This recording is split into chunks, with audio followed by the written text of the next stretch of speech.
Mutual Broadcasting System presents The Mysterious Traveler. Written, produced, and directed by Robert A. Arthur and David Cogan. And starring tonight two of radio's foremost personalities, Chester Stratton and Joan Tompkins, in The Lady in Red.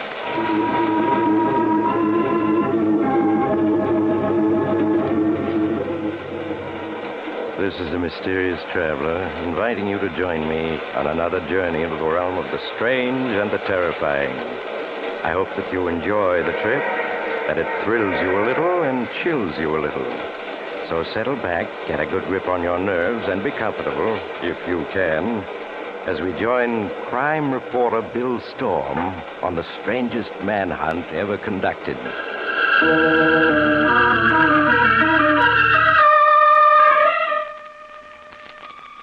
And now here's the story, just as Bill Storm wrote it down, when he began to be afraid that maybe he was going to succeed and find the strange and dangerous woman he knew only as the Lady in Red.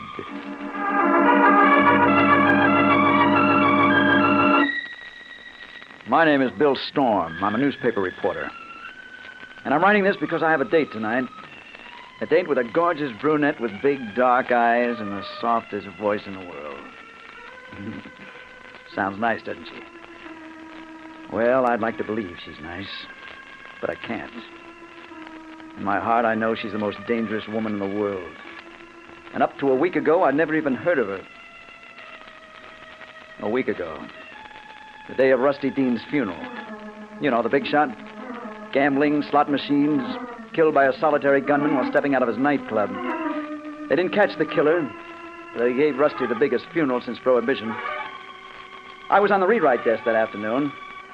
My best friend, Tom Jarvis, was covering the funeral. Well, along about 4, he phoned in.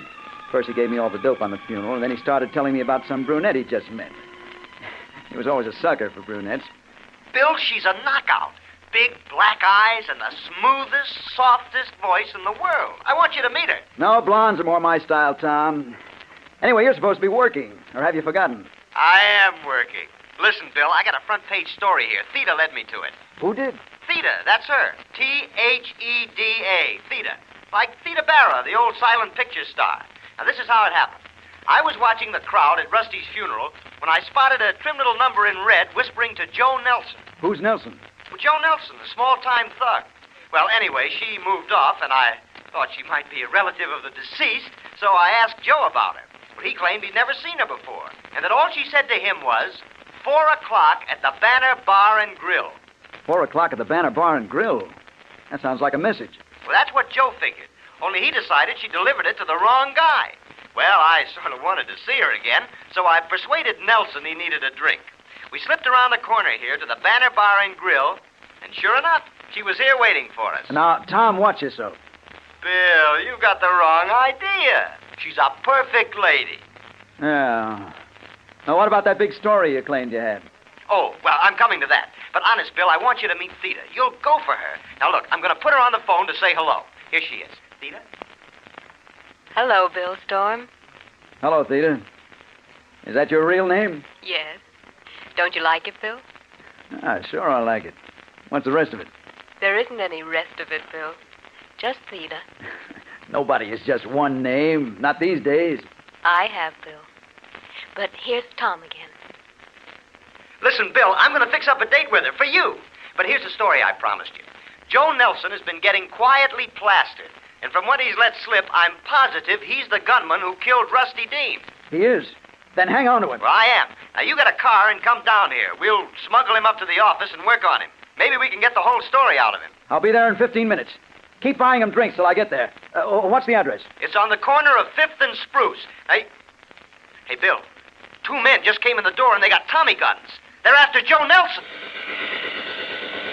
Tom, what happened? They just mowed him down. And Theda's gone. She slipped away when they came in. Hey, Bill, they're coming over toward this phone booth. They're going to shoot. Bill! Tom! Tom! Bill, find that girl. She knows who they are. She's working with them.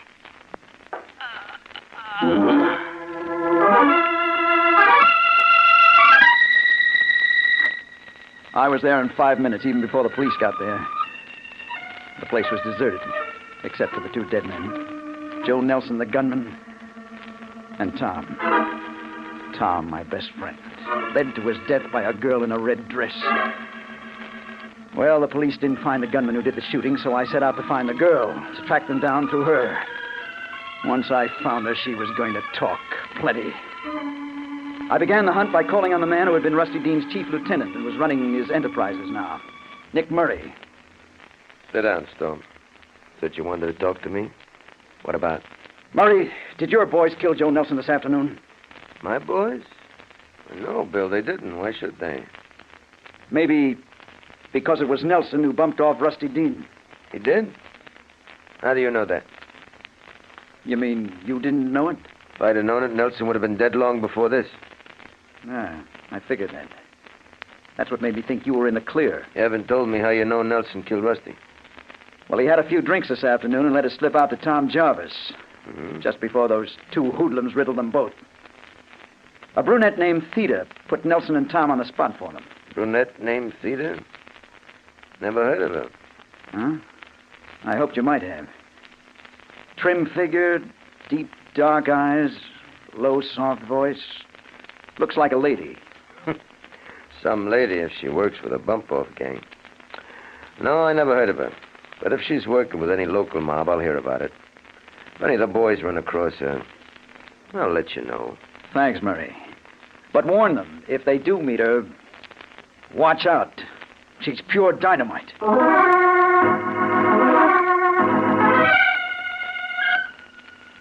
Well, that was one lead that got me no place. So next I dropped in on Captain Hughes, the head of homicide, to ask if the police had gotten any fingerprints off the glass that the girl had been drinking from. Sorry, Bill. No dice. You mean you didn't get anything from the girl's glass? Not a thing. You see, she hadn't touched it. None of the liquor was gone. Well, now that proves she wasn't on the level. Well, not necessarily. But I've issued orders to have her picked up if she's found. We tried to get a description from Gomez, the waiter who served them, but... But what? He says he didn't get a good look at her. When she slipped away, he didn't even see her go. Some eyes he must have. I suppose he didn't even see the shooting. Not much of it. He dived down the cellar steps when it started. He's in Civic Hospital now. I'm going out there to talk to him. He must have noticed something.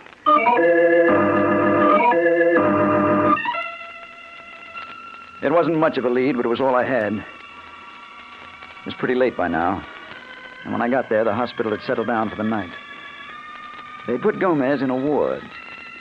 And outside the ward, I found a nurse on duty. A blonde kid who turned as I came up. Oh, good evening. You looking for someone? Yes, my name is Storm. I'm looking for a patient named Gomez. Gomez? Oh, yes. Broken arm and internal injuries. How is he? Is he awake? Yes. Feeling badly, complains of pains in his chest. If he's awake, I want to talk to him. This is police business. What bed's he in? Well, the last one down by the far door, but I'll have to ask the doctor if you can see him. Wait here, please. She disappeared down the hall, but I didn't wait. The ward was dark except for a couple of dim lights. I started for the far end, and then I saw her. She was just a figure in a red dress bending over the last bed, but it was Theda, all right. It had to be. I tiptoed down the room. She was talking to Gomez. He was moaning a little. It hurts, doesn't it, Gomez? Yes, of course it does, but it'll go away soon. He mumbled something, and then he reached for a glass on the table beside his bed. A drink of water? Of course. Let me help you. She helped him lift the glass to his lips. And then I knew what she was up to, and I yelled, Gomez, stop that glass! Don't drink out of it! He dropped it all right, but it was too late. He'd already drunk from it. He turned to stare at me, his mouth open, and she moved toward the door right beside her. I ran after her, but I was too late. When I reached it, she was gone. Swallowed up in a dark hole. I knew it wasn't any use hunting for her, and I turned to Gomez. In my impatience, I grabbed his shoulder. Gomez, who was she? What did she want? Mr. Storm, you're not supposed to be in here. What are you doing to my patient? I'm going to make him answer. You leave him alone. He's not going to answer any questions for you tonight. And I say yes. I'm afraid not, Mr. Storm. He's dead.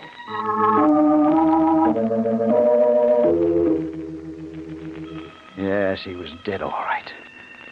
The only possible witness who could lead me to her, and she eliminated him. And then I knew whoever she was and whatever her game was, trying to find her was going to be about as safe as moving into a den of rattlesnakes.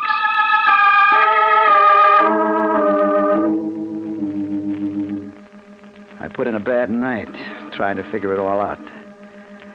And the next morning, when I got down to the paper, my eyes looking like two holes burned in a blotter, I hunted up my editor, Henry Holloway, in the city room. Well, look at Frankenstein. What happened to you, Bill? Oh, I'm all right, Henry. Listen, anything new come in about those thugs who killed Tom? Not a thing. The paper's needling the police, but, well, so far, no results. And there won't be either, till we find that girl in red. She's the key to the whole thing, I know it. Aren't you getting a little hipped up about that girl in red? After all, she may be perfectly innocent. Oh, yeah? And how do you explain her killing Gomez last night just before I could question her? Bill, are you sure that you didn't imagine you saw her at the hospital? After all, nobody else did, not even the nurse. Imagine it. I heard her talking to him. In a soft, honey voice, as if she was bringing him flowers instead of poison. Well, that's another thing. The hospital autopsied Gomez and found no trace of poison. They claim it was internal hemorrhage and shock that killed him. Sure, the shock of a nice, healthy slug of poison in his glass of water. But suppose they didn't find anything. They weren't looking for it, that's all. And I saw her kill him. Okay, you saw her. Now what? I want to be relieved of all assignments until I find her, that's what. She's in this city, and I'll run her down inside of a week, or I'll quit calling myself a reporter.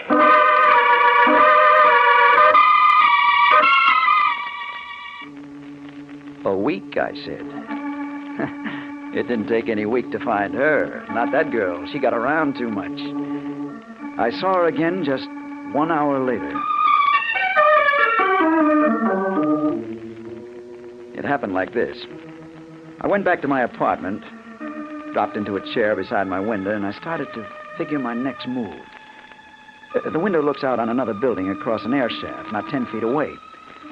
Well, I'd been sitting there about half an hour when out of the corner of my eye, I saw someone in the room directly across from me come to the window and stand there looking over at me. It was a girl in a red dress, wearing a cute little hat with a veil down over her eyes. And as soon as I saw her, I knew it was Theta. Oh, don't ask me how I knew. I just did. Standing there with a 10-foot air shaft separating us. Well, I did what I could. I turned so that she couldn't see what I was doing, and I got Captain Hughes on the phone. He said he had the building surrounded if I could only keep her talking for about 5 minutes. When I hung up the phone, I turned back toward the window, trying to act casual. Hello, Theta.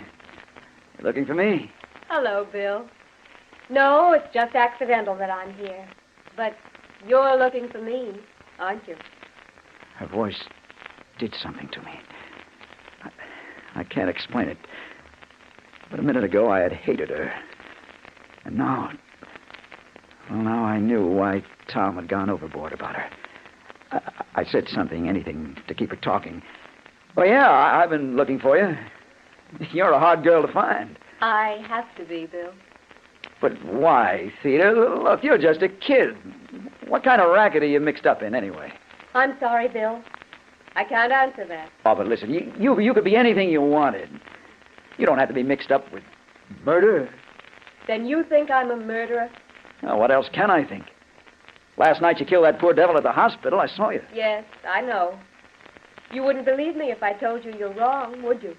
I'd like to, but I can't, Theta. I can't. I'm sorry, Bill. Someday you'll know the truth. Now I have to go. Oh, no, wait. Let me look at you. I think we met someplace before. Yes? Yeah. It was in Chicago. But I can't remember where. Please don't try to, Bill. And don't try to find me anymore. Now, goodbye. No, wait. But she was gone. And then somebody else appeared at the window. A window washer. He started to climb out on the sill to fasten his belt to the safety hooks. And I yelled at him, "Hey, you, that girl who was there, stop her." You mean the little number in the red dress? Yeah, where'd she go? Well, she went out just as I come in. Go after her, grab her. She's wanted by the police. Oh, listen, mister, I'm here to wash windows, not to chase dames. If the police want her, let them catch her. Now, quit bothering me. I got a job to do. Look out, your safety hooks are bending. What? Oh, no! Oh! Right in front of my eyes, he fell 15 floors. I saw the safety hooks break as he leaned his weight against them, and then I knew why she'd been there. She'd been there to weaken those hooks, to make sure that poor devil fell and killed himself.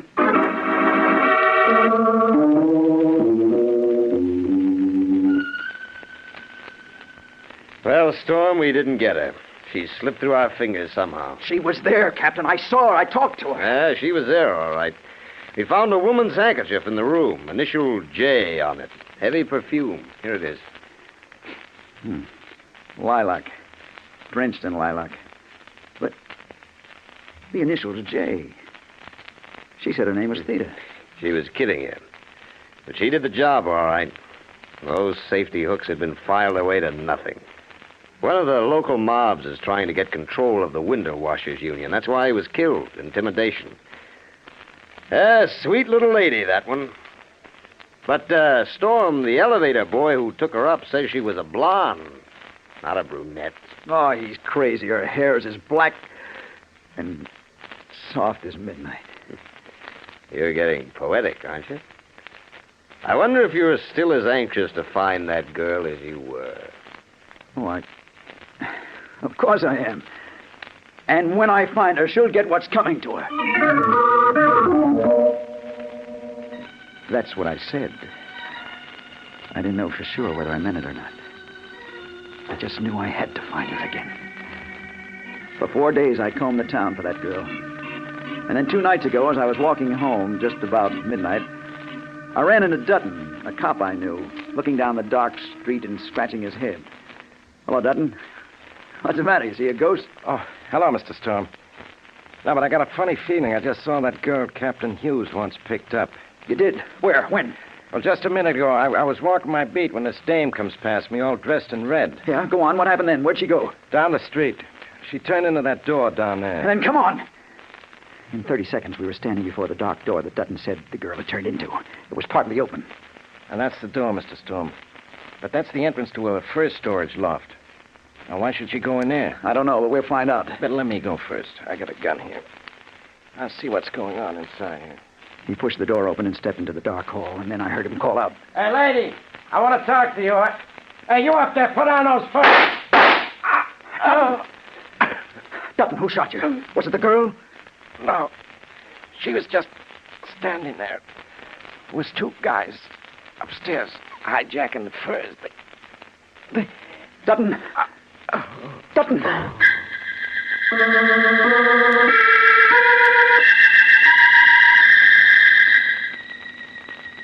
But listen, Storm, you say you didn't see her. Then how do you know it was the same girl? I know, Captain Hughes. She was acting as a lookout for those fur thieves. She deliberately lured him in there to his death. Maybe. And maybe not. I'm seriously beginning to doubt if it's the same girl mixed up in all these cases. I think it's just a theory. Your theory. Well, I'll prove it to you. She's definitely mixed up in the rackets. By now, Nick Murray and his boys must have learned something about her. I'm going over there to find out.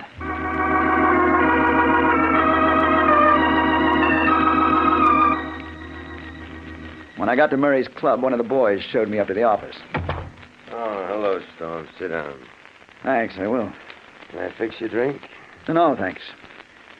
I just wondered if you'd picked up any trace of that girl I was asking you about. Theta? No, the boys haven't turned up a thing. You sure you're not just imagining it? That's what the police are beginning to think, too. But I tell you, I'm not. She's real, all right. If there was any such girl working in this man's town, I'd know about her by now. Unless she's awfully smart. And it looks like this one is.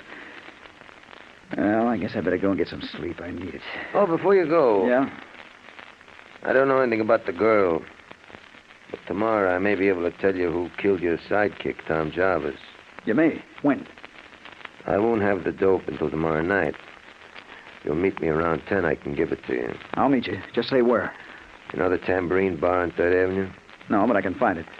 There's a back room. Meet me there about 10. Come alone. About 10. I'll be there.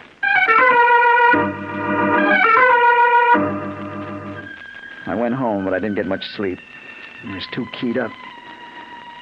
About 3, I got up and put on a dressing gown and sat down by the window to smoke. And then, behind me, Hello, Bill Storm. I turned, and she was there. I started to stand up. No, stay where you are, Bill. Unless you do, I'll leave.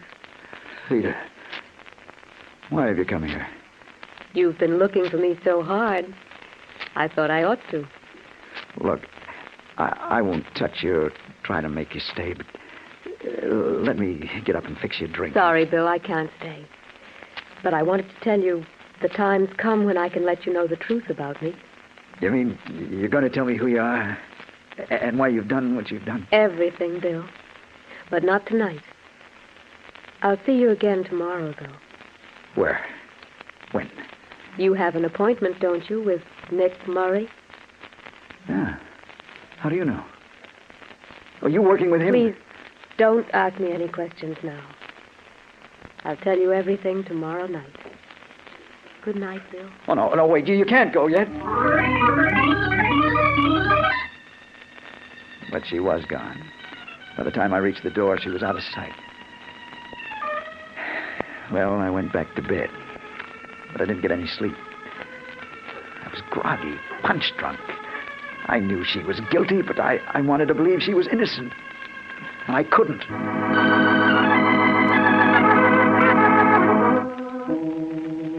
Well, now I'm going to learn the truth. I'm waiting here in the back room of the Tambourine Bar. It's almost 10. I'm just finishing up this report that I started this morning. She should be here soon. So should Nick Murray. If she convinces me she's innocent, I'll tear this up. But if she isn't, well, I'm going to find out because she's coming through the door now. Hello, Bill. Hello, Theda. So you did come. Of course I came. You believe bad things about me, don't you? Yes. How can I help it? Believe me, Bill, I'm not wicked. Look at me. See if you really think I'm bad. She lifted her veil, and at last I saw her face clearly. It was just as I thought it would be. A beautiful face, with dark eyes that I could see into deeper and deeper, like looking into the heart of night itself.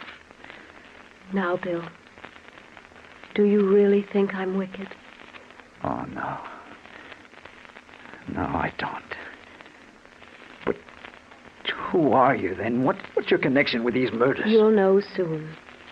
I have to leave now just for a minute or two, just while you talk to Murray. He's coming now.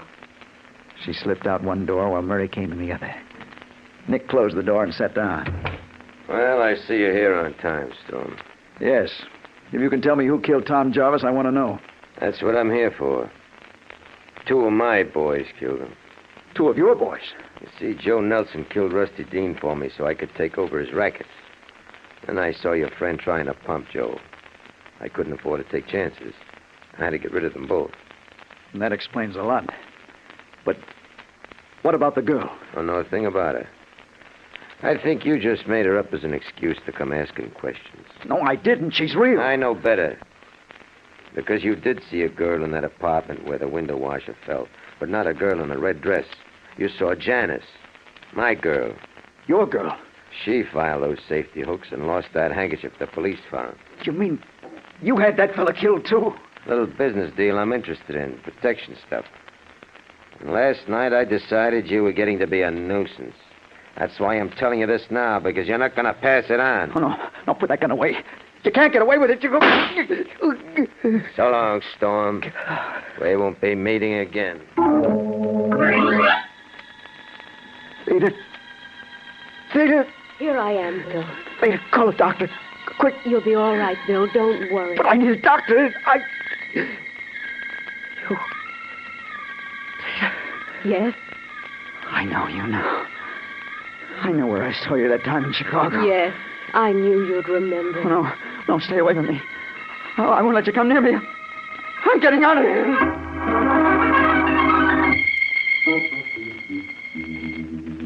Oh, no, I won't.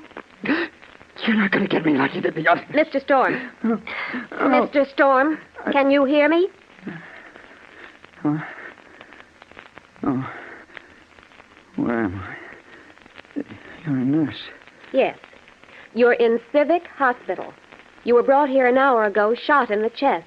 A policeman found you crawling down 3rd Avenue. Oh, yeah, I remember. Oh, nurse. Great, take this down. Nick Murray shot me. Get word to the Morning Ledger. Certainly. Now, please, lie quietly while I go get the doctor. I'll only be a minute.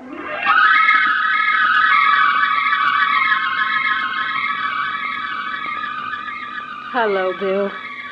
Rita. So you followed me here. You shouldn't have run away. I did it because I remembered where I saw you last. In Chicago. The time I was in a taxi accident. I saw you in the other car just before we hit. 3 people were killed. Yes, Bill, you did see me then. And now you know who I am. Yes. Now I understand why you were around when those people died. I never expected you to be a beautiful girl. Why not? Just because people think of me as an ugly old man with a scythe, does that make it true? I'm not really ugly, you know.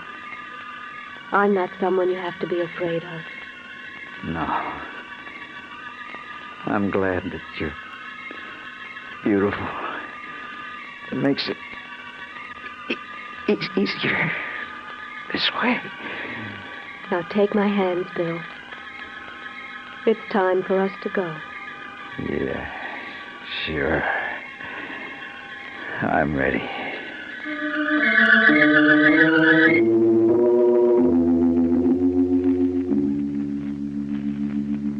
He recovered consciousness a minute ago, Dr. Clark. I came for you at once. Seemed to be quite strong, and I... Dr. Clark. He's dead.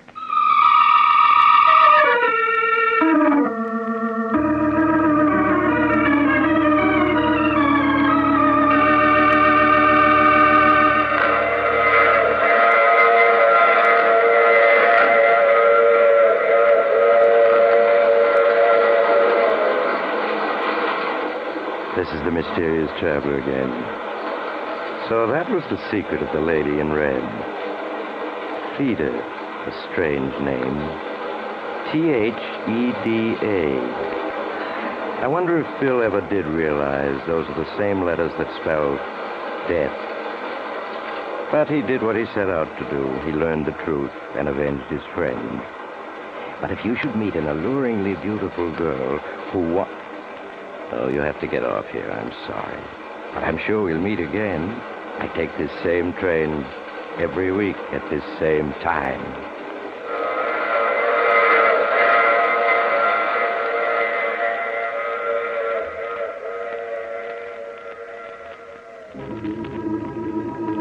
You have just heard The Mysterious Traveler, with a title role played by Maurice Tarplin. Others in our cast were Chester Stratton, Joan Tompkins, Joseph DeSantis, and Larry Blyton. Original music composed and played by Al Finelli. All characters in this story were fictitious. Any resemblance to the names of actual persons purely coincidental. Phil Tompkins speaking. This is the Mutual Broadcasting System.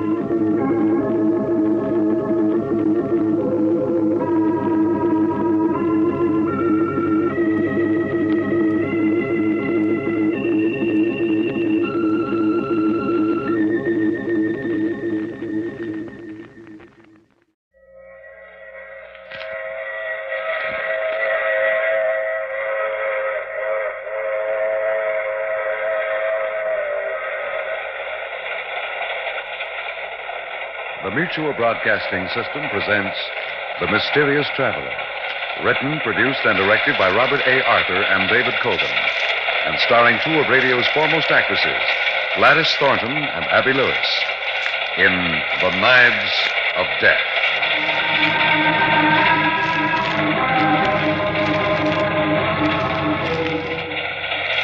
This is the Mysterious Traveler, inviting you to join me on another journey into the realm of the strange and the terrifying. I hope you will enjoy the trip, that it will thrill you a little and chill you a little. So settle back, get a good grip on your nerves, and be comfortable, if you can, as we join 2 little old ladies who have one burning ambition in life. They want to solve a murder. It's a story I call The Knives of Death.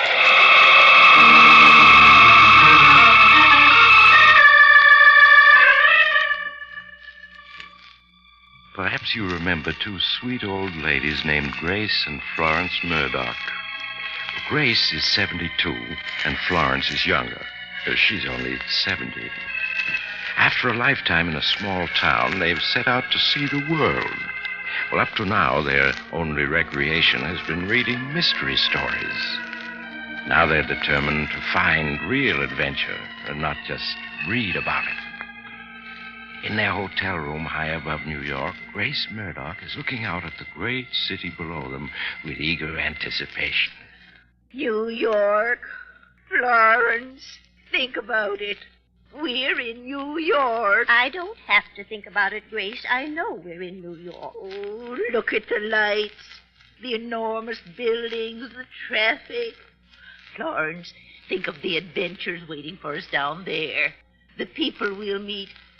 The mysteries we may encounter. I don't want to encounter any mysteries. At my age, I'm perfectly content to have a nice, quiet time sightseeing. Oh, sightseeing. Really, Florence, you sound just like a retired school teacher. Well, I am a retired school teacher, and so are you. That doesn't mean I have to act like one. Oh. As soon as we've changed our clothes, we're going down to Chinatown to have dinner. Grace, you're forgetting. Forgetting what? We promised to go out to New Jersey to see Matilda Smith tonight. We did.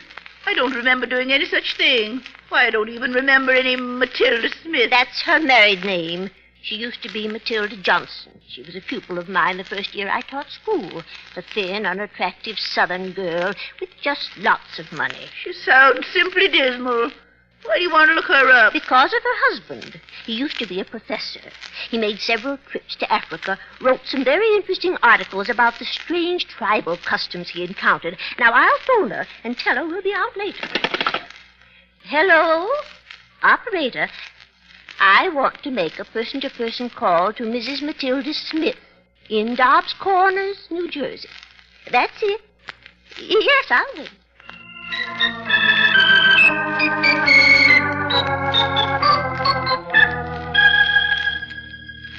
There, that's it. The chairs are all in place. Now the table to hold my notes. Will you help me move it, Matilda, my dear? But be careful of the African knife. It might... Oh, Maximilian! It almost hit my foot. I told you to be careful, my dear. There, I have it. Oh, what a beauty it is. Sharp as a razor. And notice the carvings on the blade. The greatest witch doctor in Africa made this knife. I don't want to hear about it. And I forbid you to talk about it tonight, do you hear? I forbid you. But our little gathering tonight is for the express purpose of hearing my talk on the worship of death among the Dambongi savages of Africa. And a very select group it is. The leading grocer and his wife, the owner of the local garage and his wife, Chief of Police Hoffman, all our very best neighbors. You can talk about something else. Why do you have to talk about death all the time? Death, death, death. You know how it frightens me to think about But it. we discussed all that, my dear. And we agreed that the only way to overcome this morbid fear of yours is to face it. Now, what is death? Oh, please. It's just a word. Nothing to be afraid of. We all must die in time, some of us sooner than others, but there's no need to cower in fear of the inevitable. Don't. But, Matilda, You're just talking this way to torture me. You want me dead. You'd kill me if you're dead, but you don't dare. You know the whole world would know the truth. My love, you're hysterical. You must calm yourself. Remember, we have guests coming in a few hours. Well, I do believe we're going to have a storm, too. Well, it'll just make an appropriate setting for my little lecture. The Dambongi savages, you know, believe that on a stormy night, Death is able to walk abroad to select his next victims. Maximilian, if you talk like that anymore, The phone, Matilda. Hadn't you better answer it? Yes.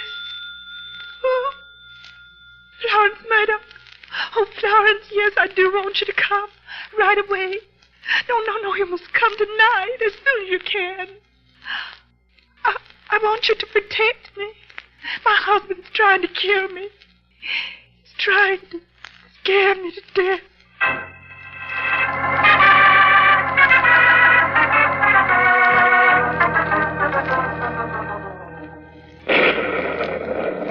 Oh, goodness, what a night. Florence, are you sure that Matilda said her husband was trying to kill her? Of course I'm sure.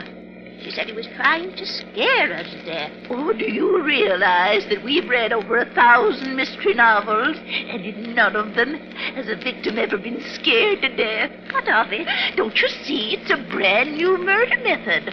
Why, Florence, this may be an adventure. It's much more exciting than a trip to Chinatown. That's a very callous attitude. I only hope we're in time to help Matilda. Over the telephone, she sounded positively terrified. Tell me again all you know about her, just in case. Well, she has lots of money, and she's very stingy with it. A few years ago, she married this professor, a man much younger than herself. Apparently, he married her for her money. He's been furious at her ever since because he can't get his hands on any of it. Go on. Oh. Well, anyway, he's very brilliant. He studied witchcraft in Africa, and Matilda is sure he'd kill her if he knew how to get away with it. Oh, taxi seems to be slowing down. Do you suppose we're actually there at last? Yes. There's one of those little glass signs on the lawn. Oh, Smith, it says. Oh. But the house is awfully dark. Goodness, I do hope we're in time.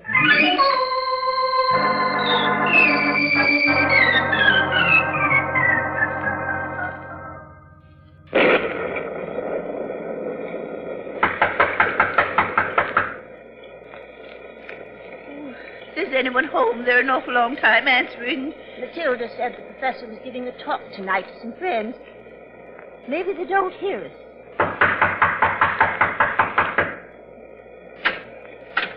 Yes? Who is it? Grace and Florence Murdoch. Matilda invited us. Oh, of course. Come in, come in. We were afraid you weren't coming. We took the wrong train. We'd have been here hours ago. Oh, what a pity. Let me take your things. I'll hang them here to dry. Where's it, Maximilian? Your friends, my dear. They finally located our humble abode. Lawrence, it's you. Oh, I was so afraid you weren't coming. We got lost, Matilda. But how are you? Are you all right? No, I'm not all right. I'm frightened. Oh, I'm so... My dear, you must control yourself. I hope you'll understand about Matilda, dear ladies. She hasn't been herself of recent months. She's obsessed with the notion she's going to die. Don't say it. I forbid you to speak that word. You see, she has a death phobia. The very word upsets her. And most unfortunately, this evening I was asked to lecture on the worship of death among the Dambongi savages. A fascinating topic. Death to the Dambongis is a living creature. The thunder is the echo of his footsteps. No, Ted. Make him stop, Lawrence. Make him stop. He's trying to kill me. He's trying to frighten me into dying. Matilda. There, now, it's all right. Really it is. Professor Smith. Matilda should be in bed. She needs a sedative. Just what I told her. Oh. But she insisted on staying up to greet you. Her room is right here. If you could persuade her... I will. Matilda, come with me. I'm going to put you to bed, do you hear? Then you'll be all right. Oh, such a pity, my wife's affliction. But I'm sure her old friend will be good for her, Miss Grace. Now, we were in the midst of my little talk. If you care to come into the living room and join us, I'll continue.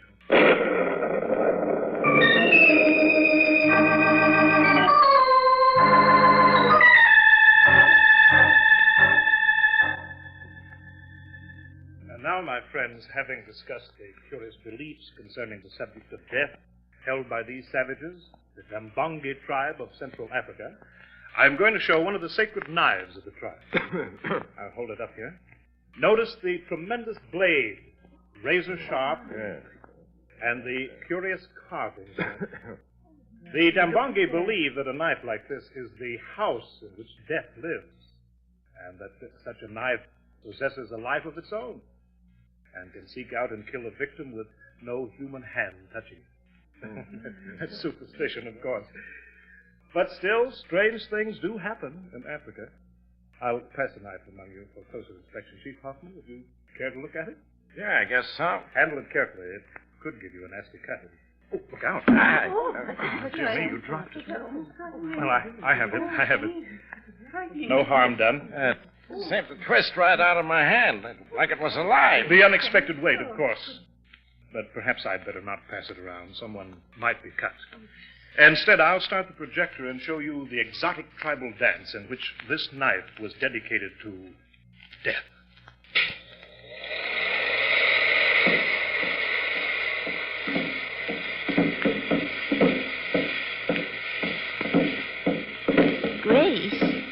Grace, where are you? Here, to the left of the door. Oh, I couldn't see you. Sit down. How's Matilda? She's asleep. I gave her a tablet. Grace, she's frightened. She swears he'd kill her if he did. Did you lock her door? Yes, I turned out the light. And I set the catch so the door locked automatically. Why? Because this husband of hers is up to something. I don't know what. But all this talk about the death worship of Dambunga savages and the rest of it's pure hocus pocus. You mean it's not true? Oh, not a word of it. There's no such tribe. Look at that film. It's just an ordinary tribal dance. But he has all these people in here, their neighbors, sitting on the edge of their chairs. Then he's up to something. Yes, so we'll just stay here with Matilda tonight. Tomorrow we'll discuss what's to be done. With the door locked, she should be safe enough. Yes. The window's locked, too, because of the storm. Nobody could possibly get into that room. There, the dance is over. I'll shut off the projector. Turn up the lights. Now, friends, if any... Now, what was that? What was that? What was it? Grace, that was Matilda. Please, everyone, remain calm. My wife may have been having a nightmare. It was no nightmare, Florence. Certainly was not, Grace. Come on. We must see what's happening. Please, dear ladies, don't alarm yourselves. Poor Matilda frequently has nightmares. Well, that didn't sound like a nightmare to me, Professor. No, me either. Oh, I forgot I locked her door just now. I'm sure she's all right. But just to make certain. Matilda, my love. She doesn't answer. Then perhaps we had better break the door down. Chief Hoffman, if you'll help me. Yeah, sure. Then come on. Once. Twice. All right, now once more. That does it. Now let me find the light switch here. Oh, she's dead. She's lying right in the middle of the bed where I left her. Only now she's dead. With one of those African knives straight through her heart.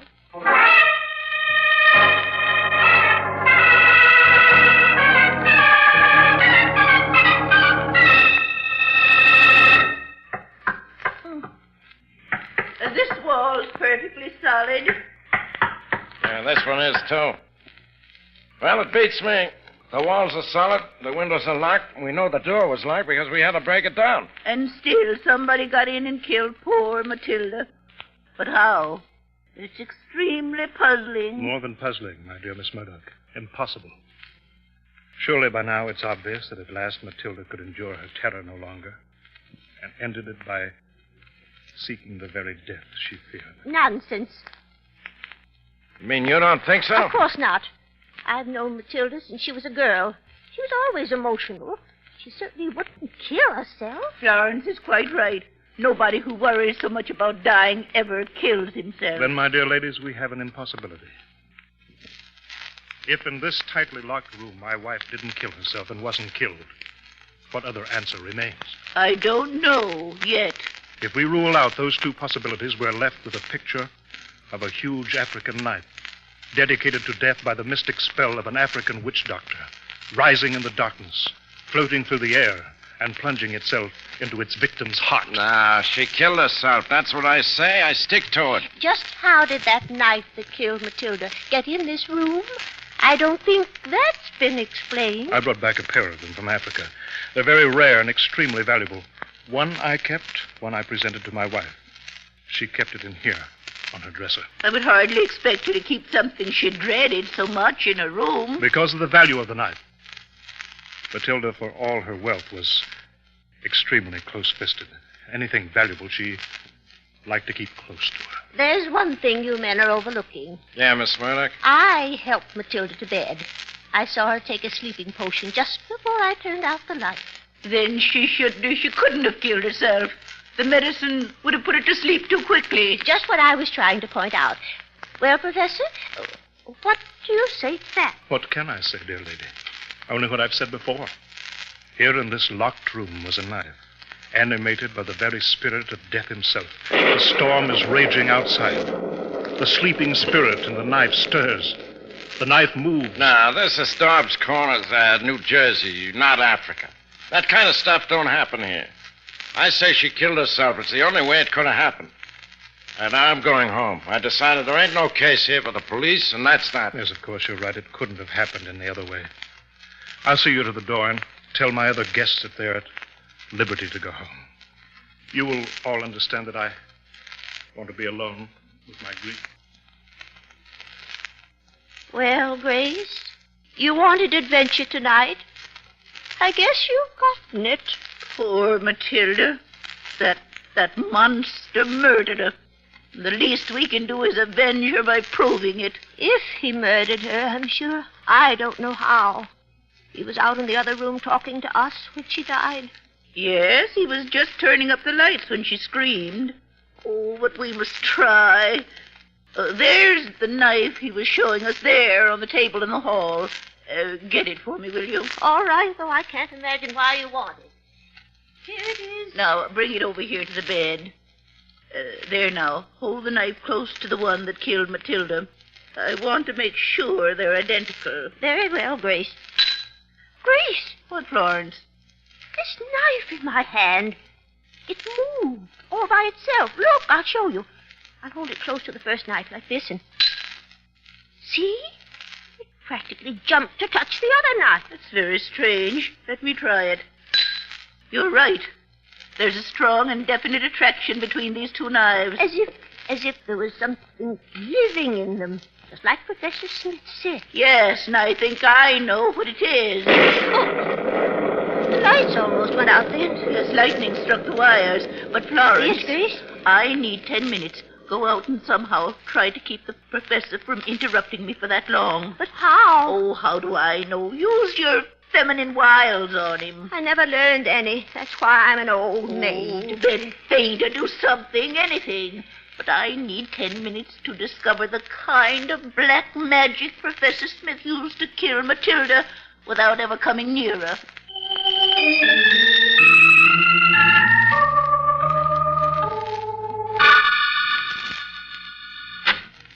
Grace? Yes? Chief Hoffman is just driving away. The others have already left. Professor Smith will be coming back any minute. Let him come.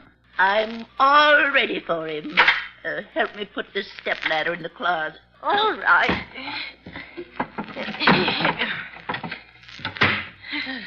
But what in the world were you doing with the stepladder? I found it in the hall, and I was using it to practice black magic. Grace, what on earth are you talking about? Look around and you'll see what I mean. I don't see a thing different. There's poor Matilda's body, just as we discovered her. And everything else is the same, too. Not quite. Florence, look at the knife that killed Matilda. Notice how straight it went into her heart. Why, yes, perfectly straight.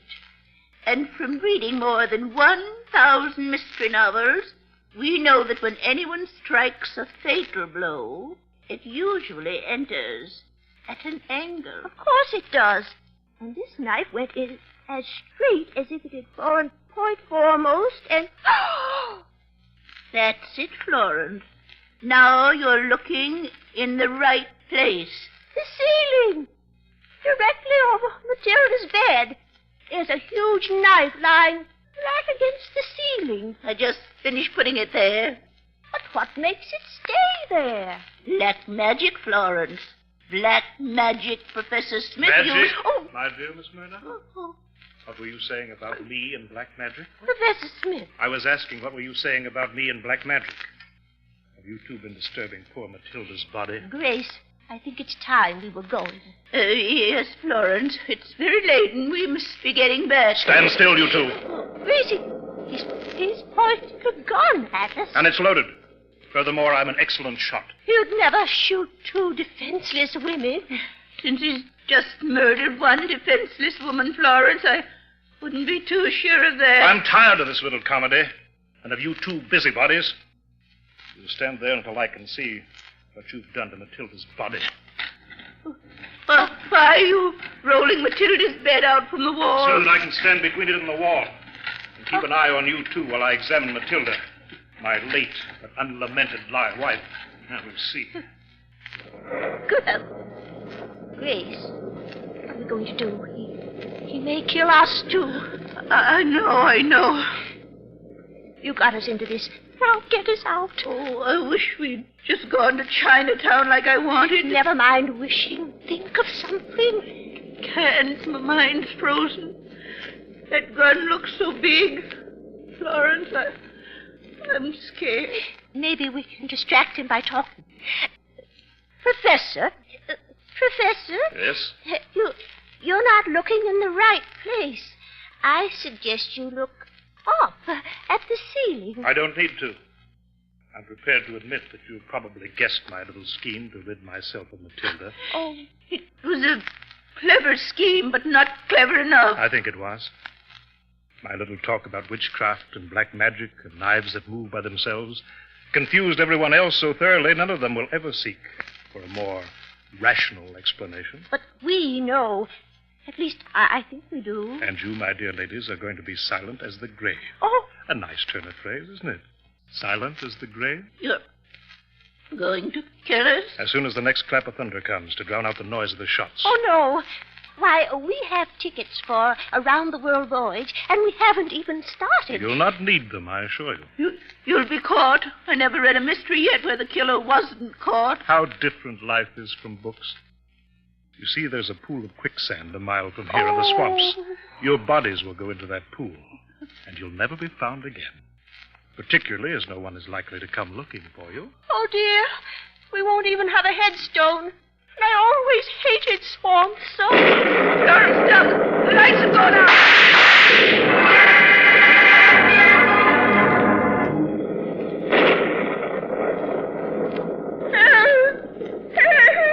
Florence, where are you?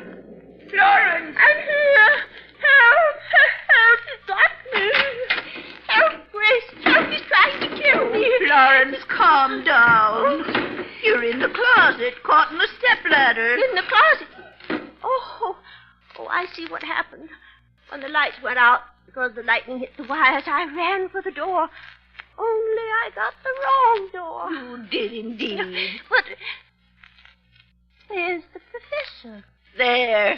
There on the floor beside Matilda's bed. With a knife in his back. Yes, Florence. He's dead, thank goodness.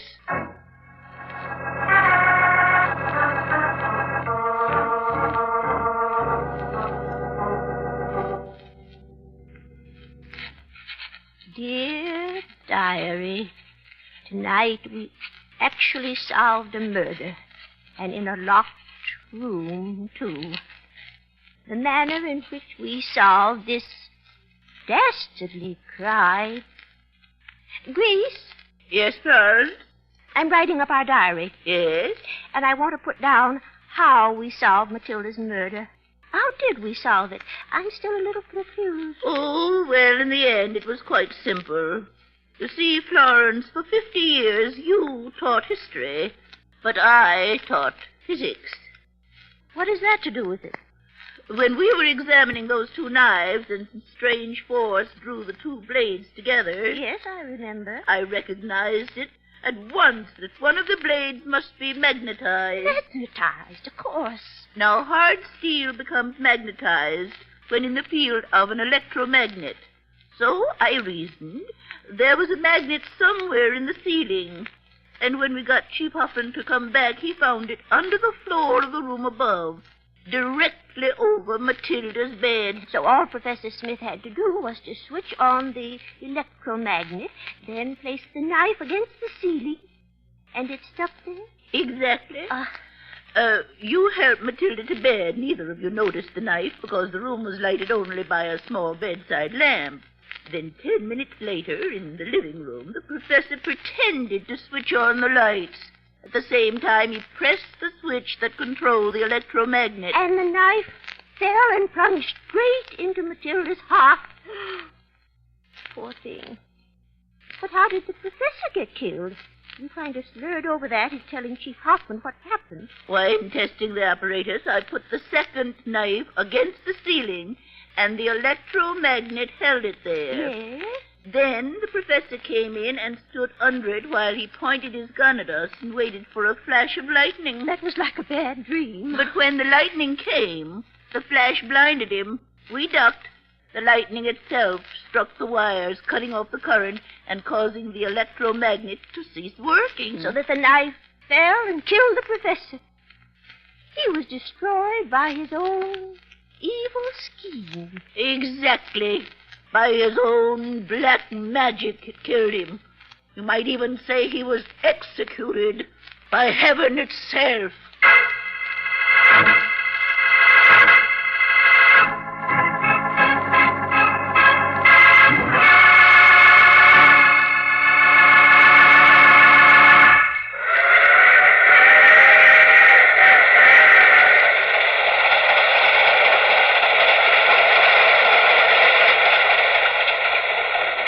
This is the mysterious traveler again. Well, that was hard luck for the professor, wasn't it? It's really too bad when a murderer has a perfect scheme and kills him, too. And just because the lights went out. So Grace and Florence Murdoch are going to London soon. If you happen to be traveling to Europe in the near future and you encounter two elderly maiden ladies with an odd gleam in their eyes, duck. Because you may be involved in a murder before you know it. You may even become the victim. Oh, that reminds me of my story for next week. A Coffin for Charlie. It's about an Englishman who inherits a coffin, $1 million coffin, which he... Oh, you have to get off here. I'm sorry. But I'm sure we'll meet again. I take this same train every week. At this same time.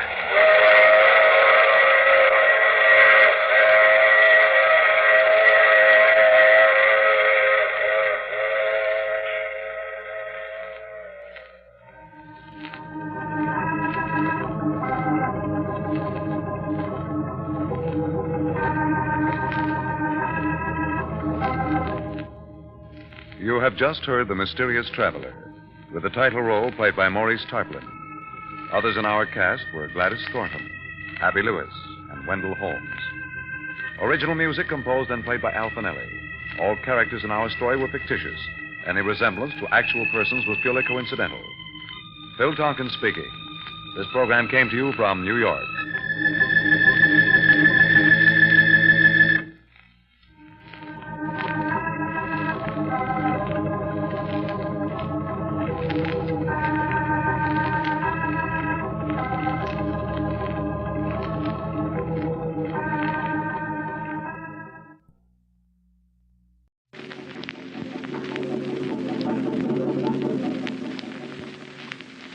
The Mysterious Traveler. Another journey into the realm of the strange and terrifying. I hope you will enjoy the trip, that it will thrill you a little and chill you a little. So settle back, get a good grip on your nerves. Where are we going? You'll find out when we get there. I hope it's not making you nervous, being alone with me in the dark. Darkness stirs strange terrors in some minds. For the things that happen at night are sometimes most upsetting. Things such as cats that vanish or die, as in the tale of The House of Death.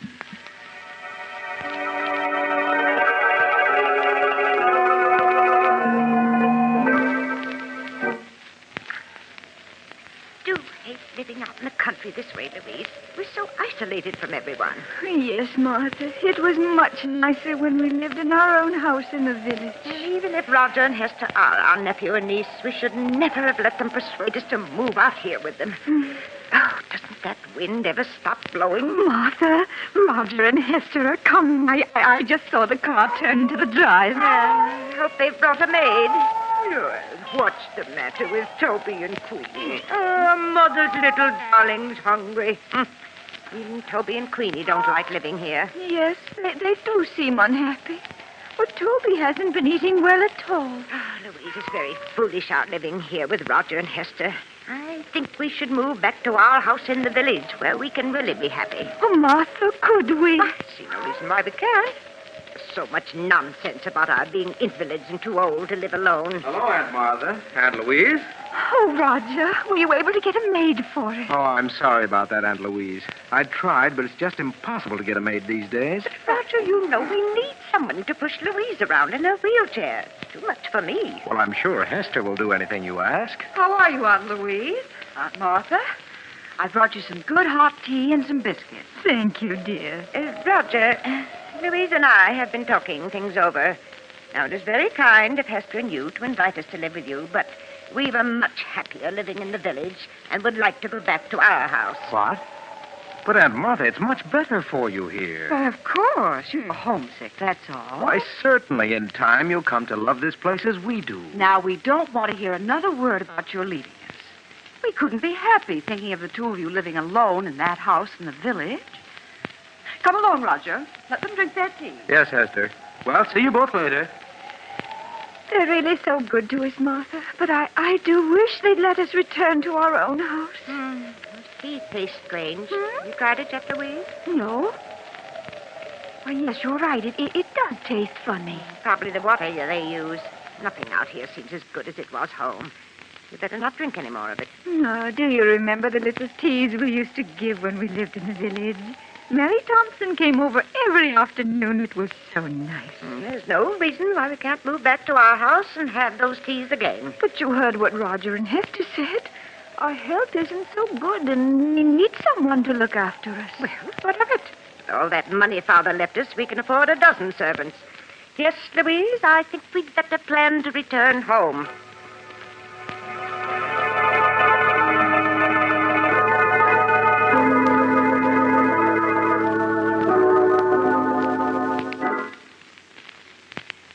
The mail car inside, Louise? Martha, not yet. You know, I've been thinking quite a bit these past 24 hours about returning home, and I think we'll leave here in a few days. Oh, Martha, that would be wonderful. Oh, look, here comes George Gibson now with a meal. And that time, too. Yes. How would fat Toby and beautiful Queenie like to go back to their own little home? Oh, Martha, they understand perfectly what you're saying. Look how happy they are. Good they do. Hello, Aunt Martha. Aunt Louise. George Gibson just delivered the Sentinel. Oh, Here you are. Thank you, Roger. We've been waiting all day for it. Oh, that's all right, Aunt Louise. Hester will soon bring you your supper. Now, let's see. Oh, Martha, let's look at the obituary notices first. That's just what I was turning to, Louise. Here we are. Did anybody we know die? Now, let me see. Oh, yes. You remember Amos Wilson, don't you? Yes. He died 2 days ago. Poor Amos. He was about your age, wasn't he, Martha? Certainly not. He was a good deal older. Martha, look at this. Why, it says Mary Thompson is entering the home for the infirm. The poorhouse? Oh, no, it can't be. Oh, the dreadful place. I'd sooner be dead than in that home. Poor Mary. Oh, I shudder every time I think of that horrible place. The poorhouse. Martha, after we move back to the village, can't we have Mary come to live with us? Yes, of course. Going to the poorhouse would be the death of her. Oh. Huh? Louise, what are you staring at in this paper? No, it can't be. What can't be? Read what it says in the real estate column. The old Abbott mansion, owned by the Mrs. Martha and Louise Abbott, has been put up for sale by their nephew, Roger Abbott. What? Why, it must be a mistake. We never told Roger to sell our house. I wouldn't dream of it. Oh, Martha, it's been in the family for almost a century. How could Roger do such a thing? I'll soon find out. Roger! Now, Martha, you mustn't get excited. But why should he want to sell our house? Are you calling me, Aunt Martha? Yes, Roger. What's this in the Sentinel about our house being for sale? Oh, is it in the Sentinel? Oh, I'm sorry. It is a mistake, isn't it, Roger? No, Aunt Louise. Oh. You see, as co-trustee of Grandfather's estate, I thought it would be a good idea to sell the house. Prices are high these days, and the house is rather old. But you had no right to put the house up for sale without telling me. I won't hear of the house being Now, sold. you mustn't get excited, Aunt Martha. If you don't want the house sold, I'll remove it from the market. Oh, please do. We couldn't live in the house if it was sold, could we, All Louise? right. I'll take care of everything. Everything's going to be all right now. I don't like it, Louise. I don't like it at all. Why did he try to sell it without telling us? It does seem strange. Louise, we must get in touch with Judge Smith. Yes. He's the administrator of Father's estate, and he'll take care of everything for us in the way we want it. It isn't that I don't trust Roger, but you must recall the scrape he was in when he attended college. His conduct after that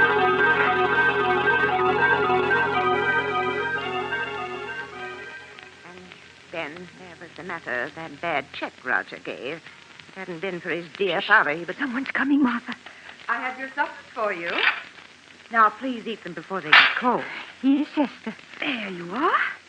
Just call me if there's anything else you want. Yes, does Mother's beautiful Queenie want something to eat? I don't see Toby any place around. Well, he's probably in the kitchen. Now, say pretty please, Queenie, and Mother give you this nice piece of meat. That's Mother's darling. Here you are. Oh, isn't she lovely, Louise? Oh, yes. Queenie has such wonderful manners. We'd better eat our soup before it gets cold, Martha. Yes. And as I was saying, Louise, I don't care for Roger's attitude at all. Ask me, he's been behaving very strangely. Yes, Martha. Martha. Hmm?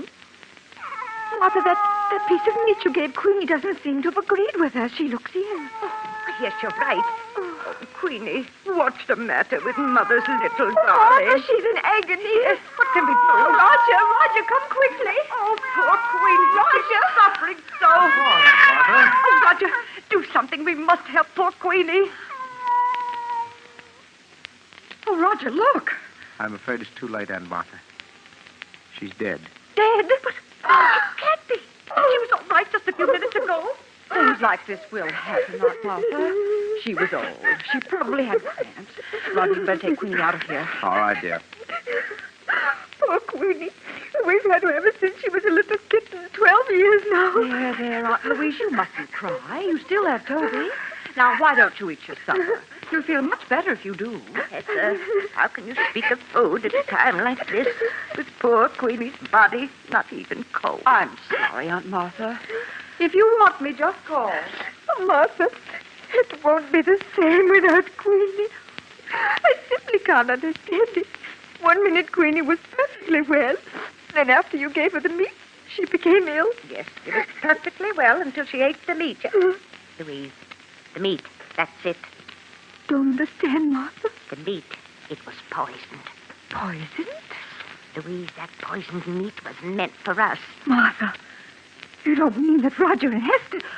Oh, no. Yes, no. Louise, they're after our money. Oh, what are we going to do? We can't get at the phone. Got to get in touch with Judge Smith. Our lives depend upon it.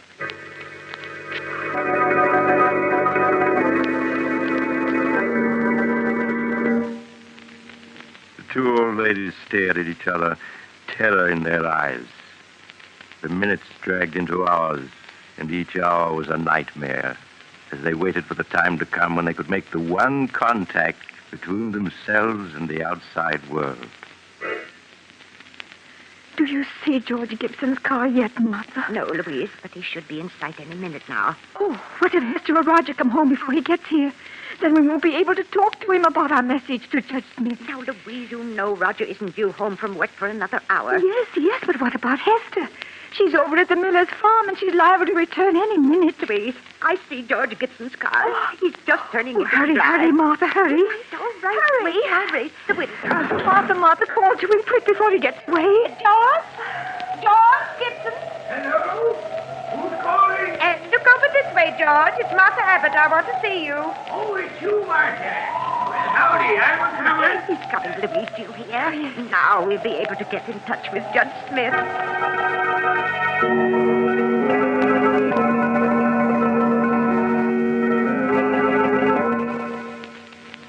after George Gibson left the Abbott sisters, he met Hester a half-mile up the road. The two conversed for a minute. Then George Gibson continued on his way. Hester stared after him as he drove away, her face tense and white. Then, as if suddenly understanding the implication of his words, she turned and ran towards her home, her heart pounding with fear. Roger! Roger, I just met George Gibson, and he told me that when he delivered the mail here, Aunt Martha and Aunt Louise called him into the house. Call him into the house. Yes. They asked him to get Judge Smith for him at once. I told you it wasn't safe to leave them alone, even with the phone locked in our room. All our plans may have been for nothing. Oh, Roger, do you think they suspect? I don't know. I do know it was a mistake letting them talk to George Gibson. After all our careful work, we can't let everything be spoiled now.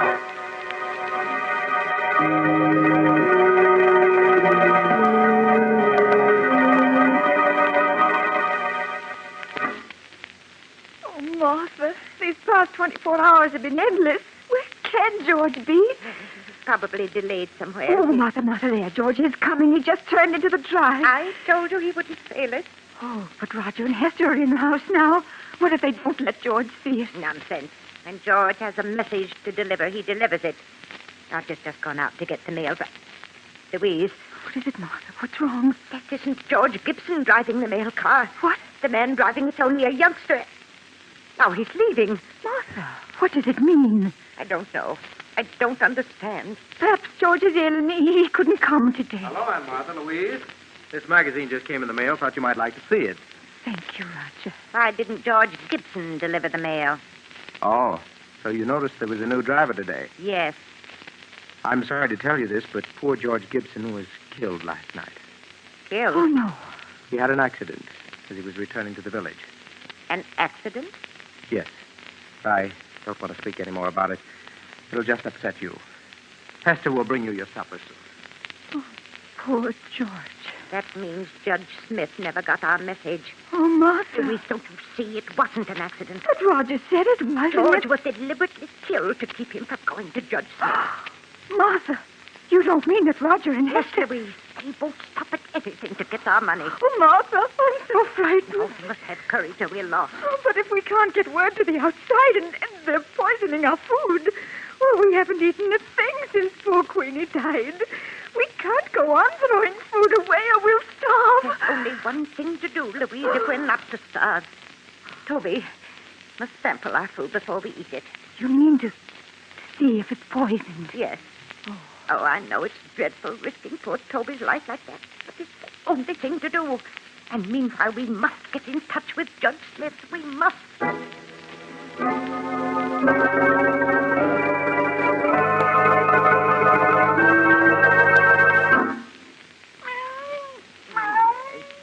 You are, Toby, a nice piece of meat for Mother's little darling. Aunt Martha? Why are you feeding Toby? He gets plenty to eat in the kitchen. Of course. I've always fed Toby from my own plate. He expects it. But, Aunt Martha, if you feed that meat to the cat, there won't be enough for you. Yes. If you're to get well, you need all that food. Now, I don't want you feeding Toby any more of it. Here, Toby. Come along, boy. Come on out to the kitchen while Aunt Martha and Louise eat their supper.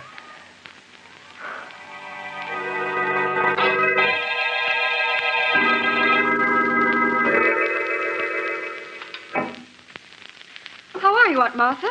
Louise? I brought you your lunch. Doesn't it look good? Yes, Hester, it's very nice. Lunch, eh? Here, Toby. Here, kitty. Hester, have you seen Toby? No, Aunt Martha, I haven't. Oh, but where could he be? Toby's always on time for meals. He's probably someplace around the house. Now, eat your lunch before it gets cold. Oh, Martha, where can he be? Toby will be along in a few minutes. And we won't touch a bit of this food until he's tried it first. Oh, I do wish he were here. I'm so hungry. Louise, don't touch a thing on that tray. It isn't safe. Oh, here, Toby. Here, kitty. Here,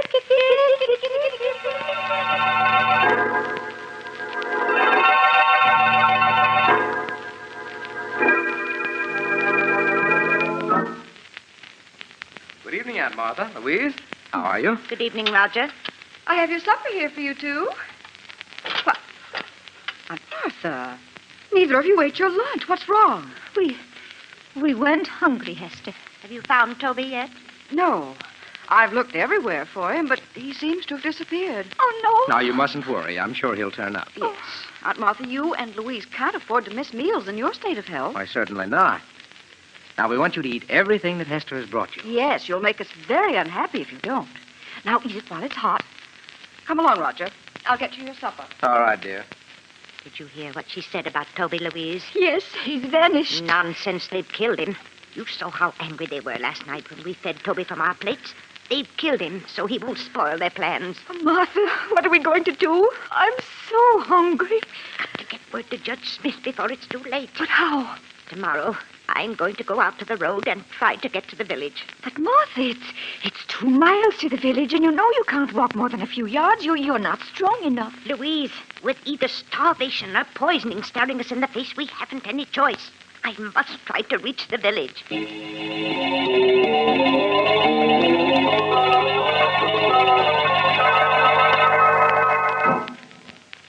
The next morning, after Roger had left for the village and Hester had gone to the Miller farm, Martha dressed as quickly as her shaking hands would permit. Louise watched nervously as her sister quietly opened the door and started on her long, painful way to the village. Hello, Aunt Louise. Oh. Why, where's Aunt Martha? Aunt Martha? She's someplace around the house. But I've just been through the house. Why, her closet is open, and her hat and coat are missing. Aunt Louise, did Martha leave this house? Why, yes, she said she wanted to go for a walk. Go for a walk? At her age and in weather like this? Why, it'll be the death of her. Did she start out toward the village? Answer me. Yes, Hester. I'll phone Roger at his office. She must be stopped.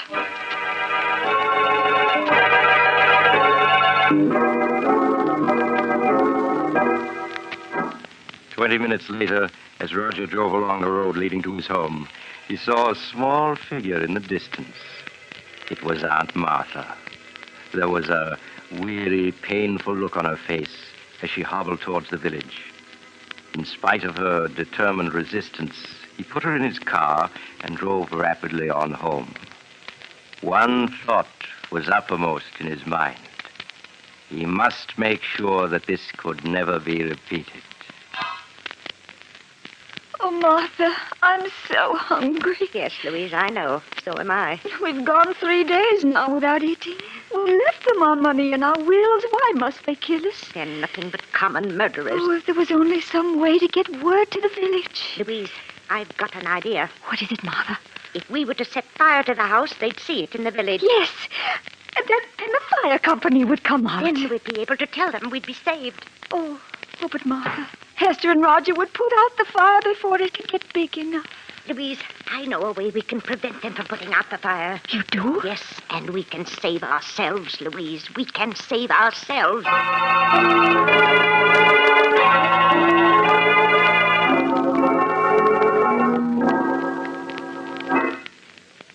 Here, Toby. Here, kitty, kitty, kitty. Aunt Martha! Why are you looking down the cellar? You should be in your room. Yes, it's drafty out here in the hall.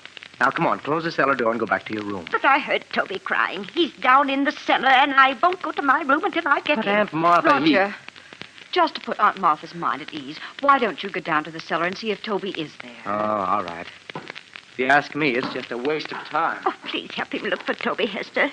You'll find him so much quicker if you both look for him. Oh, very well. But you go back to your room so you won't catch cold. Roger, do you see him? He doesn't seem to be any place here in the cellar. Now we'll see just how smart you are, trying to poison us. There, you won't stop us from escaping now. Oh, I must get Louise. Louise! Louise! Yes, Martha. Oh, Louise, it worked. Martha, you mean you were able to lock them in the cellar? Yes, and with the door locked, they can't get out. Oh. Aunt Martha, unlock this door. Let us go! Oh, they found out they're locked in. Don't you worry about it, Louise. I'll take care of everything. Oh, Martha. Aunt Martha. Martha, what are you doing with that kerosene lamp? I'm pouring the kerosene around the room so that it'll burn better. Oh. Are you ready to leave, Louise? Yes, Martha. Then I'll strike a match and start the fire. Oh, how quickly it's starting to spread. Yes, we'd better leave. I'll push your wheelchair, Louise, and you try to help by rolling the wheels.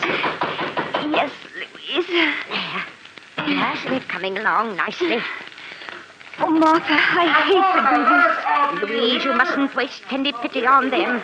Even if they are our niece and nephew, they're nothing but common murderers. Yes, I suppose you're right. Now I'll just open the front door and we'll be free.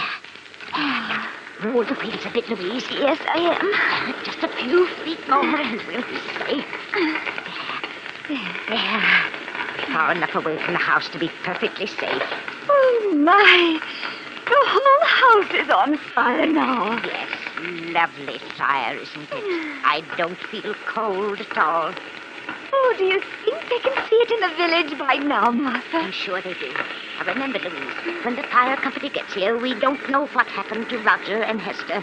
We just managed to get out ourselves. Yes, Martha. If we told them what we were forced to do to escape, we'd have to reveal that our own niece and nephew were poisoners, murderers. We don't want to disgrace the family name, Louise. Oh, no, Martha. Of course not. Oh, look, Martha, look. The roof is beginning to go.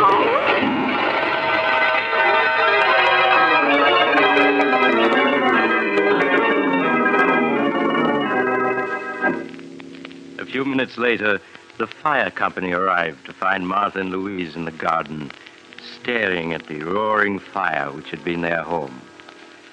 It was too late to save the other occupants of the house, so the men were forced to stand by helplessly and watch it burn.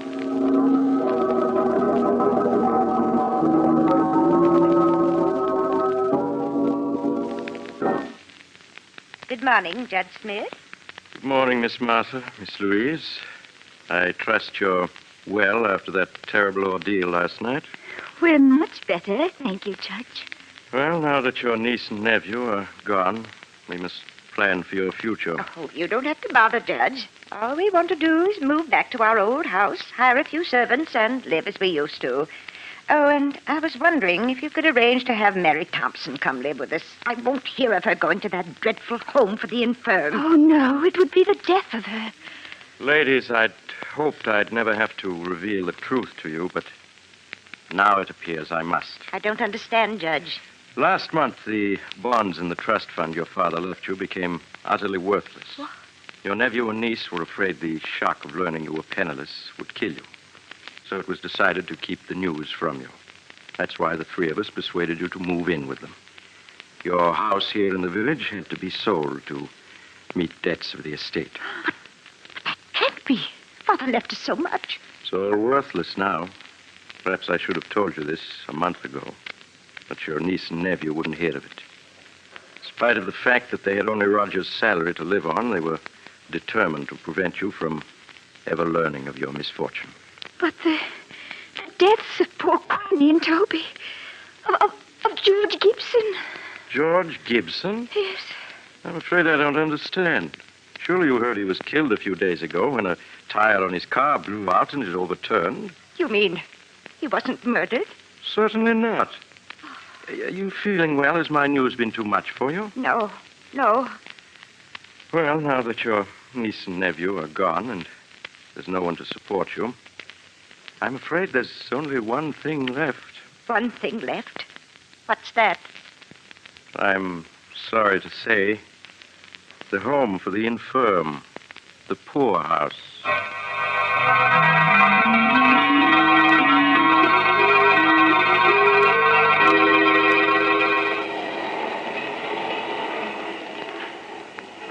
This is the mysterious traveler again.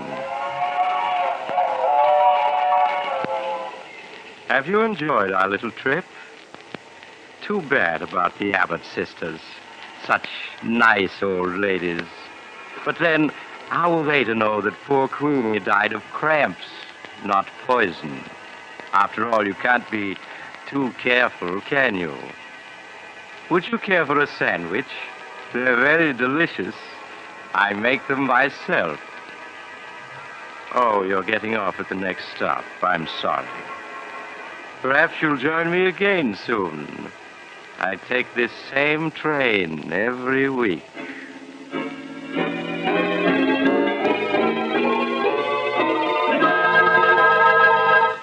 You've just heard Chapter 9 of The Mysterious Traveler, a series of dramas of the strange and unusual brought to you each week by station WOR.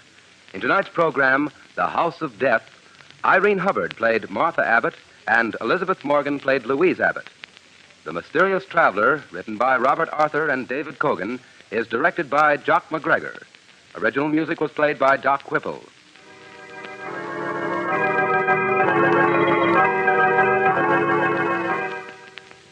Listen next week to a tale titled The Man Who Knew Too Much. Another tale of the Mysterious Traveler.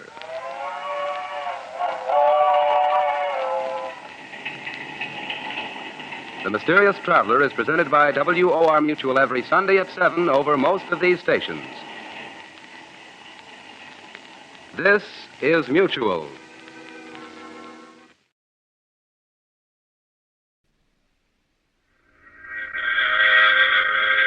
Transcribed.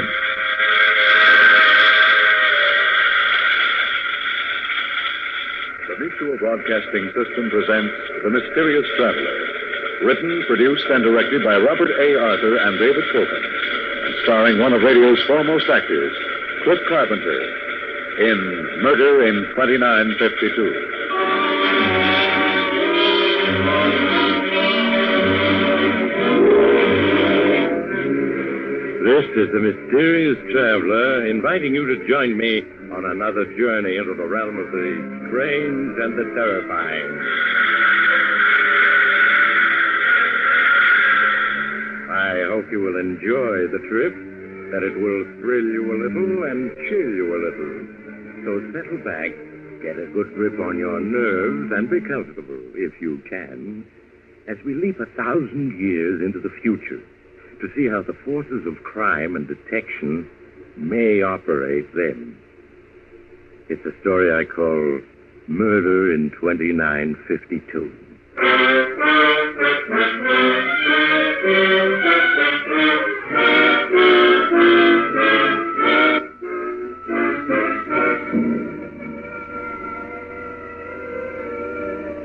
The date, the year 2952.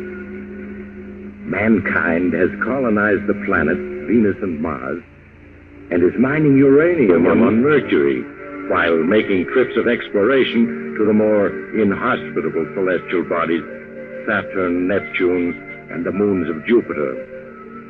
But still, life is not so different from life today. There are still men and women, which means love, jealousy, hatred. And there are still crimes and criminals, which means a police force.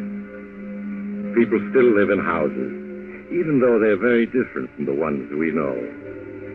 In the living room of one of these houses, a young woman is playing an ancient tune on an ancient musical instrument to an appreciative audience of one. John Malawan, a field researcher for the World Biological Institute.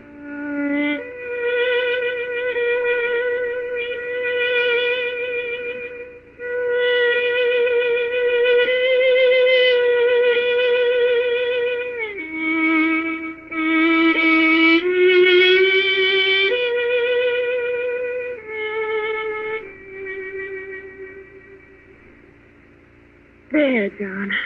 How did you like it? I liked it very much, Trina. But I never heard it before. What in the world is it? It's so different from the music I'm used to. It's at least 1,000 years old. Maybe older. I found the score in the musical section of the Library of Congress. You play it very well. Oh, I'm glad you think so. I hope Randy will like it. Randy Morgan? He doesn't go in much for music, does he? Oh, Randy doesn't go in for music at all. I wish he did. But it's just because he's never been exposed to it. He'll learn to like it yet. Any man would if you played it for him. I wish I could be here for the music competition. Nobody else will have anything like that 1,000-year-old tune of yours. What's it called? Liebestrong. In one of the old languages, that's supposed to mean love's dream. Well, if Randy doesn't appreciate it, I'll personally blast him down. He'll be at the competition to hear you play, won't he? Oh, yes. He's promised, even though he hates music. I do wish he enjoyed something besides catching criminals. Well, that's his job. After all, he's the lieutenant of the World Police, Interplanetary Division. Yes, I know, but if only he didn't seem to enjoy it so much. Catching murderers and space pirates. And... Well, I'm being silly. He's nice. Sure he is. Also very handsome. Yes, he is, isn't he? Well, John, you'll be much longer. Time's getting short. There's Dad. He's waiting for you. I'll be right in, sir. Guess I've got to say goodbye for a few months. I'll miss you, John. We always had so much fun. Do be careful, won't you? Ganymede is supposed to be such a horrible spot. I'll be careful. You know, there's a very rare plant growing there. It may do something for the one disease we can't cure, old age. Well, give my best to Randy when you see him.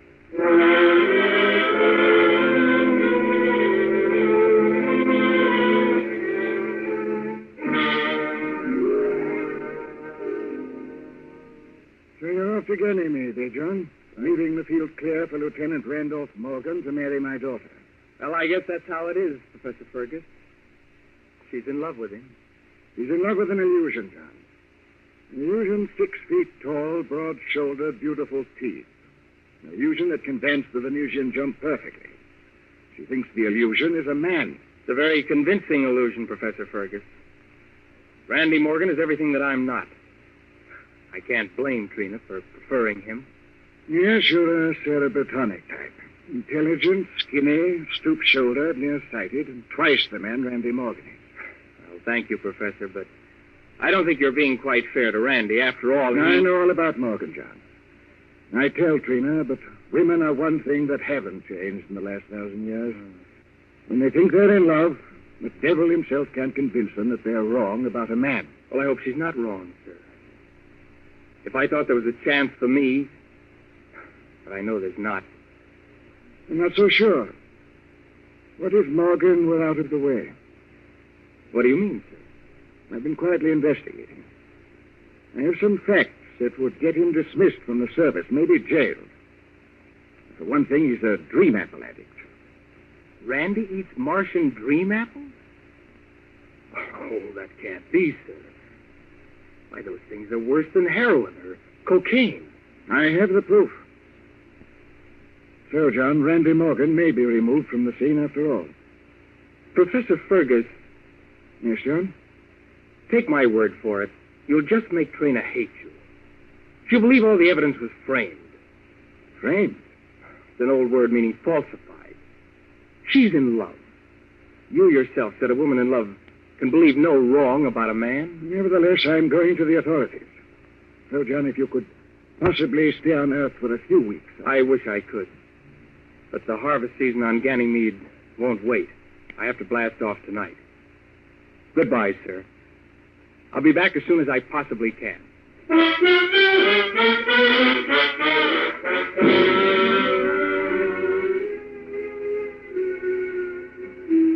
39,308 meters per second.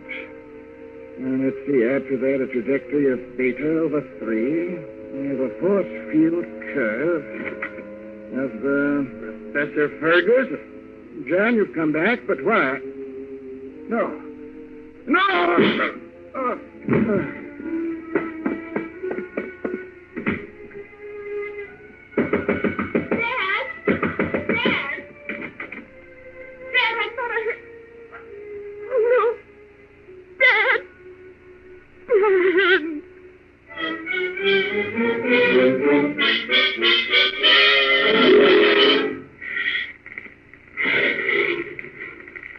John Malawan, field researcher speaking. This is my final transcribed report on my 47th day in this Ganymedian jungle. I am almost ready to blast off, but an hour ago, a small police rocket sat down in the dense jungle about half a mile away. And now I see a man approaching. He seems familiar. He looks like... Why, it's Randy Morgan. John Mellowan. Randy! So it is you. Well, what the devil are you doing here? I'll tell you in a moment. Well, John, so this is your hideout. My hideout? What do you mean? It's a very clever old man. It's taken me 5 weeks to track you down in this planetary jungle. What do you mean, track me down? I'm here on an official mission. That's what I mean by very clever. It gave you the perfect excuse for hiding in a rotten jungle. Randy, are you woggy? I'm not hiding. Oh, no? Most murderers do hide, you know. Murderers? Oh, now listen, Randy. You listen. I'm officially placing you under arrest for the murder of Professor Fergus just before you blasted off from Earth. Professor Fergus murdered? If this is some kind of a joke... This stun gun is no joke. Make a move to resist and I'll paralyze you. You're crazy. So you are a dream apple addict. I warned you. All right, John, you can see and hear, but you can't move. I'm bringing my patrol rocket over here and loading you on board. You're going back to Earth with me in chains. And I rather think that you'll wind up in the old-fashioned gas chamber for committing willful murder.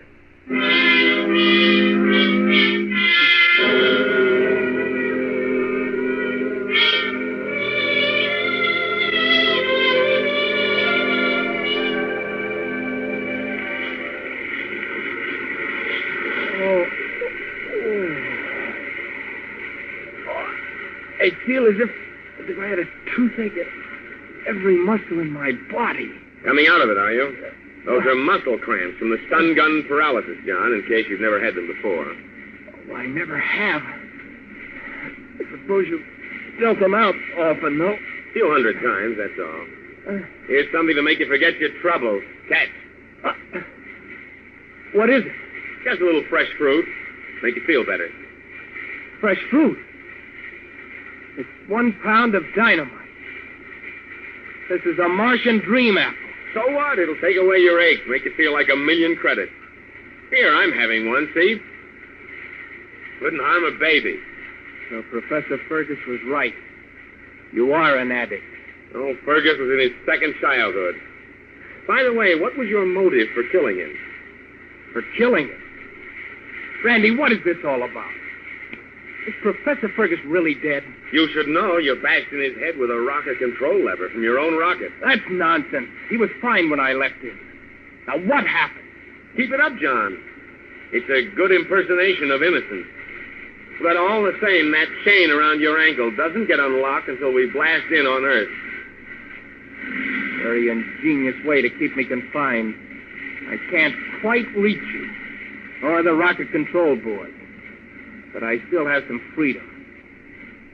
Now I can see this chain won't come off. All right. I'm not going to make any fuss. Now tell me what happened. Well, half an hour after you went into her father's library, Trina heard a groan and a fall. She hurried in, and there was the poor old boy dead on the floor. She ran to the front door screaming for help, and I was just coming up the walk. I had a date to see her, fortunately, and I took charge of the case. I can just see it. Amazing how you just happened to be there. Very lucky, wasn't it? Well, Fergus was dead, but I had some of our technical crew bring over our finest instruments. With the atomic pressure recorder, we analyzed the stresses still present in the molecules of the air in the room. And we were able to reconstruct Fergus's last words before he died. And what were they? I took off a recording and brought it along so you'd see that your case was hopeless. Here, I'll play it for you. John, you came back? But why? No. There you have it, John. Testamentary evidence by the victim himself to your guilt. How did you fool him, Randy? How did you make him think it was I? Well, John, I don't know what you mean. You go in for amateur theatrical. It gives you a chance to show off that handsome physique. Easy for you to imitate my voice well enough to fool a deaf old man. A pretty weak defense, John. You'll really have to do better than that. He did have evidence that would get you court-martialed, so you killed him. And being a world police officer, it was easy enough to falsify the evidence to make me look guilty. Especially since you assumed charge of the case. A world police officer falsify evidence? Why, John, you know we are absolutely incorruptible. Until you start using dream apples. After that, the ordinary rules don't apply. Dream apples remove all moral sense, give delusions of grandeur, and eventually cause hopeless insanity. They're perfectly harmless, as you'll see when you eat that one I gave you. I'll never eat it, Randy. I think you will. It's a 3-week trip back to Earth, and you're getting nothing else to eat or drink. By the time we blast in, you'll want nothing else. It won't work. I'll hold out. Against hunger, maybe, but not against thirst. 2 days from now, you'll eat it. After all, why not? If you're going to die, you might as well die happy. You've constructed a very tight case against me, haven't you? I think it'll hold up. We have Fergus's dying words and the weapon, which we found in the bushes between the house and your rocket. Your spare rocket control handle. Which you must have stolen. But one thing you haven't got. That's a motive. John, by the time we hit Earth, you're going to be a confirmed Dream Apple addict. And Dream Apple addicts don't need motives. Remember?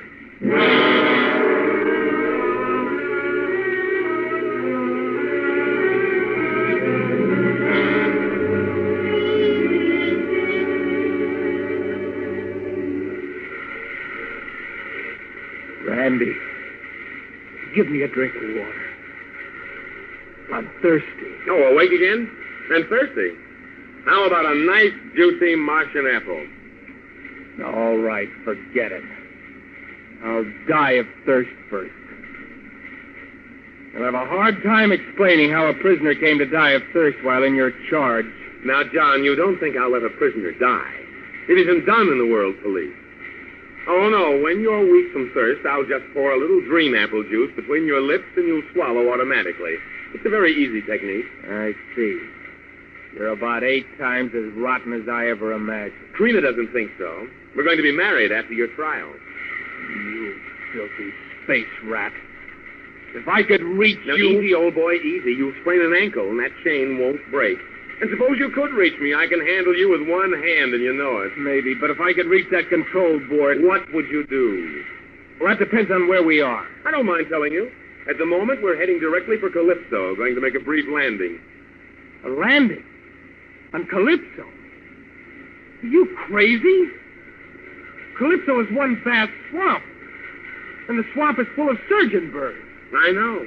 Charming fellows, the surgeon birds. 5 feet tall, shaped roughly like human beings, covered with feathers, and each one with eyes all around its head. Each one having 4 arms that end in 10 flexible tentacles. Rather startling to look at, but such interesting tricks they have. Tricks? Their favorite hobby is to cut up space-wrecked human beings and sew them back together again a new way. Did you read about the poor devil they gave an extra pair of arms to, salvaged from a shipmate who was killed when their scout rocket crashed on Calypso? Of course. And I actually know a space police officer who fell into their hands. Just for fun, they mixed up his taste and hearing nerves. Now when he eats sirloin steak, he hears music. And when he hears a bird chirping, he tastes chocolate ice cream. He's genius, what? I know that Earth has warned them any more tricks on space-wrecked rocket men and will bomb their villages. But to actually risk landing among them... Relax, you worry too much. They've promised to be good, and some of them have learned to talk English after a fashion. And they have a new hobby, raising dream apples. Dream apples on Calypso? So that's where the supply is coming. Yes, a nice secret little plantation. We're going to load aboard a supply, only, of course, the authorities back home are going to think you were smuggling them in. Oh, no, Randy. Oh, yes, Johnny boy. You're sewed up 3 ways from Sunday. You really have me, don't you? I think so. I kept hoping, but I guess I'm licked. Okay, what's the use of struggling? Give me a dream apple. I'll be happy for now anyway. Now you're being sensible. Here's a nice juicy one. Here, catch. Okay. Just right. Hey, if you throw that thing at me... I'm not going to throw it at you. I'm throwing it at that little button on the board marked full acceleration. Like this. Wait a minute. You cut in full blast velocity. I can't move. Acceleration pressure spinning me down. We'll crash on Calypso. I know it. We'll both be killed. Anyway, I'll take you with me to the world. And Trina, one last good turn. So long, Randy.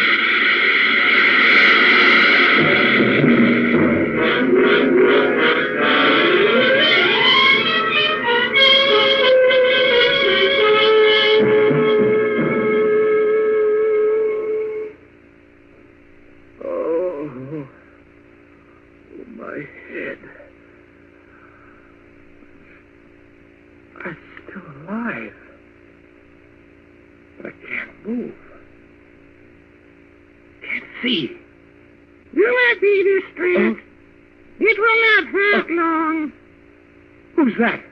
It is Rick Creel who speaks. I'm chief of the 7th village of Quaybury. Surgeon Bird. You are a surgeon bird, aren't you? It is the name you humans call us. Oh, no. Go away. I'm dead. I have to be dead. We hit at full acceleration. The braking rocket acted automatically, cushioned your fall. But you are dying. Accept Rick Reel's regret. Randy. The other man. What about him? He is dead. His brain was badly injured. I see. Now, I'm in bad shape? Your body is crushed. Rick Reel is so sorry, but it will not hurt long. Rick Reel will ease the pain. Sleep, Earthman. Sleep. Sleep.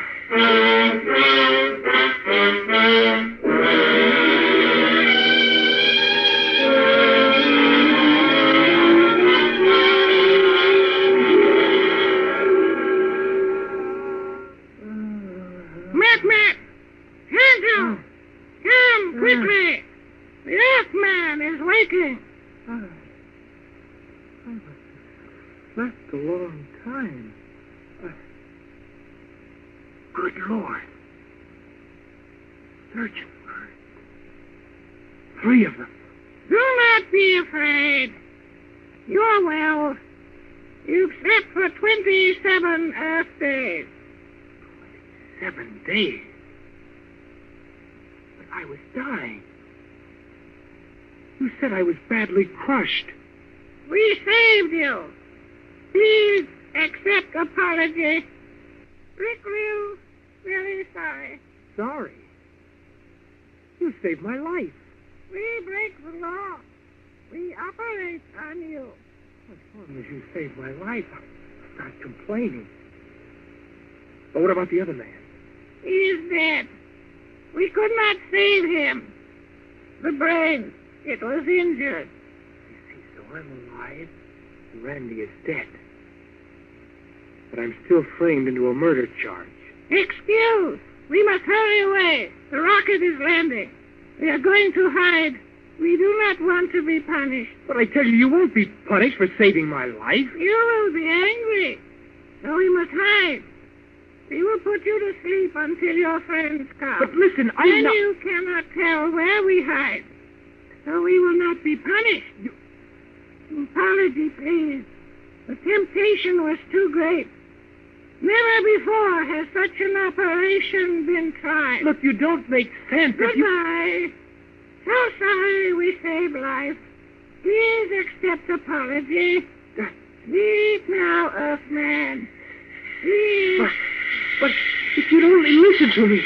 If you'd only...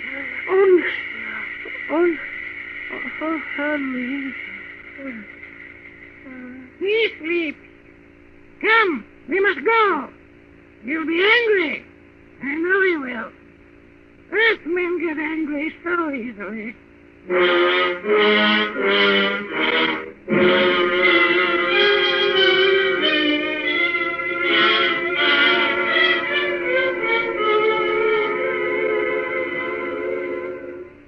Lieutenant Morgan, wake up. Wake up, Lieutenant. Wake up. That's it. What?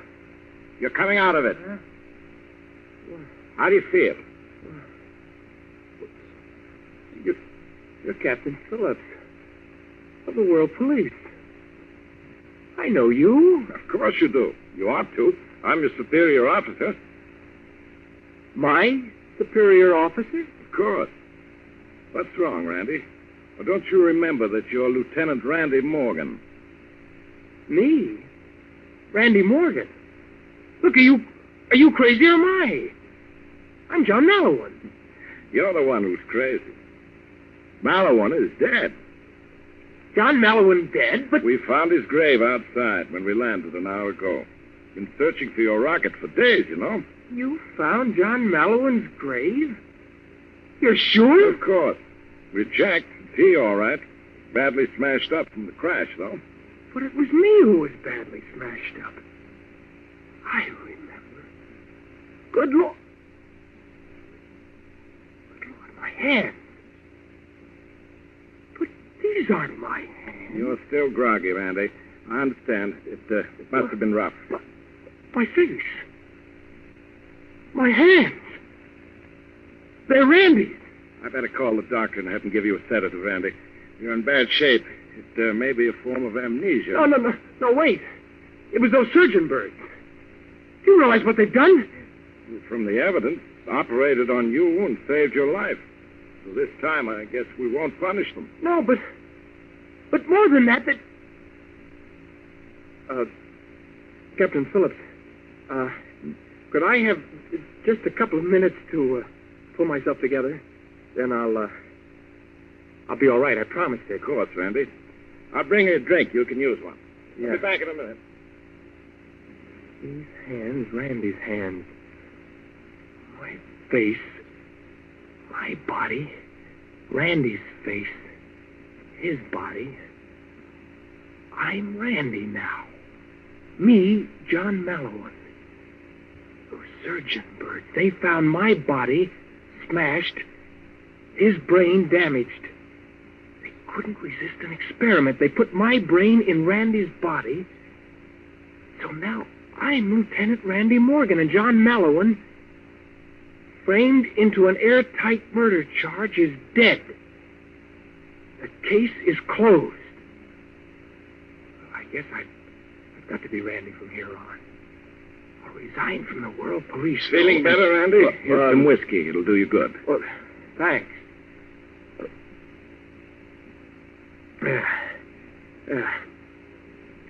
Well, I feel better now. Good.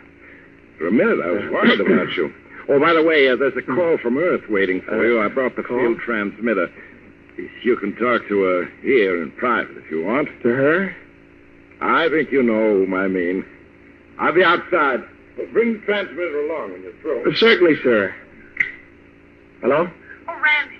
Randy, darling, are you all right? Trina. Yes, I'm fine. Oh, I'm so glad. But poor John. Did he really kill Father? Yes, Trina. The guilty man has paid for his crime. And you'll be back soon, Randy? As fast as the rocket can make it. I have a lot to tell you. Some things to explain to you. I'll be waiting, darling. But, Randy, they said you were hurt. Had to be operated on. And your voice sounds different. Are you sure you're all right? Yes, Trina. You'll find that I'm a little changed, but I think you'll like the change. The operation was a great success.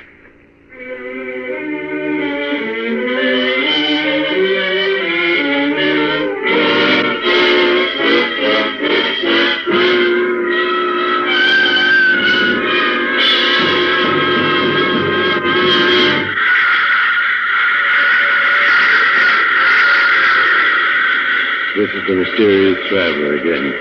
Dear me, that's the most original method of escaping from a false murder charge I ever heard of. To exchange bodies with the man who framed you. But don't try to make use of it. You'll have to wait 1,000 years before it'll be practical. Of course, if you have the time and don't mind waiting, then we... Oh, you have to get off here. I'm sorry. I'm sure we'll meet again. I take this same train every week at this same time.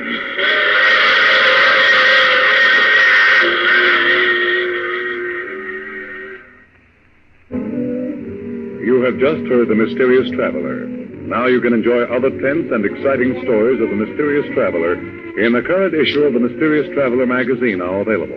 In our cast with Chuck Webster, Gene Carson, Sidney Fall, and Robert Donnelly, with Maurice Tarplin starred in the title role. Music is under the direction of Emerson Buckley, composed by Richard DuPage. All characters in our story were fictitious. Any resemblance to actual persons, the name or otherwise, is purely coincidental. Phil Tonkin speaking. This program came to you from New York. And was transcribed.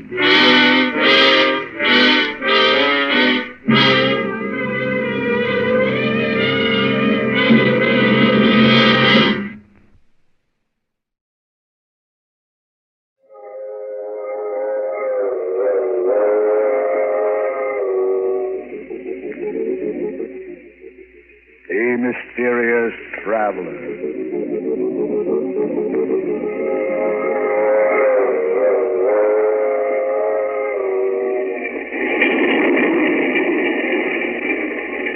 This is the Mysterious Traveler, inviting you to join me on another journey into the realm of the strange and the terrifying. I hope you will enjoy the trip, and it will thrill you a little and chill you a little. So settle back, get a good grip on your nerves, and be comfortable, if you can. Where are we going? Well, we're going to join Walter Cabot as he takes a little excursion into crime. Like all the stories, murder goes free.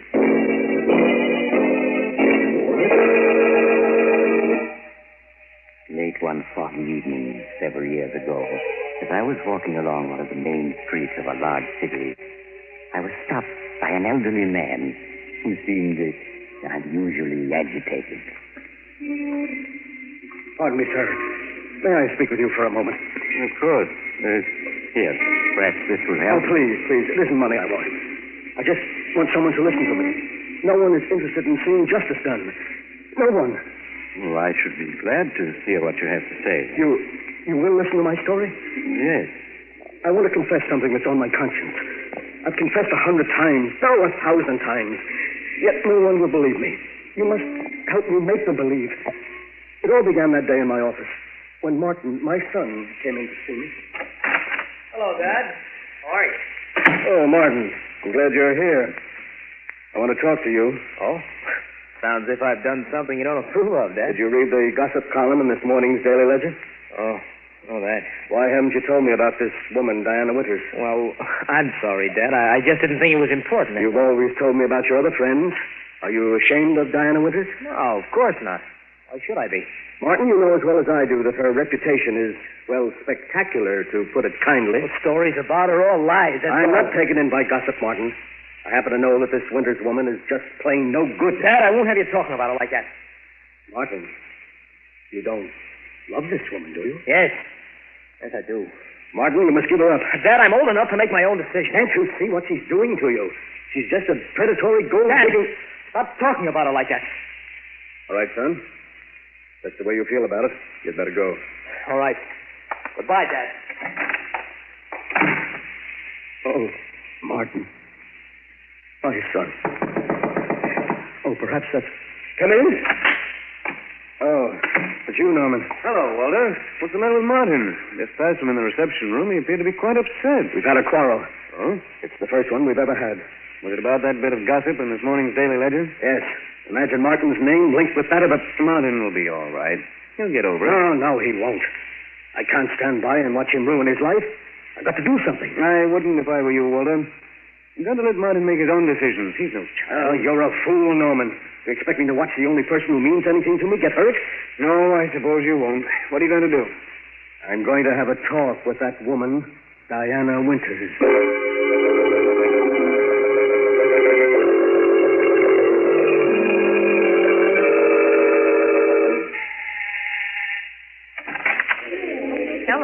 Oh, good evening. Are you Miss Winters? Yes. Won't you come in? Thank you. My name is Walter Cabot. Oh. Walter Cabot. I see. And I have a word in private with you. Really, I have guessed. It will only take a few minutes. Well, all right. Come this way. Thank you. No, I'll bother us in here. I hardly know how to begin, Miss Winters. And let's be frank, Mr. Cabot, and save ourselves time. You've come here to ask me to give up your son, haven't you? Yes. Well, then you may as well know that you're wasting your time. I love Martin, and I won't give him up. I know better. Since we're being so frank, I'll get to the point. How much do you want to let Martin go? Are you insinuating that I now, just come, Miss Winters. There's no need to put on an act for me. How much? Really, Mr. Cabot, you know, you're far more interesting than your son. Shall we say, 100,000? 100,000? Yes, 100,000. If you love your son, surely he's worth it. I haven't anything like that amount of money. Oh, I'm sorry. Do you believe for a moment that Martin has any money? Oh, no. But he will inherit $250,000 from his mother's estate in a few months. Oh, so you know about that? Hmm. Yes, of course. What other reason would you have for leading Martin on? None that I can think of. What if I were to tell Martin of our conversation? He wouldn't believe you. You can't do this to him. I'm afraid I must be getting back to my guest, Mr. Cabot. Now, wait, please. Please listen to me. Martin is everything I have. If I had the money, I'd gladly give it to you. But I haven't it. Oh, so sorry. Women like you don't deserve to live. Will you please leave at once? If you don't give Martin up, I'll kill you. Oh, get out, do you hear? I'll have my friend throw you out. I'm warning you. Stay away from Martin, or I'll kill you.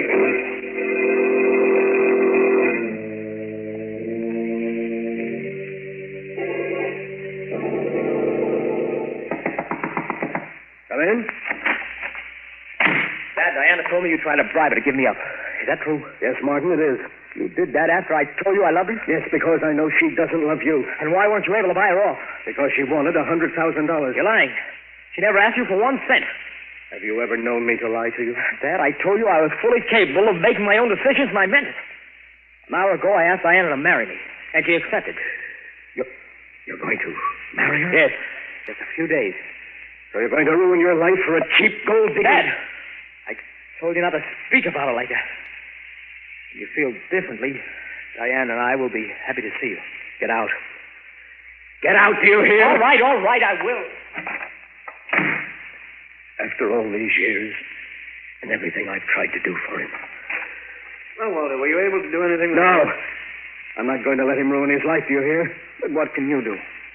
If there's no bride, there can be no wedding. If there's no bride?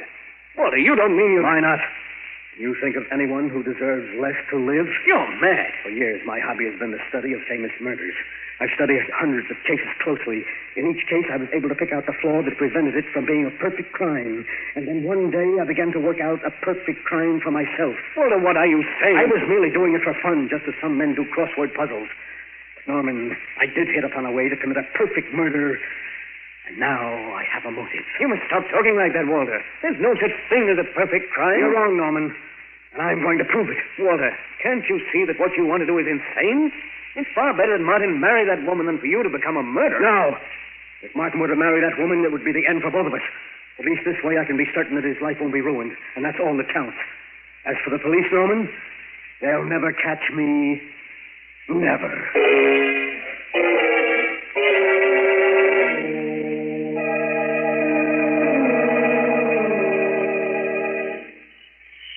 Pardon me, sir. Can you tell me the name of this horrible place? There ain't nothing horrible about Valley Springs, stranger. 1,242 people think it's mighty fine village. I've never seen an uglier place. What do people live here for? Been drinking, haven't you? Well, I'm warning you, mister. You'd better stop insulting this village, or I'll run you in. I'm the village council. Oh, so you're going to get rough, eh? Well, take this. Hey, I'll learn you to push the law around. You're under arrest for drunkenness and disorderly conduct. You and me are going to see George Hutchins, Justice of the Peace.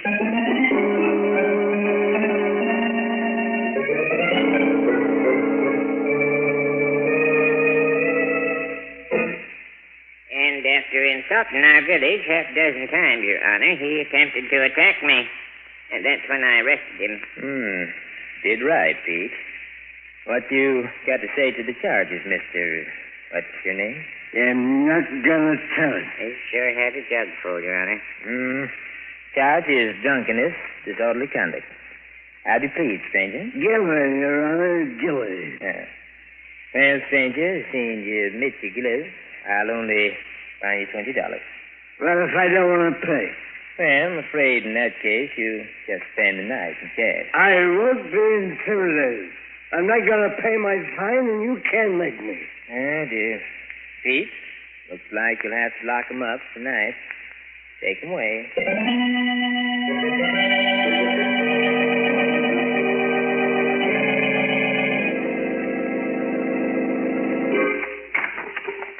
Well, stranger, now you can see what the inside of our jail looks like. Good. It still ain't too late to pay your fine.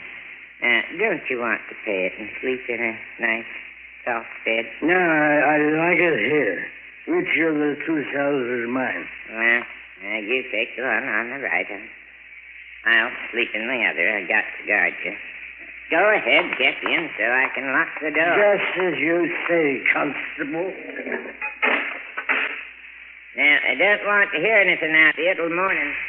I'll have enough trouble sleeping in here without you bothering me. I'll be so quiet, Constable, you won't even know I'm here. Sweet dreams.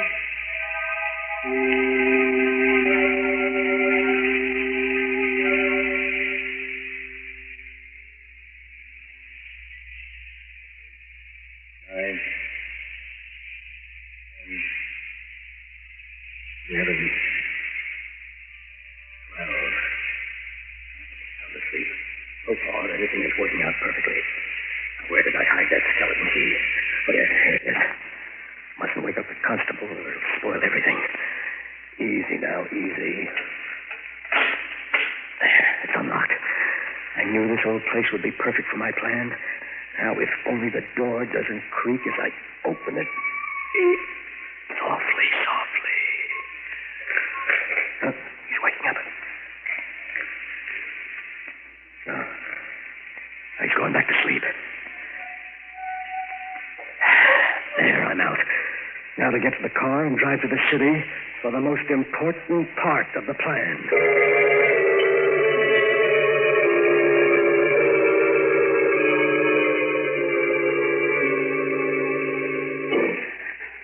Who's there? Who's there? Perhaps if I turn on the lights, Miss Winters. You. Yes, Martin's father. What do you mean by breaking into my apartment? What do you want? What do I want? You remember what I said to you the other night? Oh, what you said? Oh, no, And I'll refresh your memory. I said I'd kill you if you didn't give Martin up. You wouldn't dare. Oh, but I would. Oh, my friends would you threaten me. You get the chair. I don't think I will, Miss Winters. Why are you looking at me like that? You're just trying to frighten me, aren't you? I tried to reason with you, but you wouldn't listen. You should have. No, you can't kill me. Stay away from me. Stay away from me, you hear? It's no use trying the door. I locked it when I came in, and I have the key. Please. Please listen to me. I'll do anything you want. I'll give Martin up. I'll go away. You had your chance. You wouldn't take it. No. I'll get away. Don't touch me. I'm free.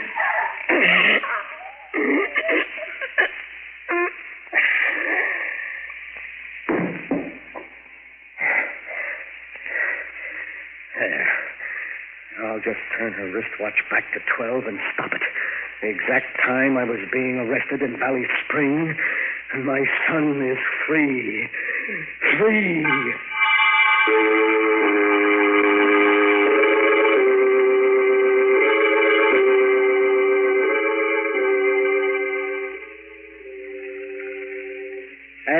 Hey, Constable. Constable, wake up, wake up. I want another drink. Wake up, will you? Wake up. What's all this noise about? Oh, my back. Hey, what's the idea waking me up, boy? It ain't even dawn yet. I want another drink, and I'll take it straight. Oh, go to sleep, you hear? It's 4 o'clock, and you ain't getting out of here until late in the morning. You got 4 hours yet. I don't want to hear any more out of you. Oh. Just as you say, Constable. Anything to oblige a gentleman. 4 hours more.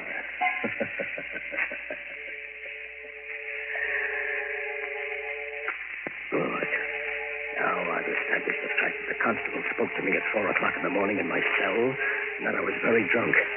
Oh, the perfect crime. Everything's worked out exactly as I planned. The police will never be able to prove a thing. In a few months, the murder will just be a thing of the past. And Martin and I will once more be as close as ever.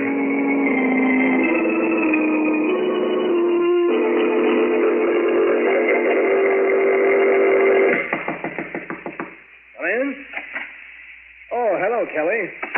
Well, how's the DA's office this morning? Well, so I finally caught up with you. My partner told me a few minutes ago that you've been looking for me. Looking What's on for your you? That's putting it mildly. There's been a 5-state alarm out for you for the past 24 hours. What? Where have you been the last few days?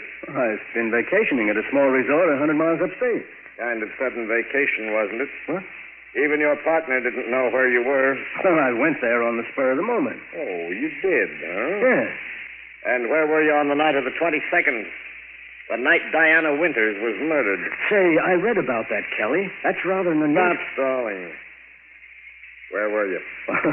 Frankly, Kelly, I don't recall where I was that night. I'm afraid I was a little drunk. You're going to have to do better than that for the DA. Oh? Well, I'm afraid I won't be able to.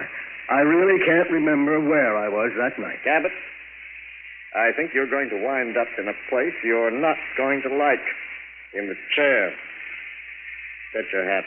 We're going down to headquarters. That sounds serious. Well, look, do you mind if I speak to my partner and explain matters to him? That won't be necessary. You'll be able to read all about it in the papers. And believe me, it isn't going to make pleasant reading.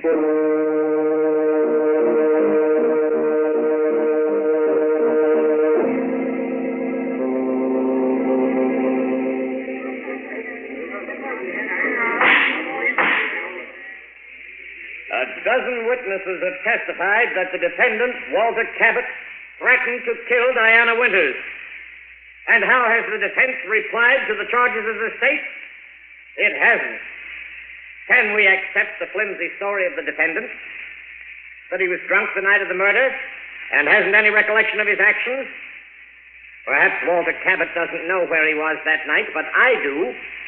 He was in the apartment of Diana Winters, where he cold-bloodedly strangled her as he vowed to do before a dozen witnesses. There is only one verdict you can render. Guilty of murder in the first degree. The state rests, Your Honor.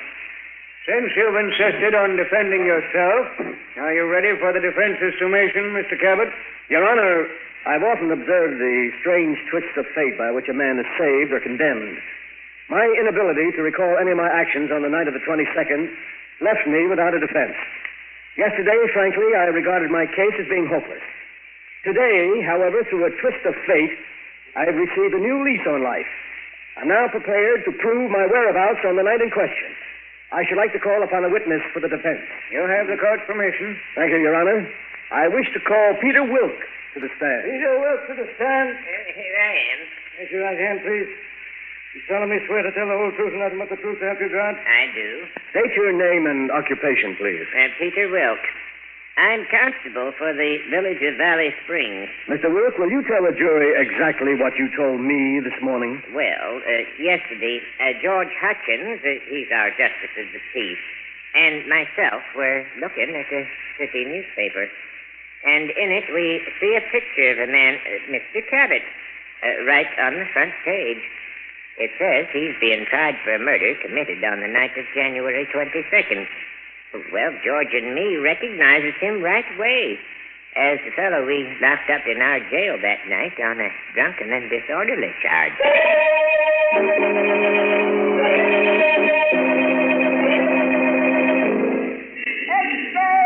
Extra reading in papers.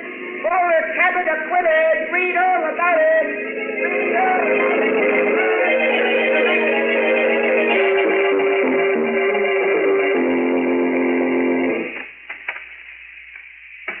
Martin. Hello, Dad.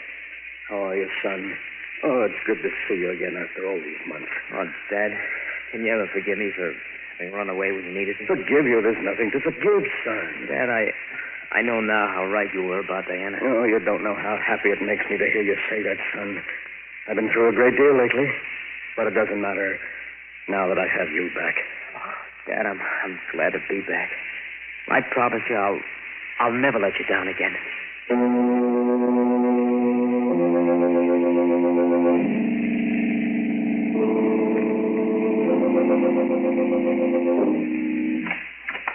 Oh, hello, Kelly. Come in, have a seat. Been quite some time since I've seen you. Yes. Last time you were here, you put the cuffs on me for the Winters murder. Well, mistakes will happen. Anything on your mind, Kelly? No, nothing special. Just friendly call. Oh. Well, thanks for dropping in, Kelly. Oh, by the way, have you seen the latest edition? I know. Anything of interest happen? Yeah, you might find it interesting. It could mean a client for you. Oh, really? What's happened? Well, here's the late paper. Read it for yourself. Oh, thanks. New suspect held for Winters' murder. Oh, no. Oh, it can't be. Why not? If you didn't kill Diana Winters, someone did. And we've got that someone down at headquarters. But you must be mistaken. What evidence have you got? Evidence? Yes. Oh, well, we can prove the guy we've got was at Diana Winters' apartment that night. What's that? But he was seen leaving just after midnight, after a whale of a quarrel with her. Quarrel? What about? Oh, usual thing. We both know what Diana was. Two-timing gold digger. Yes, of course. She had plenty other boyfriends than your son. Only none of them knew about the others. But yes, but that night, the guy who killed her found out a few things about her and bumped her off. No. I don't believe it. I told you he left right after midnight, didn't I? That's right. Well, her watch was found on the floor where she dropped it during that fatal struggle. Stopped just at 12. And that watch is going to hang the guy. We may have been wrong in your case, but this time we have the right man, and we'll make it stick, even though the evidence is circumstantial. Well, I'd better be running along. Good night. Good night. Keep the paper. You might want to read the whole story. New suspect held for Winters' murder. District Attorney uncovers apparently conclusive evidence of guilt. That can't be. I had it planned perfectly so that no one could be held for it. There's no such thing as a perfect crime, Walter. The murderer always overlooks something. No such thing as the perfect crime. Murderer always overlooks something. Norman said that. But I knew better. And now an innocent man has been arrested for my crime. Whoever he is, he's innocent. I must save him. Yes. I can't let him die.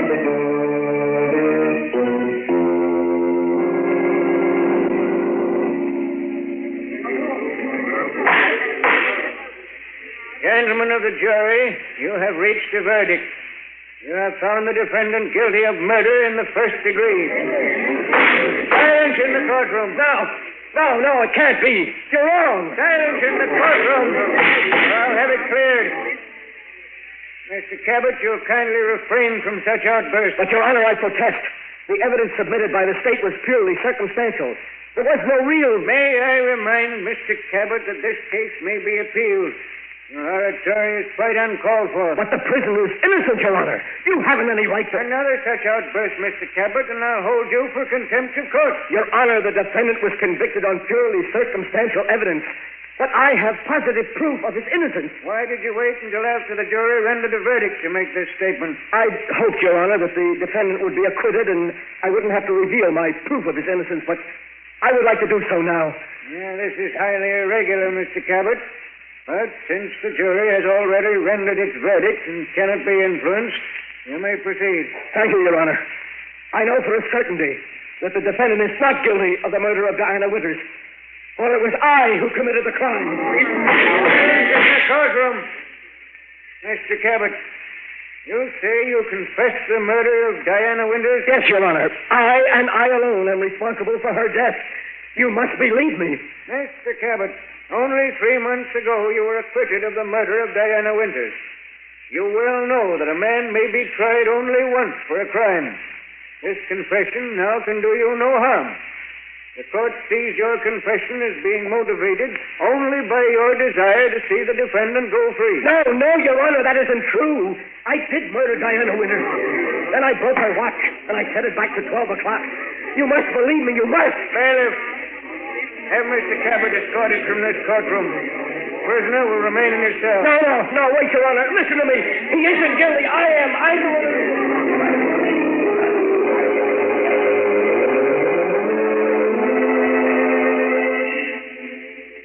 Since that day in court, I've confessed 1,000 times, and yet no one will believe me. No one. But you, sir, you will help me, won't you? We can't let an innocent man die for a murder I committed. No, of course not, but I hardly see how Every minute that passes brings him closer to the end. We must save him. We must. If you only help Hello, me... Cabot. Oh, Kelly, I was just telling this gentleman here my story. We can't let an innocent man go to the electric chair. Kelly, you're a smart man. You believe I murdered Diana Winters, don't you? Yes, I do. You do? Then you'll help me save him? People wouldn't believe me any more than they do you. But they would, Kelly, they would. Why should they believe your story? You can't be tried again for the murder of Diana Winters. And what man in your position wouldn't confess to save his own son?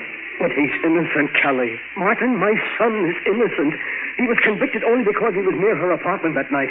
And now there's so little time to do anything. The execution is set for midnight, and it's already... It's 12 already. No. I'm sorry, Cabot. May his soul rest in peace. My son.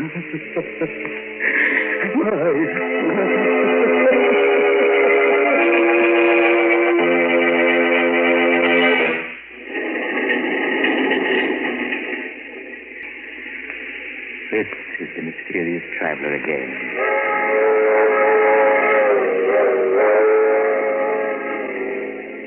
Did you enjoy our little trip? Too bad about poor Walter Cabot, wasn't it? Such a brilliant man. But his own intrigue sent the one person he loved to the electric chair. As the city hall clock tolled midnight, Walter Cabot must have heard his partner's warning. There is no such thing as a perfect crime. The murderer always overlooks something. So, if by any chance you're contemplating murder, I suggest that you stop and think it over. Lest you'll find to your sorrow that you... Oh, you're getting off here. I'm sorry.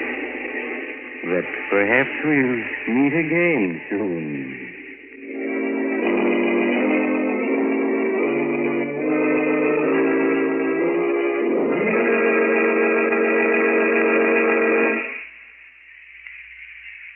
You have just heard Chapter 67, the final chapter of this series of The Mysterious Traveler, Tales of the Strange and Terrifying. In tonight's story, Murder Goes Free, Ed Latimer played Walter Cabot, Tony Barrett played Martin, and Irene Winston played Diana. The Mysterious Traveler is written by Bob Arthur and David Cogan, and original music is played by Henry Silverne. The entire production is under the direction of Jock McGregor.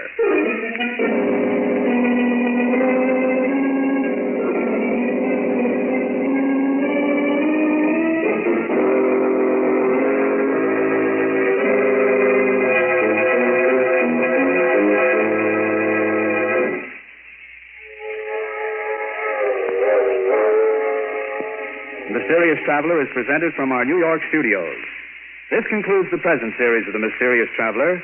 Next Saturday evening at 9:30 Eastern Wartime over most of these stations, Mutual will present a new program, radio's first nationwide audience participation mystery series.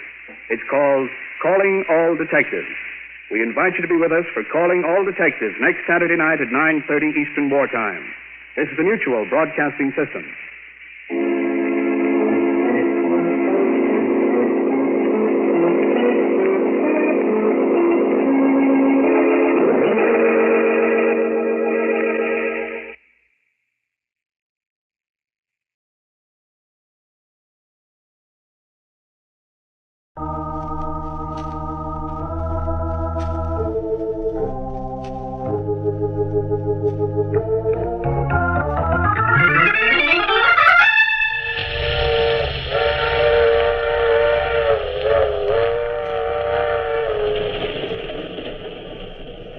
Mutual presents The Mysterious Traveler.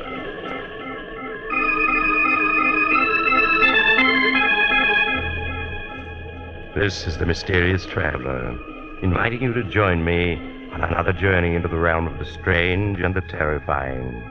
I hope you will enjoy the trip, that it will thrill you a little and chill you a little.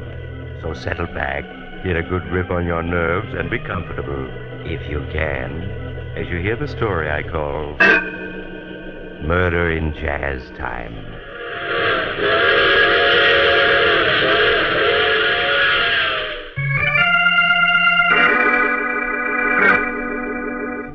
Tonight, we're going to delve into the strange and confusing events in the life of Alexander Drake. But what person can tell you of these events better than Alex Drake himself? As our story begins, Drake is seated at a small table, staring at several blank sheets of writing paper. Slowly he picks up a pen, hesitates, and starts to write. I scarcely know at what point to begin telling of the things that have happened to me these past months. I suppose I should begin with Vicky. Vicky, who I have loved ever since we were children. If my love was never returned by her, I was content to wait, ever hopeful that someday she would reciprocate my feelings. We saw a great deal of each other after she graduated college, and I watched with interest as she embarked upon a singing career. Success came to Vicky quickly and smoothly, as all things did. She sang with several name bands and then became a star attraction at the swankier nightclubs. Several years passed, and then one night, as I had always dreamed of it happening, Vicky agreed to marry me. That was the happiest moment of my life. A week later, we were married and driving to New Orleans on our honeymoon. Happy, darling? Oh, yes, Alex, yes. No regrets about giving up your career? None at all. Oh, it's good of you to say that, Vicky. I'll try to make it up to you. Oh, no, really, Alex. Giving up my career isn't any sacrifice. For a long time now, I've known that I wasn't very good. Not very good? Why, you were getting $1,000 a week at the Casablanca. And look at the way your recordings are selling. Oh, let's face it, Alex. I have a nice voice. I'm fairly attractive. And thanks to fine publicity, I've come a long way. But I'm not really a very good singer. Oh, nonsense. I think you're a wonderful singer. That's because you're in love with me, darling. But I know better.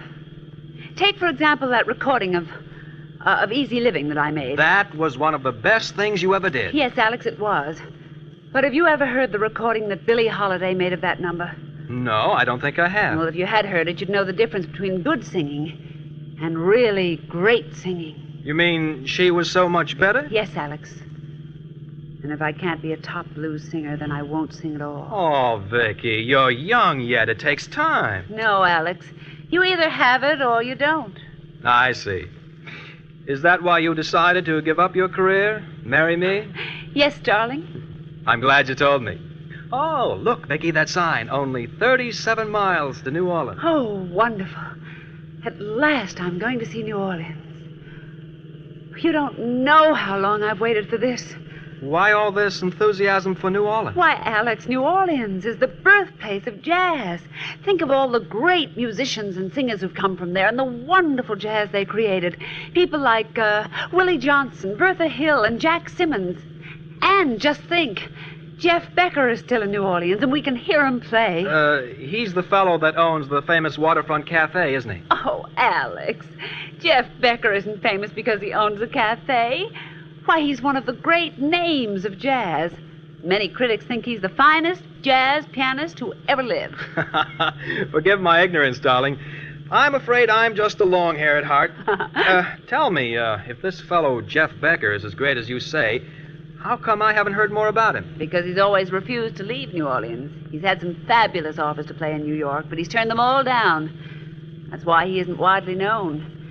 But real lovers of jazz come from all over the country to hear Jeff Becker play at his cafe. Well, then I guess there isn't any question as to where we're going tonight. Jeff Becker's it is.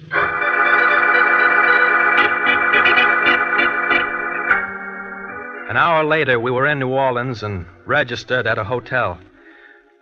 Early that evening, Vicky and I had supper at Antoine's, and then we left for Jeff Becker's cafe. As we drove, Vicky was unable to hide the excitement she felt. Jeff Becker's cafe turned out to be a long, rambling, shabby building with a balcony that ran the length of it and hung over the river. The inside of the cafe was as unpretentious as the outside. There were 40 ancient tables or so, a small bandstand, and an equally small dance floor. A mahogany bar ran the length of one wall with a long mirror behind it reflecting the shabbiness of the cafe. As we were seated, a few musicians began to drift in and take their places on the bandstand. Vicky whispered excitedly to me the names of the musicians, whom she seemed to know without ever having seen before. And suddenly Vicky clutched at my arm. Alex, look. There's Jeff Becker. Where? There he is, walking towards the piano. That little sandy-haired man? Yes. That's Jeff Becker. I stared at him and felt somewhat disappointed. For no good reason whatsoever, my imagination had led me to see Jeff Becker as an impressive-looking individual, whereas in reality he was a slight man, being no more than 5'5", with a plain, undistinguished-looking face. He looked a good deal younger than the 50 he was reputed to be. There were two very attractive-looking women with him, both of whom followed his every move as he sat down at his piano. The talk and the laughter in the cafe died out, and Jeff Becker and his men began to play.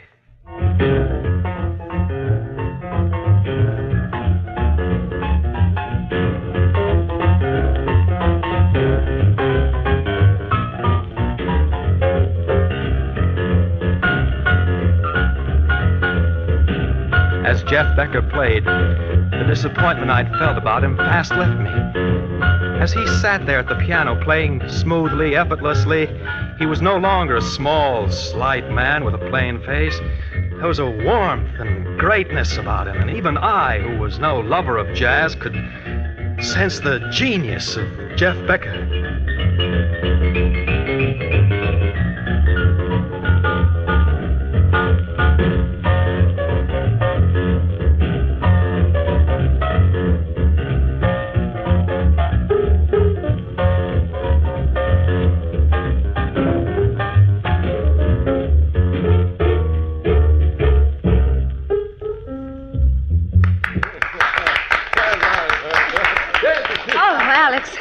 Isn't he wonderful? Yes, Vicky, he is. He really is. Alex, look. He's coming this way. Yes, he seems to be coming to our table. Good evening, Miss Saunders. Welcome to New Orleans. Why, thank you, Mr. Becker. Thank you very much. Just call me Jeff. Only tourists call me Mr. Becker. All right, Jeff. Oh, this is my husband, Alex Drake.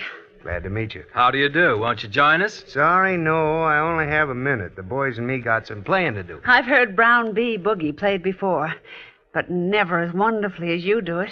Thanks very much, Vicky. How did you know who I was? I've seen pictures of you. Have you ever heard my wife sing, Jeff? Yes, I have. Well, I gotta be getting back to work. It's been nice meeting you folks. See you around. Yes, of course. Huh. An abrupt sort of fellow, isn't he? He was being tactful, darling, not abrupt. He was afraid you might ask him what he thought of my singing. Well, what's wrong with my asking him that? Oh, nothing. Only it would have made Jeff Becker unhappy to have told you the truth about my singing. Well, anyway, I still think you're great. Thank you, darling. Oh, look. They're going to play now.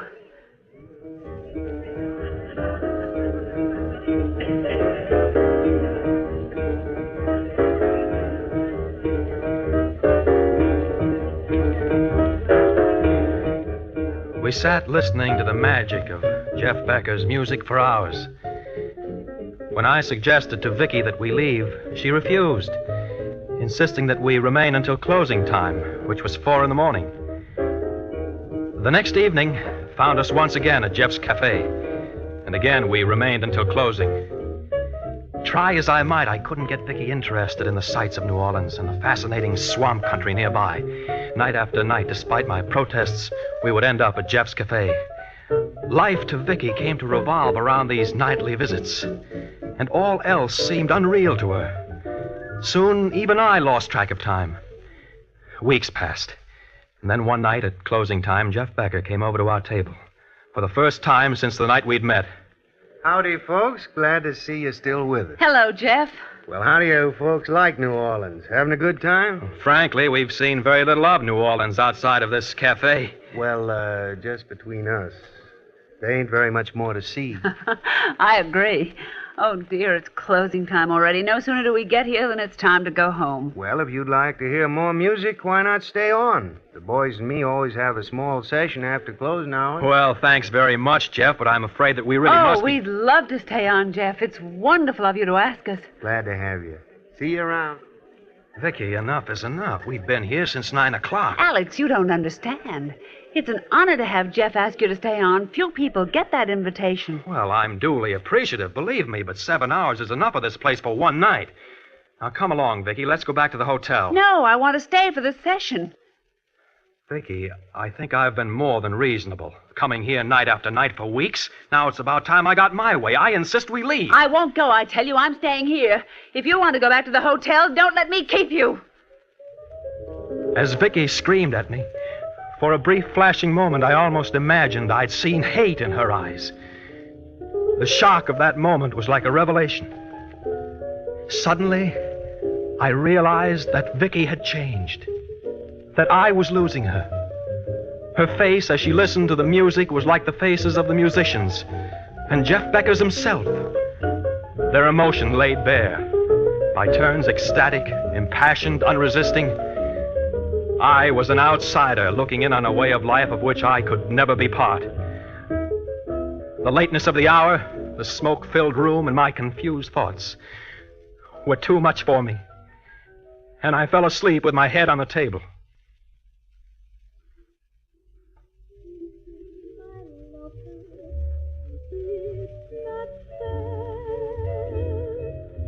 I have no idea how long I slept, but when I awoke, it was daylight. I became aware of a woman singing. I looked up. I saw it was Vicky. Vicky standing by the piano, singing to Jeff Becker. Since it is a dancing floor just for my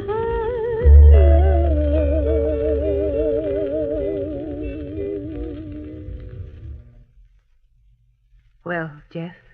I don't know, Vicky. What's wrong? Hard to say. Oh. Vicky, jazz was born in these parts. And it came from the people. The people who worked on the levees, the riverside whalers, and in the fields. It was part of the bone and flesh of old-timers like Willie Johnson and Joe Fletcher. They played jazz the way it was in their hearts. A singer like Chippy Hill just stepped up, clapped her hands, and gave out with the blues. That's what made it great. They played and sang as they felt. I see. Second-rate musicians picked up something that was fine and clean and took it to the big cities in the north. But they weren't playing for the sake of music. They were playing for greenbacks. And is that what's wrong with my singing? Afraid so. I reckon you had too many teachers, Vicky, and they all taught you to sing by the book. It may be popular, but it ain't good. Do you think it's too late to go back? Hard to say, Vicky. Do you want to start all over? Oh, yes, Jeff, yes. Would you let me stay on here and sing with your band? Well, if you feel... No, Vicky. Alex! You're not singing with the band. We're leaving New Orleans at once. Alex, be reasonable. You It's know no it... use, Vicky. We're leaving New Orleans today, and that's final.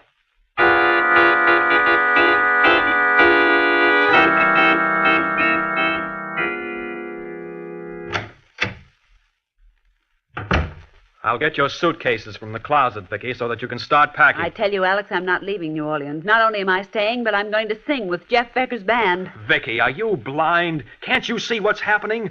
You're losing all sense of perception, of values.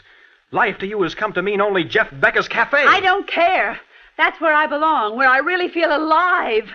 If you loved jazz, felt about it the way I do, you'd understand. I do understand, but there are other things besides Jeff Becker and his music. Not for me, there aren't. Now, here's a suitcase. Start packing. It's no use, Alex. I'm not leaving. You'll have to choose between Jeff Becker and myself, Vicky. Well, I'm sorry it's come to this, Alex. But I'm still going to sing with Jeff Becker's band. It was at that moment I knew that I had lost Vicky. As she turned away from me, an overwhelming hatred for Jeff Becker surged up within me. Had he been in the room at that moment, I would have killed him without any hesitation. I left the hotel, walked the streets of New Orleans. I knew that Vicky would never be mine as long as Jeff Becker were alive. And I also knew that I couldn't go on without Vicky. There was only one answer.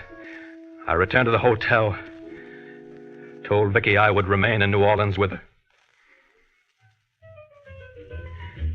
Night after night, we continued going to that waterfront cafe. And each night after the place had closed, Vicky would sing with the band.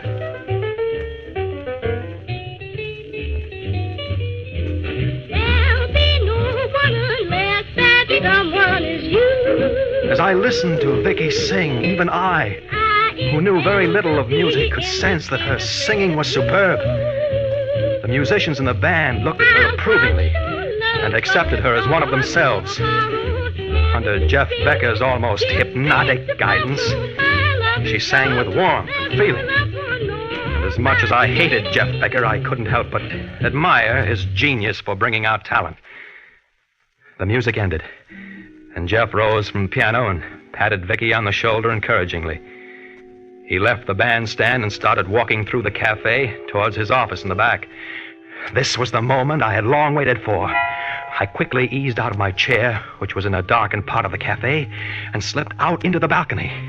I then ran quietly along the balcony until I reached the French door that opened into Jeff Becker's office. I got there just as Jeff sat down at his desk. He was alone. I opened the door and stepped into his office. Oh. Hello, Alex. What can I do for you? I've come for my wife. Your wife? But Vicky isn't in here. Vicky is wherever you are, and I can't have that, Jeff. She's got to be mine. She is yours. You know that. No, she belongs to you now. She said as much. As long as you're alive, Vicky will never be mine. I know that. You're wrong, Alex. Believe me. It's music. She's got to be mine. She's got to be. Alex, no.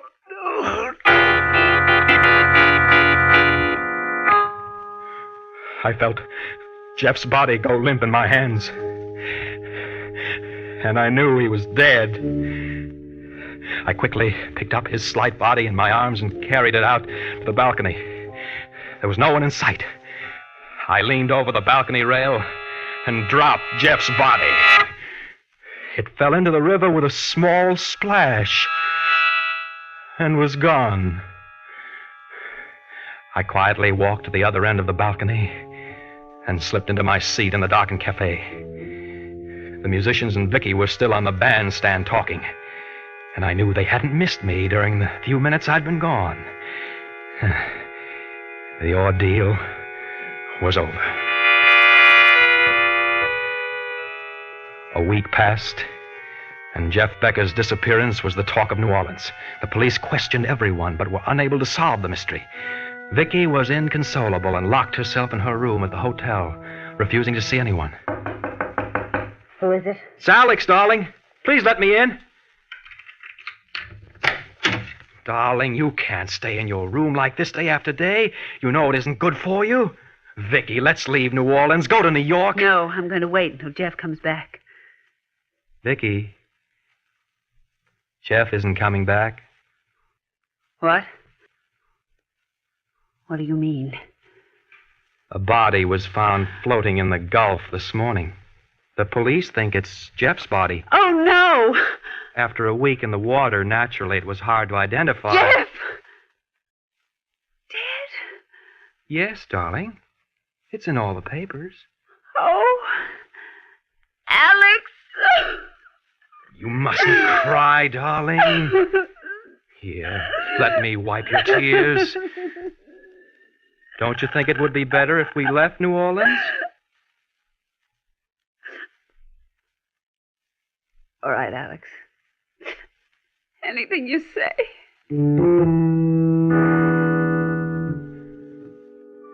A few days later, we were back in New York. There was snow on the ground, and the air was invigorating. What had happened in New Orleans seemed like a dream, a bad dream. At first, Vicky was melancholy, but as days passed, she grew better, and I felt confident that in time she'd be her old self. We saw all the shows in town and dined at the finest restaurants. And then one night I took her to Carnegie Hall to hear the Philharmonic Orchestra. Here, darling, here's the program. Thank you. Oh, I see they're going to play the Rachmaninoff First Piano Concerto with Andre Duval as soloist. You've always liked that concerto, haven't you? Yes, Alex. Look, Duval's just come up on stage. Young, isn't he? Yes, he is. Happy? Alex, they're going to play now.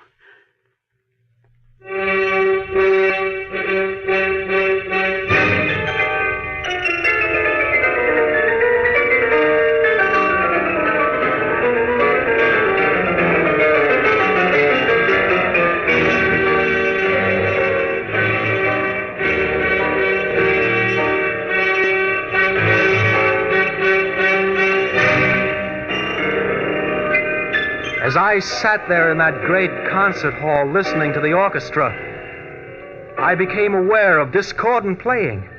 I looked at Vicky, at other concert goers, but none seemed aware of it. The discordancy grew.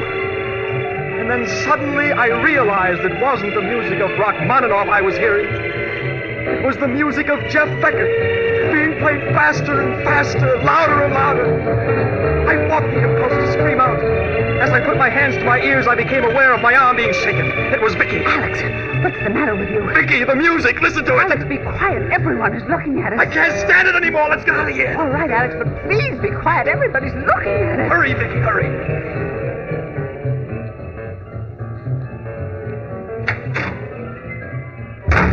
Oh, it's gone.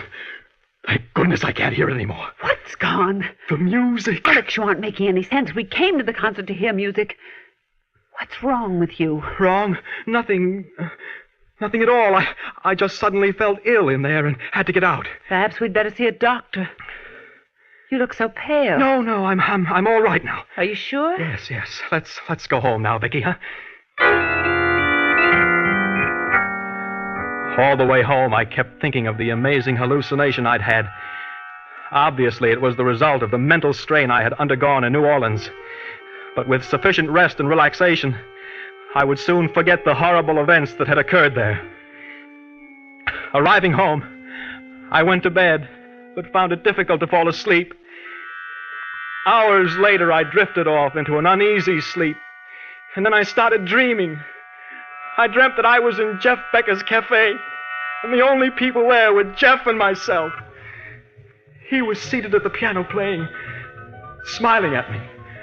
I walked over to the bandstand, and he spoke to me. Hello, Alex. How do you like this number? Pretty good for a dead man, huh? You can't play if you're dead. Yes, I can, Alex. You hear my music, don't you? Yes, I do. You're always going to hear it, Alex. Always. Because my music will never die. Even if you did kill me, it'll go on and on. No! Stop! No! I don't want to hear it! Stop! Stop! Alex, wake up! Alex, wake up! Wake up! Alex. What? Alex, what is it? What is it? You were having a nightmare. You screamed and woke me up. Yes. I remember now. What were you dreaming about? New Orleans. New Orleans? Yes. Go back to sleep now, Vicky. I'm all right. I'm all right, I said to her. But I wasn't. That was the beginning of a series of nightmares and hallucinations in which I heard Jeff Becker playing that accursed music of his. When an attack came, I would flee from room to room, pressing my fingers against my ears, but there was no escape. I could hear the rhythmic pounding of Jeff Becker's music in my head, growing louder and louder, relentlessly hammering away. I knew that it would only be a question of time before he drove me mad. I fought for my sanity, but Good morning, Mr. Drake. How are you feeling today? Oh, I see you've done quite a bit of writing.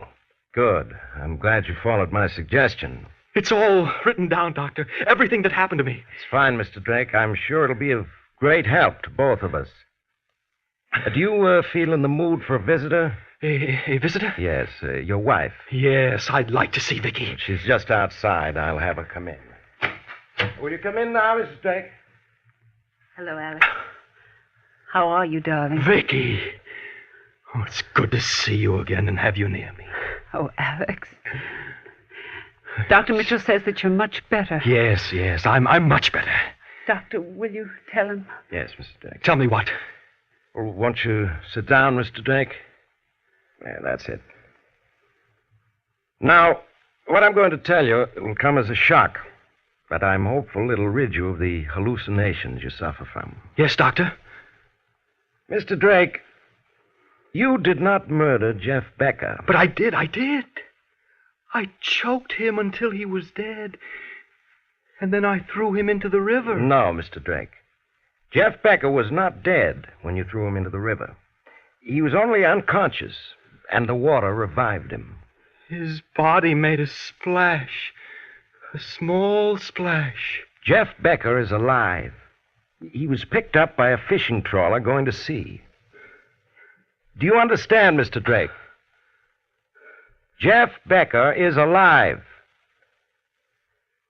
Will you come in, please? I didn't want to do it, but he made me. Hello, Alex. How are you? No! You're dead! You're dead, do you hear? But your music, it goes on and on. I can't get away from your music. It follows me everywhere. Doctor, can't you do something? I'm afraid we've failed again. This feeling of guilt is overwhelming. However, we shan't give up. It's getting louder and louder, and I can't escape from it. Stop it! Stop it!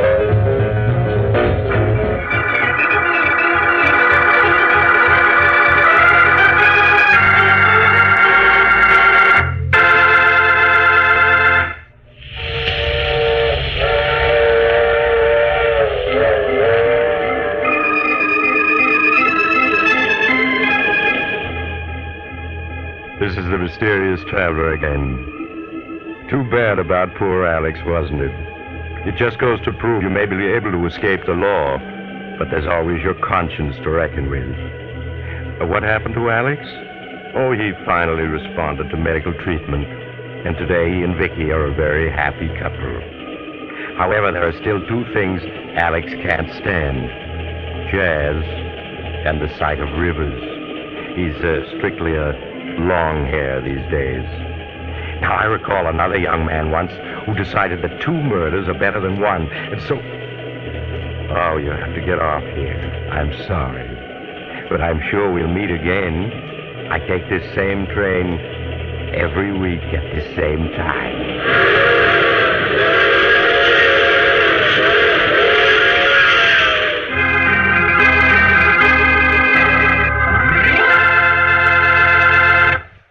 You have just heard The Mysterious Traveler, a series of dramas of the strange and terrifying.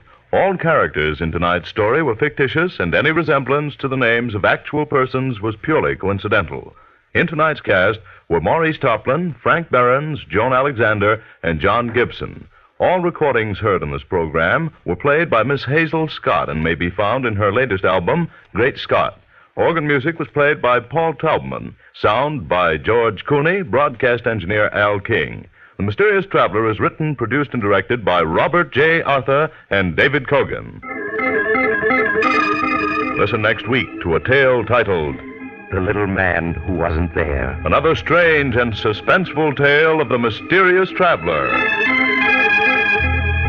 This program has come to you from our New York studios. Another program of tense and dramatic action will follow in just a minute. Stay tuned to the station for Official Detective. Carl Caruso speaking. This is the Mutual Broadcasting System.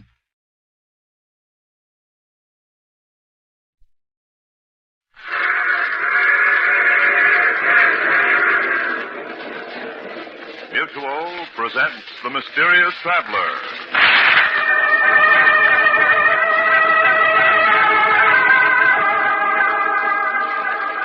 This is the Mysterious Traveler, inviting you to join me on another journey into the realm of the strange and the terrifying. I hope you will enjoy the trip, that it will thrill you a little and chill you a little. So settle back, get a good grip on your nerves, and be comfortable, if you can.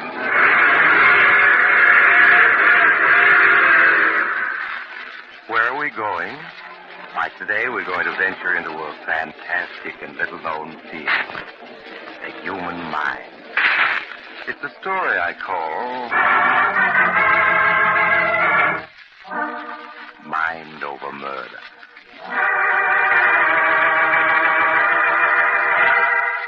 On a stretch of green lawn at the top of high cliffs looking over the Atlantic Ocean, the great Ricardo, who claims to be the world's greatest mind reader, is practicing his art. He's preparing for the vaudeville tour he's soon to begin.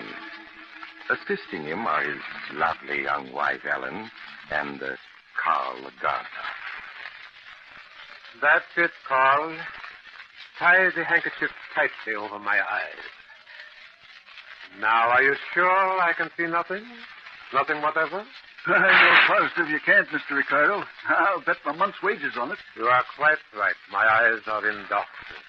But my mind is not. Ellen, Yes, Ricardo. did you bring out the basket of books I asked you to? Yes, I have them here.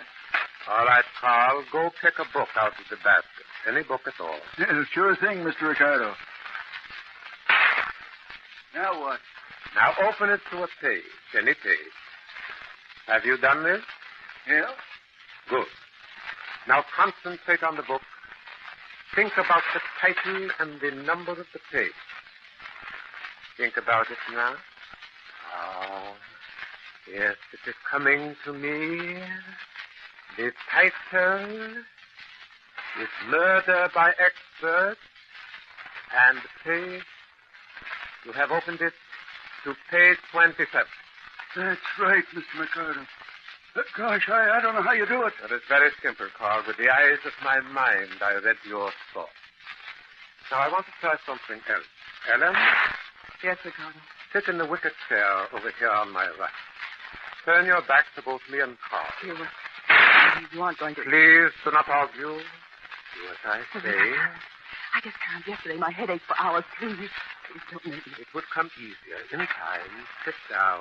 All right. And make your mind free of all thoughts. Yes. I want you to look with your mind into Carl and to read there what his eyes see on the page before him. Must I read? I have said that you must. All right. I'll try. Now, Carl. Yes, Mr. Ricardo? Take another book, open it to the first page of a story, and concentrate on it. Right. I get you. Now, Ellen, read the page at which Carl is looking. I command you, by the powers of the mind, read. My head hurts so. It's as if it were going to split. Read. I see something. Words, title, vision, judgment, fire, H, Jesus. Oh. Continue. Read. No, I can't make it out. It's all blurred. I can't see anything clearly. Oh, my head. Carl, was she correct? Yes. Well, that's all I want to know. You can leave now. Okay, Mr. Ricardo. The roses need watering. I'd better tend to them right away. Yes, right away. The innocent. He's afraid of me. How do you feel, Ellen? My head hurts.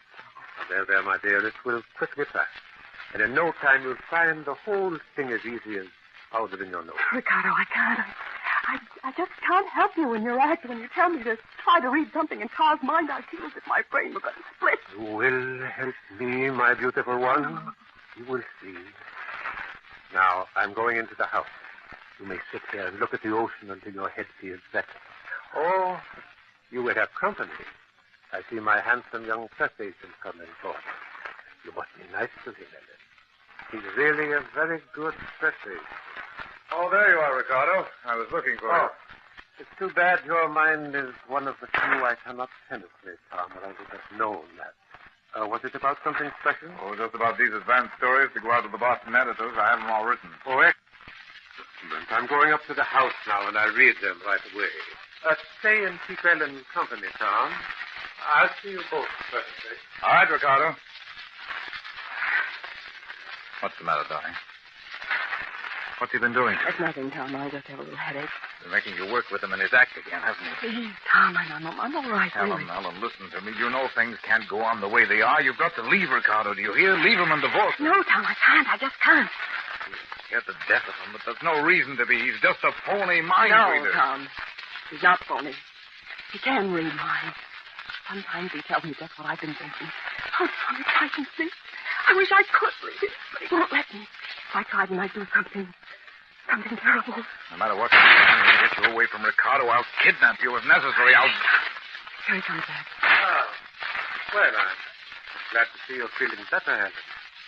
Is it Tom who has put that sparkle in your eye and that flush in your cheek? Of course not. I would not like it if I thought so. I should be very angry if my beloved had eyes for anyone but me. Of course, you haven't, have you, Ellen? No. No, of course not. For you love me devotedly, do you not? I love you. Devotedly. You always will in this world and in the next. I always will. In this world and the next. You see, Tom? You see why I dare leave my lovely Ellen alone with you? I have perfect faith in her. When we start our tour week after next, I will be quite busy much of the time, and I hope you won't mind keeping Ellen from being lonely. I'm sure the trip won't bore you. I expect it to be most entertaining.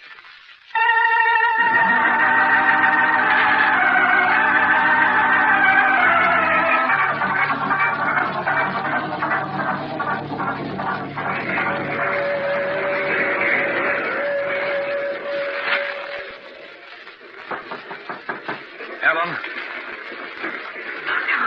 Come in. Ellen, the train's just coming into Bridgeville. Ricardo's still in the diner. Are you ready? Yes, I just thought of putting on my hat and coat. I didn't pack anything because you said not to, but... Oh, Tom, I'm frightened. Ellen, you've got to get hold of yourself. Ricardo's not superhuman. No, sometimes I think he is, Tom. I'm positive that he knows everything we think. He's just playing with us. He seems so amused ever since the tour started. He seems to have been deliberately throwing us together just to see what happens. Stop worrying. In a minute, you'll be through with him forever. The bus for Chicago leaving Bridgeville 5 minutes after we get off. In Chicago, you can stay with my mother until you can get a divorce. Then you're going to marry me. Tom, I'm afraid. Listen. That's the whistle for Bridgeville. We're going for the station. Quick, get your coat. All right, Tom, help me with it. Here, I'll give you a hand, dear. You got it on? What? Ricardo! Yes, my dear. I was worrying about your headache, so I left my lunch to come and see how you were. Oh, I'm feeling a little better. I was going to take a walk on the platform and get some fresh air. Yes, I see you have your coat out. Oh, but alas, we only stopped for a minute. Hardly long enough for a walk. No, I suppose not. So this is Bridgeville. The pretty town. On the main bus route to Chicago, I understand. Is it? Someday I should show you Chicago, Ellen. You'd like that, wouldn't you? Yes. I would like that. Ricardo, stop torturing. Torturing? Ellen? Why, Tom, what a curious idea. I would give my life for Ellen. And she for me, wouldn't you, darling? Yes. I'd give my life to you. To most people, that is an empty phrase, but Ellen means it. I will prove it to you, Tom. I'm not interested. Oh, but you are. Ellen, my love. Yes, Ricardo. Ellen, I'm taking a revolver from my pocket. Here, now, you take it from me. Yes, Ricardo. What are you up to? Point the revolver at your heart, my dear, and pull the trigger. Yes, Ricardo. Ellen, stop! Stop! No, Tom. Let go of my wrist. You shall not interfere. Ellen, pull the trigger. Yes, I'll pull it. Ellen, you... Nothing happened. No, of course not. The gun was empty. But Ellen didn't know that, did you, my darling? No, I didn't know that. So she would have died just because I asked her to. Such devotion is very rare. It is the kind that lasts through all eternity, as ours do. For we shall always be together, Ellen and I, while we live and after we die. Nothing will ever separate us. Nothing. Whatever.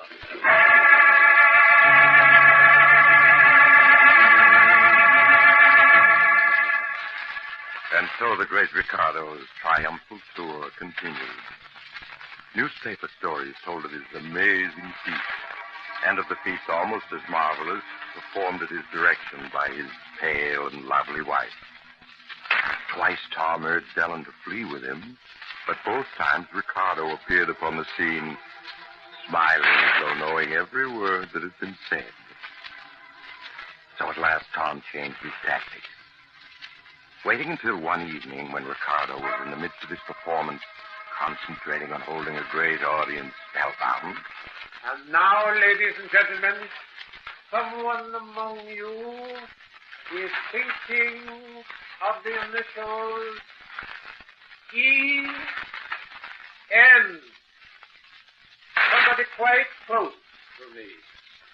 Tom listened for a moment, and he was quite sure that Ricardo's attention was fully absorbed.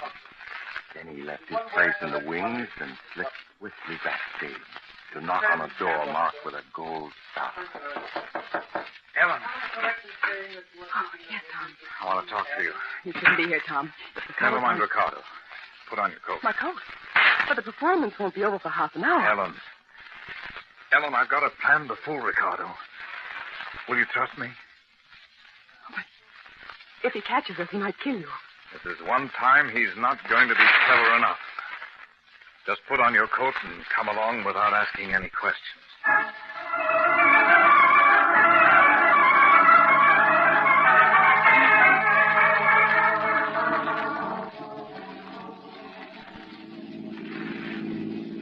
But, where are we, Tom? We've been driving for an hour, turning this way and that, and I haven't any idea which way we've come. You're not supposed to have, Ellen. Don't you see, if you don't know where you are, Ricardo can never know either, even if he can make contact with your mind from this distance.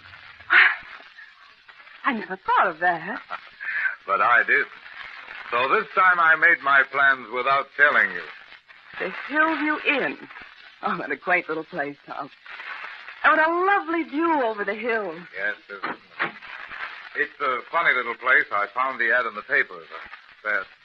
I've engaged a room for you and one for me. We'll stay here tonight. Tomorrow, Ricardo will be in Buffalo, and we'll be heading in the opposite direction. Tom, there's someone standing in the shadow beside the porch. That's probably the manager waiting for us. Is that you, Mr. Adams? No, Tom. It is I, Ricardo. Ricardo. Yes, my beloved. I've been waiting for you. What took you so long, Tom? How did you get here? How did you know we were coming here? Why, Tom, it was I who told you to bring Ellen here. That's a lie. No one knew we were coming here but myself. Did you think this was your idea? On the contrary, I put the thought into your head, every bit of it. That's impossible. I even suggested to you to look in the paper where you could find the advertisement for this delightful little inn. I don't believe it. Yes, Tom, at last, after painful effort, I have succeeded in forcing my thoughts into your mind. And now I have another little matter to settle with you. Your undesired attentions to my wife. Ellen isn't your wife anymore, Ricardo. She's left you for good. Ellen, is that true? No, Ricardo. I love you. Ellen, he's making you say that. Ellen, my dear, tell Tom just how you feel toward him. I've been playing with you, Tom, to amuse myself. You've been very stupid not to realize it. I'm not impressed by your tricks, Ricardo. Ellen is leaving here with me now. Ellen is not leaving, but you are. You see that railing behind you? Beyond it is a 50-foot drop to a rocky ledge. What of it? In a moment you are going to fall accidentally over that railing and be killed. You see, there are only the two of us. And I am far stronger than you. Oh. Now, I will show you a trick of Oriental wrestling. Tom, look out! He's walking down the railing. Maybe I know some tricks too, Ricardo. Now, how do you like this one?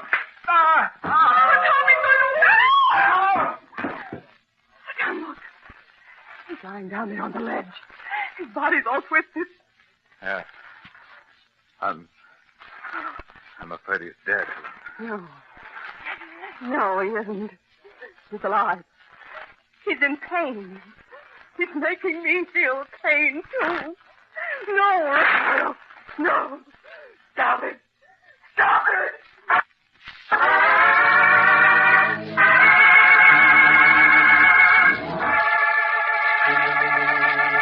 No, the great Ricardo, mind reader extraordinary, was not dead. For weeks afterward, he hovered on the borderline between life and death. And then, as if pulling himself back to life by the sheer strength of his will, he slowly won his fight. But though he lived, his fall had paralyzed his body, leaving only his mind truly alive. He lay in a hospital bed, still breathing, but unable to move, to speak, or even to open his eyes. So he's definitely going to live. There's no longer any doubt of it. It's almost a miracle. I didn't think any man could survive such an injury. He wouldn't let himself die. Well, most of us want to live, I've discovered. I mean, he deliberately refused to die. He kept saying to himself, I will not die. I will not die. You could hear him? But he's paralyzed. He can't speak. I could hear his voice in my mind. Oh, I see. Yes, he's going to live. But he'll never move, nor speak, nor see again. Yes, he knows that. I beg your pardon? Ricardo knows that he'll never recover. He wants to go home. I have to take him there. I will look after him. Ellen, you I can't. have to. Tom, don't you see? I'm his prisoner again. The prisoner of his mind. And this time I'll never escape.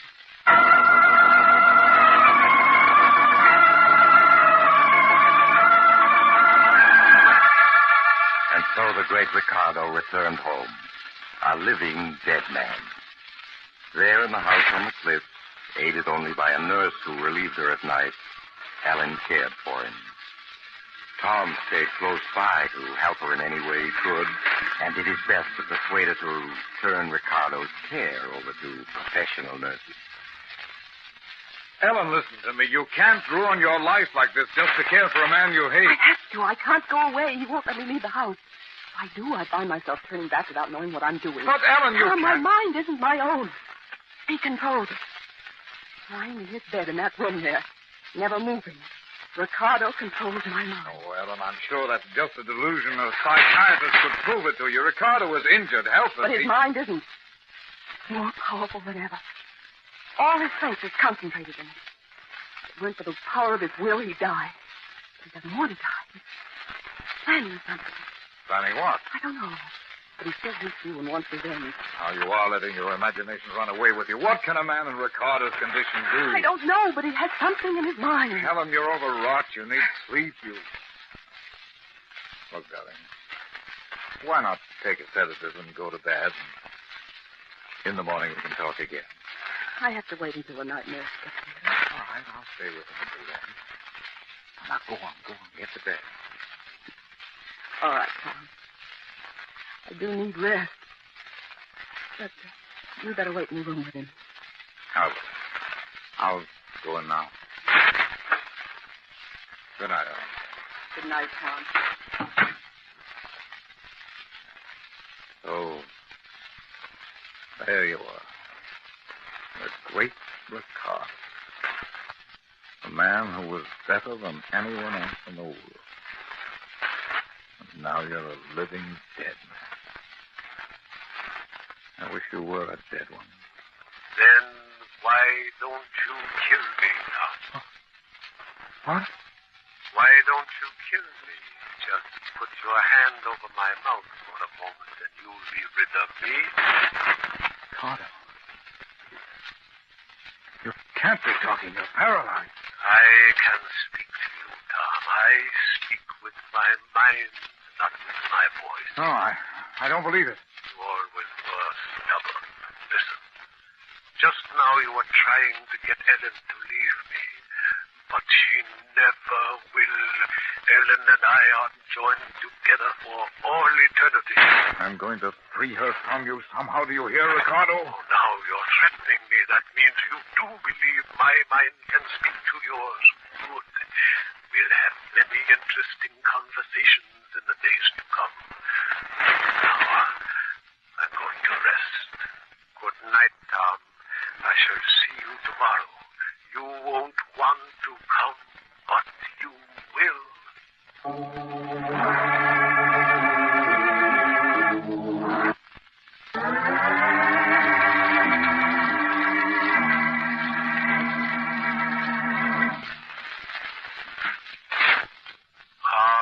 Tom, it is good of you to pay me another visit. I was hoping you would come today. In fact, I might say I was willing it, and you came. So it's true. I was trying to convince myself I'd imagined this. Stubborn, stupid Tom, always fighting against the inevitable. You tried to stay away today, didn't you? But you couldn't. No, I couldn't. And you're convinced now you're not suffering from a delusion. All right. Not a delusion. So what, Ricardo? I have some interesting information for you. But first, sit down. I think I'll stand. Sit down. I won't.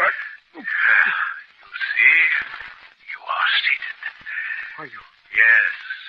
I forced you to seat yourself because my mind understands control over your mind. So sit quietly and hear what I have to say. All right. What is this information of yours? I am dying. You don't think that makes me sorry, do you? Doctors do not know it, but my heart is weakening. If I relaxed my willpower for an instant, I would go out like a candle in the wind. Sooner the better. Perhaps so. I had great plans, but no matter. In your mind now I read the thought, Ellen will be free, but you are wrong. Ellen is coming with me. What do you mean? What do you mean, coming with you? I have said that we would be together in life and in death, and so we shall. Ellen and I will die together. Devil, if I thought you could hurt Ellen, I'd kill you myself. No, Tom, you won't kill me. You are going to kill Ellen. No, that's impossible. There is a drawer in that table beside you. Open it. No. Open it. No. You. In the drawer is my revolver. Pick it up. No. Pick it up. There. Well? With that gun, you are going to shoot Ellen. You will be executed for it as a murderer, and thus I will have my revenge. Because we shall die almost at the same instant, my soul and Ellen's will be forever joined. No. You can't force me to hurt Ellen. That's one thing you can't do. Stand up. No, you... There. You see, my mind does control yours. Though I lie here helpless, but I command you must do. I'll shoot you instead. You see, you cannot even lift the gun. Now listen to me. Behind that screen, across the room, is a couch. There Ellen lies asleep at my orders. You will walk over there. You will point the gun at her forehead, and you will pull the trigger. You can't make me do that. Walk, Tom. No, I... Keep on. Another step. There. Now, move the screen aside. No. Move the screen. Ellen. She's dreaming of you, Tom. Aim the gun well. Fire. No, Ellen, wake up. She will never wake again in this world. Pull the trigger. I won't. Pull the trigger. No. Ellen. Oh, Ellen. Yes, her mind has gone blank. I can no longer sense it. You have killed her. Ellen, I'll try. not to do it. I tried not to do it. Ellen, speak to me. She is dead. And when the police come, they will arrest you, and you will die for her murder. I don't care. Now that Ellen's dead, I don't want to live. But first, I'll make sure that you die too, Ricardo. That is not necessary. I am going now of my own accord. I am relaxing.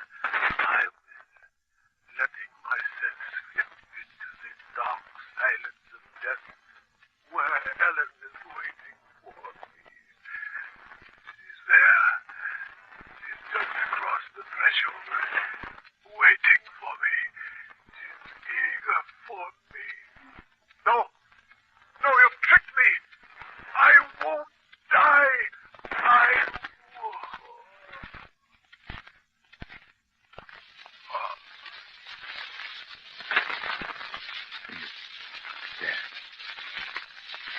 Dead. Huh? Ellen. Ellen. Where are you? Ellen. John, what's happened? My head is... It's so strange. Oh, Ellen, my darling, you're not dead. But I shot you. I thought I killed you. Huh? Killed you? Yes, but I didn't. I only wounded you. Careful. Oh, I don't understand, Thomas. Where's Ricardo? Strangest feeling that he's gone. He is gone. He's gone. Oh, I see it all now. I thought I'd killed you. Because I thought so, Ricardo thought so, too. But I was wrong. And because I was wrong, he was wrong, too. No. He's dead? Yes, Ellen. Free of him forever.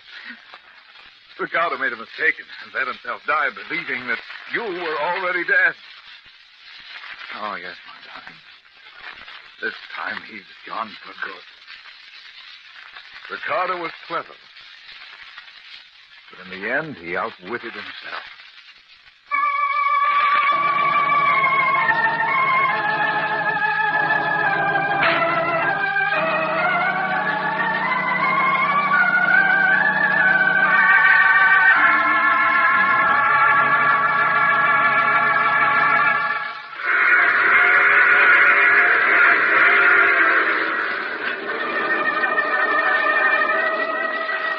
This is the Mysterious Traveler again. Did you enjoy our little trip? What became of Tom and Ellen? Why, Ellen's wound was serious, but far from fatal. Not nearly as fatal as Ricardo's mistake. Tom and Ellen are very happy now. But I wonder if they're as safe as they think they are. When you're dealing with a mind like Ricardo's, can you ever be quite sure, even though he is dead? I knew a man once everybody thought was dead, and he... Oh, you have to get off here. I'm sorry. But I'm sure we'll meet again. You see, I take this same train every week at this time.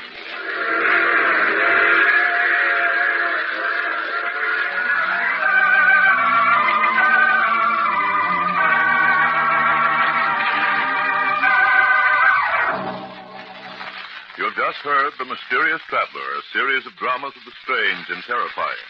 In today's cast were Maurice Tarplin, James Van Dyke, Jan Miner, Ian Martin, and Rod Hendrickson. Original music was played by Charles Paul. The Mysterious Traveler is written, produced, and directed by Bob Arthur and David Cogan.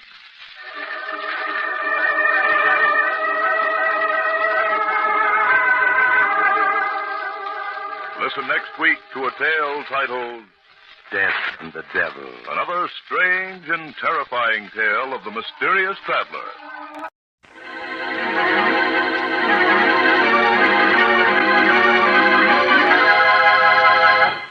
It is midnight, and an old automobile is driving along a narrow road through the woods.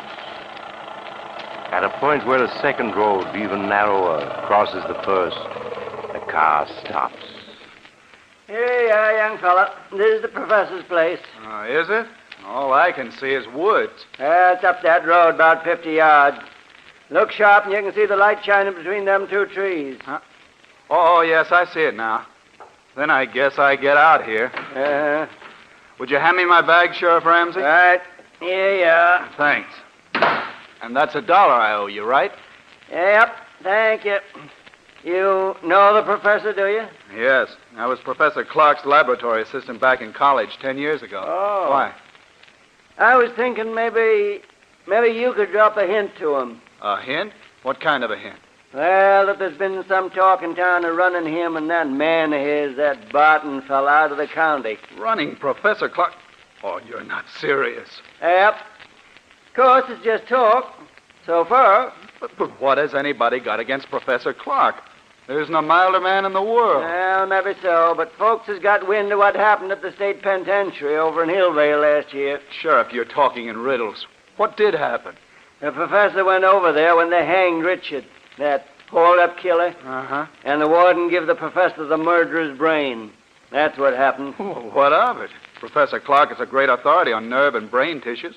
Maybe he wanted it for research purposes. I'm not saying he didn't. I'm just telling you how folks are talking. They think he's keeping that brain in a big glass jar and making it grow. Oh, that's perfectly ridiculous. Well, they don't think so. They got the notion that brain is as big as a bull calf by now, and they're afraid someday it'll escape. Sheriff, for a minute I was taking you seriously. A brain as big as a calf? Oh, I'm not saying I ever believed it, but it'd be a good idea if the professor'd give folks the notion of what he's really doing in that laboratory of his, with that Barton fella to help him. Then maybe the talk would die down. I understand. All right, Sheriff, I'll mention it to him. Well, then I'll be getting on. Good night, young fella. Good night, Sheriff. Right up that road, about 50 yards. You can't miss it.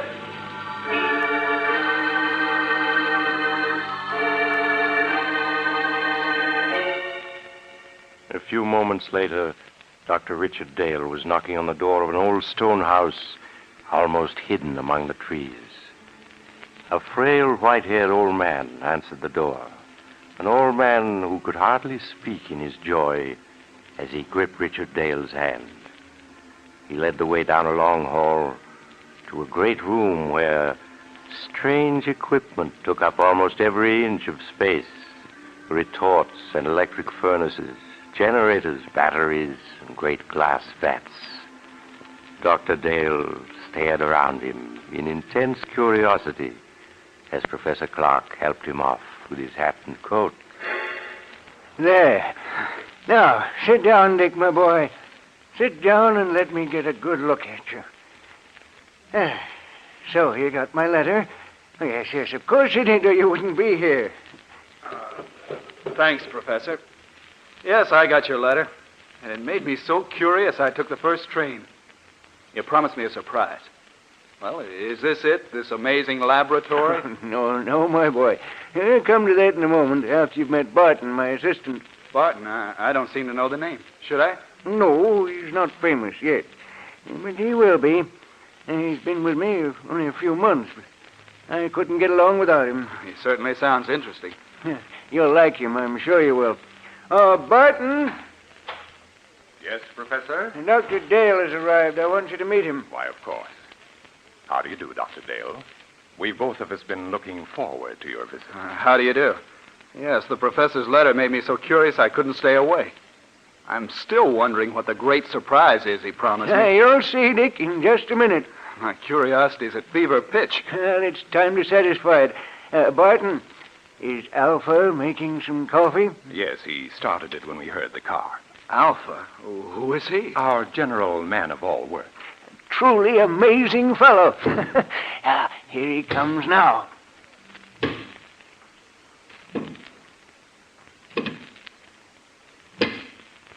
Shall Alpha serve coffee?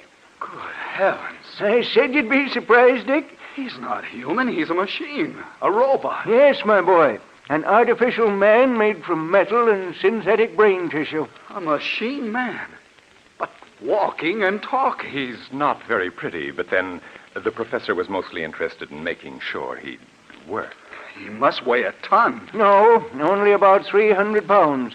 You see, Alpha's mostly aluminum and other light alloys.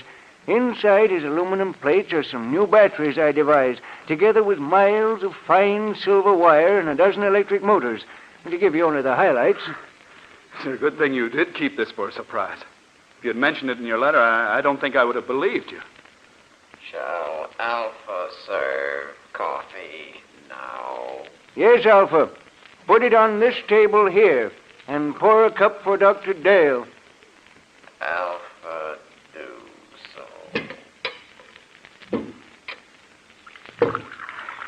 Still can't make myself believe it. Alpha poured coffee. Go on, Dick. Take it. Huh? Oh, yes, of course. Al, thank you. Alpha, this is Dr. Dale, our guest.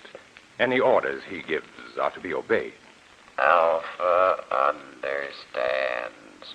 He looks clumsy, but he poured the coffee as well as a man could. Yes, my boy, Alpha has capabilities you'd never suspect to look at him. Here, I'll show you. Alpha. Alpha hears. The fireplace needs more wood. Put on that big log there. Alpha, do it.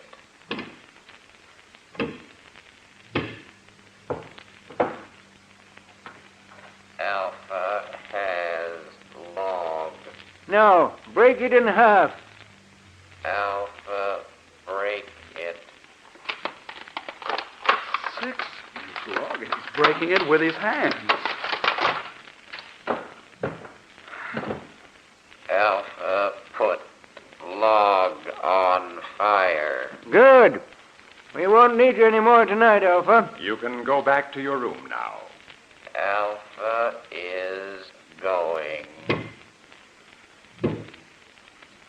Be sure to switch off your batteries.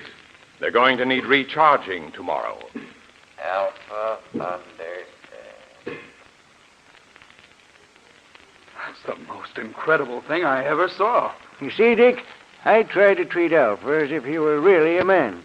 So I give him a room of his own. Like any machine, he's completely inactive when his batteries have been switched off. But his brain continues to function. It's an artificial protoplasm that I spent 8 years creating. It's the only thing that makes him different from any other machine. But it means Alpha can think. Think like a man. A machine that can walk and talk and think. Ah, but Alpha's not the only surprise I have for you, Dick. He's not? No, I have another one, even more astonishing.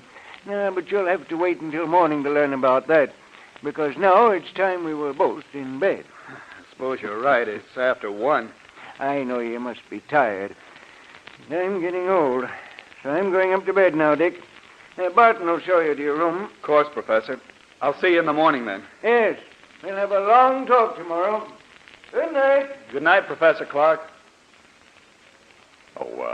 Dr. Dale. Yes, Barton? Could we talk for a minute before I show you to your room? Oh, yes, of course. It occurs to me the professor forgot to tell you why he asked you here. Oh, yes, that's true.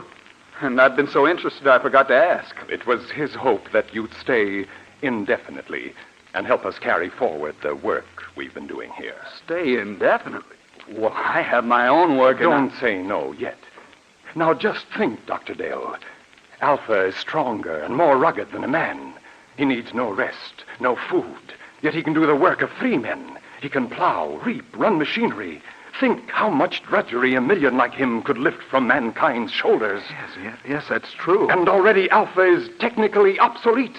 Professor Clark has the blueprints for a new machine man, as superior to Alpha as an airplane is to a bicycle. We want you to help us build them. Well, I'm certainly tempted. Perhaps I could arrange. Ah, excellent.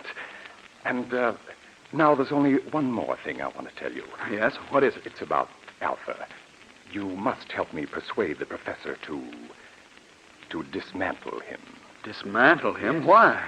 He has become dangerous. I don't understand. Because he was the first successful machine man that the professor built. He is imperfect in many ways. He's not completely reliable. I'm afraid that someday he may escape from the house and so do some damage that would seriously upset our plans. Yes, that could easily happen. The local inhabitants are unfriendly enough as it is. I know. Sheriff Ramsey was warning me about that tonight.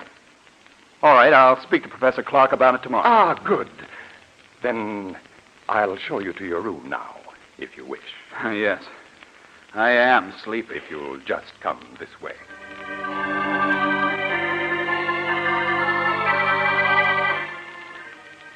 His mind in a whirl of amazement, Dr. Dale retired and finally fell into an uneasy sleep. How long he had slept, he did not know, when abruptly he woke with a scream ringing in his ears. Help! Dick! Help! Quick! The cry came from downstairs. Dr. Dale leaped from his bed and raced down to the lower floor. Dick! Help! Help me! In the lower hall, he found Barton hammering on the heavy door of the laboratory. Professor Clark! Professor Clark, what's wrong? What's happened? It's the professor. I heard him call for help. Yes, so did I. It woke me up. The door's locked. He must be in there, but there's no sound in there now. Well, we've got to break the door down. Yes. Put your shoulder beside mine. Right. You ready? Ready. And shut. Professor Clark, where are you? Professor Clark. He's not here. Yes. Here he is, lying on the floor beside the window. He's been murdered. It was Alpha. It must have been. No one else could have done it. But where is Alpha? The window. It's open. He went out that day. We've got to go after him. I'm afraid it's hopeless. At night in these woods, we couldn't possibly find him. No, you're right. It'll be morning soon. Then I think he'll come back. He knows that he can only go a few more hours before his batteries must be recharged. Then we can capture him and destroy him.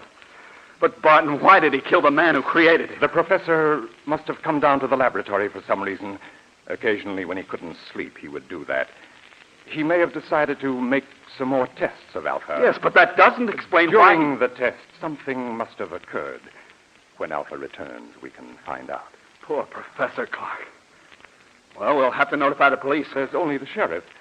In any case, I think we should wait till morning and then report the professor's death as an accident. An accident? Yes. If the authorities learn the truth, our research may be stopped. And when Professor Clark has achieved so much, can we let it go for nothing? No, of course not. Dr. Dale, we must carry on his work for him. Yes, that's what he would want. Then you will help me continue it? You'll stay? Yes. Yes, I'll stay.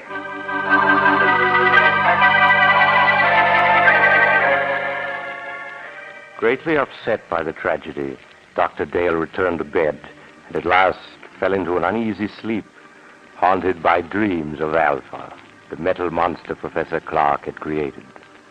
When he awoke, the sun was shining, and he could hear Barton moving about downstairs. He dressed and went down to find Barton getting breakfast ready. Oh, good morning, Dr. Dale. Good morning, Barton. Any sign of Alpha? Not yet. Well, we ought to start a search for him. But first, I think you ought to eat breakfast. Everything's ready. Oh, all right. Some coffee anyway. Yes. Sit here. Thank you. I didn't know you were a cook as well as a lab assistant, Barton. I've learned to do a lot of things since I came here. Aren't you going to eat, too? I'm not hungry. I seldom am. But I thought that while you ate, I might outline some of the problems facing us. That's a good idea. You see, though Alpha's brain is of synthetic protoplasm, it is not completely artificial. I was wondering about that. Sheriff Ramsey mentioned that the professor had secured a human brain from an executed killer, yes. The professor found that to give life to his artificial brain tissue, it was necessary to add a small amount of tissue from a real brain. I see. The real tissue gave life to the rest. Of course. Yes, but in this instance, it may have tainted Alpha's brain with the murderous impulse of a killer. Yes, that sounds plausible. So our first problem will be to obtain untainted brain tissues to blend with the artificial tissues we will make according to the professor's formula. That should give us no trouble. I can get what we need through the research laboratories where I'm connected. Then that solves our worst problem. The rest will be matters of detail. Fortunately, there's enough equipment here to build a dozen or so robots. Like Alpha, you mean? No. The far more advanced type Professor Clark was perfecting. And now, if you've finished, I have something to show you. Yes, I'm through. I don't feel much like eating after last night. Then come with me to the laboratory, and I'll show you the second surprise that Professor Clark had in store for you.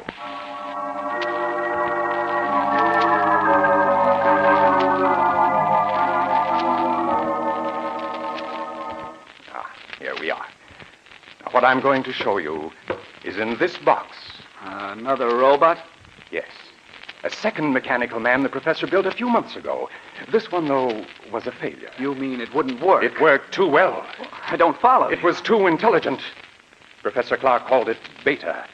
And Beta's brain power was greater than that of any human scientist who ever lived. But Beta was insane. Good Lord.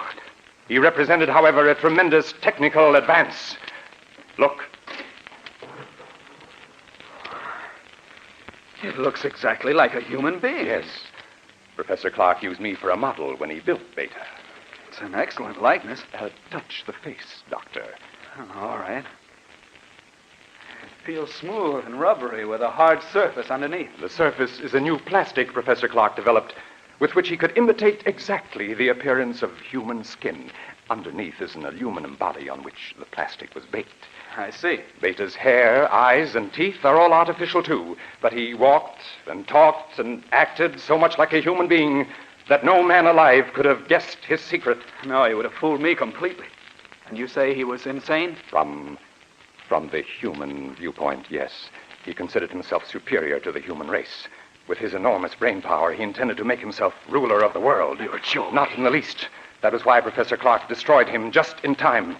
He had made plans to take over this laboratory and construct dozens of mechanical men like himself. And then, with their help, he was going to enslave all mankind. Pardon me. If that could happen once, it might happen again. I don't believe we should continue Professor Clark's work after all. Oh, there's no danger now, Doctor. You see, Beta also had a brain which contained tissues taken from that of the condemned murderer, but we will select the brain tissues from the highest types that are available. Yes, but even so, then, Doctor, we will produce mechanical men, tireless, indestructible, who will be mankind's willing servants, who will solve for man problems he can't solve for himself. I wonder. In any case, we must proceed with the utmost caution. Of course. Doctor, listen. Someone's come into the house. It's Alpha. He's come back. Alpha, we may need a weapon, Barton. No, I can control him. Alpha. Alpha, come here. Alpha comes. Alpha, you killed Professor Clark. Why did you do it? Professor said he would destroy Alpha. And you killed him because of that? Alpha does not want to be destroyed. But you're just a machine. What difference does it make to you? Alpha is machine that lives. Alpha is stronger than you. Alpha is better than you. Alpha, be quiet. We must destroy Alpha at once. You are right, Doctor. Do you hear, Alpha? You are to be punished. Alpha here. But first, we want to know where you've been. Did anyone see you? Men saw Alpha. Men saw you? What do you mean? 2 men driving automobiles saw him. And what did they do? They tried to hit Alpha with automobile. And then what happened? Alpha stopped automobile.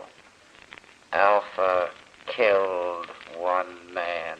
Killed him? Other man ran off in woods. Alpha could not find him. Alpha came back. We can't keep this a secret. No matter what happens, we must notify the authorities at once. No, wait, let me think. We can't... The bell, there's someone at the door. I'll see who it is. You stay here. But what about Alpha? I'll switch off his batteries, then he can't move. There. Now I'll see who's at the door.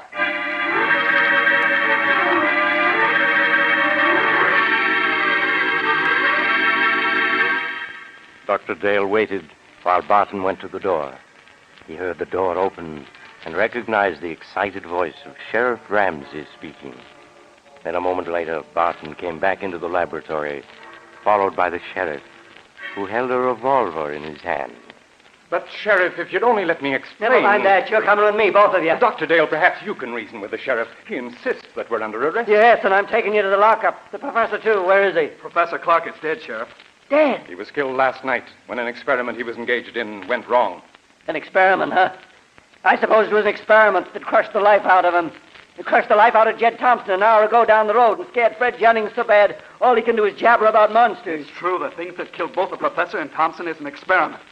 It's standing there behind... Behind... A machine. A man made out of machinery. Oh, don't be alarmed, Sheriff. It's perfectly harmless now. It is a machine man which Professor Clark built. Unfortunately, it got out of control. I don't believe it. I don't blame you, Sheriff, but that's the truth. I think I can convince you. What are you doing? Stand still. I'm simply going to switch Alpha on. There.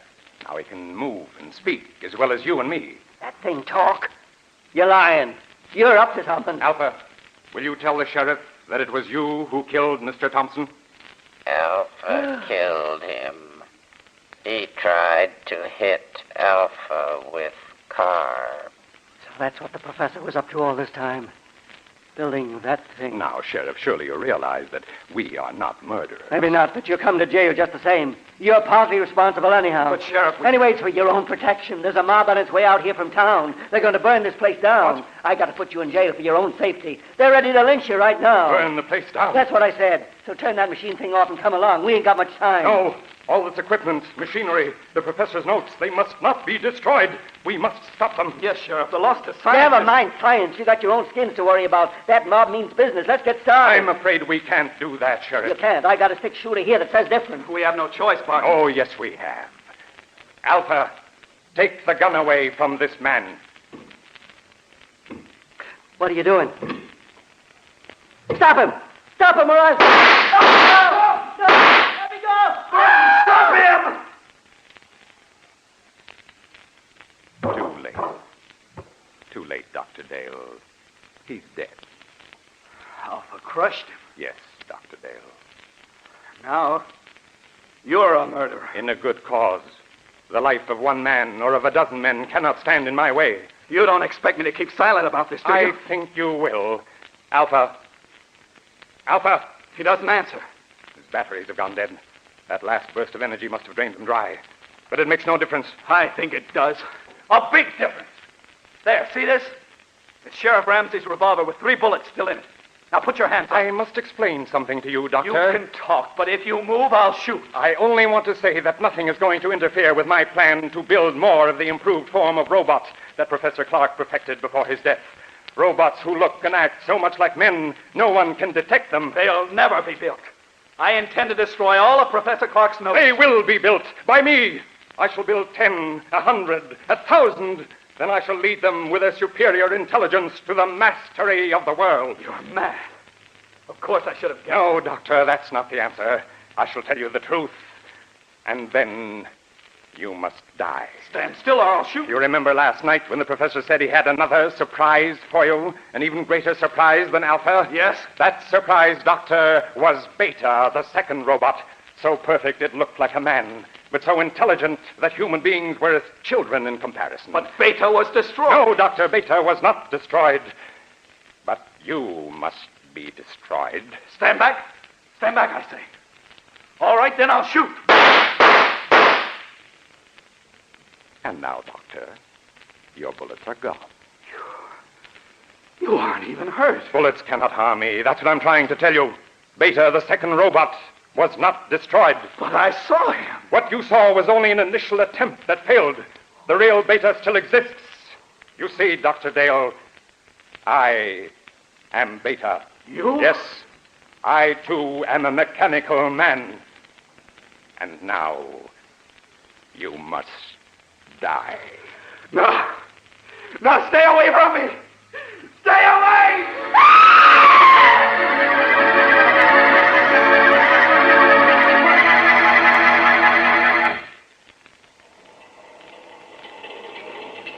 This is the mysterious traveler again.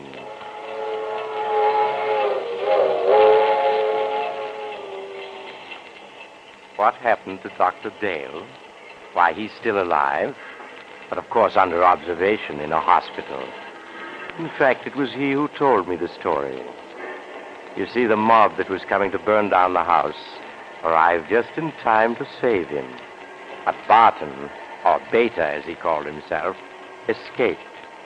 He could hardly have survived all those bullets if he had been human, could he? I wonder if the story is true. Do you suppose that somewhere a strange individual who is really a robot is making other mechanical men, preparing to carry out Barton's plan to rule the world? Oh, you haven't time to talk about it now. You're getting off here. I'm sorry. But perhaps we'll meet again soon. I take this same train every week at this same time.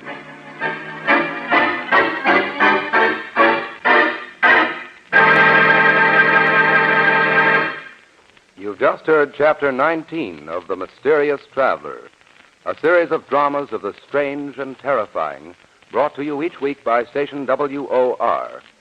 In tonight's story, Beware of Tomorrow, Will Hare played Dr. Dale, and Don Randolph played Barton. Also featured were Maurice Tarplin and Philip Clark. The Mysterious Traveler, written by Bob Arthur and David Cogan, is directed by Jock McGregor. Original music was played by Doc Whipple.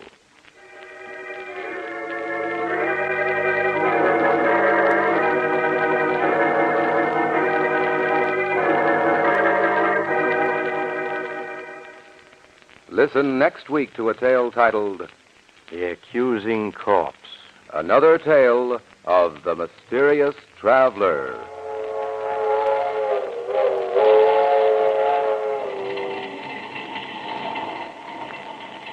The Mysterious Traveler is presented over WOR Mutual every Sunday at 7 over most of these stations. This is Mutual.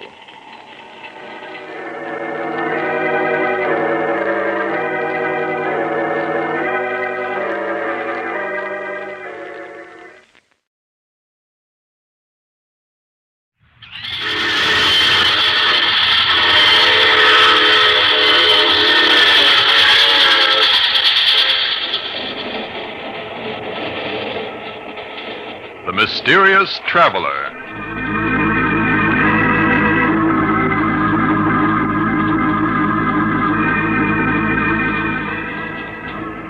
This is the Mysterious Traveler, inviting you to join me on another journey into the realm of the strange and the terrifying. I hope you will enjoy the trip, that it will thrill you a little and chill you a little. So settle back and get a good grip on your nerves, if you can.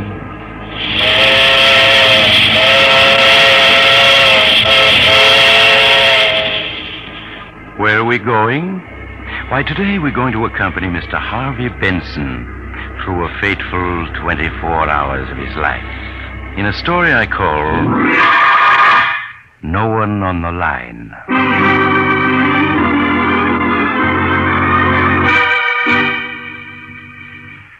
Our visit with Harvey Benson begins on a Wednesday evening in summer. Harvey, a self-made businessman, is smoking a cigar and reading the paper, while his wife, Linda, reads a book. It's really quite a picture of peaceful domesticity. Well, that's that. Nothing much in the paper tonight, dear. It's too bad your poker game tonight fell through, darling.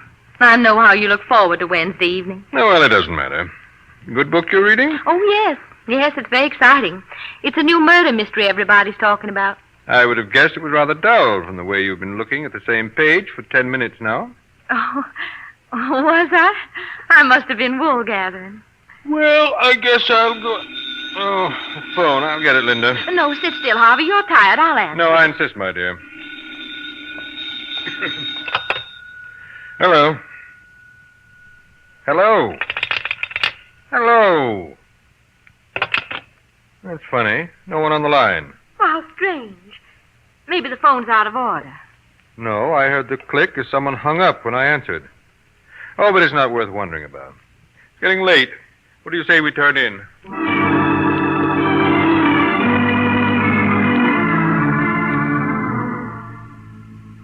And now we join Harvey again at breakfast the following morning. It's getting late, but Harvey lingers over his coffee as if he had the whole day ahead of him. Good coffee, this. Pour me some more, will you, darling? Of course, Harvey. But Shouldn't you be leaving for your office, dear? Oh, there's plenty of time. But it's almost 9:30. You seem very anxious to get me to the office, Linda. You're not trying to get rid of me by any chance. Oh, well, of course not. But you said you had an important appointment this morning, oh, and I yes, just but thought... the fellow will wait. Mighty good coffee, this. Harvey, Hmm? is there anything wrong? Anything wrong? Yes. You seemed a little odd the last day or two, and this morning. And what's the matter with me this morning? Oh, I don't know that anything is, but you do seem a little strange. Strange? In what way, Linda, my dear? Oh, I'm sorry if I've said anything to annoy you, but...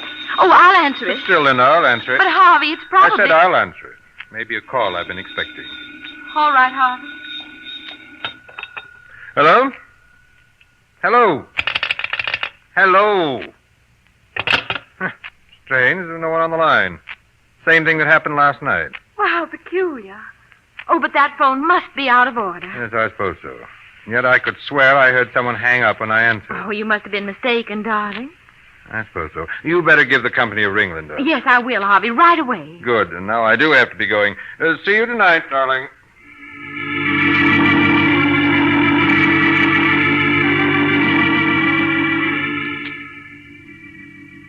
So now we accompany Harvey Benson to his office. Because we're spending one complete day with him, remember? His office is large and luxurious, reflecting the success Harvey Benson has achieved in the world by hard work and constant vigilance.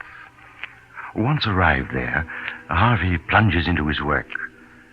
Until shortly before noon, the sound of the interoffice phone arouses him. Excuse me, Mr. Benson. Oh, yes, Miss Johnson? Mr. Mungo is here to see you. Shall I send him in? No, ask him to wait.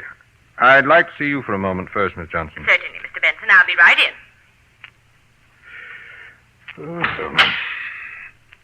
Yes, Mr. Benson? Sit down, please, Miss Johnson. Yes, sir. I brought my book. You won't need it. I just want to chat with you for a moment. I don't understand, Mr. Benson. I just want to talk to you, that's all. I don't believe you and I have ever talked before as person to person, have we? No, sir, we haven't. And you've been with me 7 years, isn't it? 7 years next month. 7 years, and we've never talked as equals. But then, I've never needed advice before. You've noticed that I never ask advice, I suppose. Well, yes, I have, Mr. Benson. Make your own decision and act upon it, is my motto. And yet, now I'm going to ask your advice as a woman, not as a secretary. Well, I'll try to be helpful if I can. Good. Now then, picture for yourself a woman who has always been very practical and, well, let's say rather cold. Suddenly this woman becomes dreamy and absent-minded. She stands for minutes at the window, looking at nothing. You speak to her. She doesn't hear you. What would you deduce from that? Why, I'd say she was in love. Excellent. Now, suppose this woman is married. Suppose on several occasions when her husband is in the room... You're following me, aren't you? Oh, yes, sir. Suppose on these occasions the phone rings and this married woman answers. And each time she tells the party calling he has a wrong number. What then? Why, I suppose that could happen. But now, Miss Johnson, suppose on several occasions the husband answers and the party at the other end hangs up without speaking. Why, it sounds like someone trying to call the wife without her husband knowing about it. Exactly. I felt sure I couldn't be wrong. But it's helpful to have your opinion and back me up. Thank you very much, Miss Johnson. Why, not at all, Mr. Benson. And now, please send in Mr. Mungo. Yes, sir, right away. Mr. Benson will see you now. Okay, sister. Good morning, Mr. Benson.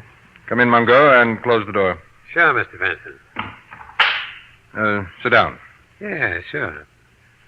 You have the information for me? Everything's right here in my report. Good, let's have it. I checked thoroughly on the 4 names you suggested. And which one was she meeting? I only witnessed one meeting, Mr. Benson. The other time, she gave me the slip. Then you don't know your business. Well, what she did was go to Duke and Baker's department store, take a dress into one of the fitting rooms, and then leave by another door. I couldn't very well follow her there. You should have managed it somehow. Never mind that. What did you learn? I'll give you the general report first before mentioning names. All right, do so, but don't dawdle about it. Yes, Mr. Benson. As you'll see, I've called the 4 individuals you suggested parties A, B, C, and D. Yes. Now, party B, Mrs. Benson knew before her marriage, but I found no evidence they have ever communicated since. Yes, go on. Parties C and D she also knew before she became Mrs. Benson, and from time to time she's seen both of them since. But those meetings appear to have been accidental. Maybe so. Get on with it. But party A, the architect one, I traced him back to Atlanta. That's his hometown. Yeah? She comes from Atlanta, too. Yes, they went to high school together, were sweet on each other for a year or two. He used to keep her picture in his room. Oh, he did he? Yeah. And since he reached New York 3 months ago, he's phoned her 4 or 5 times, according to the switchboard operator at his apartment house. Yes, of course. I remember how excited she was when they met at the Jennings dance 2 months ago. And 3 days ago, get this, when Mrs. Benson was downtown shopping, she dropped into Rask for lunch, and she ran into him there. No doubt it was a planned meeting. It was very cleverly done. Then they sat for 2 hours talking, and... well, that meeting was no accident. No, of course it wasn't. Donald Arkwright. Yes, I was sure of it. Yes, sir. But if you want me to keep on following No. It's time for more decisive steps. I don't understand. You're not supposed to. But if you knew me better, you'd know that the moment my mind is made up, I act. I see, Mr. Benson. And I propose to act now. So send me your bill and forget the whole affair. Very good, Mr. Benson. I'll forget the whole affair. I'm very good at that. Good day, Mr. Benson. Goodbye.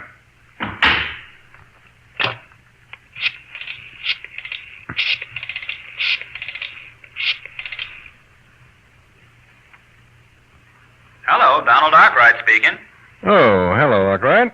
This is Harvey Benson. You remember me, Linda's husband? Oh, yes, of course, Mr. Benson. How are you? Fine, thanks. I'm calling because I need an architect.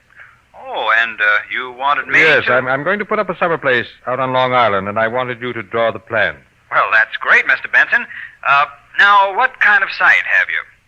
I'll do better than tell you. I'll show it to you. That is, if you're free to drive out with me this morning. Well, I do have an appointment. Cancel it. This will be well worth your while, I assure you. Well, all right, I will, Mr. Benson. Good. Then I'll pick you up in my car. Say about 45 minutes. All right, that'll be fine. I'll be looking for you. Good. I'll see you shortly then. We'll have lunch on the way. Miss Johnson. Yes, Mr. Benson? I'm leaving for the day. Cancel any appointments I may have.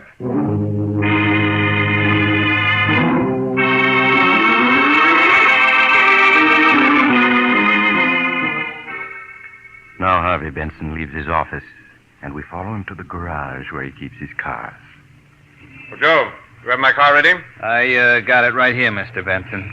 But look, don't you want to take the new coupe? No, I said I wanted the sedan. Yeah, sure, but since that little accident Mrs. Benson had, the sedan ain't in too good a shape. It'll do for today. Yeah, but what I'm getting at is it ain't safe. I'm not worried. You put in plenty of gas? Yep. 5 gallons, Mr. Benson. Well, look now, don't take no chances with them brakes. They don't hold worth a cent. I'm aware of that. And that right-hand door, it sticks something terrible. What of it? What do you care? Oh, I just thought Well, I'd tell don't. you.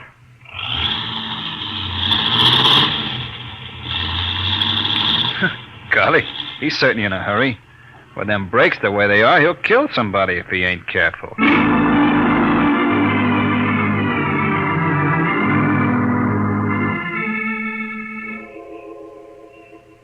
At 87th Street, Harvey Benson picks up his passenger, Donald Arkwright. And several hours later, they are far out in a lonely section of Long Island. Just a quarter of a mile more, Arkwright. Up ahead on top of those cliffs.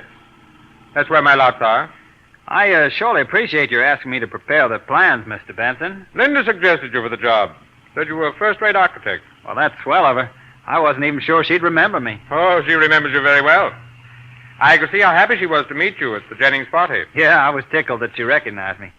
After all, it's 6 years since we last met. Well, why shouldn't she recognize you?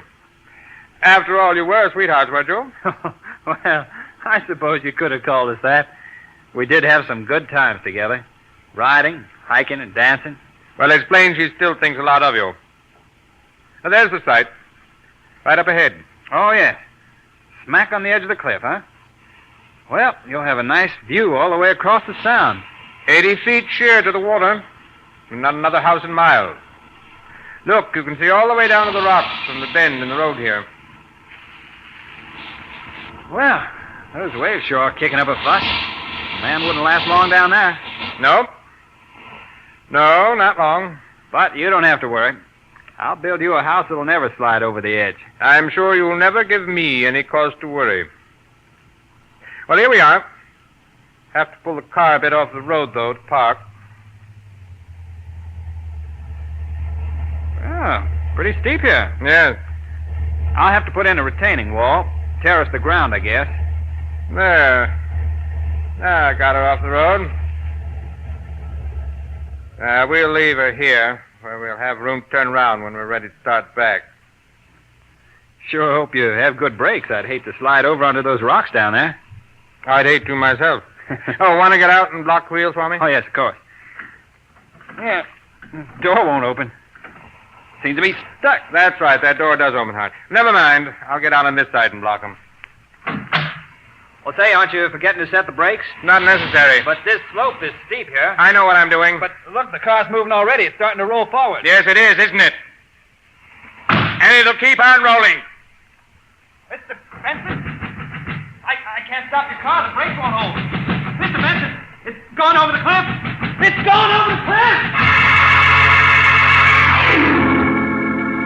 Harvey stands there, watching the car roll toward the edge, while his passenger struggles frantically to get out.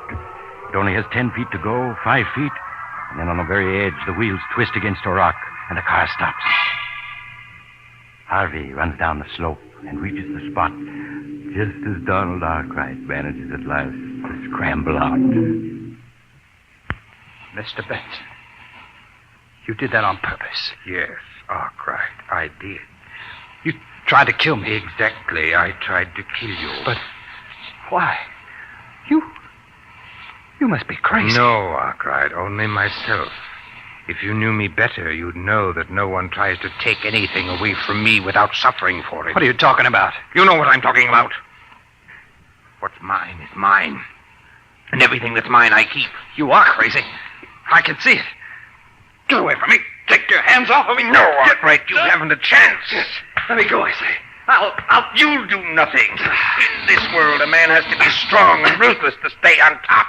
And I'm both. No, you're pushing me toward the edge. Let me go! You're going over, do you hear? You're going over! No!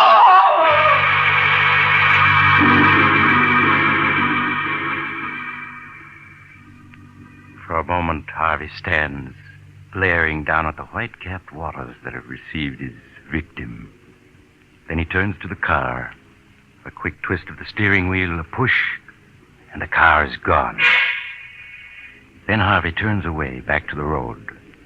He walks a mile, 2 miles, 3, until he gets a lift from a driver who takes him to the nearest state police barracks, where State Police Sergeant Thomas hears his story. Mr. Benson, you say you got out of the car to block the wheels, and the car started rolling forward? Yes, Sergeant. Arkwright tried to open the door, but it stuck. The car was at the edge by the time he got it open. He jumped, but he was too late. I see. All right, I have the details straight. Oh, it was horrible, Sergeant. He was my friend. There was nothing I could do to help. Nothing. Yes, I understand, Mr. Benson. You were quite alone at the time? No witnesses? No, we were miles from the nearest house. Why do you ask? Well, because there's a Boy Scout camp about a mile from there, Mr. Benson. I thought some of the boys might have been within sight. Oh, no. There wasn't anyone in sight. I see. Well, I guess that's all, Mr. Benson. It's just about dark now, so we probably won't recover the body before tomorrow. I'll notify you the minute we do, so you can identify your friend.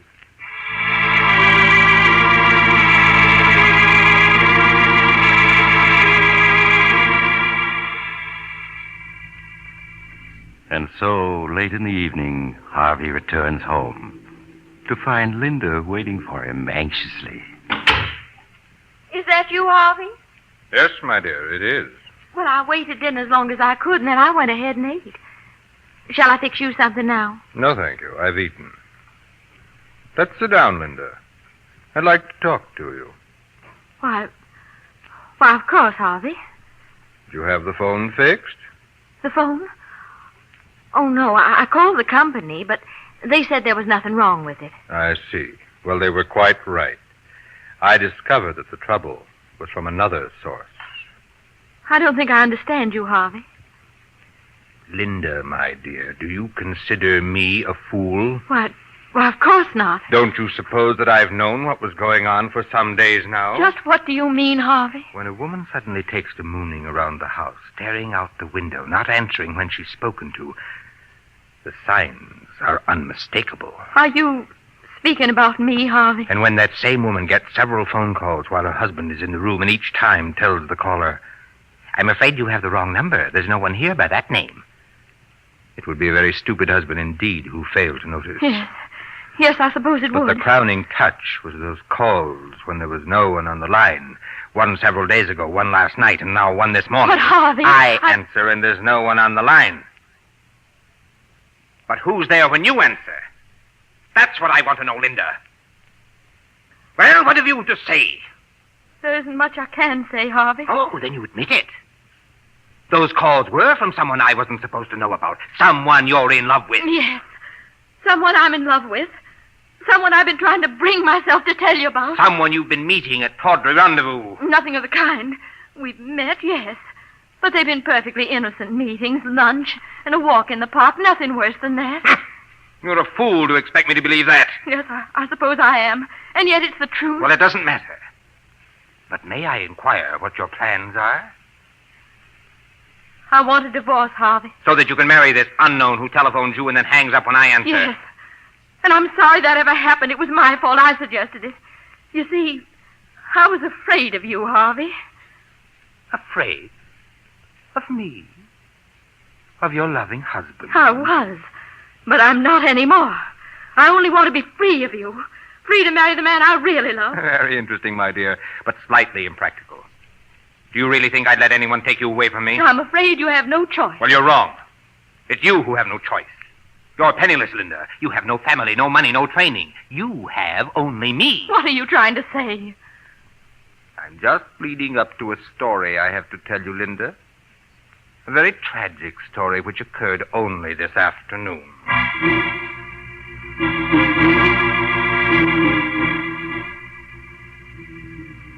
And so Harvey tells Linda the story of the afternoon's events. Well, not the true story, of course, but she guesses the truth as he speaks and recoils in horror when he is finished. Oh, you've killed him.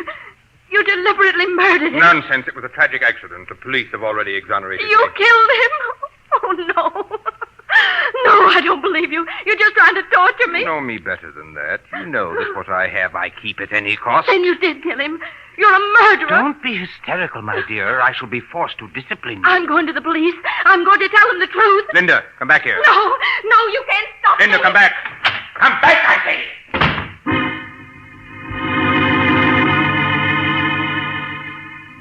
Linda is gone before Harvey can get to the door. Harvey pauses, irresolute. Then he shrugs, turns back, sits down, lights a cigar.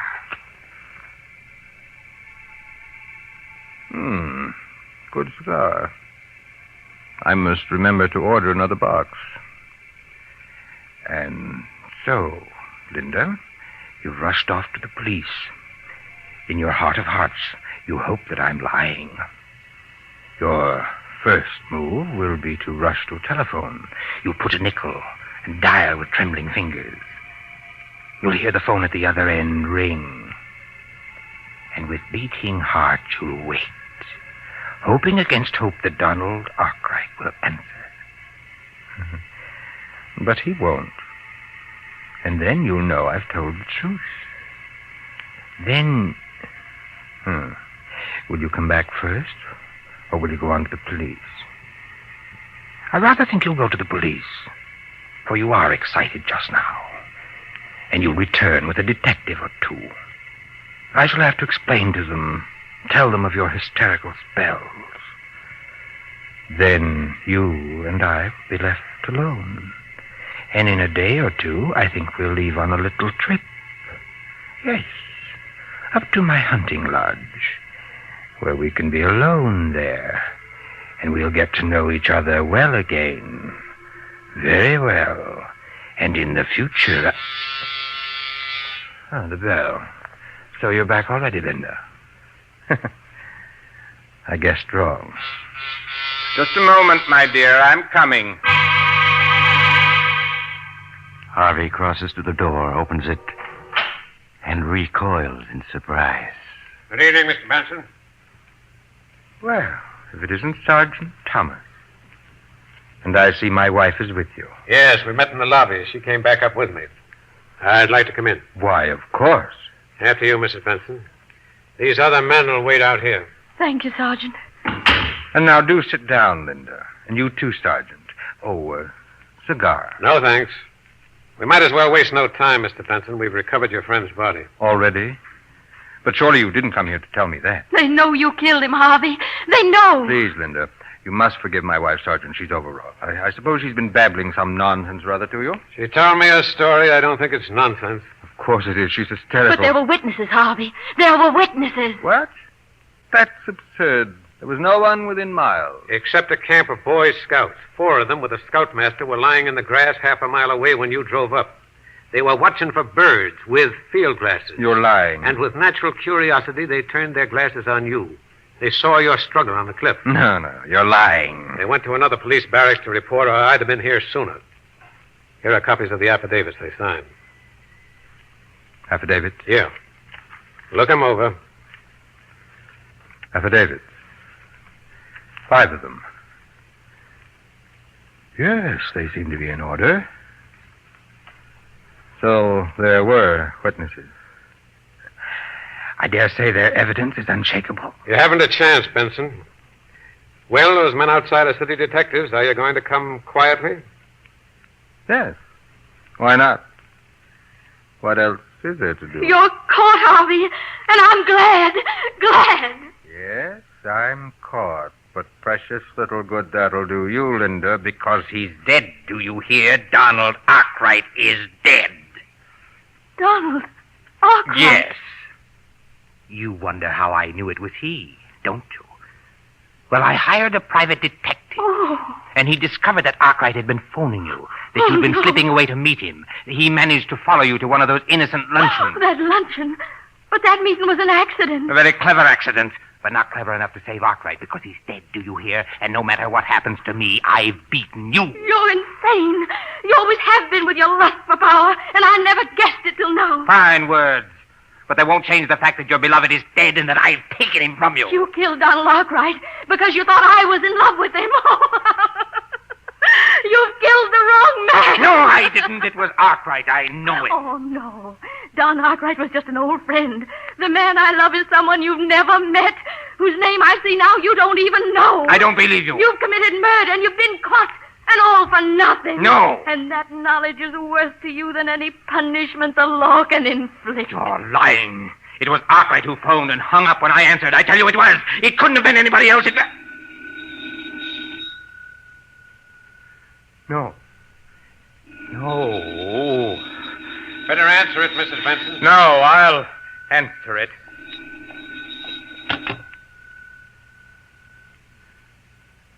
Hello? Hello? Hello!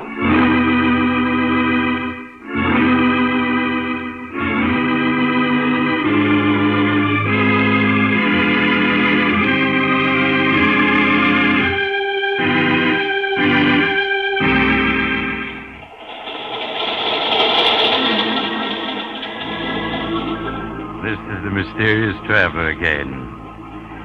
Well, that was rather a hectic 24 hours for Harvey Benson, wasn't it? He shouldn't have been quite so sure of himself. It never pays. Those phone calls now. If you get any calls and find there's no one on the line, don't be quite as hasty as he was. You might get into a bad jam. I know someone else who didn't wait to make sure of his facts, and he... Oh, you're getting off here. I'm sorry. But I'm sure we'll meet again. I take this same train every week at this time.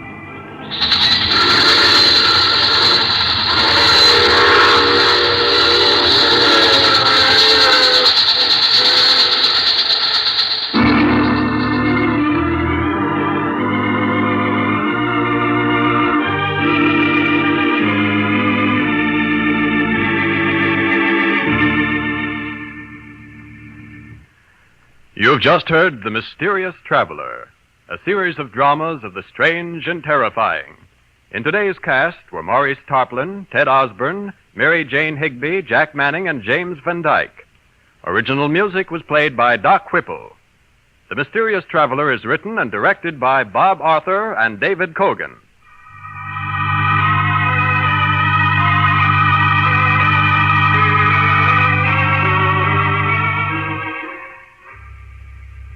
Listen next week over most of these mutual stations to a tale titled Death Whispers Softly.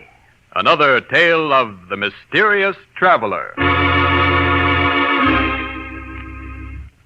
The Mysterious Traveler is presented by the Mutual Network from our New York studios. Russ Dunbar speaking. What could have been in the little black box that led intelligence men, Nazi agents, and Mike Waring, the Falcon, on a chase of mystery and intrigue over 2 continents?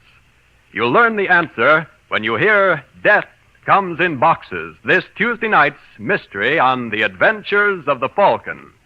Tune in Tuesday for The Falcon. This is the Mutual Broadcasting System.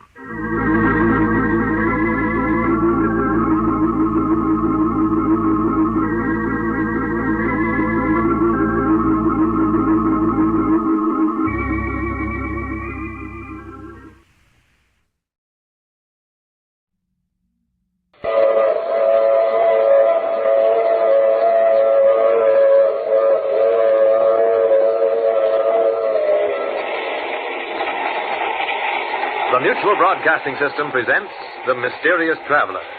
Written, produced, and directed by Robert A. Arthur and David Kogan. And featuring tonight 2 of radio's most distinguished personalities, Santos Ortega and Richard Coogan, in No Grave Can Hold Me.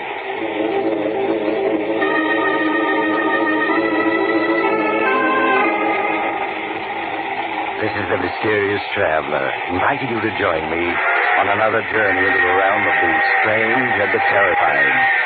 I hope you will enjoy the trip, and it will thrill you a little and chill you a little as we travel tonight into the world of shadows, from which no man may return, and we learn the story of one who does return. It's a story I call No Grave Can Hold Me.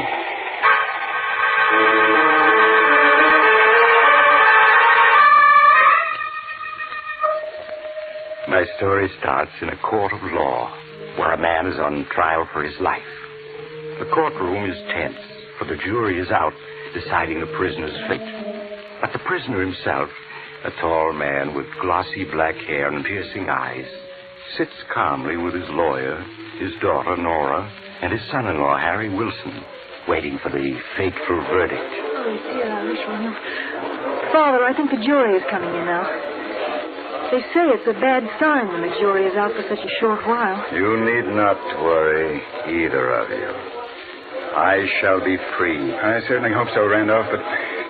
Well, you know, you did admit you killed Clemens. Because he insulted me. He called me a mountebank, a charlatan, a trickster. He called the great Randolph a faker. So he died. There they come. Oh, Father, I'm frightened. They're taking your places in the jury box now.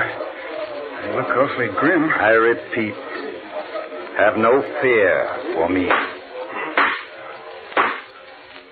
Foreman of the jury, has the jury reached a verdict? It has, Your Honor. What is the verdict?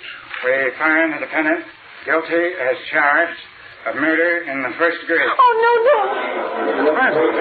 What finds you guilty? The fools. They, too, think that I'm an impostor, a trickster.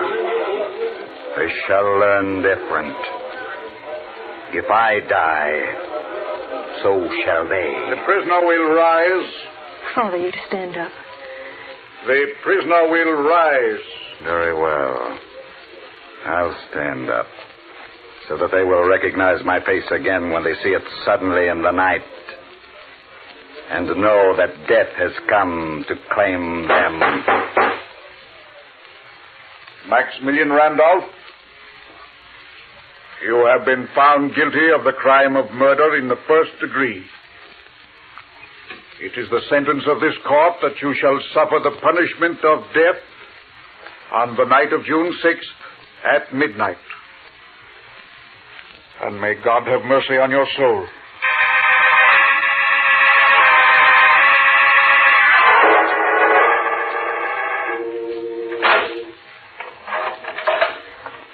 Visitor for you, Mr. Randolph.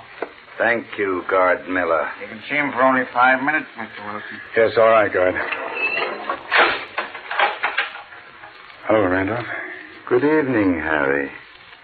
I see that my guard Miller managed to get you in to see me. Yes, he did.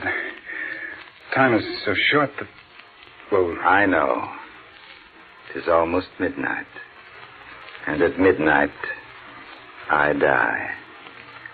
But Guard Miller has become a good friend. I knew he'd arrange it. Nora and I saw the governor this afternoon. He refused to do a thing. It does not matter. What is death but a new garment for the soul to wear? Nora's waiting outside. You said you didn't want to see her tonight. That is as I wished. You were my assistant. We were very close, you and I. And now there is a last promise you must make to me. Anything, Randolph. When you receive my body, the empty husk of the great Randolph, bury it in a vault with a bronze door which faces east. A vault facing east? Yes, of course. The door must be locked with a padlock of bronze, but it must be possible to open it from the inside without using a key.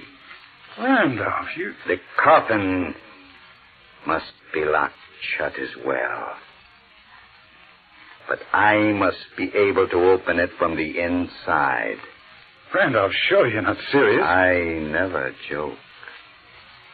All this and one thing more. Promise. All right, I promise.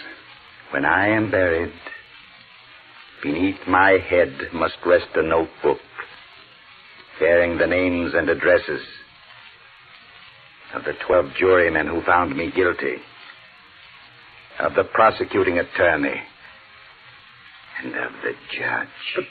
But why, Randolph? So that I may know where to seek my vengeance upon them. The vengeance I have sworn, which must be executed before my soul can sleep. Oh, Randolph, that's madness. You disbelieve. So do they. But in my studies, I have learned many things.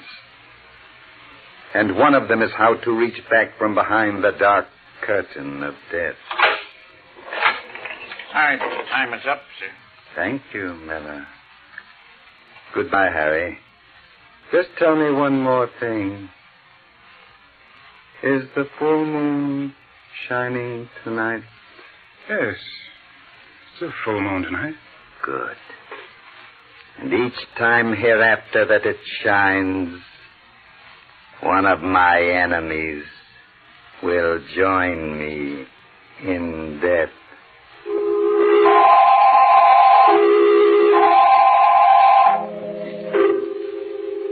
And so the great Randolph went to his execution and was buried according to his instructions. After a few days, his case was forgotten. Forgotten by all but Harry Wilson, his son-in-law. Well, as the first month passed and the full moon again shone in the windows of his apartment, a strange restlessness possessed Harry.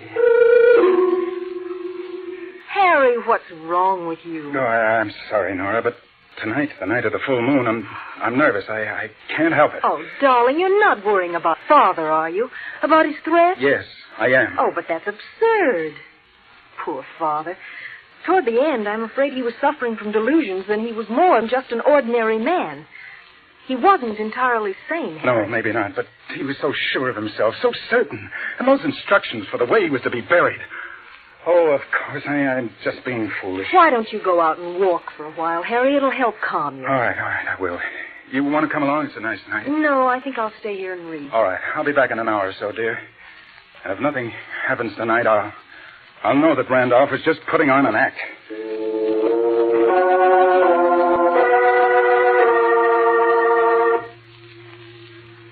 A little later, another man was also walking in the moonlight of a beautiful July evening.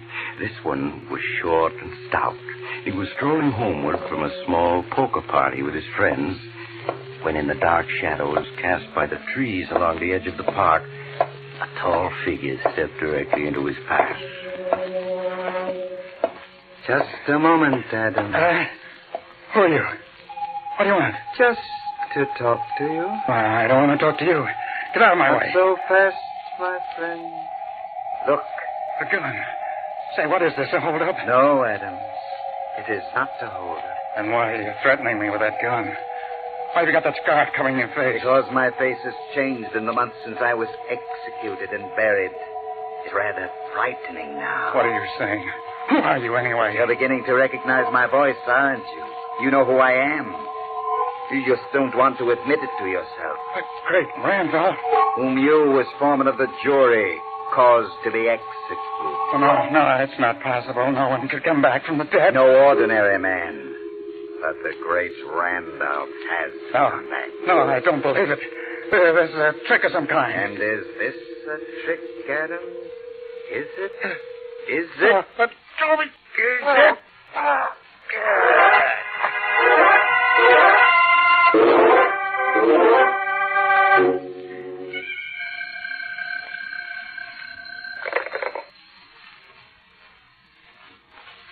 Hello? Hello, Nora. Is Harry there? No, he's out for a walk. Who is this? Don't you recognize my voice, Nora? Surely you heard it often enough. Father. Oh, no, it can't be. Strange how skeptical everyone is of me. Even my own daughter. Father, it is you. What do you want? I just want to tell Harry that I have claimed the first victim of my vengeance. Exactly on the stroke of midnight. The same minute when I died. Oh, no, no. And I wanted to warn him that he must do nothing to interfere with my plans. Or if he does, I shall have to add him to my list of victims.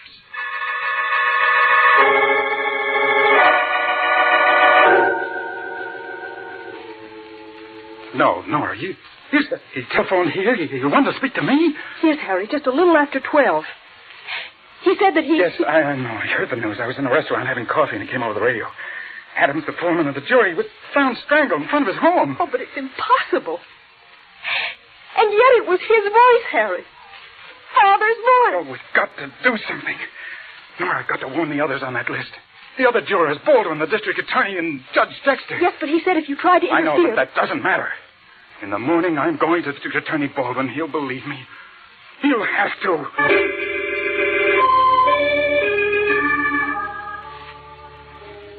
Oh, but Mr. Baldwin, you've got to listen to me. You've got to warn the others. You've got to give them protection. Or they'll die, just as Adams did. Winston, I'm a busy man. I have enough on my mind without having to listen to wild-eyed stories like the one you just told me. But it's true. Randolph's instructions about the way he wanted to be buried, the notebook that I put in the coffin with him. Mere theatrical mummery. Adams was the victim of an ordinary street mugging. That's all there is to it. I have to ask you to leave. I have more important things to tend to.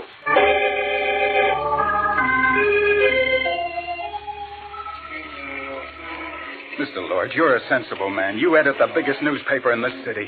If you'll only print what I've told you, the authorities will have to take some action. Wilson, my job is to print news for our readers, not ghost stories. If I ran your story, I'd be fired tomorrow. Then you don't believe me. Tell you what I will do. I'll make a story for the Sunday Supplement out of it. Oh, that won't do any good. If it's in a Sunday Supplement, people will just smile at it. When they see it there, they'll know it's just a story. And I'm afraid there's no use in talking any further, Wilson. All right, I'll go to other papers.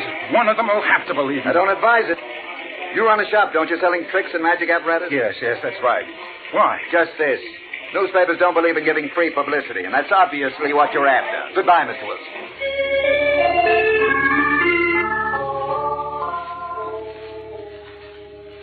I'm very sorry, Mr. Wilson, but Judge Dexter is unable to see you. Oh, but, mister, do explain to him what it's about, how important it is. The judge said if you cared to write him a letter, he'd give the matter his consideration. Oh, that's no good.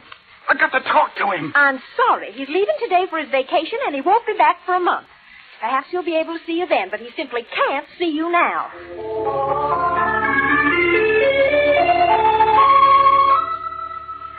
None of them would listen to me, Nora. They either thought I was crazy or that I wanted publicity. They all told me to forget it. They're right, Harry.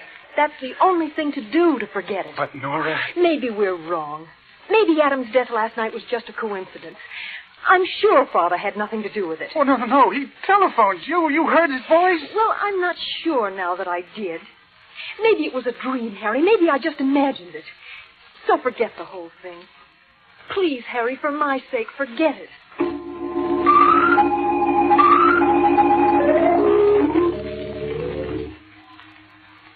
Oh, Harry, darling, it's no good just pacing up and down.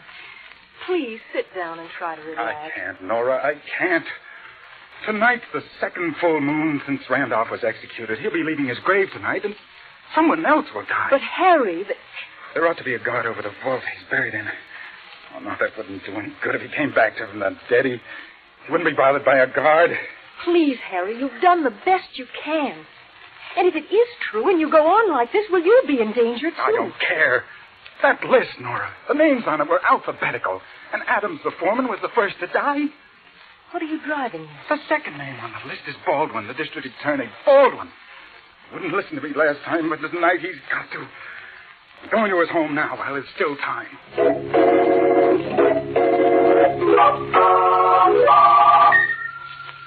Mr. Baldwin, you are in danger tonight. I'm sure of it. Deadly danger. No, you mean it, I'm sure, Wilson. Yes. I thought it was some kind of a gag before. Now I can see you fully believe everything you've said. Oh, then you will take precautions, at least for tonight? I've been an officer of the law for 30 years. I've been threatened by a lot of convicted murderers, but not one of them has come back to get me yet. But you don't understand. The great Randolph is different. He had powers that we know nothing about. Perhaps, but I doubt it. Now, Wilson, I appreciate your warning, but I can't take it seriously, really. Then you won't guard yourself? No more than usual. I'll lock the door presently. I'm sure that'll keep out any ghosts who may come this way. Mr. Baldwin, please, it's almost midnight. At least let me stay with you for another hour. I'm sorry, but I'm about ready to turn in. I expect to sleep well, too. Now, you go on home, do the same, because nobody's going to be harmed tonight by the great Randolph spook. I guarantee it. Oh, no, please, I wish you'd let me I couldn't stay. think of it. Now, you can find your way out yourself, can't you? I'm sure. Yes, of course. All right, Mr. Baldwin, I won't bother you any longer. Good night. Good night, Wilson. Well, he's gone. I'm afraid the poor fellow needs to see a psychiatrist. Randolph's ghost. I only hope I never have anything worse to be afraid of than Who's there? Who came in just now? Wilson, is that you again? No, my friend. It is not Wilson. Who are you? What the devil's the meaning of this? You don't recognize me, then? How can I? That cloak with the collar pulled up over your face. That is to spare the world a sight that should remain forever hidden within the darkness of a coffin. But my voice... Surely you recognize that. What are you talking about? Get out at once, or I'll call for the police. It would tax their powers to arrest me. They have no authority in the world to which I belong. No, it can't be. I see you have recognized me. You should have taken Wilson's warning, Baldwin, because I'm here. The great Randolph, at your service. Oh, it's impossible. That's been said of so many things, hasn't it? But I think I can convince you. No, stay away. Help! That won't do you any good. By the time anyone comes who will have joined me in the world of death.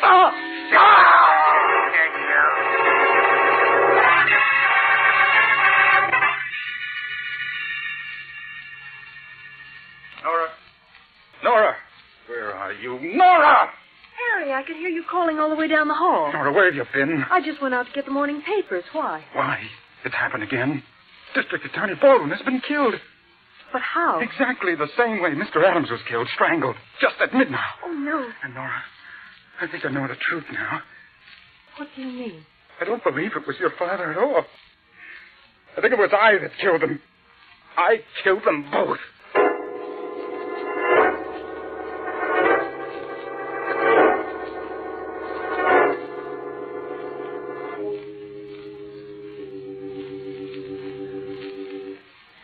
No, you've got to do it. There's a full moon tonight. You've got to lock me in this apartment. Oh, but Harry, you couldn't possibly have killed those two men. I could. I was near the scene at both times, and my mind, it wasn't clear. I don't remember doing it, but don't you see, if I'd been hypnotized, I wouldn't remember. But, darling, Father couldn't have hypnotized you into committing murder. It's a law of hypnosis. The subject won't do anything he knows is wrong. I know that, but I can't be sure. I believe that in those few minutes I was with him, somehow Randolph impressed on my mind orders to carry out his vengeance for him. Oh, darling, I'm sure he didn't. But if you insist, I'll lock you in. All right. Well, I want you to go now. It might not be safe for you to stay with me. All right, Harry. I'll go to a movie. Got to stay locked in until after midnight. Then even if I am hypnotized, I won't be able to do any harm. You do understand, Nora, don't you? Oh, of course, darling. I'm sure you're wrong, but I'll do anything you say. All right, now. Lock me in. And don't you come back until after midnight.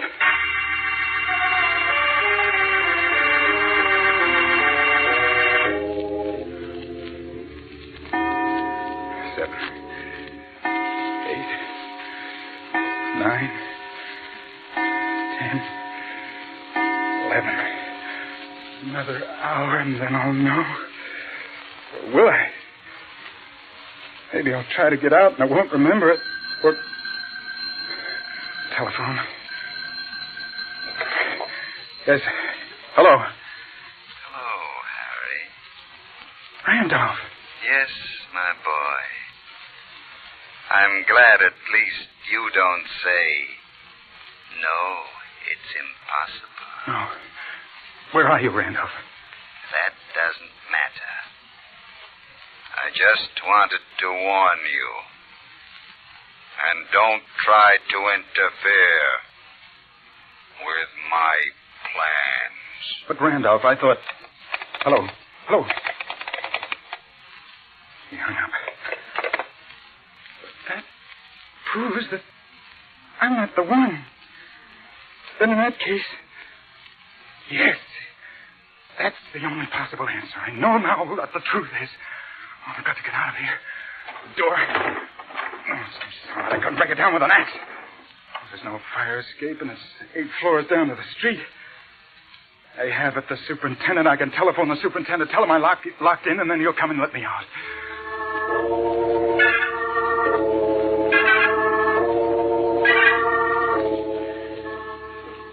Judge Dexter, first Adams died, then Baldwin.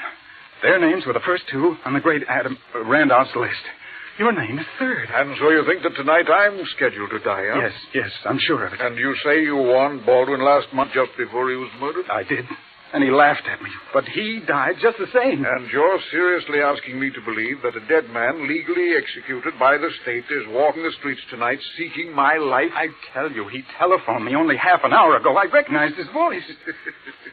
You know, of course, that your story sounds like the ravings of an insane mind. I know it.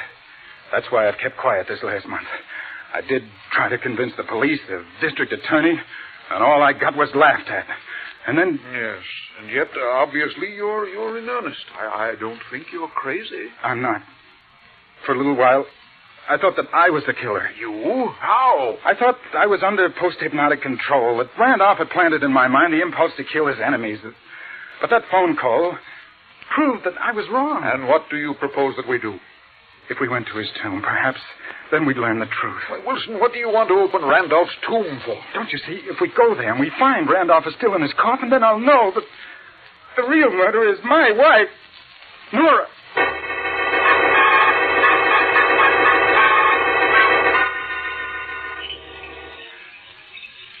I have the key right here. I'll have the padlock off in a minute. Well, then hurry. The moon is bright. I'd hate to have anyone see us. Yes, all right. A very strange story, a man in my position prowling around a cemetery at midnight. Oh, but we had to come, Judge. We had to make sure. Well... There. Unlocked it. We can open the vault door now. I'm rather sorry I paid any attention to you, Wilson. But we're here now, so let's get this thing over with. Now, I'm going in first. But don't forget, I'm armed. Oh, don't worry about me. There, I've shut the door. Be safe to turn on the flashlight now. There. See? There's the coffin. That's odd. Huh? What is it, Judge? The air in here is fresh.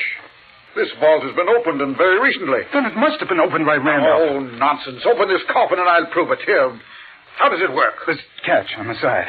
Can be operated either from the inside or out. There we go. It's unlocked. Well, then lift the lid, man. Lift it. What? All right, I'll do it. No. There you are. Now, see? There's your precious Randolph, safe and sound, just as I expected. Quite dead.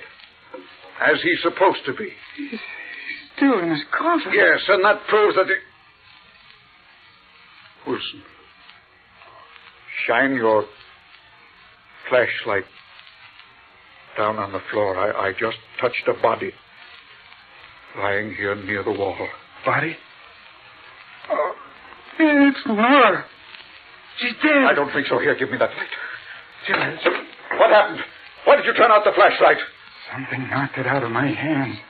I can't find it. Because I have it, Harry. That's why you can't find it. Randolph. Wilson, what are you saying? It's Randolph. He's not dead. Oh, but I am, Harry. But don't let that disturb you. I want to thank you for bringing the judge here to me. Wilson, where are you? You're trying to play a trick on me? No, I swear. He's quite innocent, Judge Dexter. As for Nora, she merely came to make sure I was where I'm supposed to be. Just as you did. When I spoke to her, she fainted. Wilson, get the door open. We've got to have some light in here. It's no use, Dexter. I can see in the dark like a cat, and you can't. No. I have you now. No, Judge. Let go. You're going to die, Dexter. Executed as you ordered me. Executed. Randolph, let me go. I warn you, Randolph. I've got a gun. I'm going to shoot. You're too late. You're... Judge, are you all right? Yes, I am. Now see if you can find the flashlight. Right. I think I've taken care of Mr. Randolph. If it was Randolph. I think I have it. Yes, here it is. Judge, Randolph's body, it's still in the coffin. I rather thought it would be. Harry? Harry, is that you? Oh, Nora. You're not hurt? No, just my head. I came here to see if Father... We understand, Mrs. Wilson. And then someone hit you. Yes, from behind. There was someone here in the vault. I just got a glimpse of him, and then he hit me. But who was it? That's what we're just about to find out. Now, let me have the flashlight, Wilson. Yes, of course. I think he fell over here. Now, yes, here he is. But who is he? He was impersonating Father, but who is he? I hear he's lying on his face. We better turn him over. Carefully now. He's still breathing. And that's it. Oh, it's Miller, the guard from the penitentiary, the one Randolph said he made a friend of. Yes, the one who was guarding him just before he was executed. Oh, that's it. It was Miller. Miller, can you hear me? What happened? I'm afraid he's dying. Before Father was executed, he must have hypnotized this man and ordered him to carry out his fantastic scheme of vengeance. Oh, it was a trick, but a very cunning trick. By means of hypnosis, Randolph used this man as a tool, even though Randolph himself was dead. He must have recognized that Miller was unusually susceptible. I think we'll find that Miller was a psychotic to begin with. Otherwise, Randolph's hypnosis would never have worked. For no normal person can be influenced the way Miller was under any circumstances. Isn't there anything we can do for him? No, he's gone. And with him, the great Randolph has died, too. For good.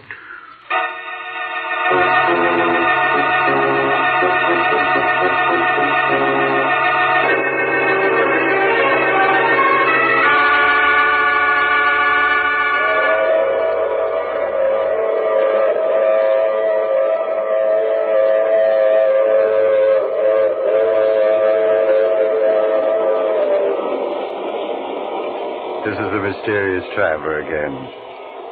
So the great Randolph is dead for good, is he? I wonder. After all, Miller wasn't the only guard Randolph had a chance to talk to. Oh, but he couldn't have hypnotized any of the others. I wouldn't give it another thought if I were you. Unless, of course, you were on the jury that convicted Randolph. In that case... Oh, you have to get off here. I'm sorry. But I'm sure we'll meet again. I take this same train every week at this same time.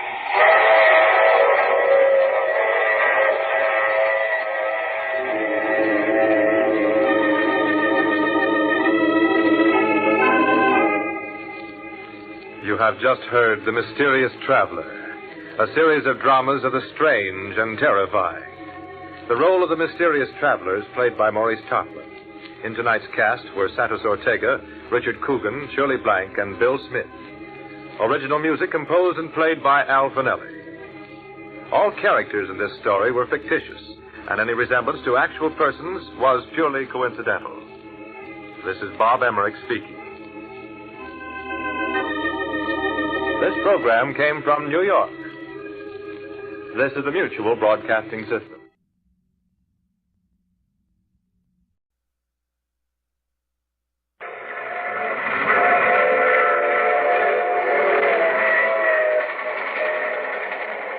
Mutual presents The Mysterious Traveler.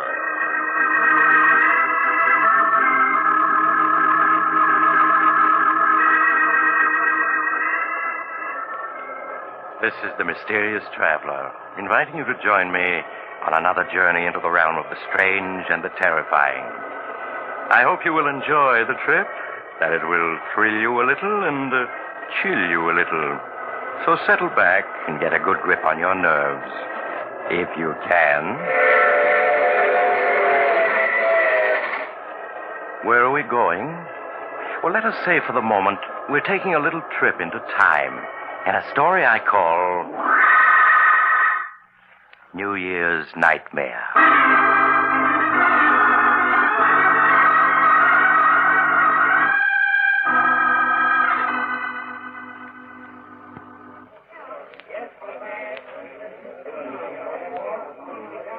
As the old year entered its last minute, the crowds at the Club Tropicana were waiting expectantly for the clock to strike midnight.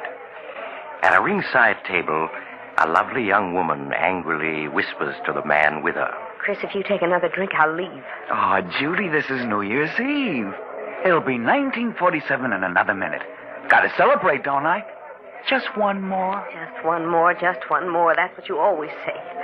I wouldn't mind if it were just tonight, but you're always getting drunk. Waiter, another bottle of champagne. Nothing I say means anything to you, does it? You think because I've forgiven you a dozen times in the past, I'll do it again. But you're wrong, Chris.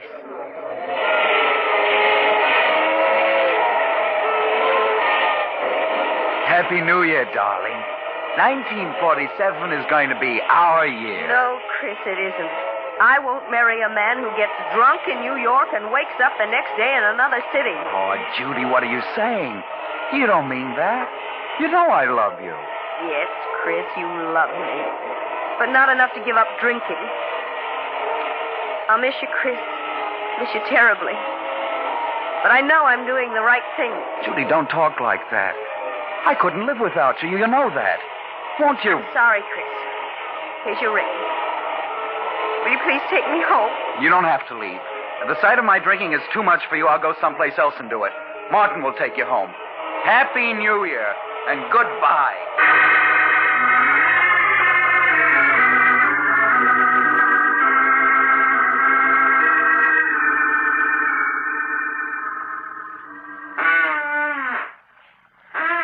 Do you mind finishing that drink, mister? It's 5 o'clock in the morning and I'm dead on my feet. Sure, I'll drink up.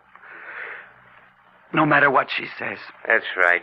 Now you better go home and sleep it off. Good night and a happy 1947 to you. Thanks. And the same to you.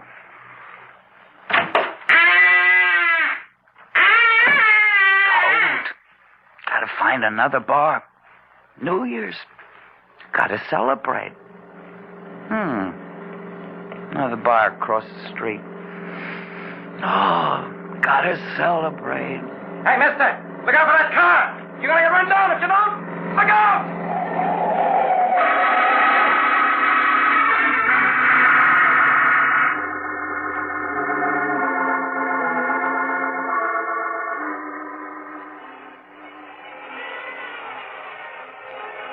Oh, my head. Oh, it feels so funny. What's that noise? Those horns. Why, darling, it's midnight, New Year's. Oh, my head, it's throbbing so. Where am I? How did I get here? Why, darling, you live here. Live here? What are you talking about? Charles, I'd better call Dr. Smith. You look so strange. Hello? Connect me with Dr. Smith's apartment, please. Never seen this place before. Hello, Doctor? This is Blanche Arnold. Yes, it's Charles. He isn't well. Could you come to our apartment at once? Oh, thank you. Goodbye. What do you mean, I live here? Who are you? Where am I? I'm your wife, Charles. This is our home, don't you remember? You're my wife. Well, you can't be. I'm not married. What am I doing here? What's your game? Charles, can't you remember anything about us? What are you talking about? I never saw you before. And why do you keep calling me Charles? My name is Chris. Chris Andrews. Chris Andrews. So that's what the initials CA stood for. Oh, that noise out there. What are they making such a racket for? Because it's midnight, New Year's Eve. Midnight? New Year's Eve? But it was midnight hours ago when I left the Club Tropicana. What are you talking about? Oh, that must be Dr. Smith. I'll answer it. Dr. Smith?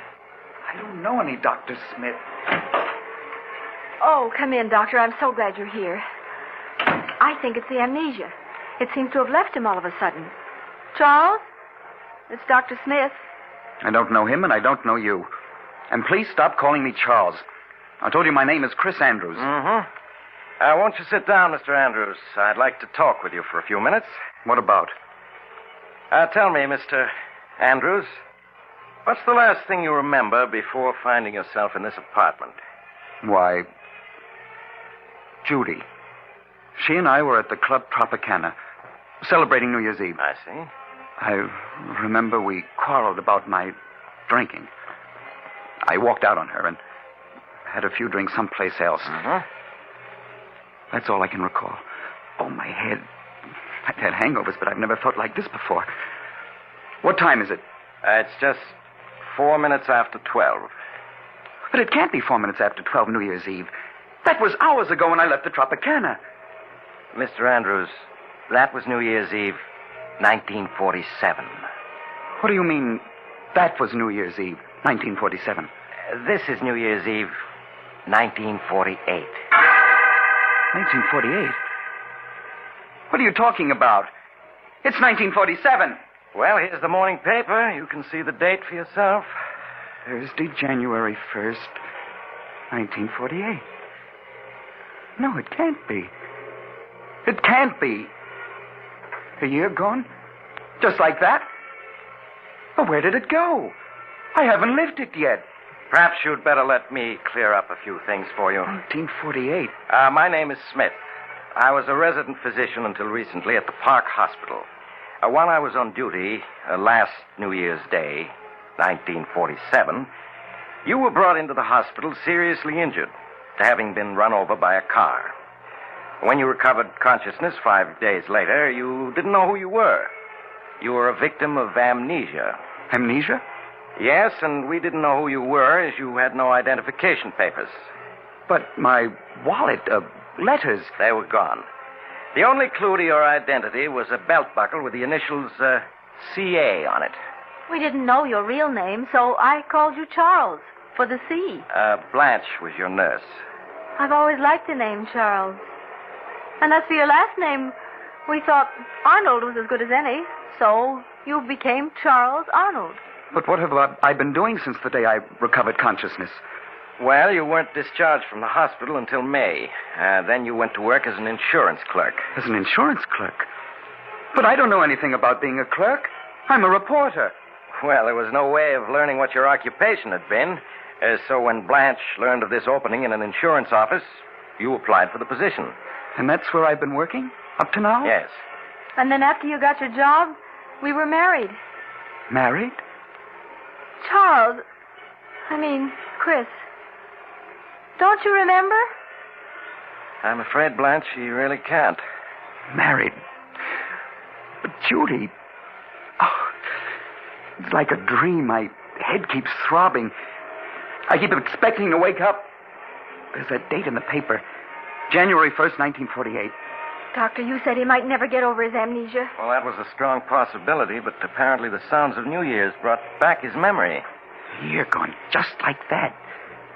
Judy, my friends, job, all gone.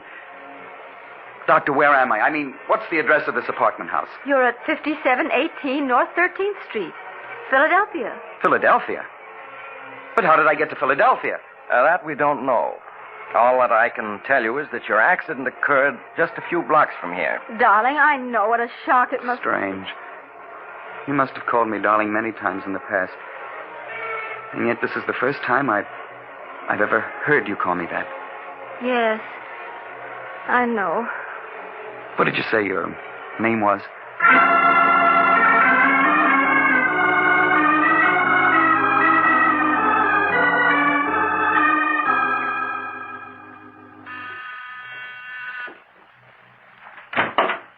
Oh, hello, Doctor.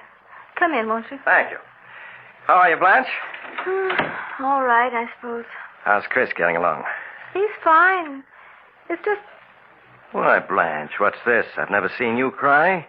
Here. No, it's just that everything's so changed. Those 6 months Chris and I were married before he regained his memory were the happiest of my life. And now? This past month since he got his memory back, it's been as though I were married to a stranger. It isn't as though he doesn't try to be nice to me, but it's also obvious he doesn't love me. Now, Blanche, you mustn't say that. It's true, I tell you. How can a man love a woman those first 6 months as he loved me and then fall out of love with her when he's regained his memory? Well, you must have patience, Blanche. It will take time for Chris to adjust himself to what's happened. He fell in love with you as Charles Arnold, and I'm sure he will as Chris Andrews. You just must give him time.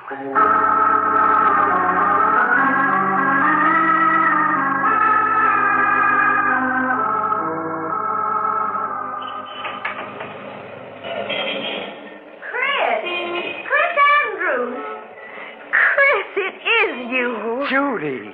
Oh, Judy. Oh, just let me look at you. Oh, this can't be true. You're being here. Well, it is. It's been a long time. Yes. Year and a month since New Year's Eve, 1947. Chris, what are you doing here in Philadelphia? I live here. Well, so do I. I got a job with Ryan and Company as a copywriter here a few months ago. Look, Judy, we can't talk here on the sidewalk. That's right. Well, look, I live only a few blocks from here. We can go to my apartment. Oh, that's fine.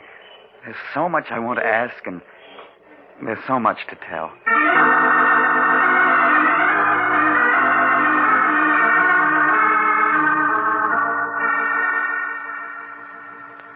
Here, let me have your hat and coat. Thank you. Would you like something to drink? No, I don't drink anymore. Oh? Chris, you have changed. You look so much older. Well, you don't. You're as lovely as that night I saw you last. Thank you, Chris. Judy, you'll have to let me explain what happened after I left you that night at the Tropicana. If you find it difficult to believe, I won't blame you. It still seems like a nightmare to me. That night, after I left you...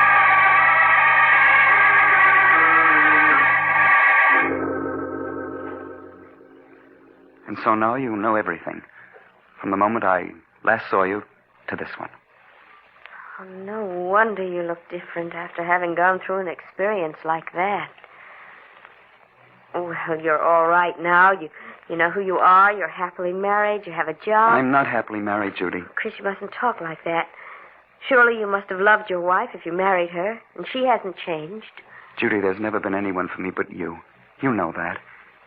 And you still feel that way about me. No, I don't. When we met tonight, that old look was still in your eyes.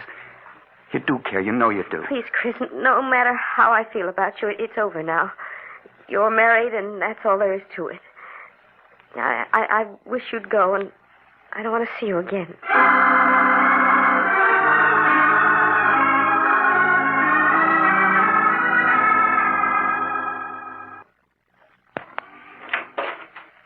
Chris, where have you been? I expected you home from work hours ago. I met a friend. Oh, you look so tired. Do you feel well? Blanche, this past month I tried my best to be a good husband, haven't I? Well, you have been, darling. No, there's something missing, and you know it. Oh, it isn't your fault. It's mine. And as a result, we're both unhappy. You mustn't say that, Chris. I feel that in time, things will be as they were when we were first married. When you were Charles Arnold. No, but they won't be, Blanche. It's no use, I tell you. Chris, who is the friend you met tonight? The girl I was once engaged to. I see. Blanche, you've got to give me a divorce. No, Chris. I'll never do that. But why? You know I don't love you. What's the sense in going on like this? Chris, when you were Charles Arnold, you did love me, and we were happy together. I had your love once, and I mean to win it back. I won't give you a divorce.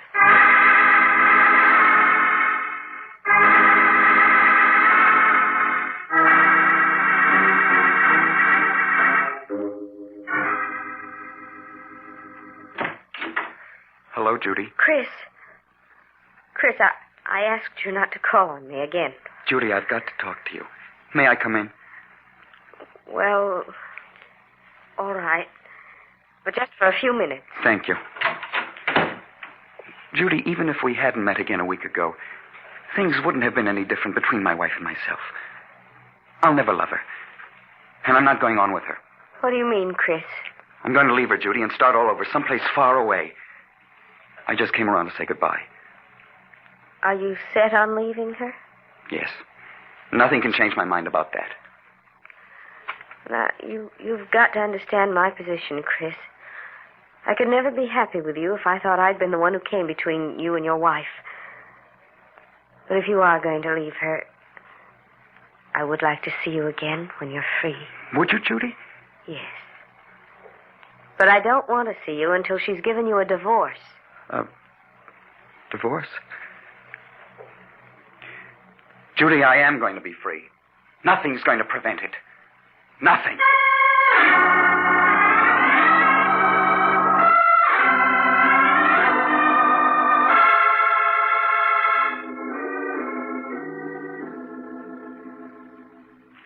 Blanche, how would you like to go out tonight? Go out? Yeah, we might take in a show or go dancing. Didn't I ever take you out when I was Charles Arnold? Oh, why, yes. We used to have wonderful evenings together then. Well, why not now? Unless you don't want to.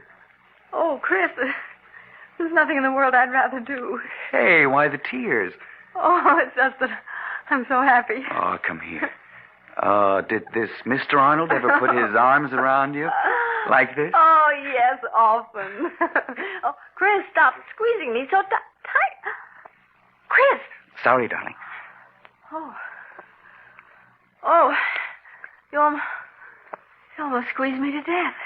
That's so you'll remember that I'm your husband and not Mr. Arnold. And Blanche. Oh, yes, Chris. I'm taking a week's vacation soon. What do you say if we go up to the Adirondack Mountains for a week of winter sports? Oh, Chris, I'd love to. Why, it'll be like a second honeymoon.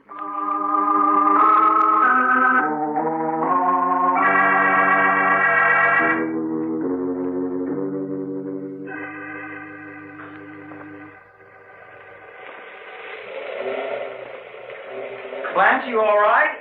There's only a few more feet to the top. I'm coming, darling. Where are you? Oh, there you are. Chris. Oh, the view is wonderful from here, isn't it? You're right. Being up here is like being alone in the world. Yes, just the two of us. Oh, this past week's been a wonderful one, Chris. I've never been so happy. Nor have I. Oh, be careful, Chris. Don't go so near the edge. That canyon's 4,000 feet deep. Oh, this ledge is perfectly safe. Come over here and take a look at the valley below. All right. Ooh, please keep your arms around me, Chris. Looking down like this frightens me. There. You're safe in my arms. Chris, why are you looking at me that way? What way, dear? I don't know. Is your head throbbing again? No, dear. I don't suppose you've changed your mind about giving me a divorce, have you? Giving you a divorce? But I thought we were so happy together. Yes, that's the impression I meant people to get. Chris, you can't be serious. Why, everything's been wonderful these past few weeks. Oh, I see it won't be any use trying to talk you into it. What do you mean? I'm sorry, Blanche. I don't want to do this, but you've given me no alternative. It's really your own fault, that you must die. Let go of me, Chris. No use struggling, darling. No one can see or hear you, and you can't possibly escape. You can't throw me off that ledge, then I'll hang you. I don't think so, dear. We've been so happy these past few weeks. I'm sure the police will see it as an unfortunate accident. Stop pushing me toward the edge. Chris, don't. I'll give you a divorce. I'll give you anything. I'm afraid it's too late for that.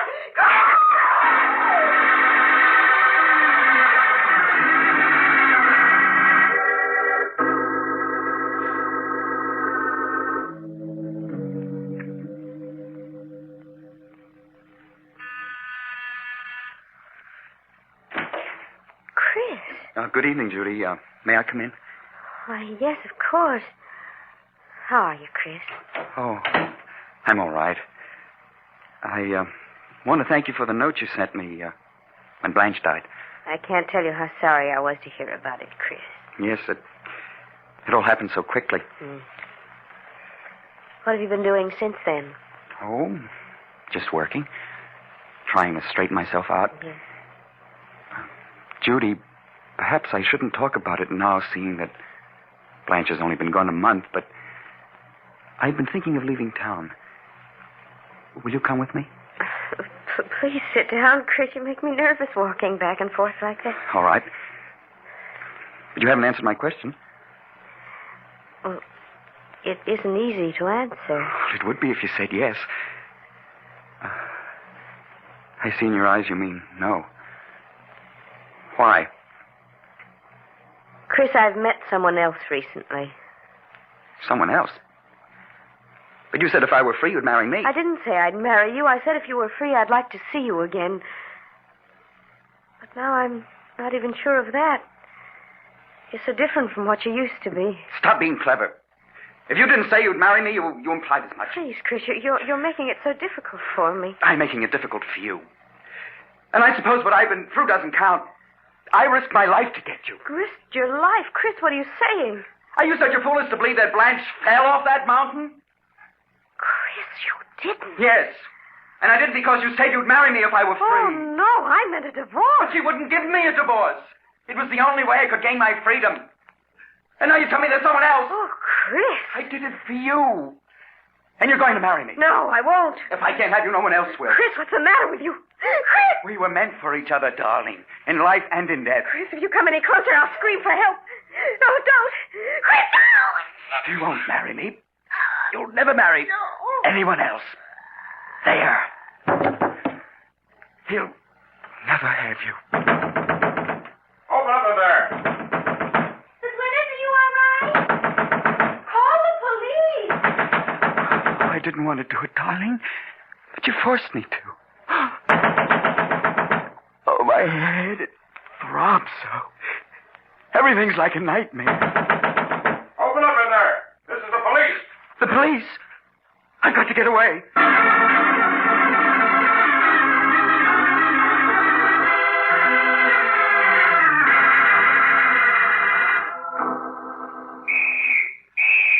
Oh, they're closing in on me. There's no escape from this roof. Let's work our way down from this end of the roof to the other. They'll never take me alive. Never. I've got 5 bullets. 4 for them and The last for myself. Take it easy now, Joe. You may be hiding behind one of those chimneys. Oh, my head. It keeps throbbing so. If I could only think. Oh, this can't be real. It's like a horrible dream. They're coming for me. Hey, there's someone behind that chimney over there. Get under cover. They'll never take me alive, never. I'll show them. Keep down, Mike. Why don't you come and get me? Afraid to shoot it out with me, huh? I'll show you.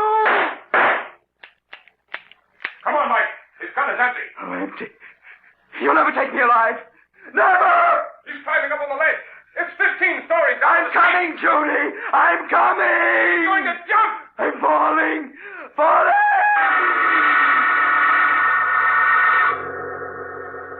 You'll never take me. Never. I'm falling. Falling. Doctor, the patient's recovering consciousness. Yes, you're right. He's opening his eyes. Oh, my head. It throbs so. Where am I? Oh, it was a dream. Not real. Oh, thank heaven. Now, you must be quiet. You've been in a serious accident. Accident? Yes. You were hit by an automobile New Year's morning. Would you mind telling me your name? There weren't any identification papers in your clothing, and we'd like to inform your relatives of what's happened. My name? It's... I can't remember my name. I see. Well, what about your address? Can you remember that? No. No, I can't remember anything. Now, you mustn't get excited. It'll all come back to you. You received a fractured skull from the accident. There was a mountain. Mountain? You mean you live near one?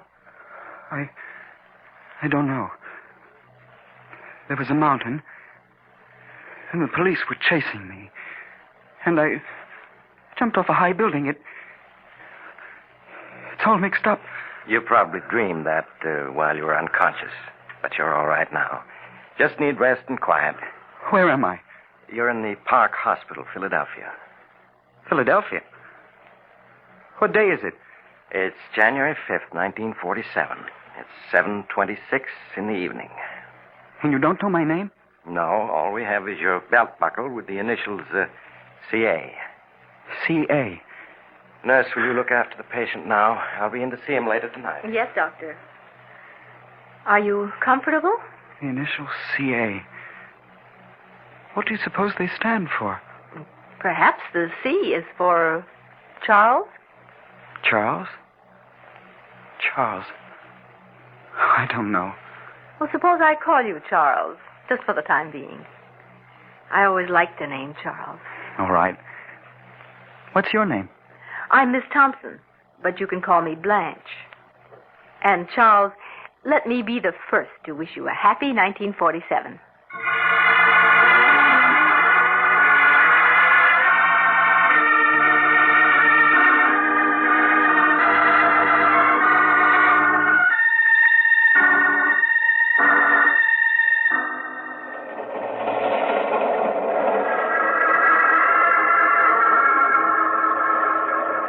This is the mysterious traveler again.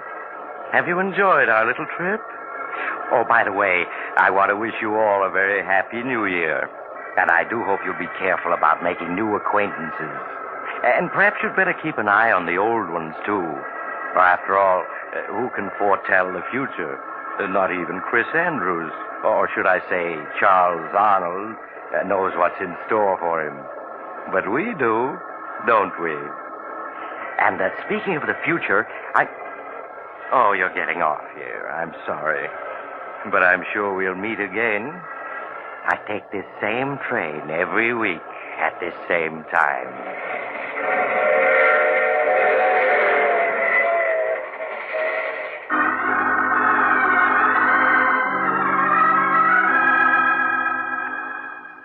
You have just heard The Mysterious Traveler, a series of dramas of the strange and terrifying.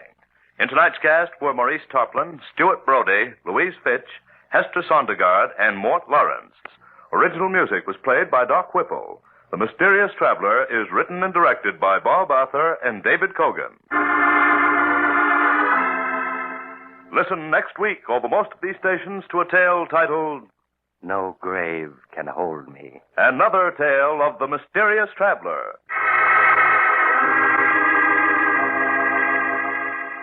The Mysterious Traveler has been presented from our New York studios. Carl Caruso speaking. This is the Mutual Broadcasting System.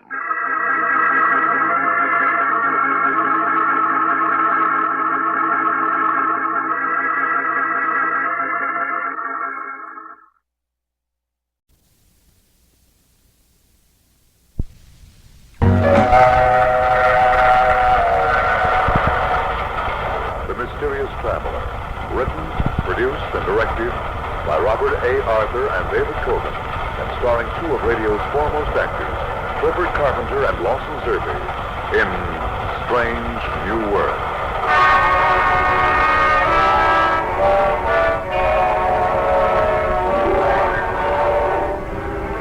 This is the Mysterious Traveler inviting you to join me on another journey into the realm of the strange and the terrifying.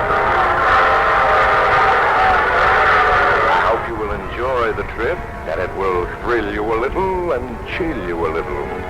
So settle back, get a good grip on your nerves, and be comfortable, if you can, as we follow two young flyers on a routine flight which suddenly deviated from normal and brought them to a strange new world.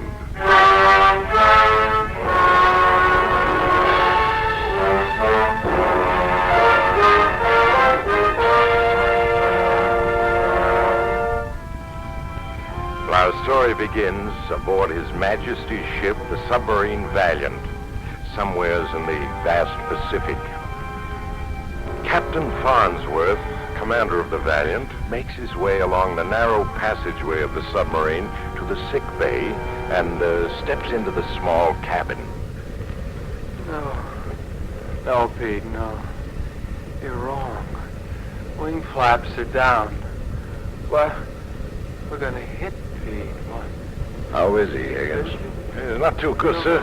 Lord knows how many days he was adrift on that life raft. Did you find any identification on him? Oh, yes, sir. His dog tags. Here they are, sir. Thank you. Daniel Walker, Lieutenant, United States Air Force. Of course, I knew from his lingo, sir, he was an American. That's quite so, quite so. Well, Higgins, you'll have to do what you can for him until we reach a ship with the doctor. Aye, sir. Pete? Where am I? I think he's coming out of it, Captain. Yes. Who are you? Lie quietly, Lieutenant. I'm Captain Farnsworth, His Majesty's Navy. You're aboard the submarine Valiant. We picked you up an hour ago. Pete. The island. I take it you were forced down while flying, Lieutenant. And what happened? Happened? Yes. Pete, Mendez and myself were flying the C-47 from Honolulu to Japan. There were only the two of us. Pete was the pilot. I was holding down co-pilot. We were attached to air transport and had aboard a cargo of medical supplies. We were 6 hours out of Honolulu, and I'd taken over the controls. Pete was relaxing in his seat, chewing on a chocolate bar. Hey, where's the newspaper we picked up in Honolulu, Junior? Right behind you. Oh, yeah, here it is. Now, what's the good news? They exploded another atomic bomb at Los Alamos. Oh, yeah? Anything else of interest? Isn't that enough? Hey, what are you doing? I haven't seen that paper yet. I'm sorry. What are you getting so worked up about? What's one atomic explosion, more or less? Oh, you're just a kid, wet behind the ears. Okay, Pop, relax. I was there when the first one was used. Where? Hiroshima. Oh. Well, I didn't know that. There's a lot you don't know, Junior. Yeah, well, give me a chance, will you? You weren't on the plane that actually dropped it, were you? No, I was piloting one of the escorts. It must have been quite a sight. Yeah. I hope I never live to see another one. Yeah. Hey, look at those clouds ahead. We may be in for a rough trip, Junior. Better let me take over.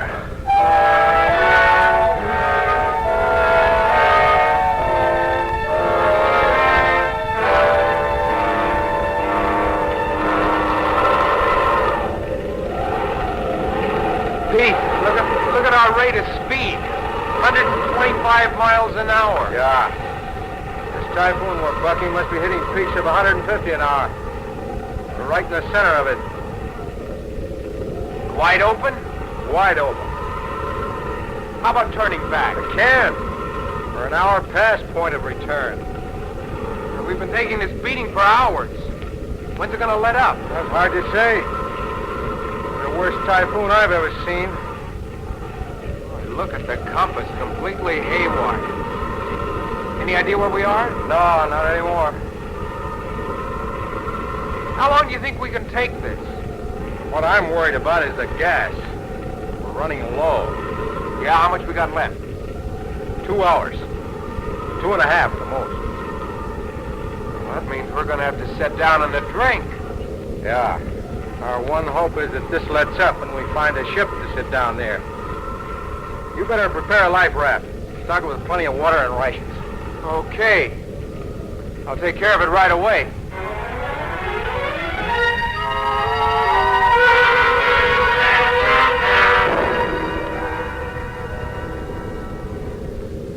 Well, looks as though we've come through it. Yeah. Well, that was one to tell your grandchildren about. There go the engines. Okay, Junior. Get back to the raft. Be ready to launch it when we hit. All right, Pete. Put us down nice and easy. Those are my intentions, Junior. What's the altitude? 1,600. 14. Water rough? Oh, not too bad. 800. 600. 4. Wing flaps are down. Get ready with the hatch, Junior. Right. We're down to 100. Hang on. You okay, Dad? Yeah.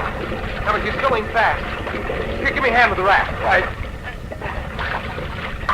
There sure is a lot of water out there. Climb in, will you? Oh, yeah. That's... Okay, let's shove off. So far, so good.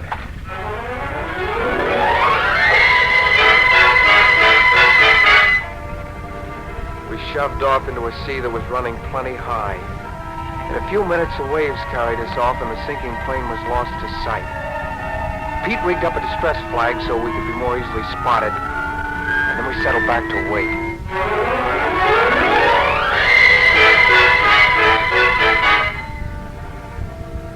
For 2 nights and 1 day, we drifted in a fast-running sea with a heavy overcast. There wasn't a sign of a plane or ship. By the dawn of the second day, the overcast lifted and the sea became calmer. It was around noontime that Pete spotted the island. We rigged up a small sail and began paddling for it. You recognize the island, Pete? Any idea which one it is? No. Your guess is as good as mine. Looks fairly big. Yeah.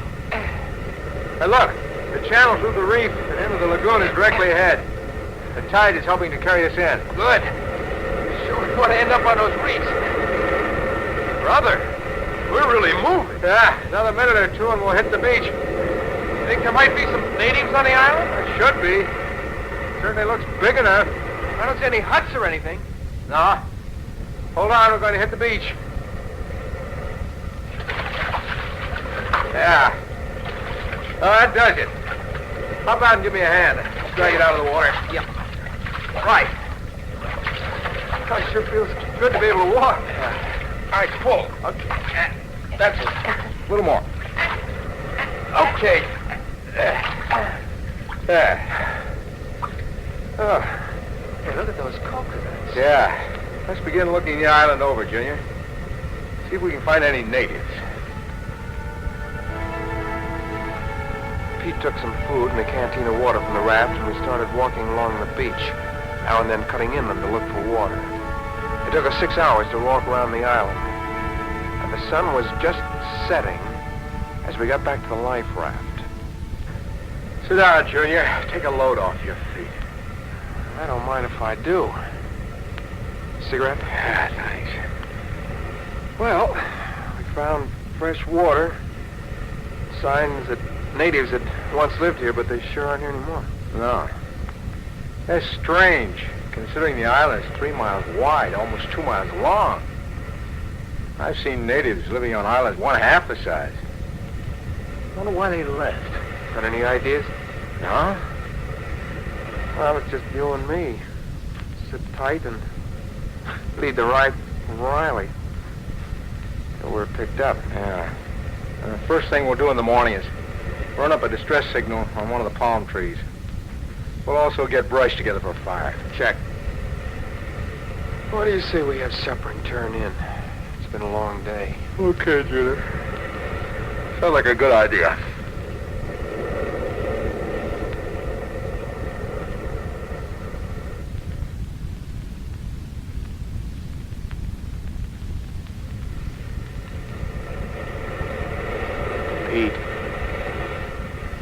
Pete, wake up. Huh? Oh, what time is it? 2 a.m. 2 a.m.? What are you waking me for? Go to sleep. Pete, I heard something moving around in the brush inland. You're probably wild pigs. Island's full of them. Go to sleep. It made too much noise for a pig. Holy smoke, Junior. It certainly wasn't an elephant. Well, maybe not, but... You hear that? Yeah. I heard. Does that sound like a pig in the brush? Ah, maybe there's a herd of them. Who's kidding who? Okay, wait till I get my 45. All right, come on. Let's have a look. Step lightly. Sounds as if it's over that way. Yeah. And listen to that. It almost does sound like an elephant. Look, the moon's coming out from behind those clouds. That's a break. Yeah, and we're getting closer. Yeah, we better take it easy. The sound of it, that 45 of yours isn't going to do much good. I got the feeling I'm dreaming all this. I've been on dozens of tropical islands like this one. Biggest thing you'll find on any of them are wild pigs. That's no wild pig, brother. Yeah. That's why this seems like a dream. What the devil could it be? See anything yet? No. Look out for those palm leaves. They're sharp. Yeah, okay. Hey, listen to that. Good Lord. Look.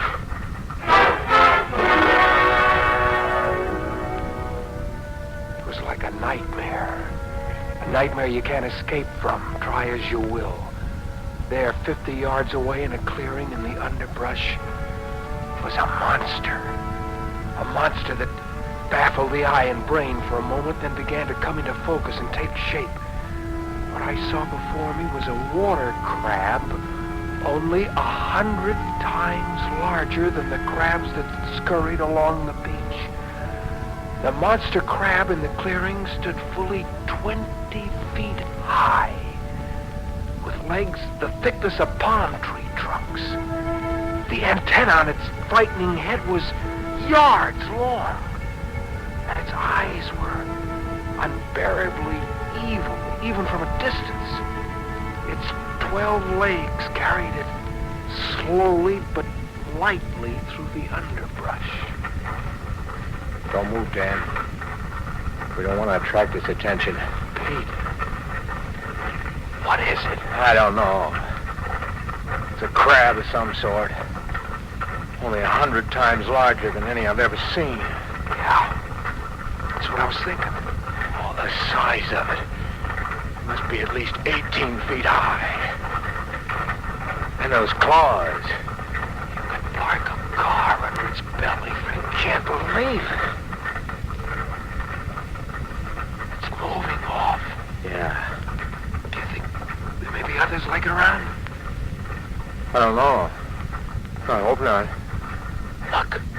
moving toward the beach. Yeah, I see it. Yet I still can't believe it. Maybe it's an hallucination. Both of us having the same hallucination, hardly. Well, how do you account for it? I can't. It's on the beach going into the water. Yeah. There it goes. God. Look. We better stay here, Junior. And just sit tight for the rest of the night.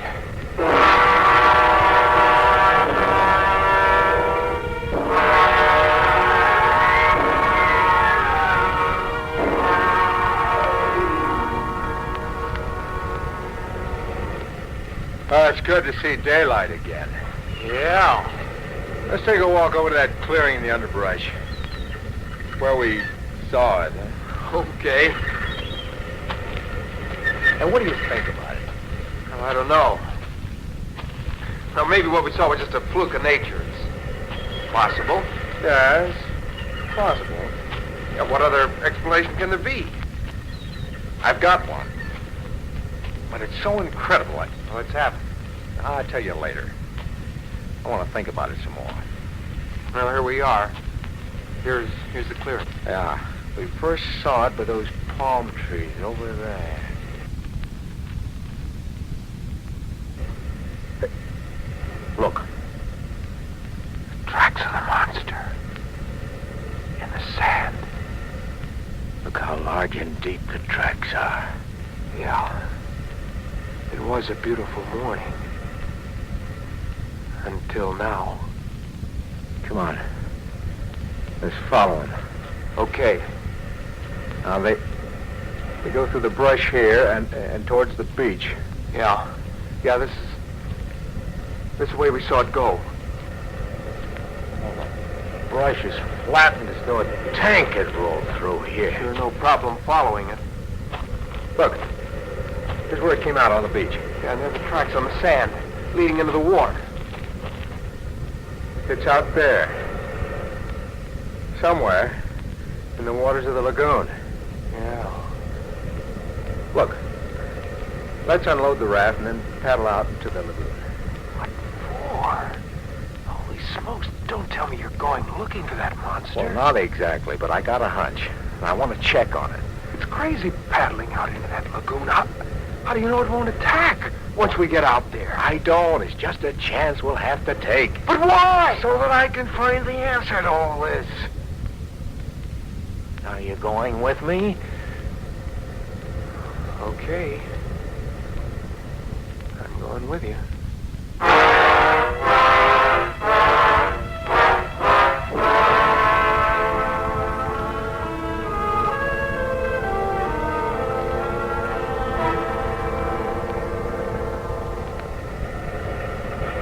For an hour, I've been paddling you across the lagoon. All you've been doing is peering down into the water. Are you trying to spot the monster? No. Well, if it isn't a monster you're looking for, what then? Stop paddling. I think we found it. Found what? Take a look over the side. Into the water. I don't see a thing. Oh, the sun's been in your eyes. Keep looking towards the bottom until your eyes get used to the water. I don't see it. But wait a minute. I can hardly make it out, but there seems to be a wreck on the bottom. A big one. It is a wreck. That's a battleship you see on the bottom. A battleship? Yeah, don't you understand? This island. It's Bikini. Bikini? You mean when they dropped an atomic bomb on those old battleships? Yeah. A dozen ships on the bottom here. All sunk by atomic bomb tests. Pete, you don't think the island's radioactive, do you? Well, not enough to do us any harm. It's been years since the test. You said you had a crazy explanation for that monster we saw last night. Does that tie in with all this? Yeah. How? Now, look, you'll think I'm nuts, but here goes. We dropped a bomb into this lagoon to see what an underwater explosion would do to those warships. Now, what are you getting at? We know what the atomic bomb did to the ships. But do we know what effect it had on the fish life here in the lagoon? Are you saying that the monster crab we saw last night was the result of the bomb dropped into this lagoon? Well, what other explanation can there be? Remember, Dan, the effect of the bomb on the survivors of Hiroshima left wounds and illnesses that doctors had never seen before. Now, who's to say that the radioactivity in this lagoon couldn't have caused fish life to multiply in size 100-fold? It can't be. It just can't be. Well, why not? Radioactivity causing a crab to grow 1,000 times bigger? Well, how else can you account for that monster crab we saw last night? I don't know. Well, think about it. Meanwhile, let's paddle back to the beach. The two of us paddle silently across the lagoon to the beach and drag the raft out of the water. Time and time again, I found myself turning to look out over the waters of the lagoon as Pete's words ran through my mind. His explanation seemed an impossible one, and yet, what other answer could there be? The two of us sat on the beach smoking, watching the moon come up over the lagoon of Bikini. Sure is a beautiful night. Yeah. Do you think they'll send search planes this way, Pete? Well, sooner or later, they'll find us. As long as we have fresh water and fish, we're okay. Yeah, I guess so. Pete! Look at the water of the lagoon. Holy smoke. Why, it's being churned up as though there were a dozen whales out there. Could it be whales? Not in these waters. Pete, there's something enormous out there threshing around. Maybe it'll break through to the surface and we'll be able to see it. Be that monster crab we saw last night? Oh, it's something bigger, much bigger. Bigger? Well, that would make whatever it is a couple 100 feet in length. Yeah. The way the water's being churned up, there must be a fight going on out there. Pete, look. Coming out of the water. The monster crab we saw last night. There's another one following. And still others. Dan, some of them are coming this way. Come on, we've got to get out of here. What about our supplies? There's no time to grab them. Get a move on. This way. There were dozens of them coming out of the water. They came out of the lagoon, as though fleeing the fight that was going on out there. Whatever it is, it's in the lagoon. I don't want to see it. Well, it must be the side of the destroyer. Where we ran into, Pete? Getting bushed. Oh, let's stop for a minute. Get our bearings, huh?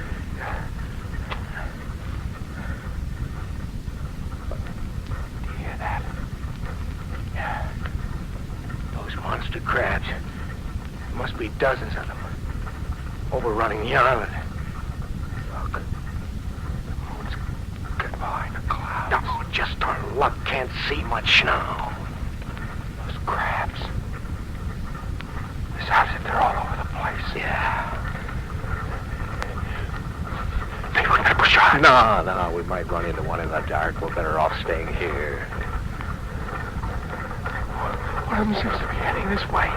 Can you make out from which direction it's coming? No. The moon had come out from behind those clouds. Hey, listen. It's coming closer. What are you doing with that 45? It's better than nothing. Maybe the sound of shots might frighten it off. It's getting closer all the time. But I can't see it.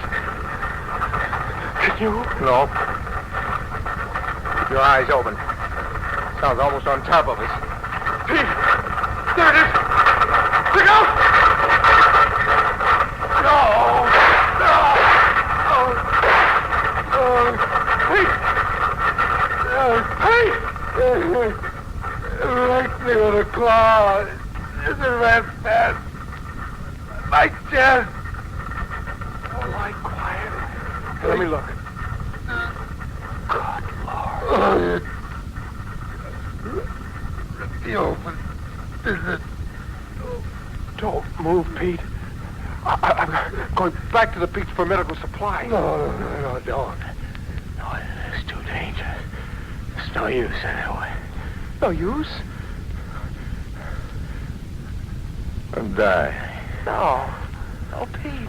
Oh, listen to me. No, first thing in the morning, if raft is still okay, shove off. Don't stay here.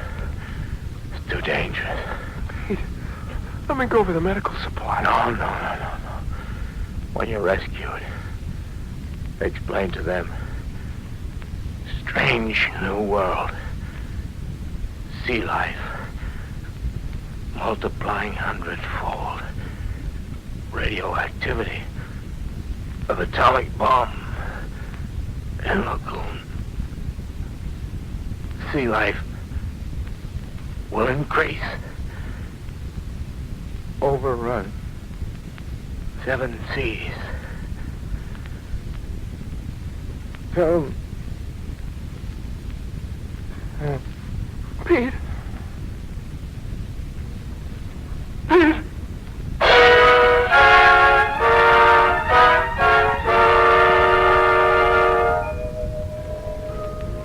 I sat there beside Pete's body for the rest of the night. Several times I heard monster crabs passing in the brush nearby, but I didn't leave. In the morning, Alan was once again peaceful, tranquil. I buried Pete on a high hill and then returned to the beach. The raft was overturned, the supplies gone. I overhauled the raft, gathered coconuts and a supply of water. By noon, I was paddling across the 3-mile lagoon to the channel through the reefs that led to sea. As dusk came, I was several miles out to sea.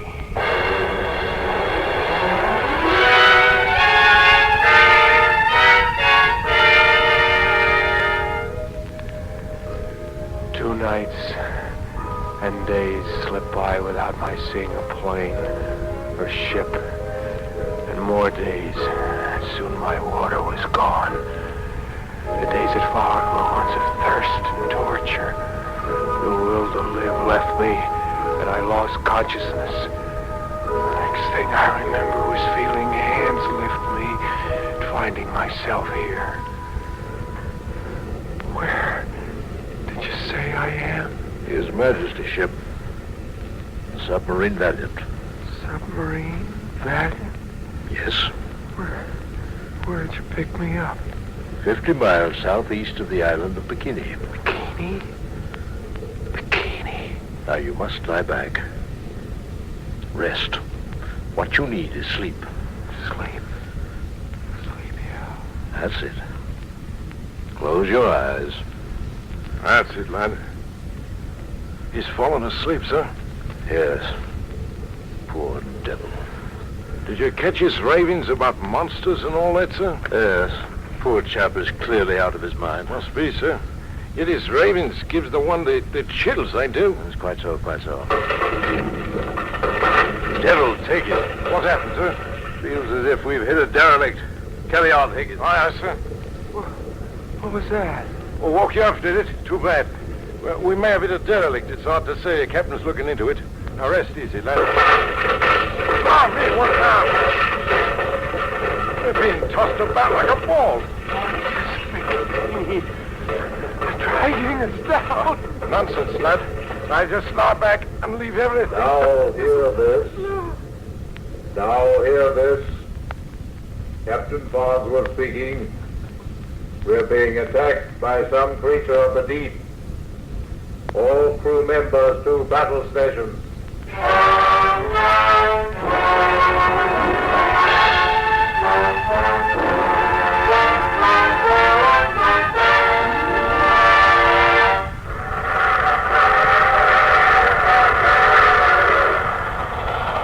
Mysterious traveler again. Did you enjoy our trip? Oh, what happened to the submarine Valiant? Well, after a 2-hour battle with an unseen enemy, it managed to escape.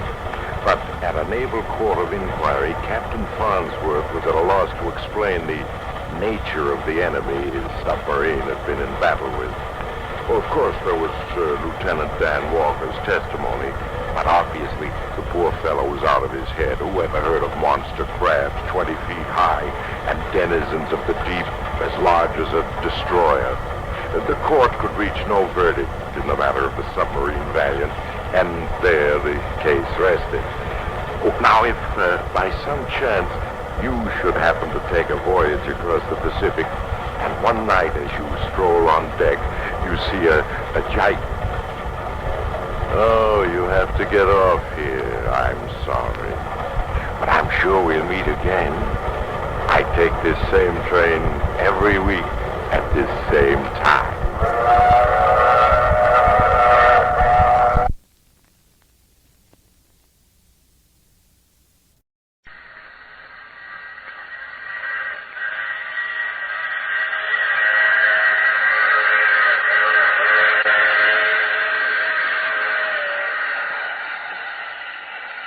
Mutual Broadcasting System presents The Mysterious Traveler, written, produced, and directed by Robert A. Arthur and David Cogan, and starring two of radio's foremost personalities, Bryna Rayburn and Lyle Sudrow, in Stranger in the House.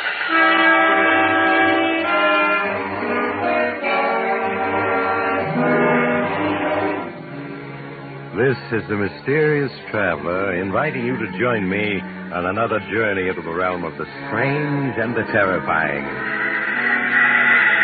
I hope you will enjoy the trip, that it will thrill you a little and chill you a little. So settle back, get a good grip on your nerves, and be comfortable, if you can, as we follow the nerve-wracking adventures of a young couple in search of a home. It's the story I call Stranger in the House.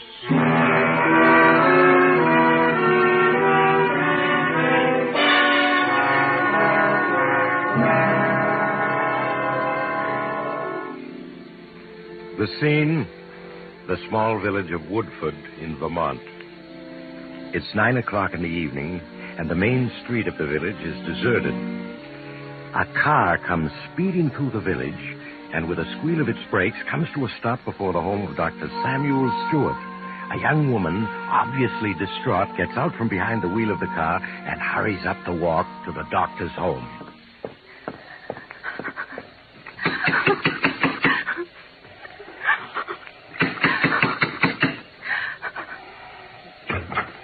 Oh, Dr. Stewart. Yes, won't you come in? Thank you.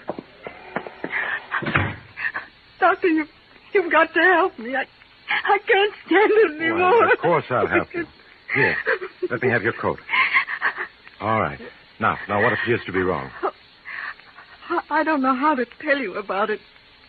You'll think I'm insane, but I'm not. I'm sure you're not. Now, why not start from the beginning and tell me what's troubling you? Well, I suppose it all began the day my husband and I left this village to look at a house in the country that was for sale. Yes, I can recall how happy we were as we drove through the countryside. Oh, Roger. Darling, I do hope this will be the house we're searching for. Oh, look, we're coming to the old colonial graveyard the agent told us about. He said the house was a quarter of a mile beyond. Yeah, that's right. At the end of this curve, there should be a small bridge over stream. Small bridge over a stream? Mm-hmm. Look, there it is. Now, the house should be just a little beyond. Roger, I don't recall the agent having mentioned the bridge. Why, he must have, darling. How else would I have known it was there? Now, look, there's the house.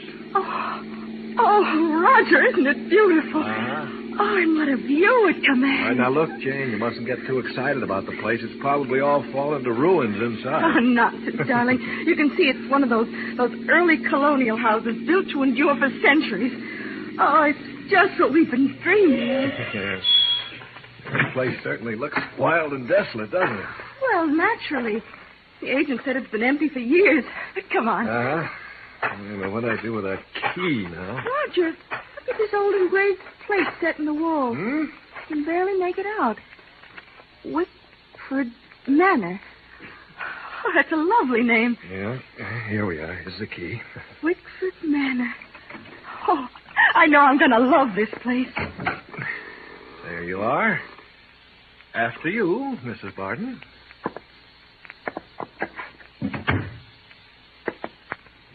Oh, it's so cold and clammy in here. Yes, but look at that staircase, that beautiful staircase and those ceiling beams. Janie, honey, you were right. This place was built to endure. This house is in wonderful condition. Yes. So it seems. And it's just the size house we need, with 4 rooms upstairs. 4 rooms upstairs? Mm-hmm. Oh, how do you know, Roger, that the agent never mentioned how many rooms the house had? He didn't? Well, there's only one way to find out, then. Let's go upstairs and look. Come on, Janie. Well, these stairs are as sound as the day they were built. This house would require very little in the way of repairs. Yes, but it hasn't any electricity, Roger. Oh, so what? We could use lamps so a line could be run to the house. There. Hey, see what I tell you? There are 4 rooms upstairs. Yes, so there are. It's as though you'd been in this house before. Well, as a matter of fact, I almost have a feeling I have been. Maybe that's the reason I like it. Hey, darling, what's the matter? You've been ever so quiet since we entered the house. Don't you care for it? Oh, it's lovely, Roger, only... Only what? I don't know. It seems unfriendly. Unfriendly? Who ever heard of a house being unfriendly? And you were crazy about the place when we drove up to it. Yes, I know, but that was before we entered it. Honey, it's even nicer inside than it is outside. Yes, I suppose so. And think of what a bargain it is at $5,000, Jane. Why, we've looked at houses that cost twice as much and weren't as nice. It is a bargain. But you still don't like it, do you? All right. Then we'll keep looking till we find a house we both like. Oh, nonsense, darling. Well, we'll never find anything nicer. Now, that room with the southern exposure will be our bedroom, and that room... Oh, Janie, you're wonderful. And we will be happy here, honey. I know we will.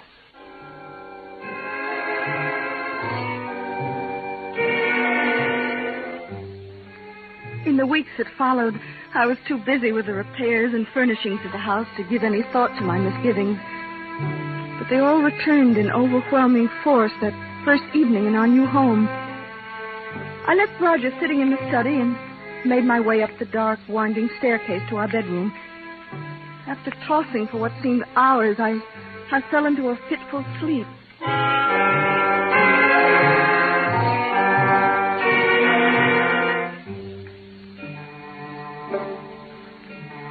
I suddenly awakened to hear the clock in the hall striking the hour. It was 4 o'clock, and Roger's bed was empty. Quickly slipping on my robe, I left my room and started down the stairs to the study. As I reached the foot of the stairs, I stopped. Who are you? To my astonishment, I heard Roger's voice in the study. I slowly approached until I was at the door. Clearer. It's so difficult. The mist obscures your face. Who are you? Well, why don't you say something? Roger! Roger, unlock this door. It's Jane. It's coming between us. I can hardly see you. Oh, no, don't go. Come back, please. Come back. Darling, please unlock this door, please. Roger!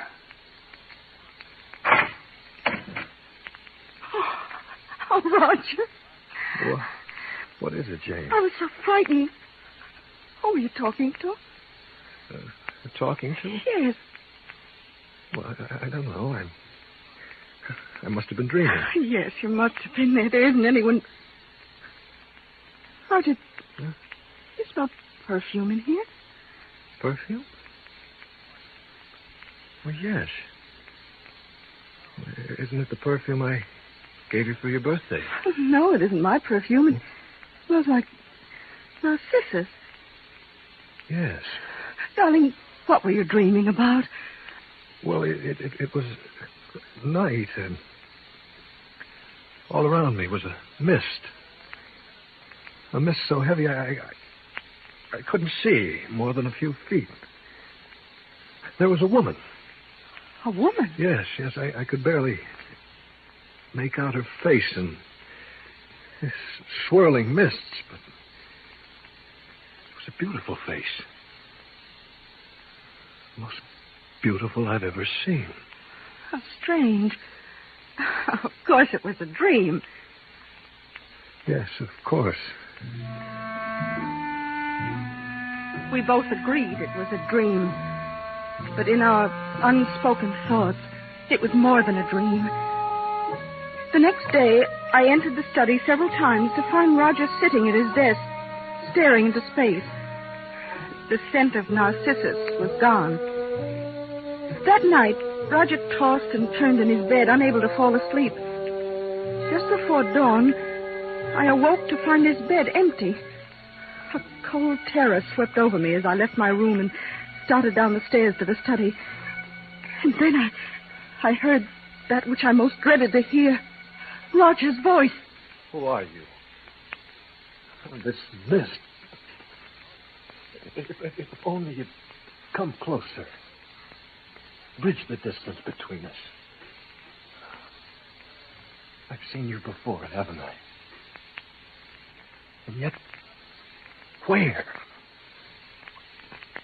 Yes, I can see much better now. You are beautiful. Who are you? Roger! Roger, please open the door. Why are you leaving? No, please don't. Come back, please, come back. Darling, let me in. Please open the door. Oh, Roger, are you all right? Yes, of course I'm all right. The scent of narcissus. The study's filled with it. Why did you wake me? You saw her again, didn't you? The narcissus. It's her scent. You only hadn't awakened me. Roger, what are you saying? If only she'd spoken to me. What are you saying? It is a dream, isn't it? It must be. I don't know. I don't know. When twilight comes, I feel her presence in the house, in this room. It's your imagination. It must be. Yes, but the scent of narcissus, where does that come from? I don't know. But it's evil. The house is evil. We must leave it. Leave it? No, we can't leave it. I've got to see her again. I've got to find out who she is. Roger, we must leave. I don't understand what's happening to us, but it's evil. I can feel it. No, I won't leave. I can't.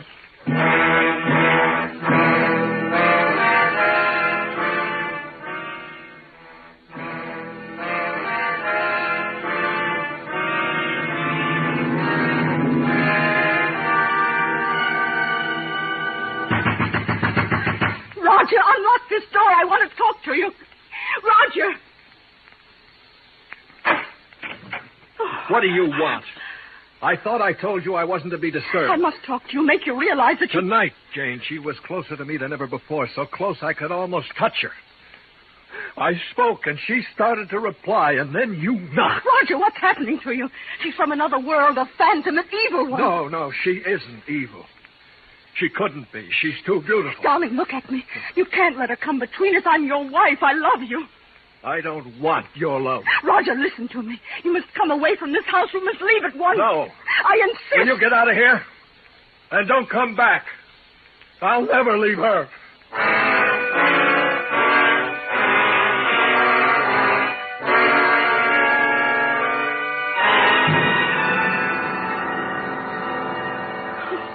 As I fled from the house, Doctor, I could still hear him shouting, "I'll never leave her."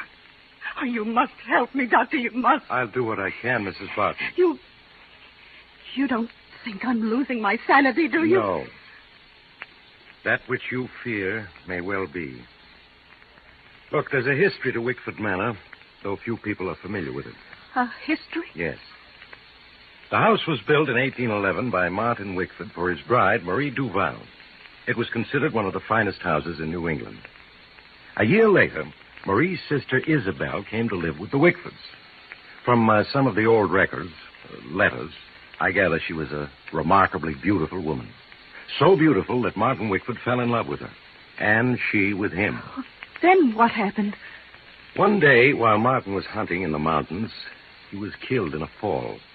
When his companions brought his body back to Wickford Manor, they found Marie, his wife, dead. She'd been poisoned. Poisoned? Yes. At the sight of Martin's body, Isabel went to pieces and confessed to the poisoning of her sister. But before she could be arrested, she did away with herself. In the study. In the study? Yes.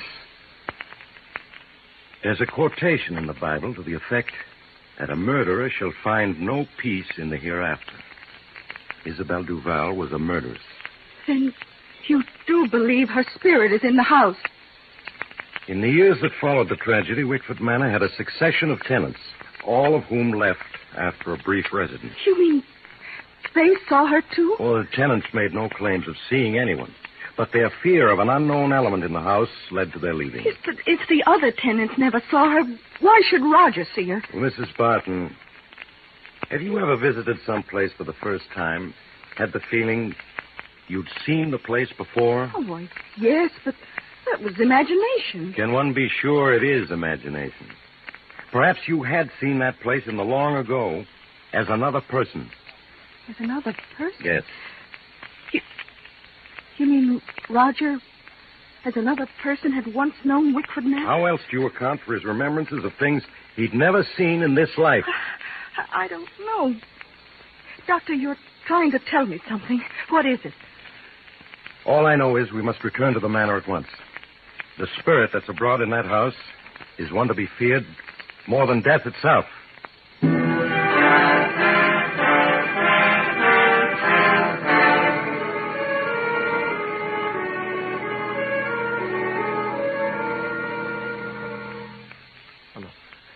Please. Please, come closer. There's nothing to be afraid of. She's gone. Oh, please, there are only the two of us now. You're beautiful. You're so beautiful.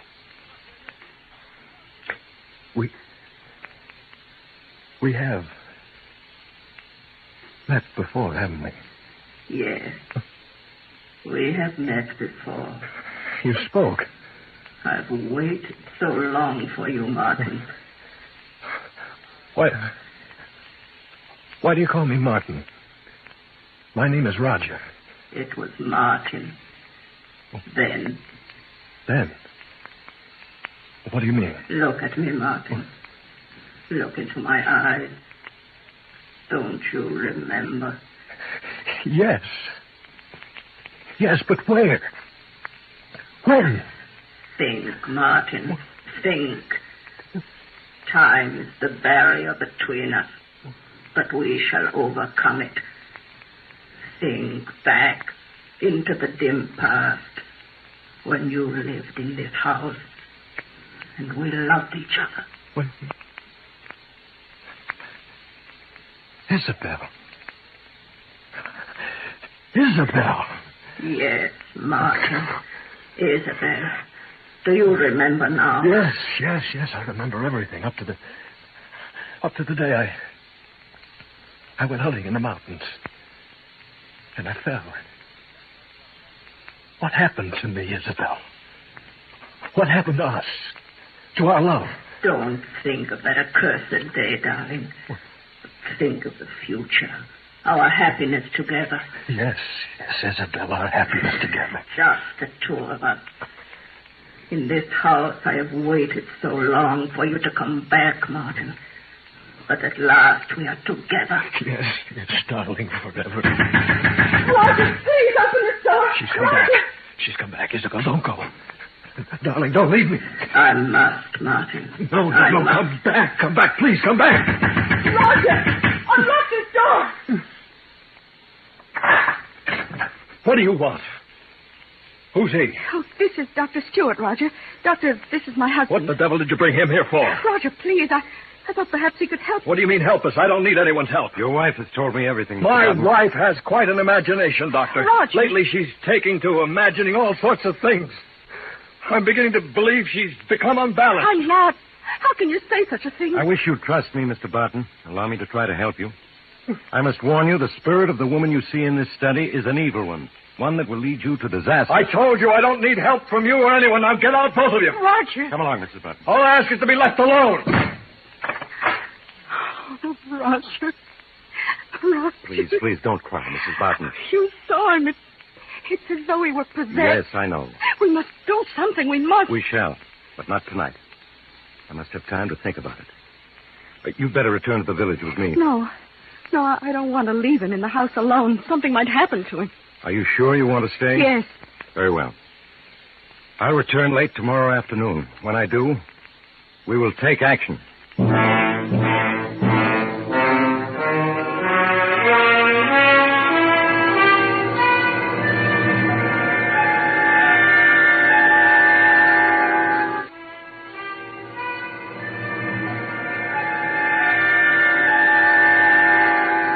Look at her, Martin, lying there in her bed, asleep, so defenseless. If you want me, you must get rid of her. Hurry, Martin, it is almost dawn and I must leave. There's no time to waste. Yes, Isabel, yes. We can't let her come between us. I'll do as you say. Oh, who's there? Roger. Oh, for a moment I was frightened. What time is it? Well, it's just dawn. I have to do it, Jane. I have to. No, Roger, do not. I can't let you come between Isabel and myself. Not now. Not after we've found each other again. Tighter, Martin, tighter, until she stops struggling and is still forever. Isabel, don't leave me. Isabel, where are you? Isabel. Roger. Come back, Isabel. Come back. Roger, can't you see what she's doing to you? Tonight she'll be back again and she won't let you fail. Isabel, darling, don't leave me. Now, please don't leave me, Isabel. Oh, Roger. Roger.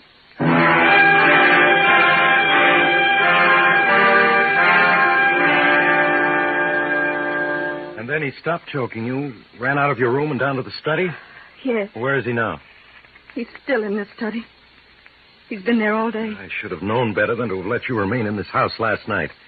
She knows that if he murders you, he'll join her cursed spirit forever. Oh, look, it's growing dark out. Soon she'll appear before him again. Doctor, we must do something. Last night you said you'd help me. And I will. This woman, Isabel, has been denied the peace of the grave because her sister's blood is on her hands. She belongs neither to the living or the dead, only to this house. If we could get your husband to leave, it might break the spell she's cast over him. Yes, but he absolutely refuses to leave. Then we must force him to. Force him to? Yes. I can very quickly give him a hypodermic, render him unconscious. Yes, then we could carry him away. To make sure he never returns to this house, we must burn it to the ground before we leave. Burn the Yes, house? yes. Unless, of course, you don't want to. Oh, yes. Yes, we will burn it. And the evil that's in it. Then if you'll lead the way to the study. All right, Doctor. Have you the hypodermic ready? Yes. And when your husband opens the door, just gain his attention for a moment. Long enough for me to give him the hypodermic. Very well. Shall I knock now? Yes, I'm ready. Roger, open the door. I want to talk to you. What do you want? Why has he come back to this house? Oh, he's come to take me away, Roger. Take you away? Well, good. I'm glad to see... What did you stick me with? What's that in your hand, Doctor? Just a hypodermic, Mr. Barton. A hypodermic? Well, why? What are you up to? You're trying to take me away from this house. From her. Well, I won't go. I won't go. Do you hear? You'll never... Doctor, quick, he's falling. I've got it, Mrs. Barton. Yes. Now, I suggest you take that lamp and smash it on the floor. Yes, let's burn the place to the ground. That's it. Now, you better help me carry your husband out of the house, Mrs. Barton. In a little while, this house will be a mass of flame.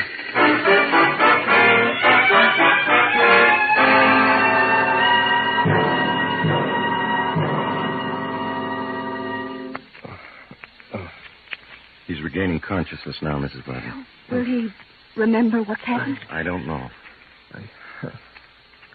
Huh? Oh. Hello, Jamie. Darling. I had a terrible dream. It's all so confused. Janie, darling, you're crying. It's nothing, darling. You've been very ill, but now you're going to be all right. Of course. Well, who are you? He's Dr. Stewart, Roger. He's been looking after you during your illness.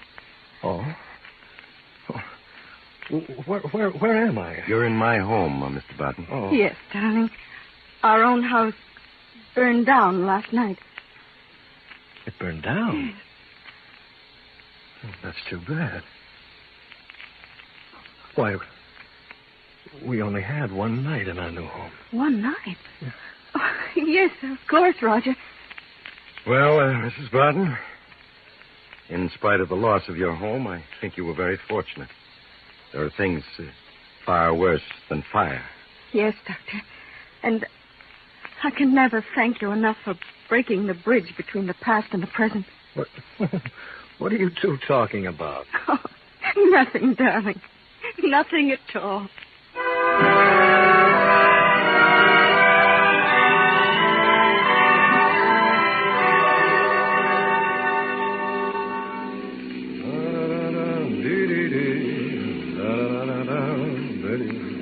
Oh, Roger. Oh, darling, you've been humming that all day. Well, I'm just glad to be out of a sick bed and on my way to California.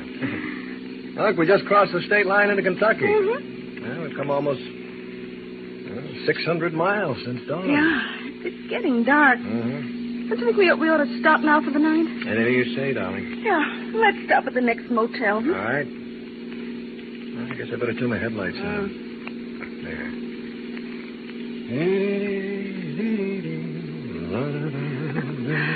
Oh, darling, I've never been so happy. Roger. What? Do you smell something?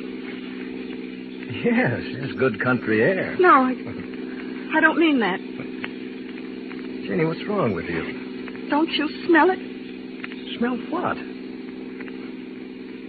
Oh, you mean that perfume? Yes. It seems familiar. Yes. What is it? Narcissus. Narcissus. Wasn't that the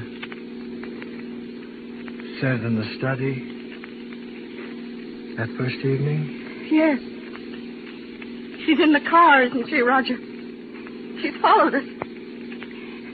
Roger, answer me. What? Roger, you mustn't listen to her. She's trying to come between us. Darling, look at me. Look at me. Why are you slowing down? No.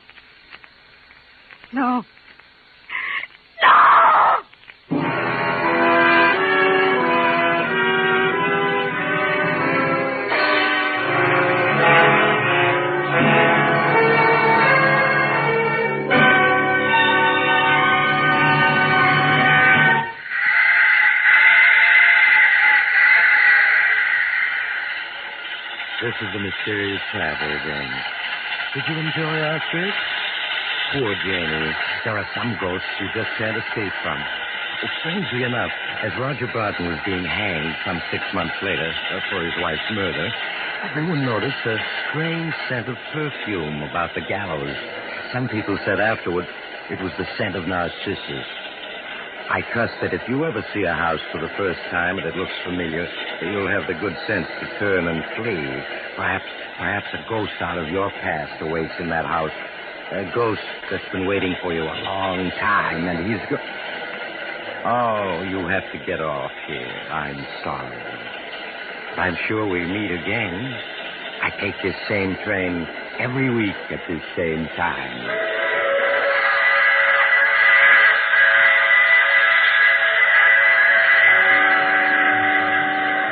Just heard The Mysterious Traveler. Now you can follow other tense and exciting adventures of The Mysterious Traveler in the current issue of The Mysterious Traveler magazine, now available. In our cast were Bryna Rayburn and Lyle Sudo. Maurice Tarplin starred in the title role. Music under the direction of Emerson Buckley, composed by Richard DuPage. This program came to you from New York.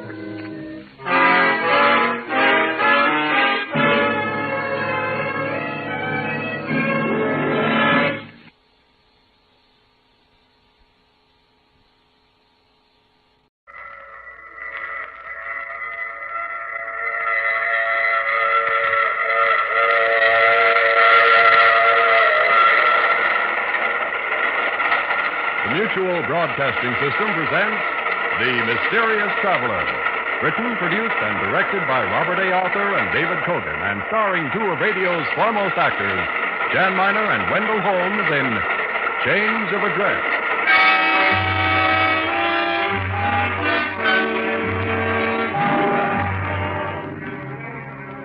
This is the Mysterious Traveler, inviting you to join me on another journey into the realm of the strange and the terrifying. I hope you will enjoy the trip, that it will thrill you a little and chill you a little. So settle back, get a good grip on your nerves, and be comfortable, if you can, as we meet a gentleman who's just found exactly the house he's been looking for. I call his story Change of Address.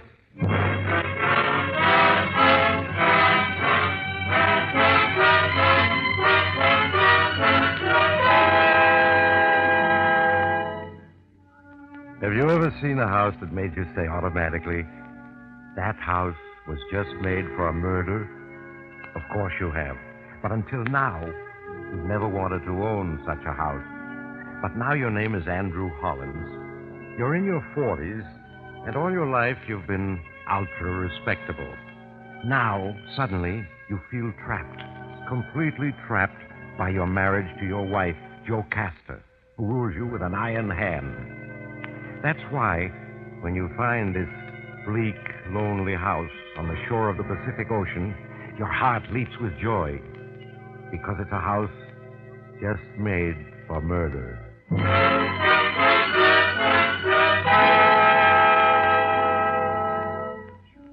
But your story really starts many weeks before that, and many thousand miles away, in another house.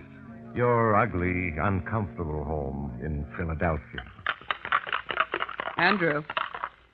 Yes, Jocasta? That's your fourth cocktail. It's only the third, and they're very mild. 2 cocktails before dinner, enough for a man of your age. We must think of your health. I'm only 46. I really don't believe I have one foot in the grave yet. 47. And there's no use taking chances. I'm sure Dr. Stevens would back me up. Dr. Stevens be hanged. If another cocktail is taking a chance, I'll take it. All my life I've lived safely and soberly. I feel as if I'd spent 47 years in a prison cell. It's been about as exciting. There. Andrew. You're in a very strange mood. I'm worried about you. Perhaps you need a tonic. Oh, yes, I do, Jocasta. I do need a tonic. An exciting one. Or a vacation. Perhaps a little change of scene. We must consult Dr. Stevens. By all means, let's consult Dr. Stevens. He's had a pill ready for every emergency in the last quarter of a century. Let's see what he prescribes now. You must go see him tomorrow, Andrew. I will call and make the appointment. Now, please, go dress for dinner. You go up to your room, Andrew. What's the use of rebelling? You're caught in a rut, like so many men are caught, and there's no getting out of it. You stand staring at yourself in the mirror. 47, but well-preserved, good-looking still capable of playing a man's part in the world, if you had the chance.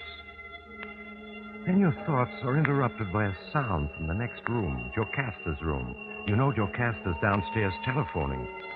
You tiptoe to the connecting door, open it quietly, and look in.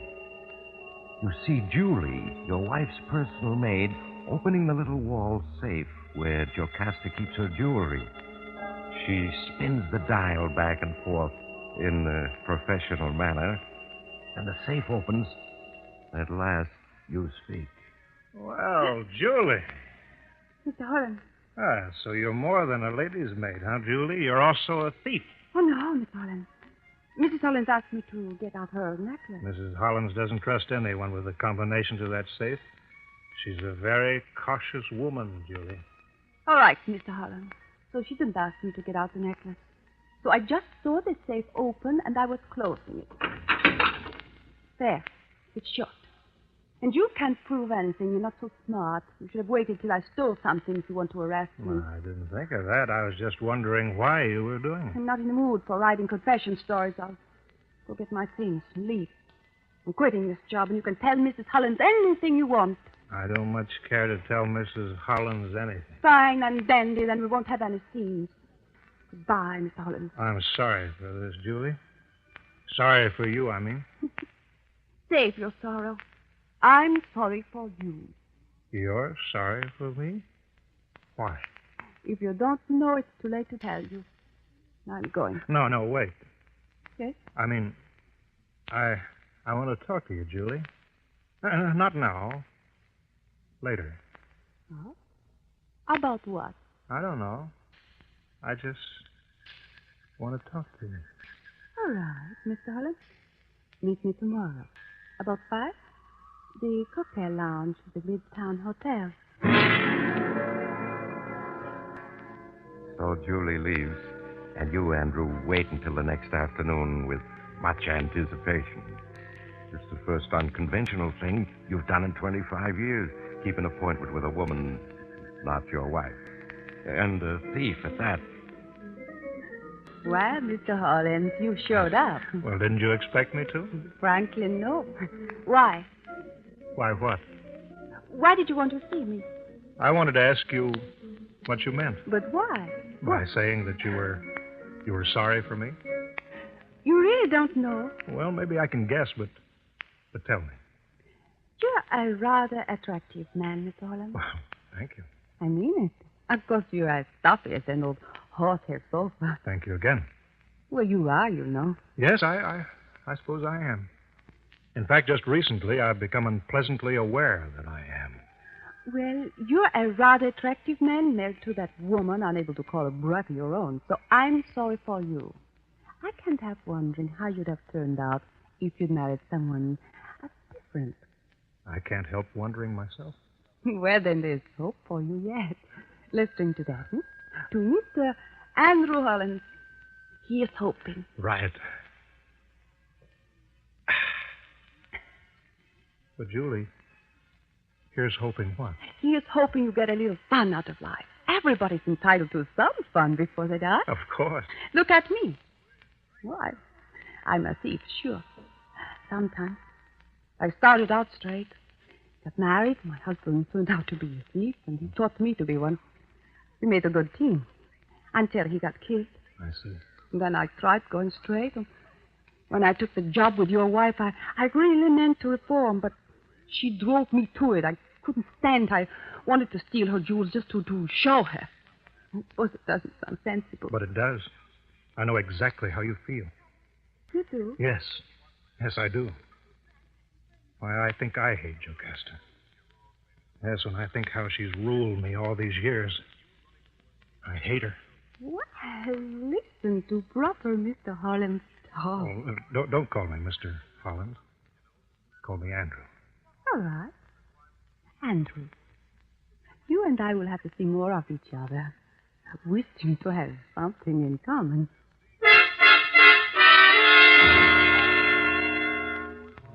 And you do see more of each other, Andrew. Julie is a very good-looking woman. You're attracted to her. Very strongly attracted to her. You meet several times, and Jocasta suspects nothing. Andrew. Andrew. Huh? Oh, yes, Jocasta. You're very absent-minded these days. Really? I hadn't noticed. I'm worried about you. The tonic Dr. Stevens prescribed doesn't seem to be doing much good. Doesn't it, my dear? I'm going to consult him about you. At your age, we must take no chances. Of course not. No chances. We must never take any chances, Jocasta. Not about anything. I don't understand what you mean. It's not sensible to take chances. Of course not. Everybody knows that. Well, you're talking queerly, too. Yes, I'm certainly going to consult Dr. Stevens. You hear her go to the phone to call the doctor, Andrew, and you're elated because you've been making a plan, and the plan is working. When you see Julie later that day, you tell her what you're planning. Well, Andrew, you're looking like a new man. Well, I'm feeling like a new man, Julie, my dear. I've been working on something. Yes? I've been persuading our family doctor that I badly need a vacation. He's promised to convince Jocasta, but today he'll tell her. Jocasta faithfully follows every suggestion he makes. She'll urge me to take a vacation, a long one, and you see? I think so, Andrew, but tell me anyway. It'll give me a chance to get away from Jocasta without her suspecting anything. I'll start out in the car and just disappear. I'll change my name. You and I will meet in California. And we'll start a new life together. You and I, Julie. A life with some fun in it. Bravo, Andrew. But, my dear, can't you just leave her? Isn't that simple? No, I can't. You don't know Jocasta. She's a pillar of righteousness, a tower of convention. She'd hound us. Some way or other, she'd punish me for my sin of leaving her. Believe me, she would. But, Andrew... No, I'm right. Every time I've gone against her wishes, I've suffered for it. She's a devil, that woman, beneath all her prim conventionality. My only hope is to slip away from her before she knows that I've escaped. Well, Andrew, if you're sure... Yes, I'm sure. The only question is, will you do it? Join me, I mean. Take up a new life with me? Yes, Andrew. Yes, I will.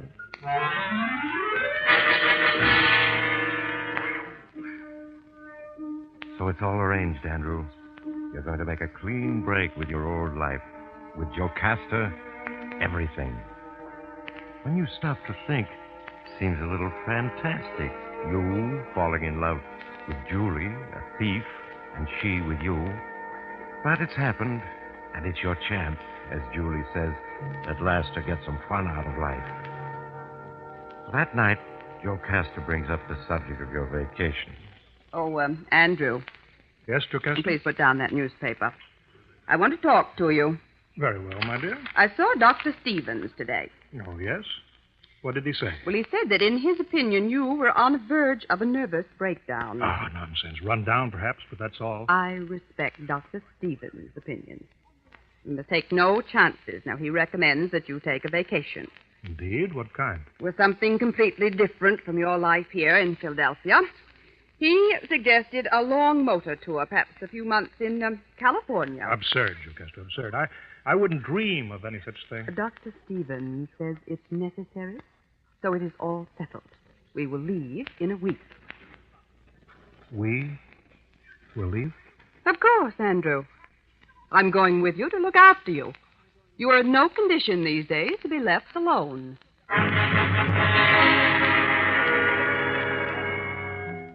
So your plan has backfired, Andrew. Jocasta's going with you. It completely ruins everything, doesn't it? You can't talk her out of it. Your hatred for her becomes a consuming fury as you tell Julie what has happened. I tell you, Julie, that woman is a devil, a fiend. She's going with me to look after me, she says. I could strangle her. Andrew, listen to me. Just walk out on her. Make a clean break. She won't be able to do a thing. She will, I tell you. You don't know her. She's capable of anything. She'd ruin our lives somehow. All legally and respectably. She really has you beaten, hasn't she? Then there's nothing we can do. I guess we just better forget the whole thing, Andrew. No, I'll think of something. I won't let her beat me. Not if I have to kill her to prevent it.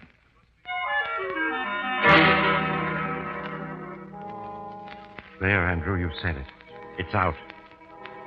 Subconsciously, you've wanted Jocasta dead for years. Now you realize it. And realize that to be free of her, you'll have to take matters into your own hands. The idea doesn't shock you in the least. The only question is, how?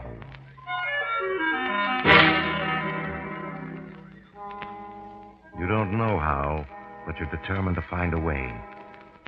You arrange with Julie to go to San Francisco and wait to hear from you. Then you and Jocasta start out by car. You drive across the country, wondering every hour how you can kill Jocasta and get away with it. You reach California. You're desperate. Your hatred for Jocasta is almost too much to conceal. Then you find it. Mr. Smalley, the real estate agent from the tiny seacoast town of Port Oro, shows it to you. The house. The house that was made for murder. There it is, folks. There it is. The house I was telling you about. Villa Vista. Isolated, an ocean view, beach of your own. Quiet, seclusion, sea air. Just the thing the doctor ordered. Well, it doesn't look too bad at that, does it, Jocasta? Are you out of your mind, Andrew? That house is the last place in the world I would live in. Oh, come now, Jocasta. It needs painting, fixing up. Otherwise, it wouldn't be available these days, would it, Mr. Smalley? Certainly not, Mr. Hollins. There's a housing shortage these days. And inside, Mrs. Hollins, it's very snug and modern. Really it is. Besides, my dear, look at the ocean, the beach. The ocean is cold and gray. I always thought the Pacific was blue. The beach is stony and dirty. I see nothing whatever to attract me to this habitation. Well, we mustn't be hasty, darling. At least, let us see the inside. And so the little real estate agent shows you through the house, Andrew. First, the cellar. See, folks, you have a real cellar and a real furnace. Anytime it gets a little chilly, just light up a fire, and there you are, snug and warm. Cellar has dirt floor. Damp, too. Very unhealthy. Then the first floor, and finally the second floor. Then Mr. Smalley waits for your decision. My answer is no, Andrew. Positively no. Now, this house is not made to be lived in. Why, it's only fit for a murder. You look at her, startled, Andrew. Has she guessed your thought? It is an ideal house for a murder. Her murder.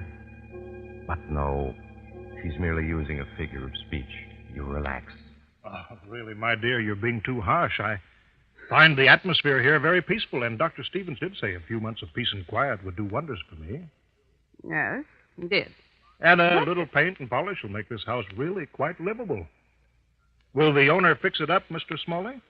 Afraid not, Mr. Hollins. Afraid not. Name's Wilson. Lives in Seattle. Won't spend a cent on the place. Has unhappy memories for him. Indeed. In what way? Retired. Came down here to live. His wife left him. Walked out. Went back to her folks in Texas. Well, shall we draw up a lease? So it's done, Andrew. Jocasta gives in when you remind her of Dr. Stevens' advice, and you sign a 6-month lease. You're not sure how you're going to do it yet, but you know that here in the utter seclusion of this house, you'll hit upon a way to be rid of Jocasta yet. You move in, but your wife keeps grumbling about the place. Really, Andrew, this house, there's something wrong with it. I know there is. Andrew, you're not listening. Put down that paper. Oh, yes, Jocasta? I said there's something wrong with the atmosphere of this house. I can feel it. Oh, now, Pet, you're just prejudiced against the house. It's a perfectly good house. Needs a little fixing, that's all. It's damp and it's cold. I suggest you start a fire in that precious furnace the real estate agent made so much of. So you go down to the cellar, Andrew, and start a fire. Then you look around. It comes to you. Complete, the whole plan. It's as if the house itself suggested the idea to you. You find a rusty pickaxe in the corner. You start digging a hole behind the furnace.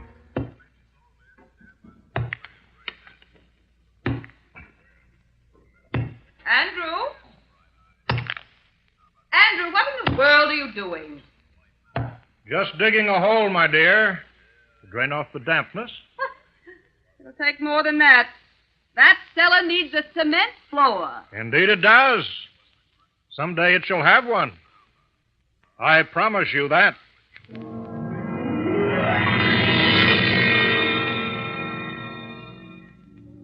Yes, Andrew, your plan is complete at last. But before you can carry it out, you really need to own the house to be safe. So you finish digging your hole, quite a large hole. Then you stroll down to the village to talk to Mr. Smalley. Tell me, Mr. Smalley, the house, Villa Vista, is it for sale? Oh, thinking of buying, Mr. Hollins? Like it as well as all that, huh? Well, indeed I do. My nerves are much better. I've decided to reside in California permanently. Oh, glad to hear it. But Mrs. Hollins, I guess she doesn't agree with you. Said she hates the house and is going back to Philadelphia as soon as she can. Well, that may be, but I shall stay. So is the house for sale? Well, I don't know. I'll have to phone Mr. Wilson in Seattle. He's never wanted to sell before. Hates the place. But won't sell. Wife left him there, you know. Yes, you mentioned that. Well, suppose I try and see. I'll let you know. Thank you. Funny thing, your wife was in today. She what? Wanted to know the present address of Mrs. Wilson, the owner's wife, one who up and left him. Indeed? I wonder why. Said she wanted to write Mrs. Wilson about something. Wouldn't say what. Should have heard her light into me when I said I didn't know the address. I can imagine. Well, thank you, and be sure to contact Mr. Wilson right away. Now you're all set, Andrew. You can just buy the house. You'll be free of Jocasta forever. Free of this woman who's controlled your every movement for years. You wait impatiently for word from Mr. Smalley. Andrew, what in the world is wrong with you? Why, you've been nervous as a cat lately. Oh, nonsense, my dear. I'm fine. You are not, and it's this house. It's made your nerves worse, and we're leaving it very soon. I'm afraid we can't. We have a 6-month lease. And I say we will leave. I've started the machinery in motion. What do you mean, machinery? I've made a discovery, Andrew. A significant discovery. What discovery? I shan't tell you. You just pooh-pooh it. The way all you men are. Nevertheless, we will shortly be leaving this house, both of us. But I don't wish to leave. I like it here. No, that may be. I say we will leave. I will see to it. As soon as I... Oh, telephone. I'll answer it. Hello. This is Mr. Smalley. Is Mr. Hollins there? Yes, he's here. For you. That real estate agent. Hello, Mr. Smalley. What is it? News for you, Mr. Hollins. Good news. Mr. Wilson just phoned he'd sell for cash. I see. I'm very happy to hear it. 2 days ago, he said no, but he changed his mind. Seems he's in a little legal difficulty and needs cash for a lawyer. Oh, that's too bad, but it's an ill wind and all that. Exactly, Mr. Hollins, exactly. Well, I'll drop in tomorrow and settle the details. Goodbye, Mr. Smalley. What was all that about? There's nothing important. Jocasta, I have something to say to you. And I have something to say to you. Now, this house has been very bad for you, so inside of 48 hours, I am sure we will be leaving it. Both of us. I just want you to get used to the idea. On the contrary, we're staying here, both of us, for a long time to come. In fact, I venture to say that you'll be here permanently. Nonsense, Andrew. 48 hours, at the most. You're wrong, Jocasta. Andrew, what in the world are...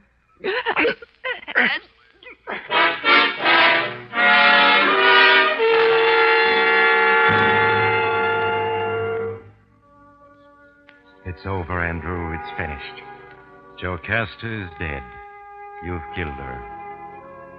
Now she's safely buried in the cellar behind the furnace, the dirt smoothed over, packed hard, leaving not a sign. You feel like a new man, free, exultant. You pack her things.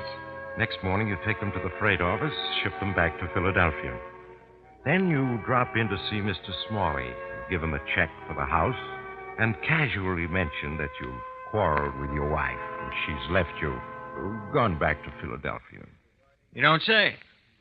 Well, now, Mr. Hollins, guess women just don't like that house. Well, perhaps the house doesn't like women, Mr. Smalley. Perhaps the house doesn't like women. Very apt, Mr. Hollins, very apt.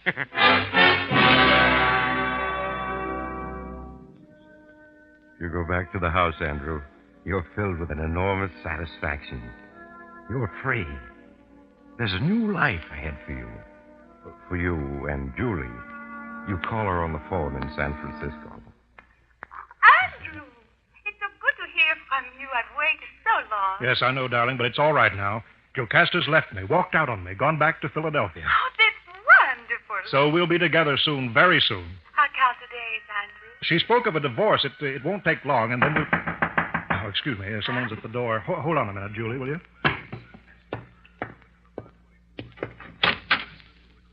Yes? Mr. Hollins? Yes, I'm Mr. Hollins. Well, I'm Sheriff Bigby. Miss Hollins in? Why, no, she isn't. Mind if I come in? Why, no. Of course not. Thanks. When will Miss Hollins be back? I couldn't say. Well, don't matter. I just thought I'd tell her hunch was dead right. Her hunch? What are you talking about? I'm talking about Mr. Wilson, owns this place, and how he killed his wife. Wilson killed his wife? That's right. Nobody guessed. Till Miss Hollins came along, put us on the track. We sure thought she was a little off her rocker, Mr. Hollins. Begging your pardon. When she came to my office insisting there was something wrong with the atmosphere of this house, and she was sure it was because Wilson was a murderer. She said that? She sure did. Well, everybody in town thought Miss Wilson up and left Mr. Wilson. But your wife, she wanted to write to Mrs. Wilson, looking for an excuse to break the lease, she said. And nobody had Miss Wilson's address. I don't understand. Well, it's like this. Even the post office didn't have a change of address for Miss Wilson. But what of it? Well, your wife said any woman who left her husband would put in a change of address so she could get her mail. Instead, it's all been going to Mr. Wilson in Seattle. Well, what is that? Well, now, your wife claimed this proved Miss Wilson was dead. Murdered. By George, she was right. Wilson killed his wife. He sure did. We phoned Seattle, asked the police to question him. He thought they knew the story and broke down and confessed. He's in jail now. Real smart work on your wife's part. Well, a couple of my boys will be along any minute to dig up the body. What? Wilson said the minute he set eyes on the house, he felt it was a good place to commit a murder. So he killed his wife and buried her real deep, behind the furnace. Behind the furnace? That's right. Told everybody she run off. What is it, Mr. Hollins? Where are you going? I left the phone off the hook. Julie? Yes, Arthur, what is it? What's wrong? I just want to say goodbye, Julie. Jocasta is coming back.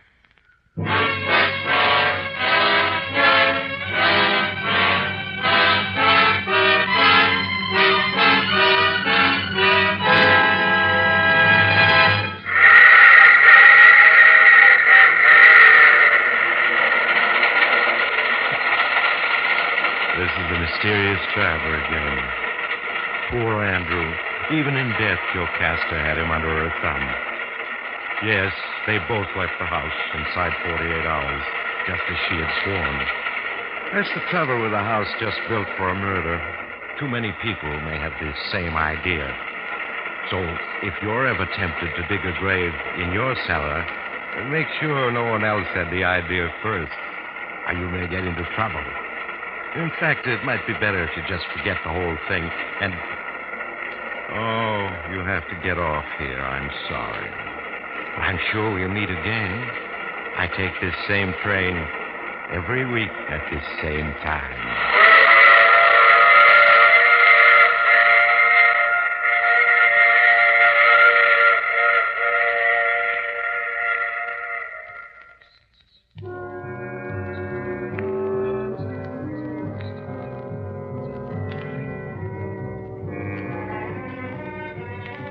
You have just heard The Mysterious Traveler.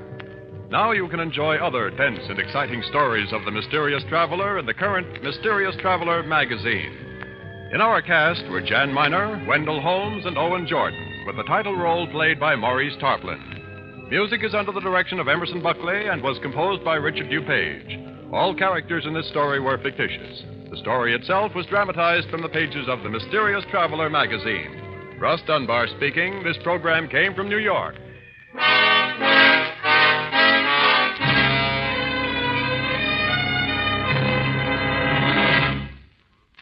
Every day, the news is different. And every day, Mutual presents veteran reporters with the latest headlines. Weeknights, hear Gabriel Heater, Bill Henry, and Frank Edwards. Saturday and Sunday evenings, don't miss famed expert Cecil Brown and the news. This is the Mutual Broadcasting System.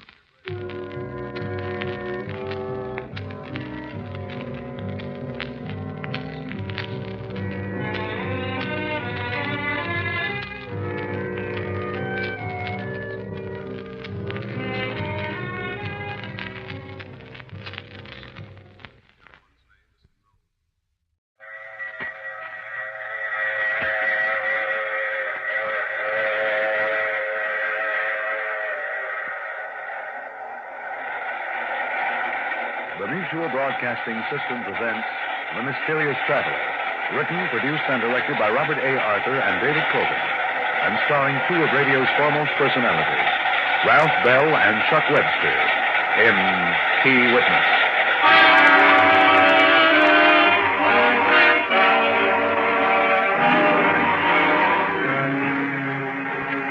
This is the Mysterious Traveler, inviting you to join me on another journey into the realm of the strange and the terrifying. I hope you will enjoy the trip, and it will thrill you a little and chill you a little.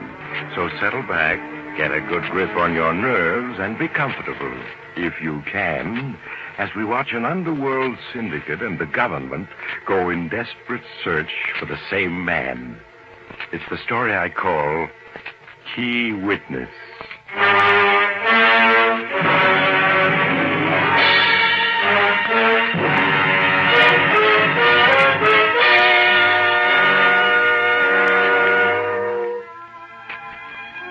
The scene, the penthouse office of Mike Bruno, the nationally known and feared crime syndicate boss.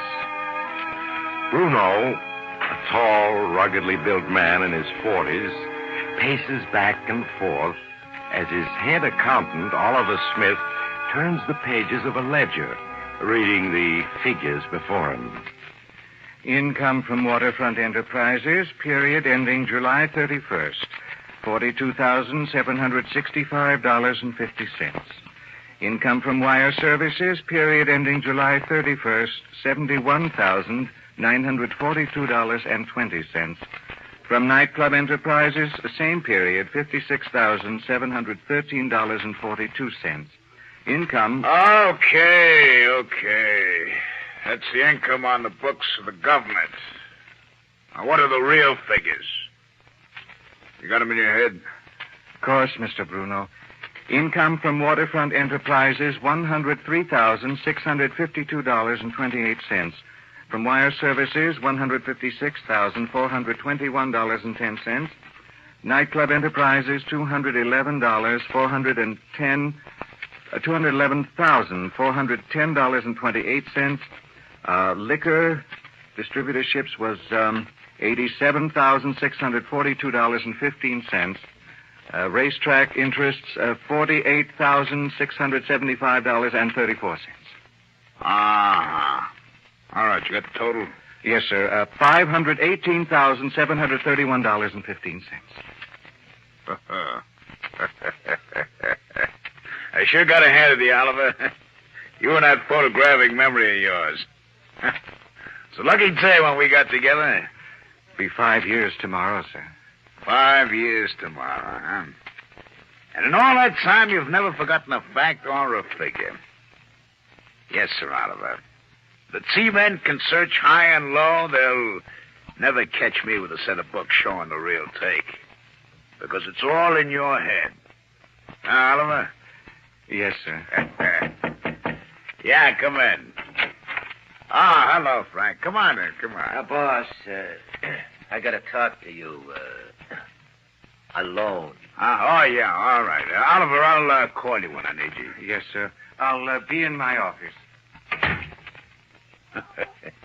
You look worried. What's the matter? Let's have it. I just got word from the big boy. Treasury men are going after you. Is it winter dressing, or do they really mean it? They really mean it. But with all the headlines in the papers, they'll have to make a cleanup. And you're it. Can't the big boy stop? No. This is too big even for him. And he says you're on your own. That's nice. Where's it coming? The T-men will be here tomorrow morning to seize your books. Don't waste any time, do they? Tomorrow morning, huh? Bruno, what are the chances of the book standing up under a real investigation? Maybe yes, maybe no. The books don't satisfy him. They start questioning Oliver. Yeah. Well, what are you going to do? I gotta think.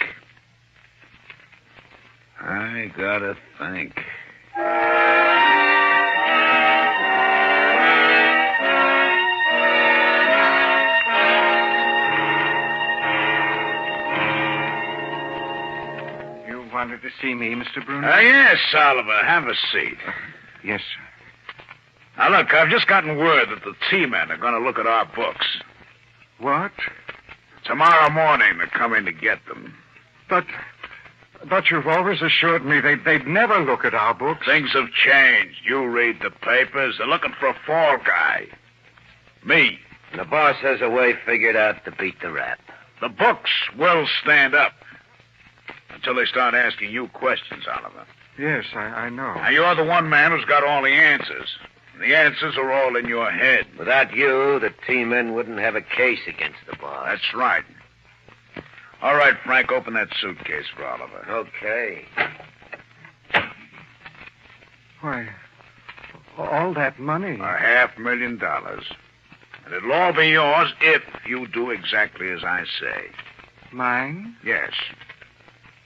I want you to write a letter saying that as treasurer of the corporations, you embezzle large amounts of dough. What? That's right. You're to assume all responsibility for the books. But they'd send me to prison? No. You're taking it on the lam. There are a couple of countries in the world where you can't be extradited for embezzlement.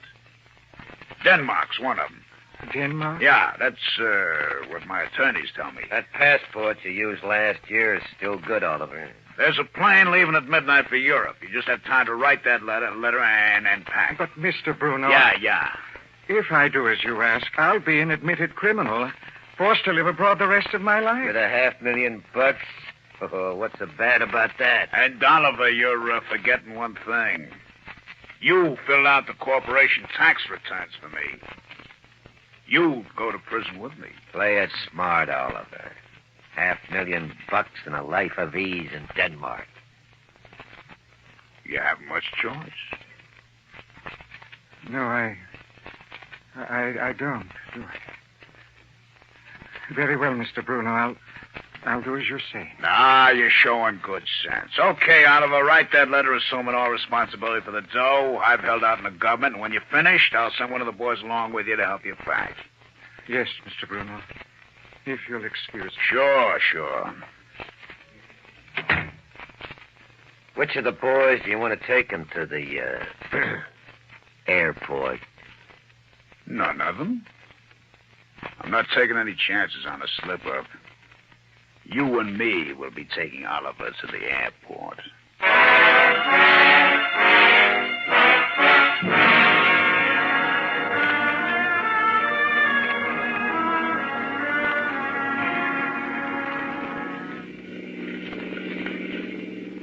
Mr. Bruno. Yeah?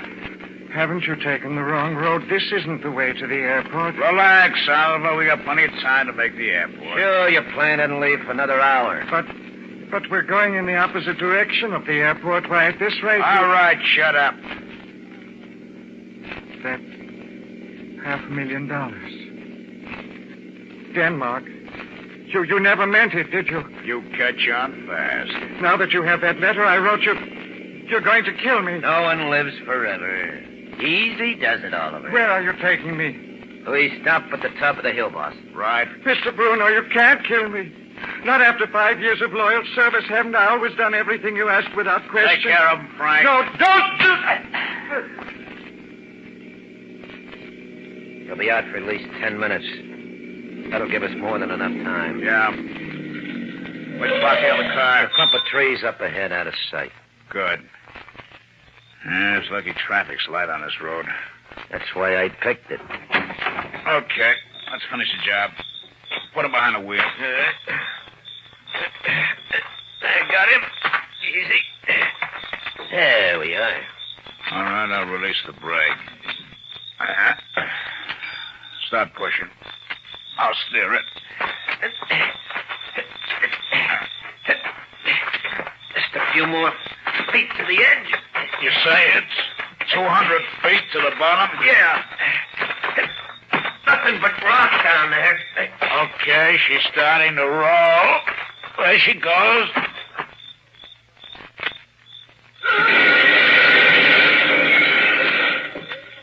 Hear that? Yeah. But we're going down to the wreck to make sure. I'm not taking any chances. Come on.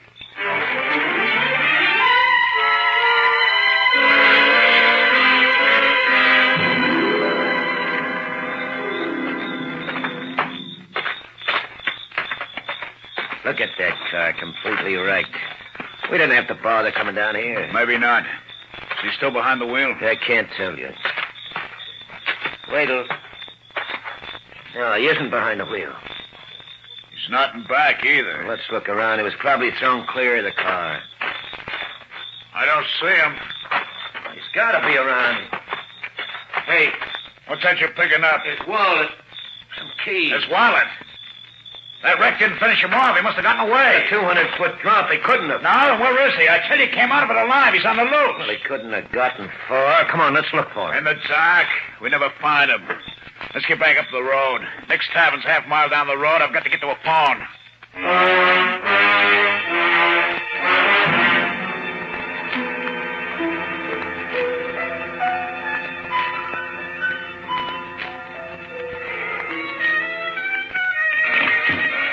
I've read him.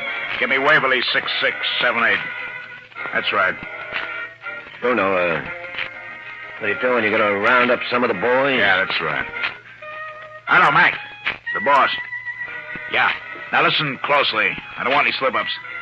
I'm at Nick's Tavern on Highway 37A. Yeah. I round up half a dozen of the boys in a hurry.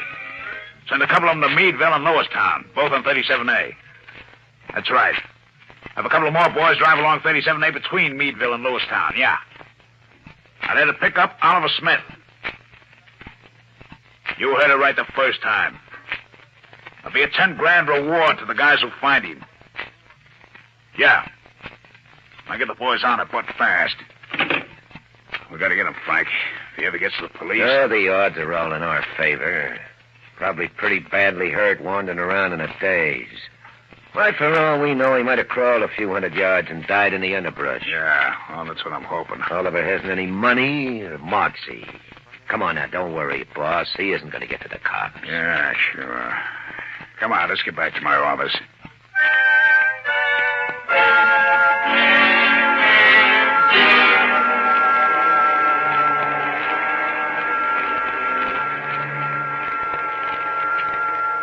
What time you got, Frank? The time? A few minutes after 9. They've had since midnight to find him. 9 hours. Not a trace of him. Hey, maybe they found him. Hello? Yeah, Mac? No sign of him, huh? Give me that phone. Mac, how many boys you got out now? 12. You can't even find one broken down accountant? Have you searched for the woods, the underbrush? Well, all right, do it again. Tell the boys the reward has been up to 25 grand. Yeah, that's right, 25 grand. Oh, will you relax, boss? Will you just take it easy? Take it easy, take it easy. You know what it means if Oliver spills the fence? Yeah. Oh, say. Have him come in. It's George Tonelli of the Treasury Department. How are you, Mr. Tonelli? Come on in. Thank you, Bruno. This is my associate, Frank Stevens. Hello. How do you do? Bruno, I have an order here empowering me to seize the books of all your corporations. What for? I pay all my taxes. The Treasury Department just wants to double check. Make sure. Well, that's the way you want it. Okay, you can have the books. I got nothing to hide. Good. Where's your head accountant? Oliver Smith. Oh, he's out of town for a few days, Mr. Tonelli. Personal business of some sort. He should be back by Friday. I want to talk to him. After we'd gone over the books. Oh, yes, I understand. Miss Daniels, will you see to it that Mr. Tonelli's given all the books of our various corporations? That's right. All right, Mr. Tonelli. They'll be given to you on your way out. Oh, thanks, Bruno. Oh, by the way, I heard a police flash over my radio while I was driving here. Seems a car registered in your name was found wrecked off Highway 37A. One of my cars? Yes. Didn't you know about it? No. Huh. Well, after all, I got 6 cars. One of my employees must have taken it without my permission. Or it may have been stolen. Was anyone found in it? Well, I'm sure we haven't met before. No, but I recognized you from your picture. Sit down. Thank you. Yes, like I always say, if there were more cops like you, we'd have nothing to worry about. I've been following your career for years. How did you like the Crane case? I don't think I remember that one. Oh, you must. Their plant was held up back in 1946. As I recall, the bandits got away with $90,000. That was a lot of money in those days. It still is. At any rate, a Freddie King was apprehended. Freddie King, huh? Yes. Would you like to know what happened to him? I can hardly wait. He pleaded guilty and was sentenced from 5 to 10. Now, he might have done better had he been willing to divulge who his Confederates were or the whereabouts of the loot. Well, what did happen to him? Well, that's where you come in. I suspect you wound up with the proceeds of that robbery. Me? You and Ben Benton. Then when Freddie got out, you gave him his share. In lead. Lead? Oh, didn't you hear? He's dead. Not good on Freddie. Why, you're all broken up, aren't you? Sure. He was a wonderful boy. Of course, I only know him casually. Well, I bet I'm doing better with you than I did with Benton. He denied even knowing Freddie. Benton said he don't know Freddie? He's a liar. But not you. No, you ain't. Hello. Boss, this is Frenchie. Yeah, Frenchie, anything new? You still offering 25 G's for Oliver Smith? You find him? What about the 25 G's? You'll get it. Do you know where Oliver is? Yeah, I found his hideout. I'm calling from a drugstore in Meadville. Corner of Main and Vine. Corner of Main and Vine. Sit tight, Frenchie. We'll be there in an hour.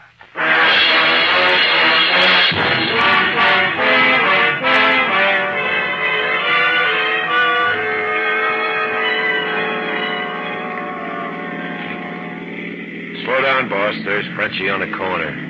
Yeah, I see him. Get in, Frenchie. Sure, boss. All right, what's the story? Smith is here in town. He's locked up in the town jail. What? The cops have him? Yes and no. Come on, spill it. The local jail is a dump, 4 cells. Just on a hunch, I looked in. There's 2 guys in there. One is a broken-down bum. The other, Oliver Smith, looking like a bum himself. And I done some nosing around. Smith was arrested for vagrancy. Arrested for vagrancy? Under what name? Haven't been able to find out. Don't you get it, Frank? Oliver's in there under a phony name. He's laying low so that neither the feds or we can find him. After he's done 10 or 20 days of vagrancy, he'll try to disappear in act. Yeah, that must be it. They'd give it his right name, there'd be feds all over the place. All right, Frenchie. You say there's just Smith and some old bum in the lockup, huh? That's right, boss. Point the way, Frenchie. We're driving over that jail.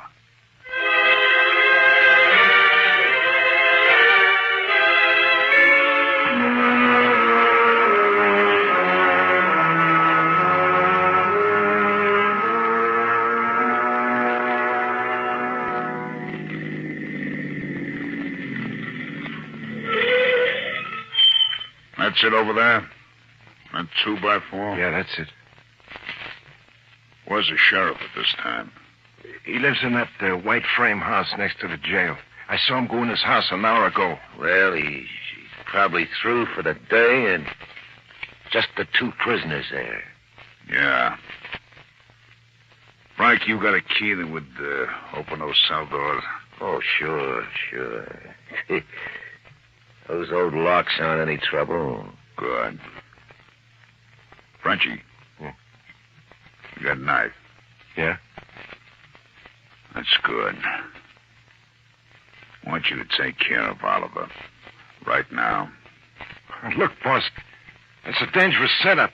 What with the sheriff just a few yards away from the jail, and that bum dares a witness? You can wrap the whole thing up in a minute flat. Yeah, why can't Frank do it? This is more in his Because line. Smith knows Frank. He'd start yelling the moment he saw him.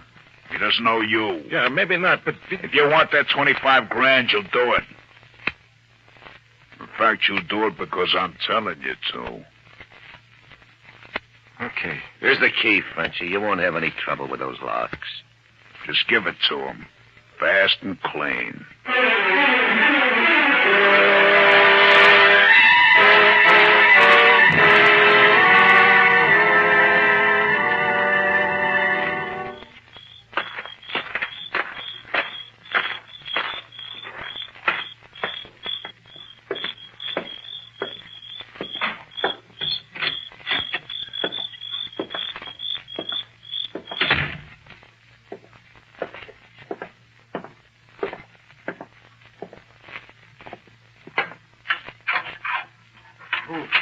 Who are you?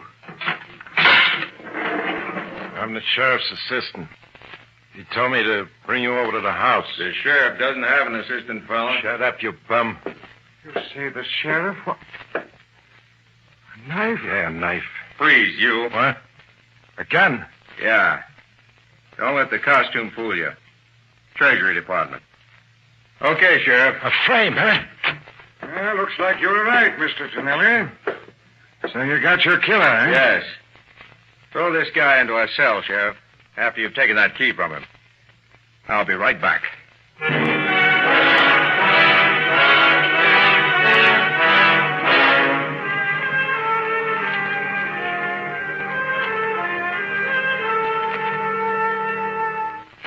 Yeah, he's been gone almost 5 minutes, boss. What could be taking him so long? I don't know. Look, do you think the sheriff might have picked Frenchie up?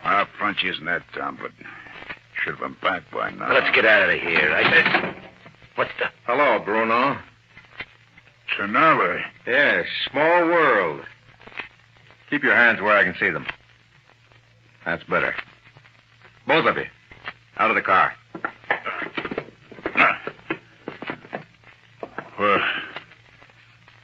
Where are you taking us? I want you to meet an old friend. Come on.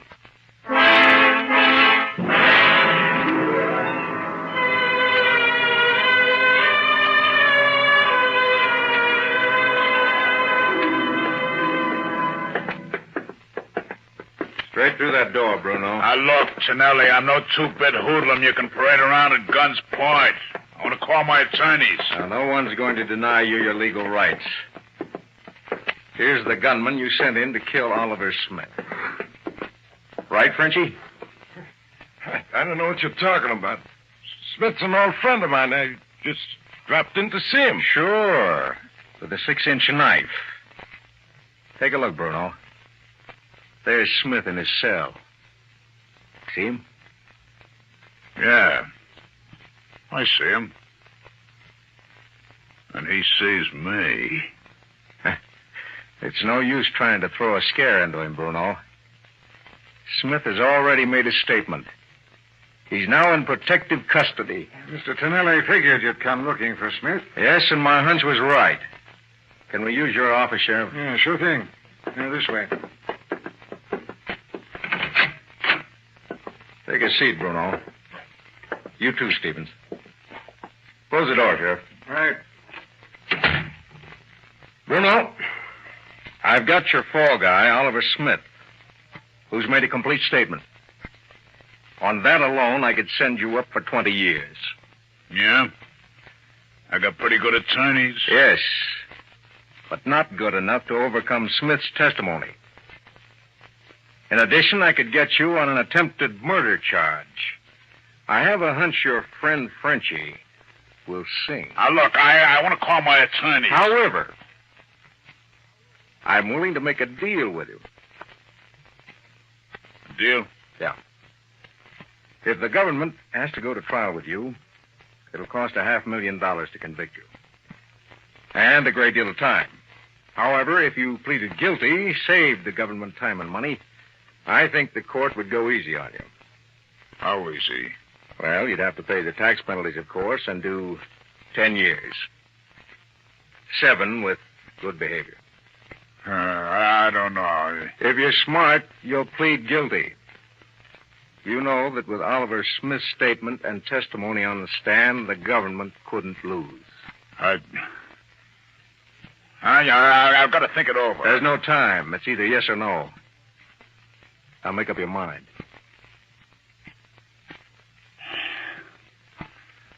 Okay, I'll plead guilty. I know when the odds are against me.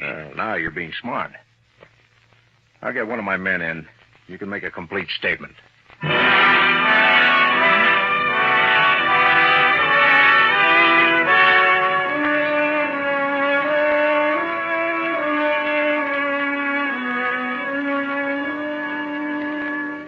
All right, Bruno. You've read your statement over. Sign here. Now, look, if I sign, you guarantee the limit will be 10 years. You have my word. Okay. That does it.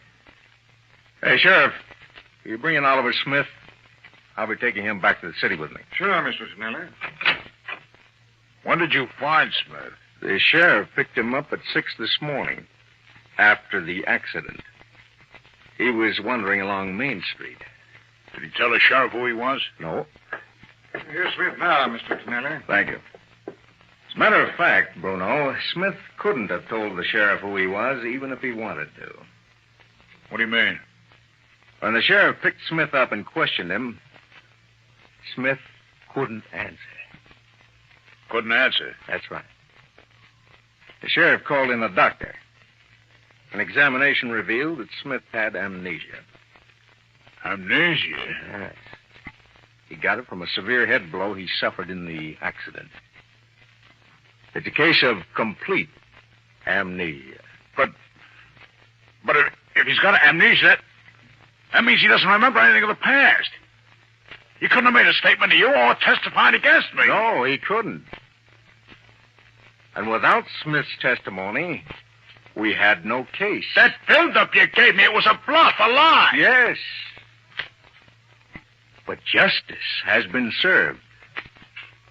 And that's the important thing. Isn't it, Bruno?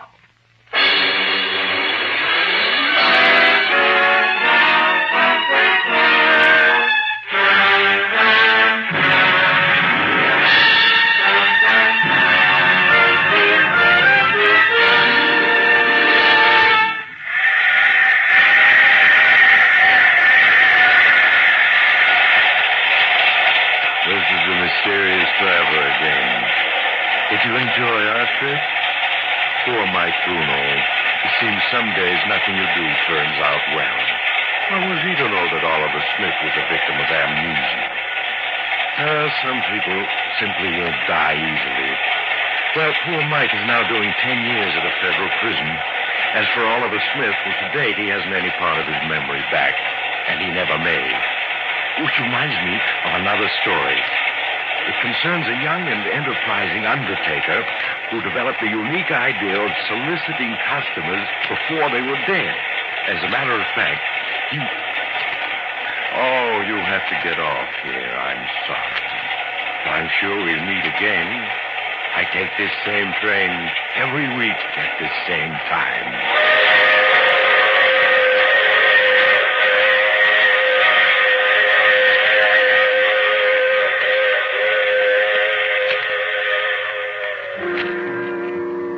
You have just heard The Mysterious Traveler. Now you can enjoy other tense and exciting tales of The Mysterious Traveler in the current issue of The Mysterious Traveler magazine, now available. In our cast were Ralph Bell, Chuck Webster, Brett Morrison, and Lawson Zerbe, with Maurice Tarplin starred in the title role. Music under the direction of Emerson Buckley, composed by Richard DuPage. The Mysterious Traveler is written, produced, and directed by Robert A. Arthur and David Kogan. Phil Tonkin speaking. This program came to you from New York.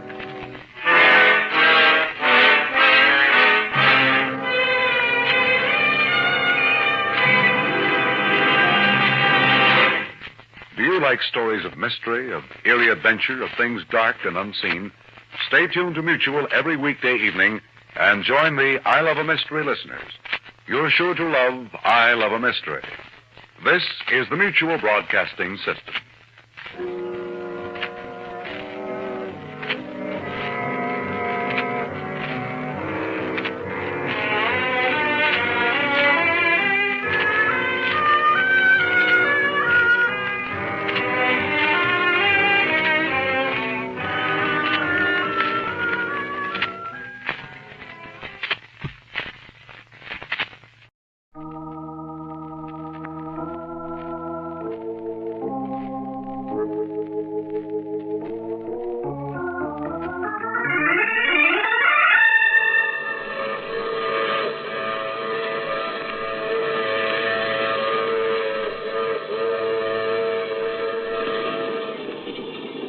Broadcasting System presents The Mysterious Traveler, written, produced, and directed by Robert A. Arthur and David Cogan, and starring tonight two of radio's foremost actors, Eric Dressler and John Sylvester, in an original radio drama titled Murder is My Business.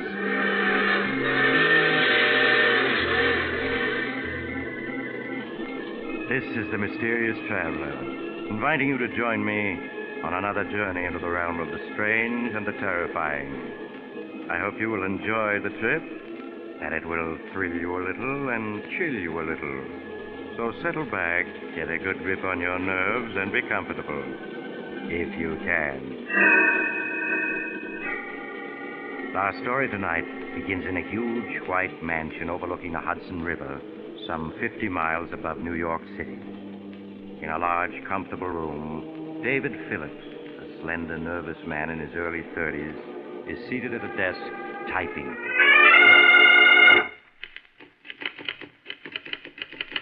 Dear Julia, a year has passed since we last saw each other, and I'm writing this letter with the hope that you will understand all that I'm about to reveal, and understanding will forgive me.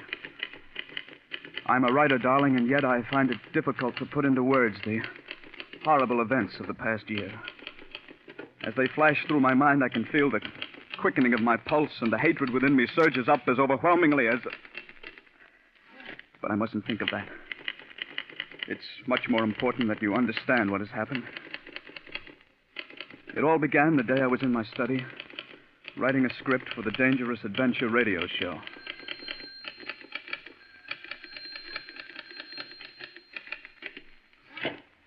Darling, it's for you. Who is it? It's Basil King. Basil King? Dave, wait a minute. I want to talk to you. But, honey, Basil King, I can't keep him waiting. Yes, you can. Well, we'll talk fast. King's looking for a writer for his radio show, isn't he? Yeah, Sig Rodman just quit. Quit? You mean he had a nervous breakdown? And so has every other writer who's ever worked for Basil King. Dave, I don't want you to write for him. But, Julie, his show pays $600 a week. We could pay off all our debts with that kind of dough. Darling, be sensible. No amount of money is worth the punishment you'll have to take from him. Now, look, we'll talk about this later. He's on the phone. Tell him no. Shh, he'll hear you. Hello? Mr. Phillips, this is Basil King speaking. Oh, yes, Mr. King. Several people have spoken very highly of you as a radio writer, and at the moment I'm in need of one for my show, Brad Barker, Private Eye. Would you care to discuss the matter? I'd like to, very much. Are you free for luncheon tomorrow? Yes, I am. Shall we say 1 o'clock at the Algonquin? All right, Mr. King. Just ask for my table. Good day, Mr. Phillips. Good day. Now, honey, don't look at me that way. Dave, I just don't understand you. It doesn't make sense wanting to write for him. Everyone who's ever worked for Basil King detests him. He's the most hated man in radio. Be reasonable, Julie. $600 a week is a lot of dough. If I can't get along with King, I'll quit. Now, what more can you ask? Next day, as the head waiter led me through the crowded dining room, I could see Basil King seated at a table in a far corner of the room. King was a tall, slender, gray-haired man in his late 40s. He had a cold, impassive face, and his movements were stiff and precise. It suddenly occurred to me that he bore an amazing resemblance to Clifton Webb, the Hollywood star. As I reached King's table, he stood up. How do you do, Mr. Phillips? I'm Basil King. Have a seat, won't you? Thank you. I suggest we talk first and order luncheon later. All right, Mr. King. Now, Mr. Phillips, to begin with, I'm a man who believes in frankness. I dare say this frankness of mine has led to my making a large number of enemies and has given me the reputation of being an extremely difficult person to get along with. No doubt you've heard quite a few stories about me. Yes, I have. Believe me, they're highly exaggerated. Great talents, such as myself, have always been misunderstood. The petty minds in this world, not understanding men of genius, are forever seeking to destroy us. I see. I wonder if you do, Mr. Phillips. I wonder if you do. I ask very little of my writers, merely a modicum of intelligence and the ability to accept constructive criticism. That sounds reasonable enough. Yes, one would think so, and yet I haven't been able to find a writer who understands me. I'm sure you will sooner or later. Perhaps, but to date it's been very discouraging. However, we mustn't dwell on the past.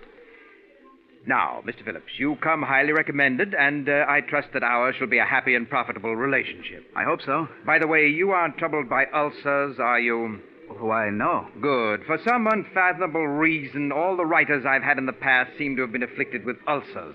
I can't stand people who are always taking pills and subsisting on bland diets. Tell me, are you familiar with my show, Brad Barker, Private Eye? Oh, yes. I've heard it quite often. Good. Then you're undoubtedly aware that there are two things I insist upon in my shows. Clever plots and gimmicks that work. Bear that in mind, Mr. Phillips. Clever plots and gimmicks that work. I understand. It's on those two rules that I have single-handedly built the most popular detective show on the air. You've only to look at the Hooper rating of Brad Barker, Private Eye, to substantiate what I'm saying. Yes, I know. You've got a terrific rating. 18.6. Needless to add, my sponsor, the Zestful Chewing Gum Company, has increased its sales tremendously. Now, Mr. Phillips, I'm prepared to pay $600 a week for the writing of Brad Barker. Is that satisfactory? Yes, that sounds fair enough. When may I expect your first script? Well, let's see. Today is Wednesday. What about Monday morning? That's satisfactory. Monday morning it is. Now, shall we order luncheon? An hour later, Basil King and I separated in front of the Algonquin. I went home and started work on the script, determined to turn out a show that would make King sit up and take notice. After 4 days and nights of intensive writing, I completed the script. Monday morning, I went downtown to Basil King's luxurious office and turned the script over to him. As I sat by his desk, watching him read it, it was hard to tell what he thought of it. His face was cold and impassive as he turned page after page. At last, he finished reading it and looked up. It won't do, Mr. Phillips. It won't do? Well, why not? First of all, you haven't caught the spirit of Brad Barker in your dialogue. But more important, the plot is weak, and your murder gimmick won't work. Well, I don't see why it won't. Would you mind explaining? In this script, you have the victim, what's his name? Charles Riker. Yes, you have this fellow, Charles Riker, whose life has been threatened, barricade himself in a small cabin. All doors and windows are locked from the inside, and in addition, he's armed to the teeth and has a watchdog with him. That's right. 2 days after this fellow Riker has barricaded himself, Brad Barker breaks into the cabin to find him dead. Dead of poison. Yes. Your gimmick is that the murderer, unable to get at Riker, has tapped the water pipe which ran from the spring to the cabin and poisoned the water. Yes, well, what's wrong with that? My dear fellow, don't you think that when Riker drew a glass of water in the cabin, he'd have tasted the poison in the water? But I planted in the script that the poison was tasteless. Oh, you did? Well, nevertheless, it won't work. Oh, why not? It just doesn't ring true. I don't feel it. Why not? I wish you'd stop asking why not. It's obvious that I don't like your gimmick, and if I don't like it, 15 million radio listeners won't like it. If our relationship is to continue, you must learn to accept constructive criticism. After all, my dear fellow, you have merely to look at the rating of the show to realize that I am never wrong. Furthermore, I should like to point out that at no time...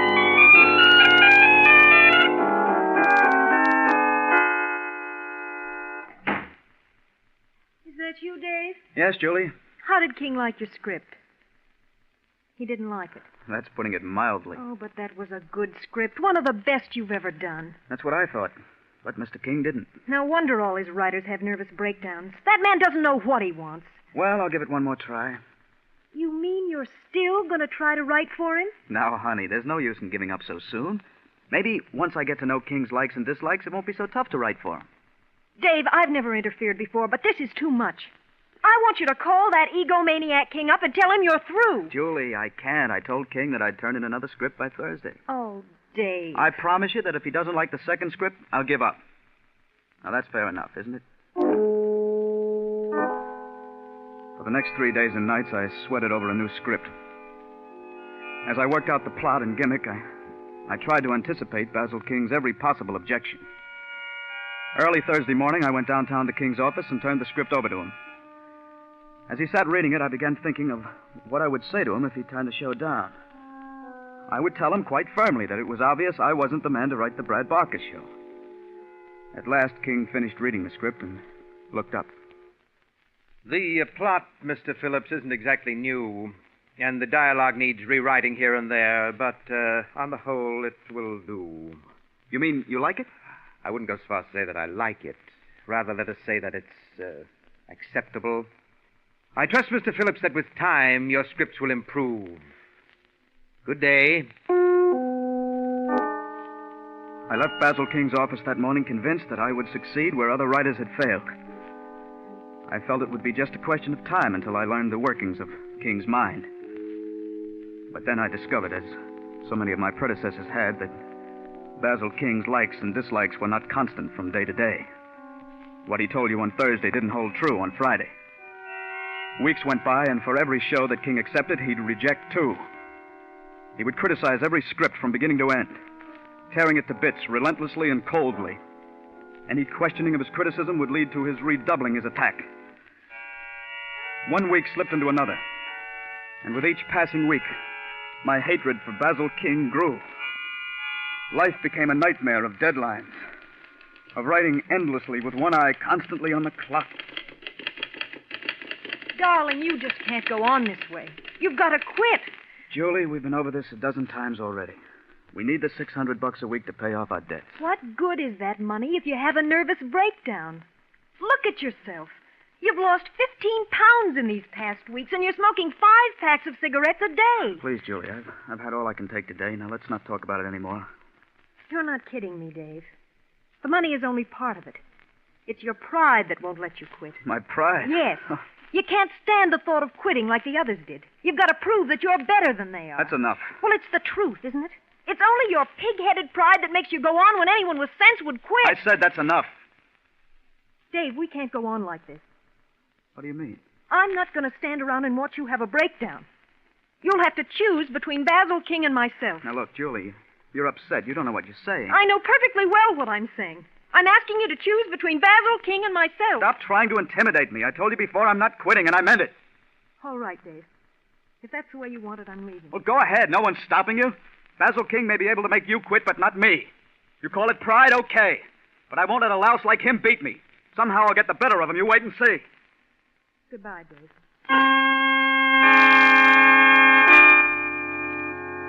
I was so emotionally worn out the night you left me, Julie. I could scarce comprehend my loss at the time. There seemed to be only two people in the world. Basil King and myself. As I traveled back and forth day after day between my typewriter and King's office, my hatred for him increased 100-fold. Feeling my hatred for him, King redoubled his sadistic attack, sensing that I was determined not to quit. The weeks slipped by, and the nightmare continued. King insisted that I come to all rehearsals of the show so that the cast, as he put it, might see the culprit who wrote the script. It was at a rehearsal that I first met Mr. Pearson, president of the Zestville Chewing Gum Company.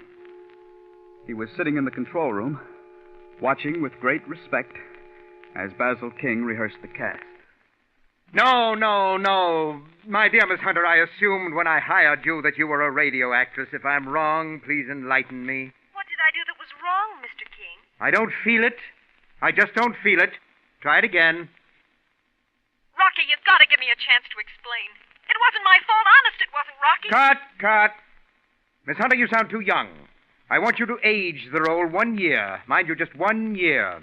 Yes, Mr. King. Rocky, you've got to give me a chance to explain. It wasn't my fault. Honest, it wasn't. Rocky, don't! Cut! Well, if that's the best you can give me, it will have to do. And Mr. Cooney, if you can't do better, I'll have to get another sound man. Take 15 minutes. It's dreadful, Mr. King, the incompetence you have to put up with. Yes, Mr. Pearson, it often amazes me that I've been as successful as I have. Oh, speaking of incompetence, Mr. Pearson, I'd like you to meet the present writer of the show, Mr. Phillips. How do you do, Mr. Phillips? Glad to meet you, sir. I have great hopes, Mr. Pearson, of making a radio writer out of Phillips. Well, I'm sure if anyone can do it, you're that person, Mr. King. Pardon me, Mr. King. Would you like to hear the commercial now? Very well, Caruso. Go ahead. Yes, ladies and gentlemen, July 8th is the big day. In just 1 month, you'll be able to buy the latest discovery in chewing gum happiness, Pepso-Gum. Made by the Zestful Chewing Gum Company, Pepso-Gum is a new gum. A gum with a jailed-in flavor, designed to give you hours of chewing pleasure. Remember, the big day is July 8th, when Pepso-Gum will be on sale at all candy counters. I don't feel it, Caruso. I want more emphasis. I want you to be so compelling that people will rush to their drugstores and place orders for this new gum. Exactly. Yes, exactly. Rehearse it a few more times, and I'll go over it with you later. Yes, Mr. King. Well, I guess I'll be getting back to the office, Mr. King. Most kind of you to allow me to watch your rehearsal. That's quite all right, Mr. Pearson. It was a pleasure meeting you, Mr. Phillips. I assume that you'll be at the factory for next week's broadcast? The factory? Yes, Phillips, we're doing the broadcast from the factory next week. Yes, it's the company's 25th anniversary. You've no idea how our employees are looking forward to your broadcast. Yes, indeed. Well, good day, gentlemen. Goodbye, Mr. Pearson. Mr. Phillips, I have here the script you turned in for next week's show. It won't do. Why not? There are so many things wrong with the script that it's hard to know where to begin. Let's start with your murder gimmick. You have the victim, I believe his name is Roger Roden. Yes, that's right. Yes, you have this fellow Roden picking up an envelope, licking the flap, and sealing the envelope. A minute later, he drops dead. Your gimmick is potassium cyanide powder has been mixed into the glue of the envelope flap. Yes, and when Roden licked the flap, his tongue absorbed the poison. It just won't stand up. Why not? For the simple reason that Roden's tongue wouldn't absorb enough potassium cyanide to kill him. Oh, but it would. Potassium cyanide is a very potent poison. Just a few grains will kill a man. Possibly, but I'm not convinced. And if you can't convince me, you won't convince our 16 million listeners. It just won't do. It will work. I tell you, it will work. I'm sorry, Mr. Phillips, but I don't agree. How soon can you have another script for me? It was at that moment I knew I was going to murder Basil King. Perhaps all along it had been there, buried in my subconscious. For the first time in weeks, my hands stopped trembling, and I was able to think clearly of all that had happened. I had allowed Basil King, a man who was a psychopathic case, to drag me down to his own level. And what was worse, I had lost Julie. My stupid pride had driven the one person I loved away from me. Basil King would pay for that. And all the anguish he'd caused so many people. I thought of King's rejection of my potassium cyanide gimmick. And suddenly it came to me how ironic it would be if his death were brought about by potassium cyanide. Yes, the great man dying by a gimmick which he declared wouldn't work. Of course, I couldn't use the envelope flap, but there were other ways, and I would think of one. Well, that night, a plan began to form in my mind. A plan which was completed a week later as I was being shown through the Zestful Chewing Gum Factory by Mr. Morris, the superintendent of the factory. I had no idea the factory was so large, Mr. Morris. We seem to have walked miles. I'm afraid you radio riders just aren't used to walking. Probably ride in taxi cabs all the time. I guess you're right. Oh, what's this place? This is the shipping room. Oh. Well, that about completes the tour. I reckon you've seen just about everything. Say, all these boxes have Pepsi-Gum marked on the side of them. That's right. You getting ready to distribute it all over the country? Yeah, you're going to start shipping next week. You know, I've heard so many announcements on the show about Pepsi-Gum that I'm curious. What's it taste like? Well, it's hard to say. It has sort of a sharp flavor. Sounds good. Do you have any around? I'd like to taste it. Well, I'd like to give you some, Mr. Phillips, but the old man, Mr. Pearson, he's given out strict orders not to give any of it out. Reckon he's trying to keep it from the public till the last minute. Oh. But employees have tasted it, haven't they? Oh, sure. Well, Mr. Morris, you're looking at an employee right now. I do write radio shows for the company. Yeah, I guess you are an employee after all. I reckon I can give you a pack of Pepsi-Gum.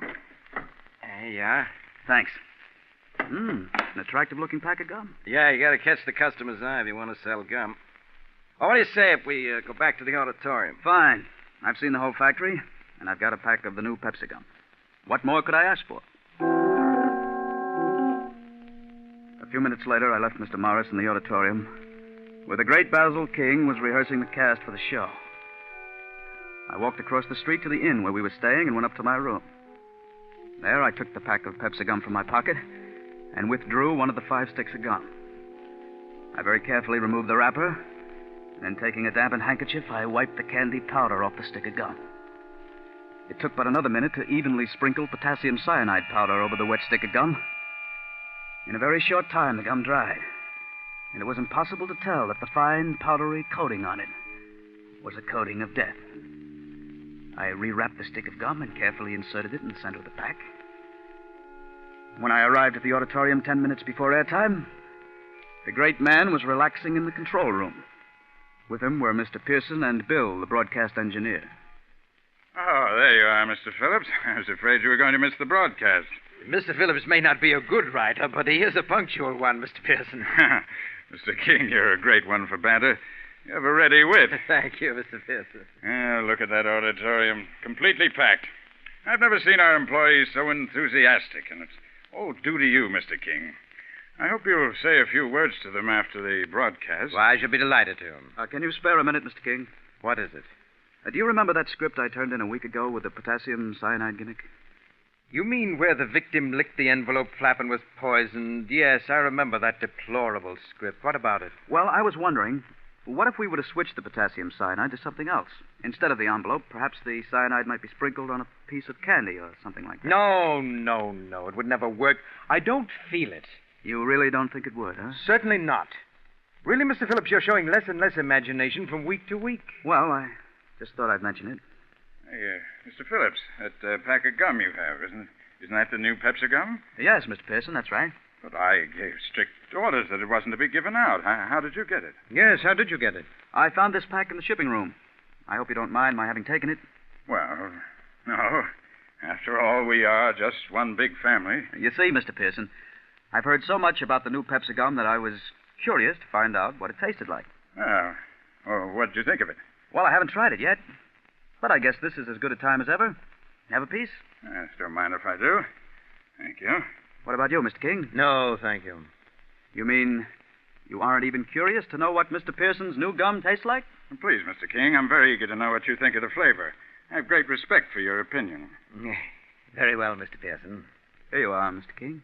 Thank you. I understand it has a sharp flavor, Mr. Pearson. Yes, but delightfully so. That's delicious. Well, I have a feeling that Pepsi gum is going to be a tremendous success. Go ahead, Mr. King. Put it in your mouth. I'm anxious to have your opinion.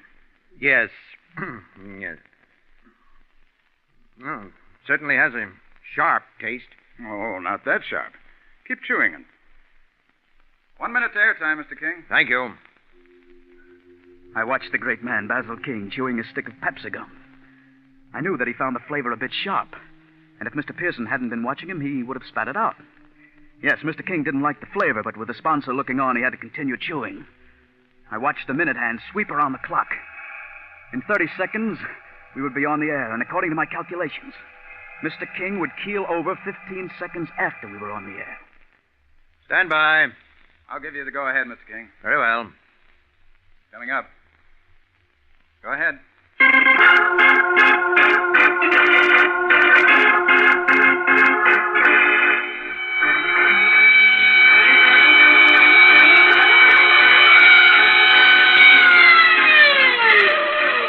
Zestful Chewing Gum Company presents Brad Barker, Private Eye. Conceived, produced, directed, and edited by Basil King. My dear fellow, the monitor is too high. That's it. Take it down. You engineers just don't know. Oh! My heart! Brad Mr. Barker, King, Private what's wrong? Eye. My heart! Quick, catch him. I've got him, Mr. Pearson. You'd better get a doctor. It looks like a heart attack. Yes, I'll get one immediately. Bill, turn down the monitor. Just do the best you can. Okay, Dave. You take care of him, and I'll take care of the show. And soon there will be a fresh flavor added to the Zestful Chewing Gum King, family. can you hear me? Yes, get a doctor.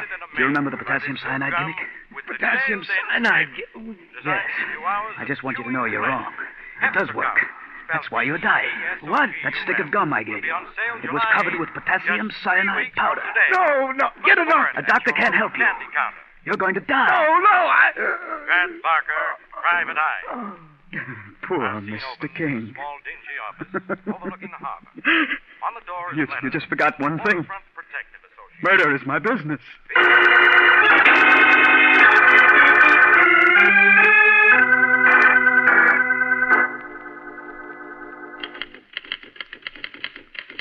Julie, darling, that was a year ago, and I've never ceased to regret your leaving me.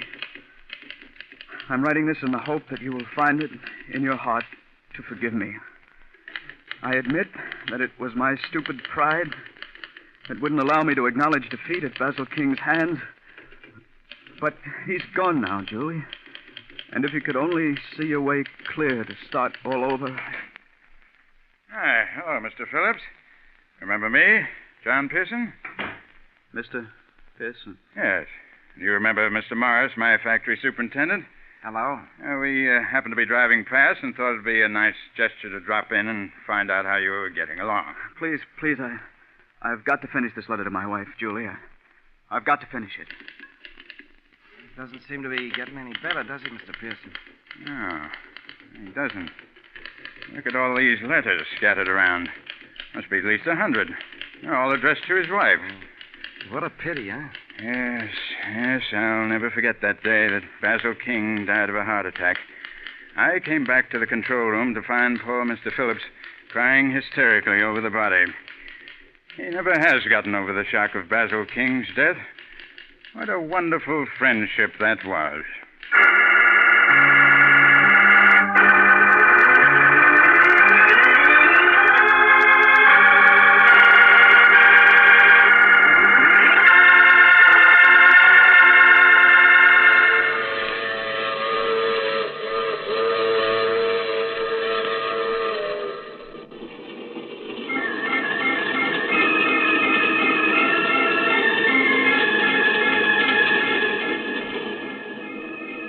This is the Mysterious Traveler. Did you enjoy our little trip? It's too bad about Dave Phillips, isn't it? His mind snapped in his hour of triumph. 16 weeks of life with Basil King proved to be just too much for him, mentally. As Basil King used to say, being a radio writer calls for a weak mind. However, it does seem that Dave Phillips did get in the last word. For Basil King died of a gimmick he claimed would never work. And the police, oddly enough, never did suspect it was murder. Now, I recall another case in which a young man awoke to find himself dead, and he decided... you have to get off here. I'm sorry. I'm sure we'll meet again. I take this same train every week at this same time.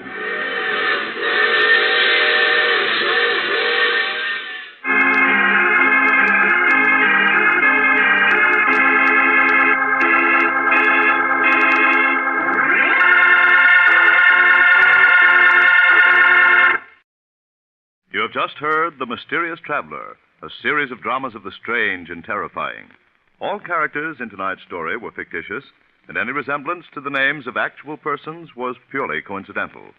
In tonight's cast were Maurice Tarplin, Eric Dressler, John Sylvester, Shirley Blank, and Richard Coogan. Original music was played by Paul Taubman. Sound was by George Cooney, broadcast engineer Walter Payne. Mysterious Traveler is written, produced, and directed by Robert A. Arthur and David Cogan.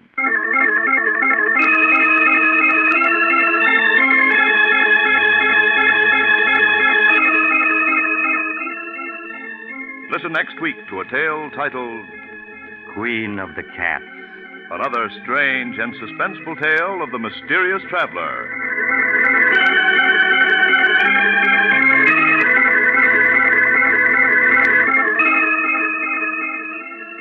This program has come to you from our New York studios. Another program of tense and dramatic action will follow in just a minute. Stay tuned to the station for Official Detective. Carl Caruso speaking. This is the Mutual Broadcasting System.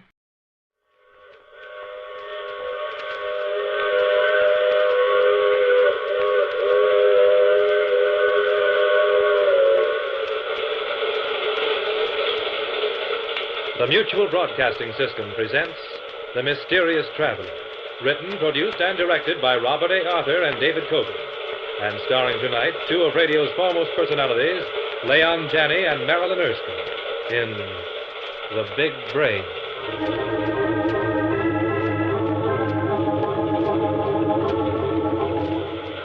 This is the Mysterious Traveler, inviting you to join me on another journey into the realm of the strange and the terrifying. I hope you will enjoy the trip, that it will thrill you a little and chill you a little. So settle back, get a good grip on your nerves, and be comfortable, if you can, as you hear the story I call The Big Brain.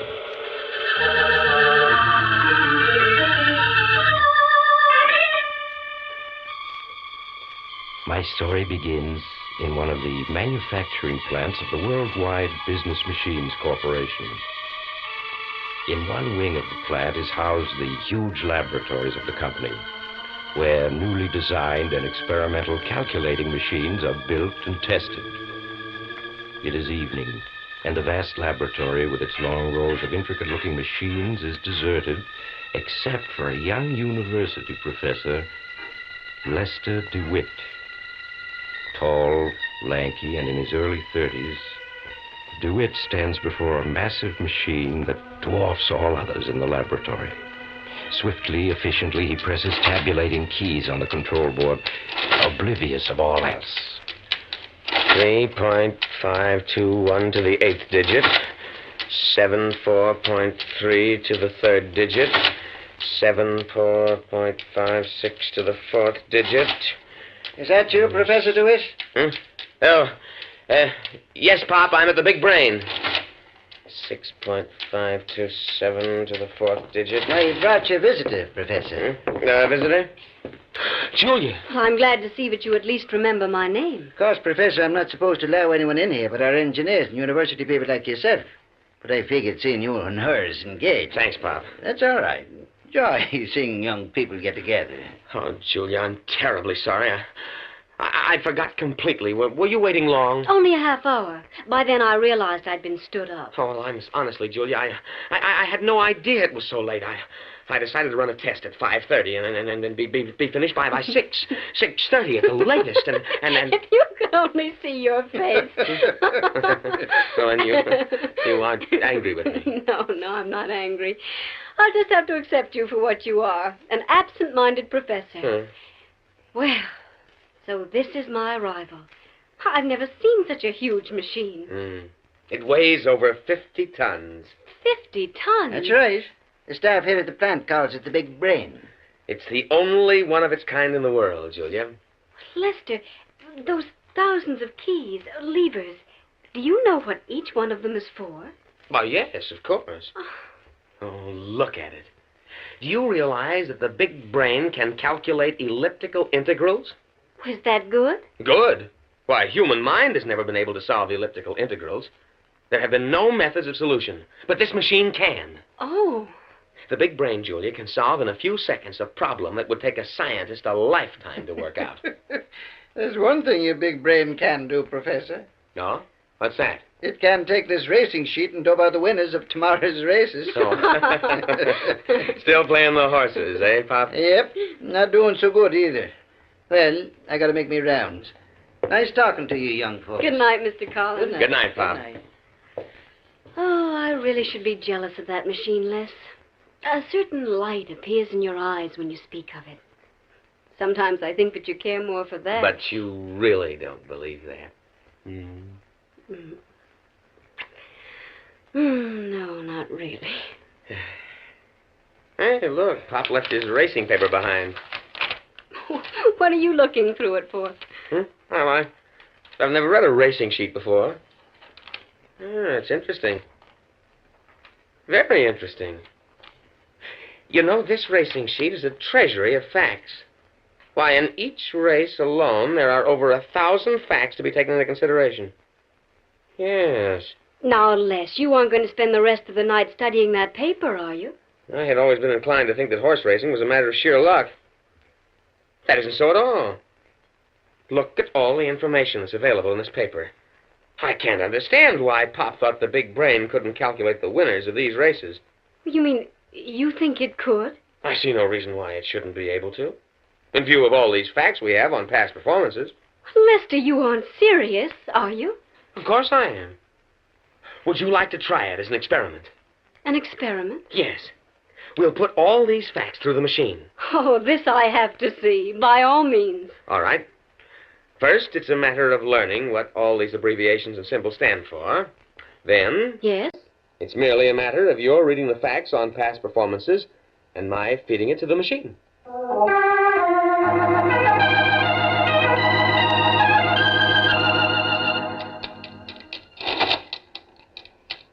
Going away, $9.50. Flying Ghost. Flying Ghost. October 5th, 1949. October 5th, 1949.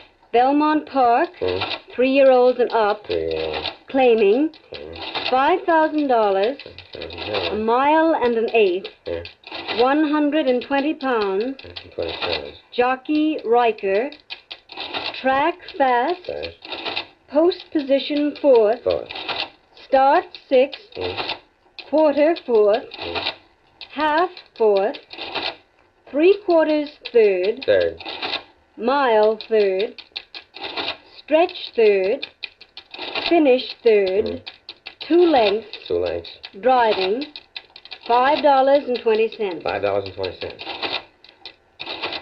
That does it. 8 races. Now that you've given all the facts to the machine, what's next? I pull this lever, and the calculator goes to work. Good Lord. How long does it take? It's just a matter of seconds. Lee, do you really think it'll work? Work? Of course. Unless the machine breaks down. And as you can see, it's working perfectly. The solution has been attained. Well, where is it? I merely have to pull this lever, and it will be printed on a sheet of paper and ejected at this point here. Watch. There. Let me see it. First race winner, Yet a Deer. Place, Speeding Folly. Show, Quaker Girl. And it has the results of the other races as well. Naturally. And these horses are the winners? Oh, yes, no question of that. Tomorrow night we'll buy an evening paper with the racing results, and you'll see for yourself. Les, Yes? if you're so sure that these are the winners, why not make a small bet on the first race? A small bet? Yes. Bet $2 to win on Yet a Deer in the first race. Then if Yet a Deer wins, as you say she will, put all the winnings on the second race, then the third, fourth, fifth. But I couldn't do that. Why not? Well, it wouldn't be ethical. I'm here from the university as a guest of this company. Oh, now, Les, stop being stuffy. We've been saving for a year now to get married. If the machine is right, we can win enough money to buy all our furniture. Who knows, maybe even a house. Oh, I'm sorry, Julia, but I'm afraid I couldn't. Oh, why are you so stubborn? Who could it possibly harm? And think of what it would mean to us. Well, yes, I know. Please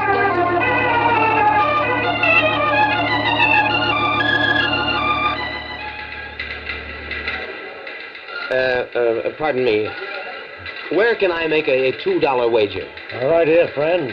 What's your pleasure? My pleasure? Yeah. Oh, well, I'd like to bet on Yet a Deer in the first race at Hialeah. $2? Yes, please.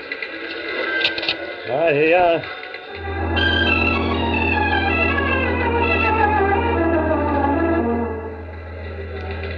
Yet a Deer paid $6.20. Here you are. Thank you. I'd now like to bet $6 to win on Morning Glory in the second race at Hialeah. 6 on the nose of Morning Glory. That's right. Okay, you're covered.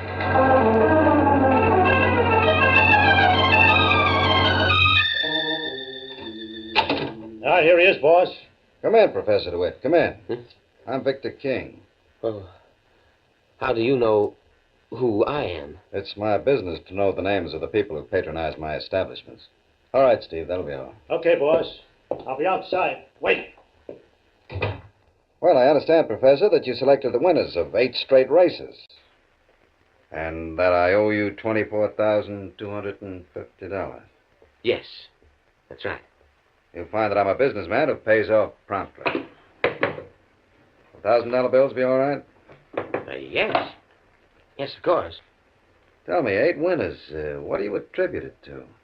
Oh, just luck. Luck, huh? Here you are. 24,250. What's wrong? Lose something? My wallet. I can't seem to find it. Oh, yes. Your wallet. I have it here. You must have dropped it a little while ago in the racing room. One of my men found it and turned it over to me. Naturally, I had to go through it to find out who the owner was. Yes, I suppose so. Besides $17, there are a number of things in it. Driver's license, a State University faculty card, a pass for admittance to the Technical Laboratory of Worldwide Business Machines, and this sheet of paper. Oh, yes. That. Very interesting, Professor. It has listed a selection of win, place, and shows for today's 8 races at Hialeah. Strangely enough, every horse in this list came in exactly as selected. How'd you explain that, Professor? I don't have to explain it. Now, if you'll be so good as to return my wallet and everything that was in it... I'm sorry, Professor, but I'm afraid you'll have to play ball. Whether you want to or not. What do you mean? Sit down, Professor, and I'll tell you. Sit down, Professor. Yes. That's it. Now we can really get down to business.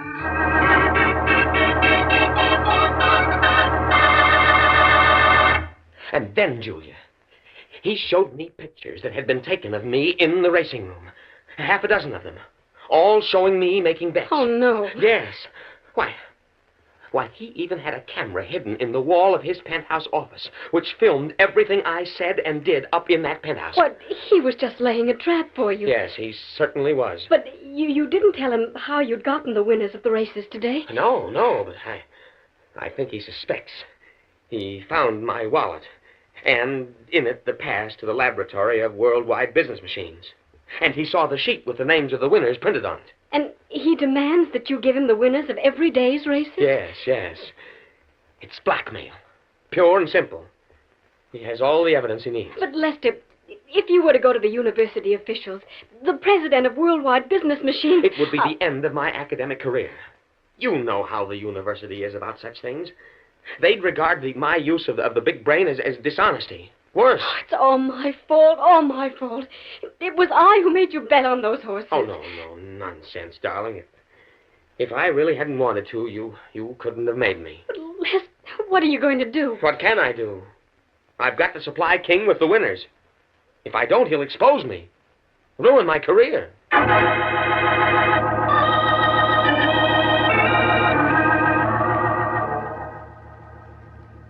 What about a cigar, Professor? Drink? No. I'm feeling good. Really good. 3 days in a row, all the winners at Hialeah. Yes, sir, I'm feeling good. By the way, I'm putting your share of the winnings aside, Professor. It now amounts to $46,000. You can have it any time you want it. I told you before I don't want any part of that money. My purpose in coming here was to explain to you that I can no longer go on with it. You can't go on with it. Why not? How can I expect you to understand the matter of ethics? Ethics? You can't. All I'm interested in is money. Now listen to me, Professor. You're going on supplying me with winners. We're playing this out to the finish. The finish? When will that be? I'll let you know. Now, today is Monday. I'm figuring on flying out to Santa Anita in a few days for the big handicap on Saturday. I want you to dope out the winners as soon as possible.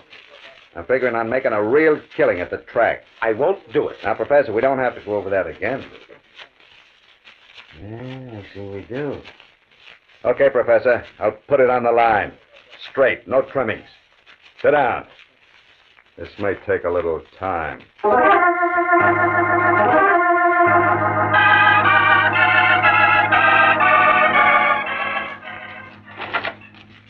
February 15th. 47 flights. A, 22 flights. B, 10 flights. C, 9 flights. D, 6 flights. Total 47. Lester, so here you are. I've tried to find you everywhere. Oh, hello, Julia. I phoned you at home and the university. Then I thought I'd come here.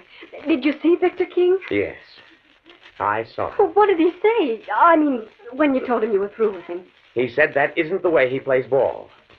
It seems I have to play his way. Or else. Oh, Les. Mr. King is a master of blackmail.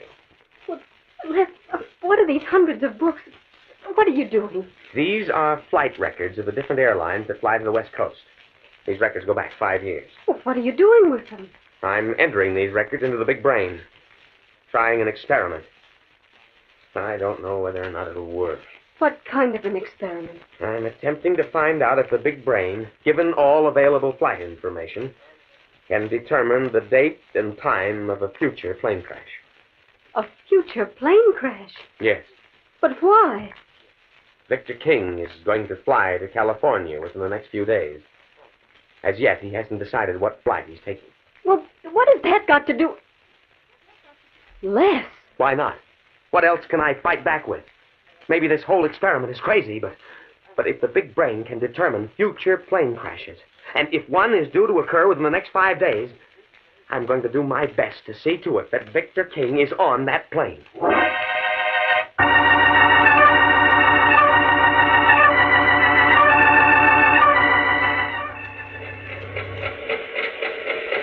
Les, what you're doing is insane. Maybe. Time will tell. But you must listen to me. You've got to go to the university officials and make a clean breast of things. I'm sure that they'll... There. The solution has been attained. Let me see it. Flight 106, Universal Airlines, 4:30 p.m. New York to Los Angeles. Crash 6:31 near Canton, Ohio, February 24th. February 24th. That's this Friday. And King wants to be in California Saturday for the races. Lester, this information, it can't be right, can it? It's the law of averages, Julia. Scientists, given all the facts, can work out an approximation of accidents. The big brain has the ability to pinpoint facts, calculate them to a degree beyond the human mind, and reach a definite conclusion. You mean there's no question about it? Flight 106 will crash February 24th. The big brain hasn't been wrong as yet. Though there's always a first time, of course. But, Les, if there's a possibility of that plane crashing, we've got to go to the airline and warn them. If I went to them and told them, gentlemen, I believe that Flight 106 on February 24th is going to crash, what do you think they would say? They'd have me placed under mental observation. But, Les, if that plane crashes, killing innocent people, you'd never forgive yourself. What's going to be, will be. I can't prevent that which is ordained to happen. And you're going to try to see to it that Victor King is on Flight 106. Yes. Come what may, I've got to make sure he's on that flight.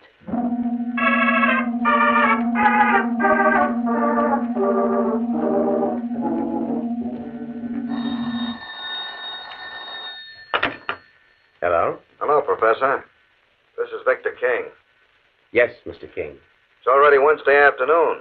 Why haven't I received the winners of Saturday's races at Santa Anita? I'm afraid I can't have them for you until Friday afternoon, around 4. Why not?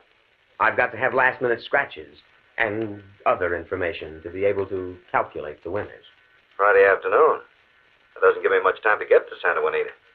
Why don't I meet you at the airport Friday afternoon at 4 o'clock? There's a 4:30 plane to California. Flight 106. Get you there at midnight. Flight 106, huh? Leaves 4:30.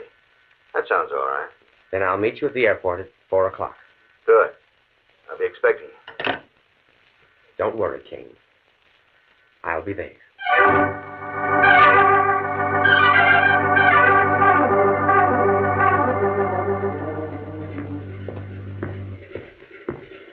There's the gate for Flight 106 straight ahead. Lester, I wish you wouldn't go through with it. Won't you please go to the airline? Tell them that there's a chance 106 may crash. I told you, Julia, they'd only think I was insane. Now be quiet now. There's King standing at the gate with his bodyguard. Hello, Professor. Getting it rather fine, aren't you? It's already 4:25. The plane's ready to leave. I was delayed by traffic. Here's the list of winners for tomorrow's races. Good. Walk me to the plane. I want to talk to you. All right. Hey. Big race tomorrow. Citation isn't the winner? That's right. Oh, this is perfect. Perfect. All the big money will be on Citation. Will we clean out? All passengers, please get aboard. Sure thing, honey. Professor, I've got a little surprise for you and your girlfriend. Surprise? Yes, that's right. Me and Steve here are taking you with us. We're going to show you the time of your life. Yes, sir. But we can't go. I have classes. What are you talking about? This is Friday. We'll have you back by Monday. Now get aboard. But we haven't any clothes. Yes, you have. I brought along clothes for both of you. Everything's been taken care of. You two are going, and we have to carry you, boy.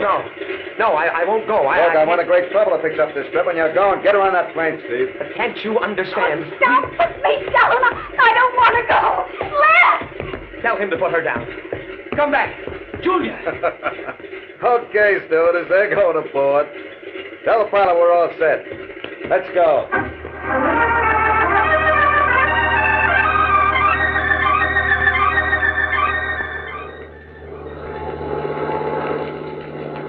Les, what time is it? Julia, stop asking me the time every minute. I just told you. What's the matter with you two? Don't you like flying? You've been sitting on the edge of your seats ever since we took off. Yeah, you'd think they were going to a funeral instead of California. And the best time they ever had. Les, I can't stand this much longer. You've got to tell them it's our only chance. Tell them? Yes. Maybe you're right. King. What is it, Professor? Come a little closer. I've got something to tell you. Sure. What is it? This plane. It's going to crash at 6:31. Crash? What are you talking about? You heard me. The plane is going to crash. I like a joke, but that's not funny. It's not a joke. Can't you see that he's serious? How do you know the plane is going to crash? Same way I found out about the winners. The big brain. If you aren't leveling with me, I'll... Guess you are. You're scared, really scared. I'm getting scared, too.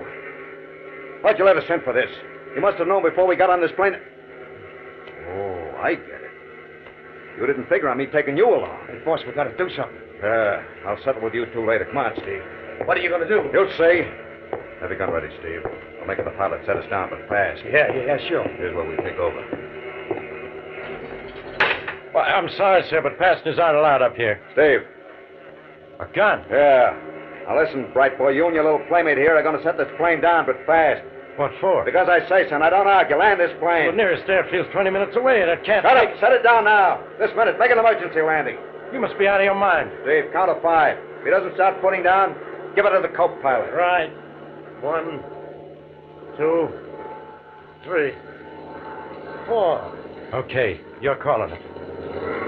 Pete, give me a reading. Speed 240 mph. Altitude 4,500. As we come over this mountain, there's a large field. We'll try to set down on it. Roger. Don't let us stall, boss. We got to get down. Yeah. Come on. Put this plane down. Mister, if you want to take over, just say the word. Give me a reading, Pete.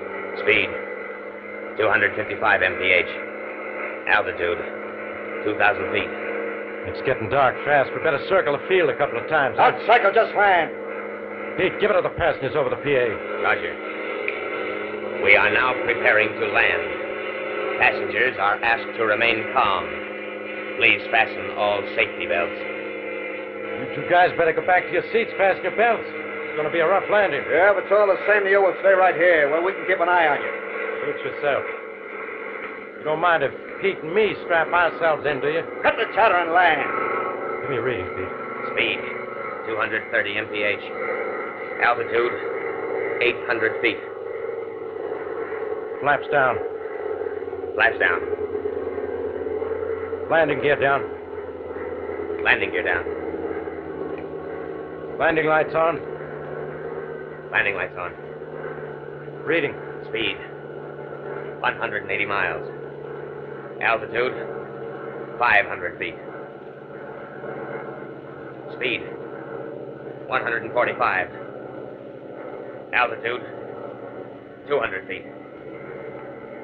Speed 135. 125. 115. 95. Down. 80. 70. Bob, there's a drainage ditch across the field. Take her up. Too late. Hang on.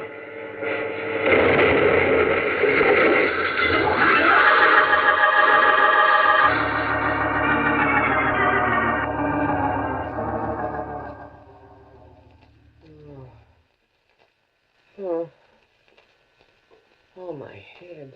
Just lie quietly, Les. Julia.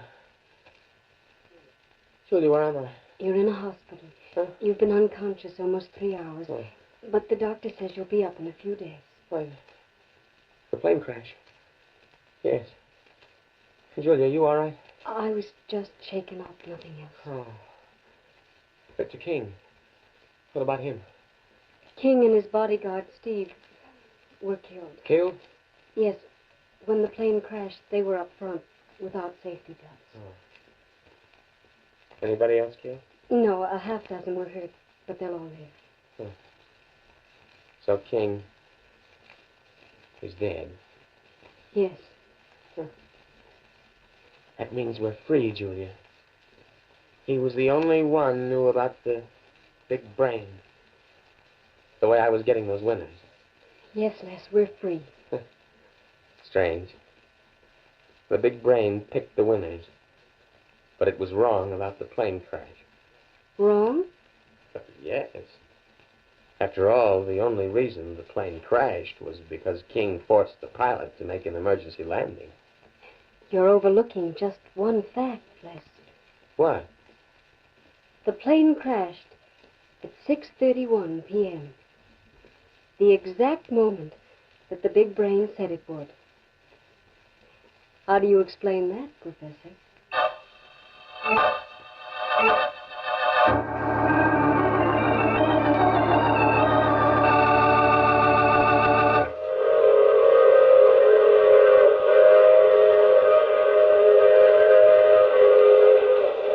This is the mysterious traveler again. Yes, young Professor DeWitt had a good deal to ponder about while he recovered in the hospital. Would a plane crash have occurred if Victor King hadn't forced the pilot to make an emergency landing? Or was that the crash the big brain predicted? It's hard to say. But one thing is certain. Professor DeWitt, for some strange reason, has lost all scientific interest in the big brain. Oh, that reminds me of next week's story, The Dark Underworld. It's about a strange old man who lives half his life in the maze of sewers beneath the streets of Manhattan, and he discovers... Oh, you'll have to get off here. I'm sorry. I'm sure we'll meet again. I take this same train every week at this same time.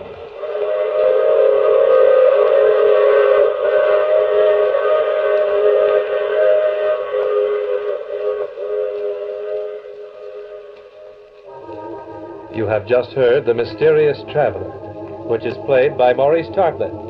In the cast were Leon Janney, Marilyn Erskine, Santos Ortega, and John Marley.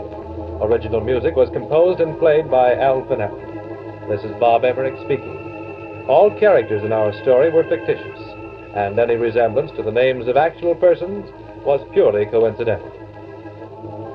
This is the Mutual Broadcasting System.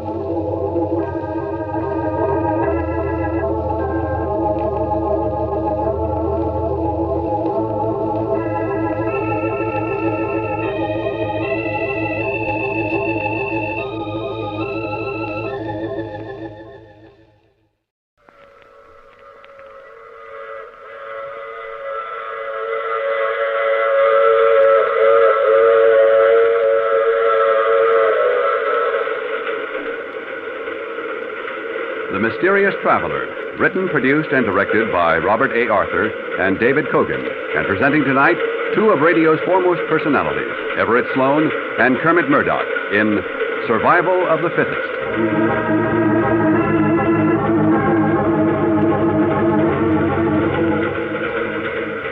This is the Mysterious Traveler, inviting you to join me on another journey into the realm of the strange and the terrifying. I hope you will enjoy the trip that it will thrill you a little and chill you a little.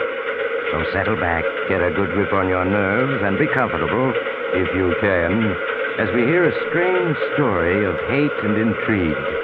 I call it Survival of the Fittest.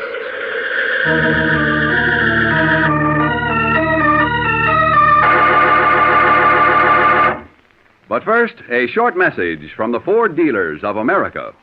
Over 120,000 delighted motorists are already driving the new 50 Ford.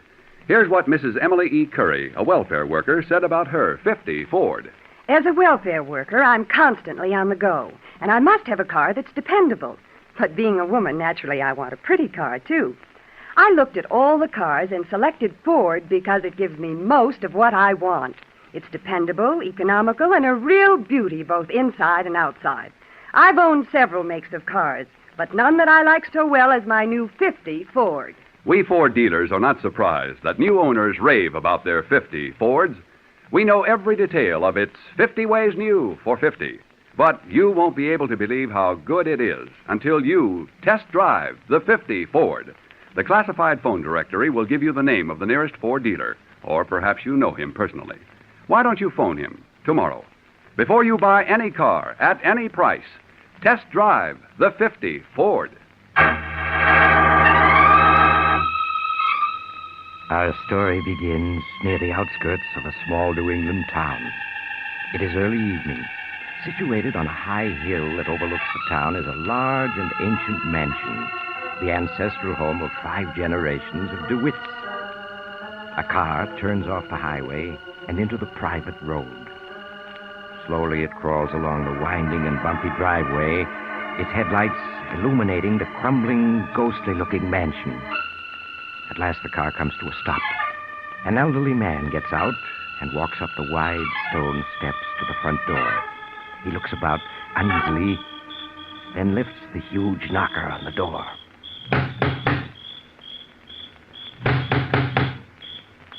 Skylar, open up. Let me in. Skylar, open up. Who's down there? It's Paul Adams. I must see you. Go away, you old vulture. I don't want to see you. Skylar, I'm your lawyer, and I demand that you let me in. No one set foot in this house. No one, do you hear? That includes you. I've got to talk to you. Now, you've got a great many legal matters to discuss. Just leave those legal papers on the front steps and get off my property. I'll look them over in my own good time, just like I've always done. But, Skylar, now, how can I... Don't argue, you old vulture. Just do as I say. All right, Skylar. I'm leaving the briefcase by the front door, and I'll look everything over. I'll be back tomorrow night to pick it up. I thought you'd see it my way. Now get off my property. You're trespassing.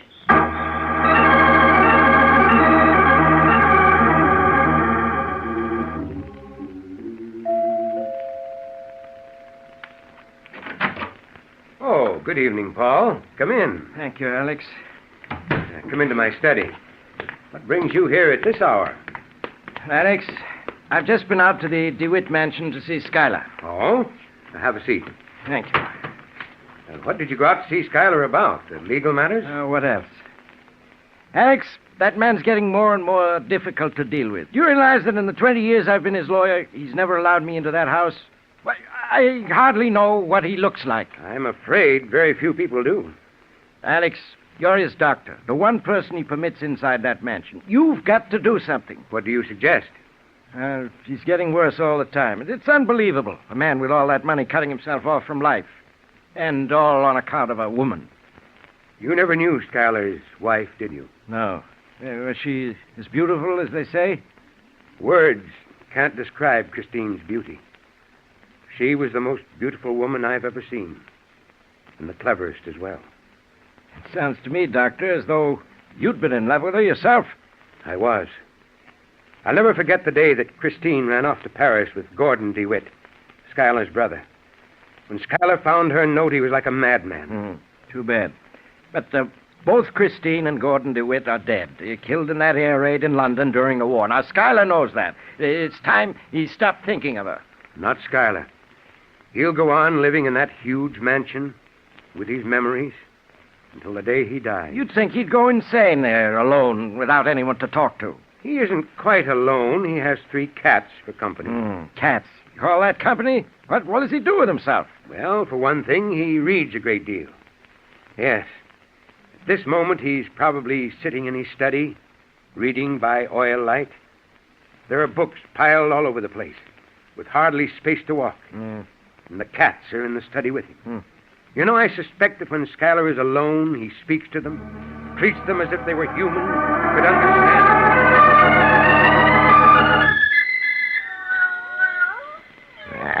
This book, Socrates, was written by a fool. Sheer nonsense, every word of it. Don't know why I wasted so much time on it. Well, enough of it. It's well after midnight, and we... Oh, what infernal fool is at our door at this hour? It couldn't be Dr. Stevens. He's got more sense. Must be that lawyer of mine, Paul Adams, come back again. Don't know why I put up with that man. Hey, who's down there? Come down and open the door, Schuyler. I want to see you. Go away, whoever you are. Don't you recognize my voice? Who is it? It's your brother. My brother? What do you take me for, a fool? Get off my property. Come down and open the door, Schuyler. It's Gordon. His voice, but it couldn't be. It couldn't be. You hear me, Schuyler? No, you can't be Gordon. Gordon was killed in an air raid during the war. He's been dead 5 years. So everyone believes. I have a cigarette lighter here. I'll light it and hold it up to my face. There. Gordon. It is Gordon. Satisfied? Now let me in. So you're alive, huh? And you've come back. This is the last place in the world you should have returned to, Gordon. Perhaps. You coming down to let me in? Yes, Gordon. I'm coming down.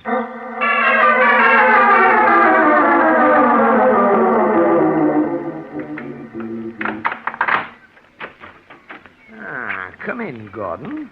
You've changed, Schuyler. Considerably. Yes, Gordon. I've changed considerably. It's been 20 years. They said you'd been killed in an air raid during the war. I walked out of a London theater 2 minutes before it was demolished by a bomb. It was assumed I'd been killed with hundreds of others. And Christine? She died in the theater. Poor Christine. Poor Christine, indeed. You dare laugh at her memory? It's time, Schuyler, you learn the truth about Christine. I forbid you to speak about her, Gordon. Not a word. You're going to listen whether you like it or not. Sit down. I'll kill you, Gordon. Sit where you are.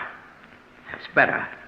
From the moment you met Christine 25 years ago, you behaved like a fool. You saw Christine not as she was, but as someone to be placed on a pedestal, worshipped.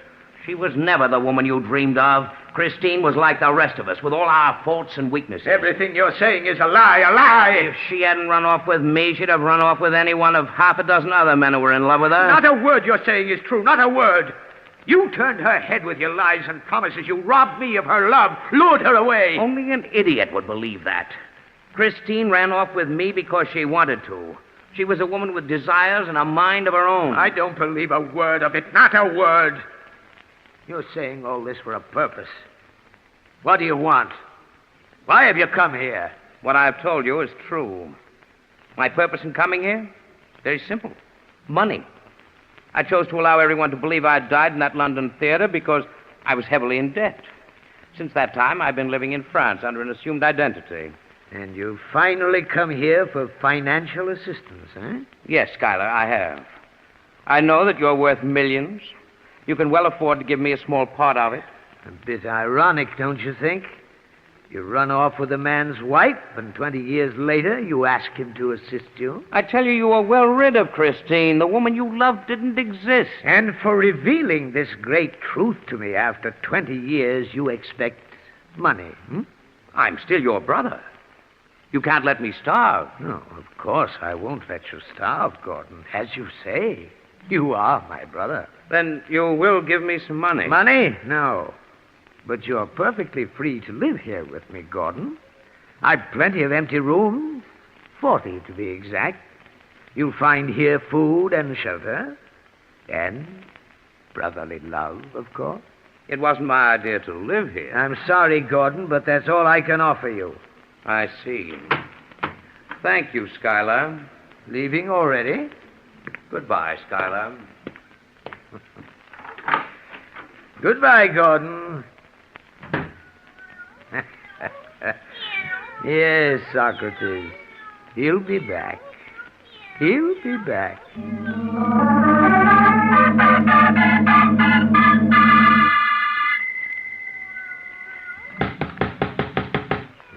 Someone at the front door. Must be Gordon. I knew he'd be back. Held out a week, but in the end he came back. Yeah, who is it? Dr. Stevens. Oh, you, Doctor. Come down and open the door, Schuyler. It's been 6 months since you've let me in. It's time you had a checkup. Go away, Doctor. I'm feeling fine. Oh, are you now? Why is your voice so hoarse? I've had a light cold for a couple of weeks, that's all. I don't need any doctor. Now go away. Well, let me in anyway. We can talk, can't we? We've got nothing to talk about, Doctor. You live in one world, I live in another. And what of Christine, Schuyler? We both knew her, loved her. Yes, we both knew her, but I was the only one she loved. Everything he said was a pack of lies, nothing but lies. What's that? Schuyler, let me in. I can't hear you from here. Huh? All right. I'm coming down.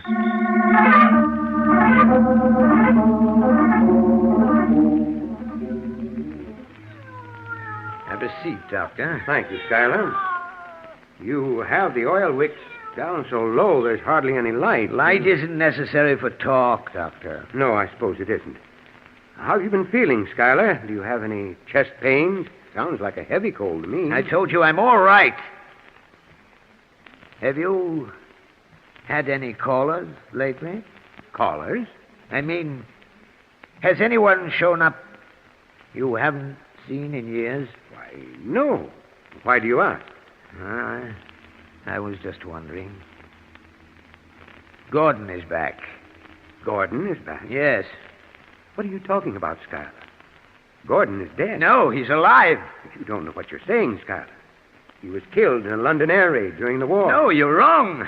Gordon walked out of that theater 2 minutes before it was bombed, leaving Christine behind. He told me so himself. Told you so himself? Yes, he showed up here a week ago, the same Gordon. 20 years older, a bit down at the heel, but as debonair as ever. And as skillful a liar, I might add. But he's dead, I tell you. Yes, that's what I thought, but he isn't. Trust Gordon to come out of an air raid alive. Schuyler, get a hold of yourself. You imagined it all. Imagined it all? Yes, you didn't see Gordon. It was all an hallucination. Hallucination? What are you trying to say? That I'm going mad? I tell you, he was here a week ago, sat in the same chair you're sitting in. How could he, Schuyler, when he's dead? But he isn't. Schuyler, listen. I was stationed in London during the war. Knew the medical officers whose job it was to treat the air raid wounded and identify the dead. What are you getting at? I spoke to the officer who identified Gordon and Christine.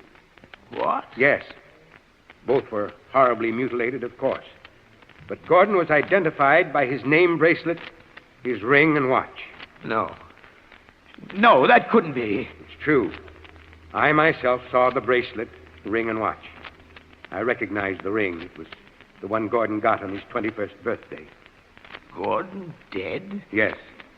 But I saw him. I'd swear to it. Of course you would, Schuyler. Hallucinations are like that.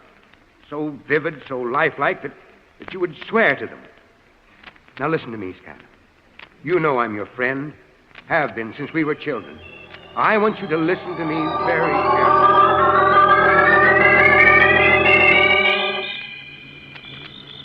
Good night, Schuyler. Just leave everything to me. It shouldn't take longer than 2 weeks. All right, Doctor. Everything's going to be all right. There's nothing to worry about. Good night. Good night, Doctor.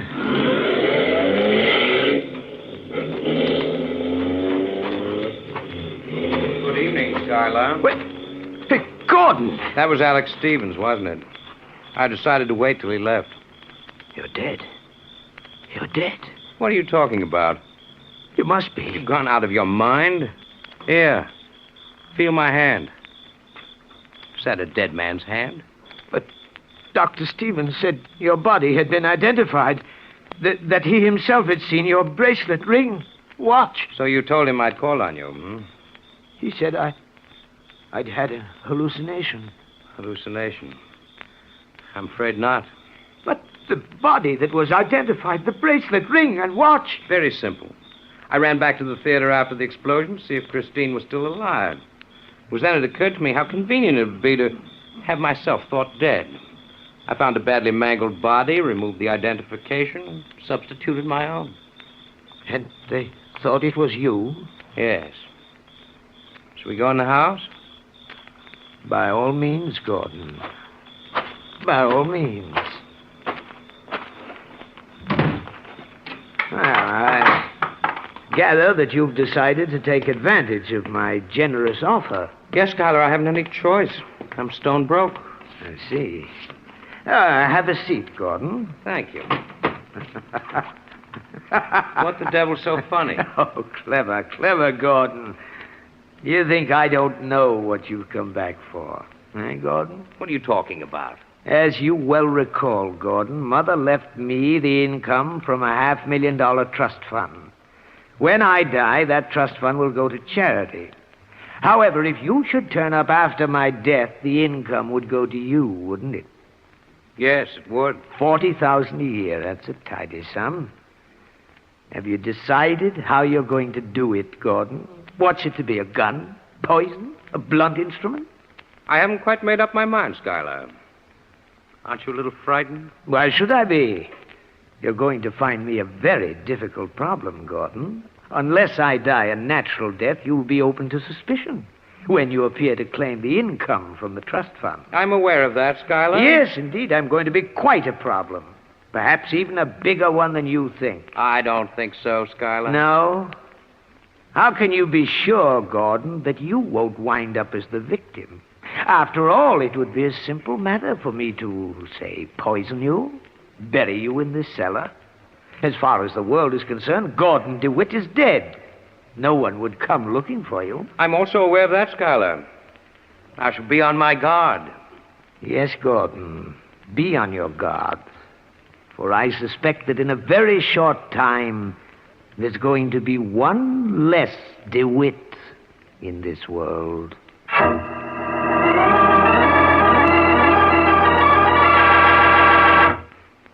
There's an old saying that seeing is believing.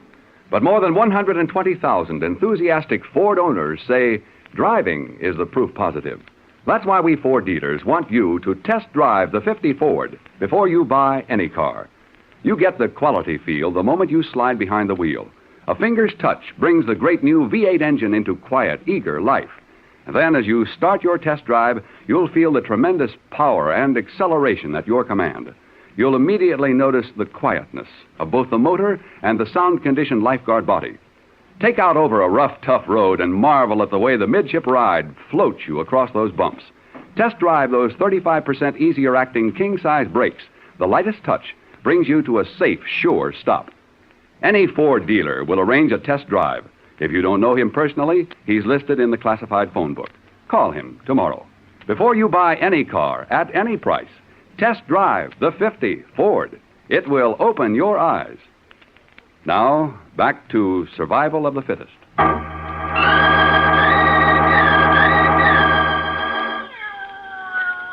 Now, Gordon, supper's ready. You don't say. No doubt another one of those indigestible affairs you call supper. Well, you haven't died yet from one of my meals, Gordon, and you've been here 2 weeks already. Sit down, join me. Bread, beans, and canned pork. Is that all you ever eat? Just about, Gordon. Oh, help yourself. Thanks. After you. Oh, of course. After all, I did prepare the meal, didn't I? I may be drunk, but not that drunk. Now, Gordon, you mustn't be irritable because you haven't been able to think of a way of killing me and making it look like a natural death. After all, I warned you that I would be a problem. Yes, but I'm no problem. No one knows I'm alive. No one knows I'm here. What are you waiting for? Afraid? Certainly not. It's just that I enjoy the situation. You want to draw this out the last moment, don't you? You think I'll break from the strain of being on constant guard? You're wrong, Schuyler. I won't. No? Then why have you taken to drink? And look at yourself. You haven't shaved since you set foot in this house. Drunk or sober, I'm a better man than you. We shall see, Gordon. We shall see. More beans? Aren't you afraid you may wait too long, Schuyler? I may try to kill you sooner than you believe. I think I shall sense the moment when you finally thought out a plan and decided to act. You will? Look, Schuyler, I'm picking up this bread knife. How do you know I'm not going to kill you now? You can't. You haven't thought out a plan yet. You're wrong. I've had a plan from the moment I entered this house 2 weeks ago. What? Yes, Schuyler. As for my drinking, that was an act. An act designed to give you a sense of security and to give me time. What do you mean? I've had time to observe you closely, hear the way you talk, learn your every mannerism. You couldn't get away with it. You couldn't. Why not, Schuyler? Only one person ever sets foot in this house, Dr. Stevens. He sees you rarely, and only for a few minutes. The light is always dim. At best, you're a shadowy figure. He'd sense the difference. You'd be caught. No, Schuyler. There's a strong resemblance between you and me, and with this beard I'm growing, he'll never know the difference. No, you don't. You robbed me of Christine, but you won't get my money. You won't get my money. I'll get it, as I've gotten everything I wanted. No, don't. You stabbed. Oh. You're dying, Schuyler. You hear? You've lost. They'll hang you for this, Gordon. They'll hang you. No, Schuyler. But when you die, I'll be Schuyler DeWitt. I'll bury you in the cellar, and that will be the end of it all. You'll never get away with it. But I will, Schuyler. And I want you to die knowing that. Your millions, Schuyler. They'll all be mine. No, you... Schuyler? Poor Schuyler. He never had a chance.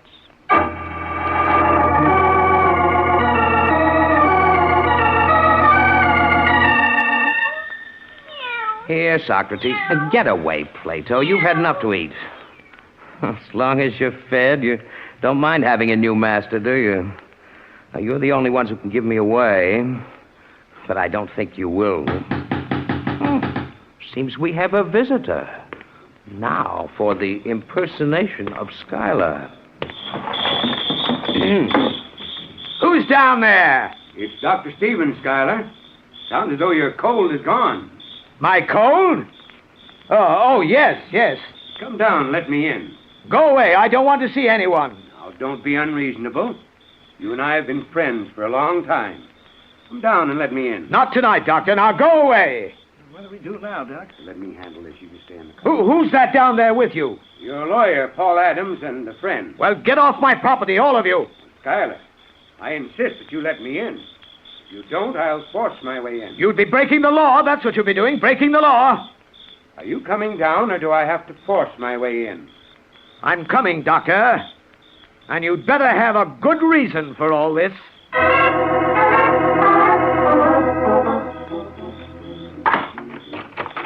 Well, what is the meaning of this, Doctor? Oh, Schuyler, I told you I'd be back in a couple of weeks.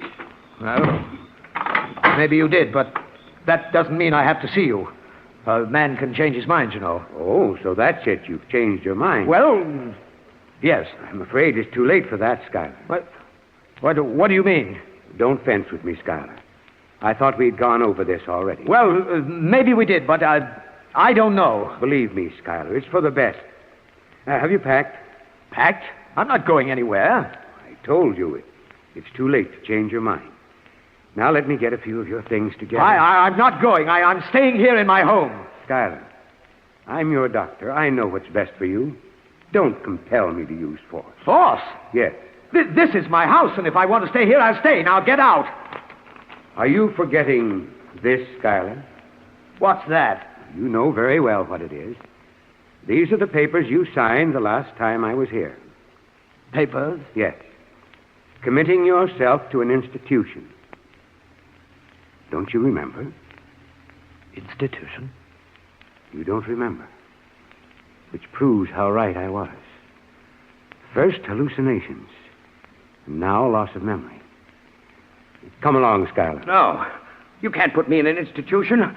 I didn't sign those commitment papers. Please, Schuyler. I'm not Schuyler. I'm Gordon. Gordon DeWitt. Gordon DeWitt. Yes, Schuyler's dead. I'm Gordon. I'm not insane. Of course you're not. Now, come along. I tell you, I'm not Schuyler. Schuyler's dead. He's buried in the... Yes? Nothing. I guess you're right, Doctor. I am Schuyler DeWitt. I've got to be Schuyler DeWitt. I've got to be.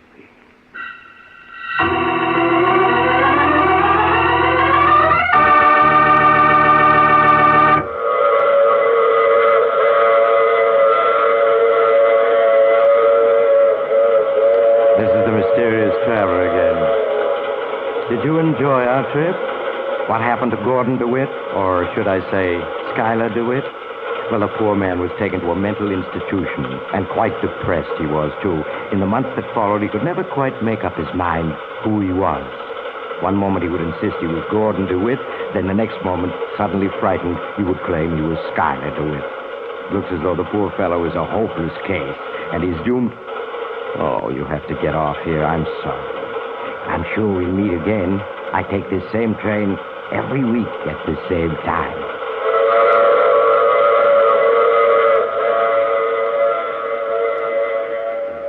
More than 120,000 delighted motorists are already driving the new 50 Ford. Here's what Charles Dahlgren, a contractor, said about his 50 Ford. Well, to make money in my contracting business, I must have equipment that's efficient and economical. And I get more of both for my 50 Ford than any other car I've ever driven. In my work, I've given my Ford a real beating. And it sure can take it. The big V8 Ford engine gives me power to spare. And our maintenance cost records show that this car is one of the most economical machines we have on the job. We Ford dealers know why owners are raving about their 1950 Fords. Their daily driving has proved that the 50 Ford has everything. But until you get behind the wheel yourself, you can't believe how good it is. Your Ford dealer will be delighted to arrange a test drive. You'll find him listed in the classified section of your phone book. Or perhaps you know him personally. Phone him in the morning. Before you buy any car, at any price, test drive the 50 Ford. It will open your eyes. You have just heard The Mysterious Traveler, which is played by Maurice Tarplin. In the cast were Everett Sloan, Kermit Murdoch, and Cameron Prudhomme. Original music is composed and played by Al Finelli.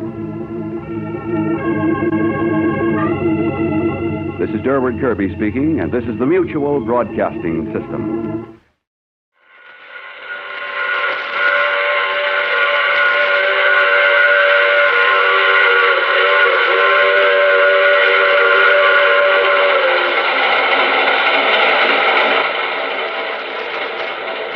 The Mutual Broadcasting System presents The Mysterious Traveler. Written, produced, and directed by Robert A. Arthur and David Kogan. And starring tonight three of radio's foremost personalities, Ralph Bell, Louis Van Roten, and Roger De Koven in SOS.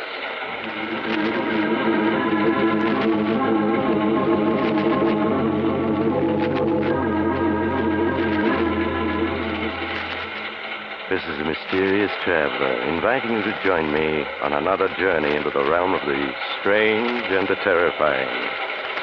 I hope you will enjoy the trip, that it will thrill you a little and chill you a little. So settle back, get a good grip on your nerves, and be comfortable, if you can, as we join three enterprising men who are in a very dire predicament. It's a story I call SOS.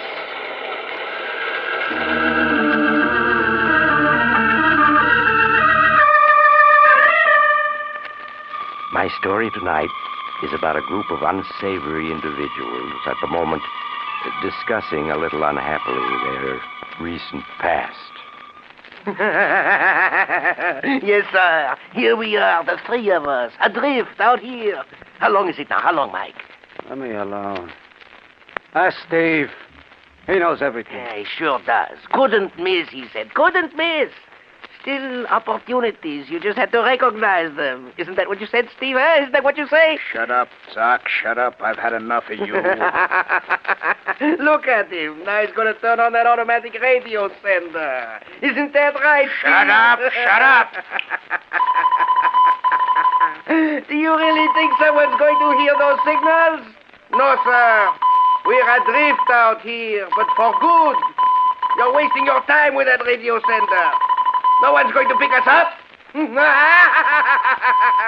Mike? Stop bothering me. Let me alone. Yes. I can remember that day, Steve, when you first spilled the plan to us. Oh, you were the mastermind, all right. Remember, Steve, huh?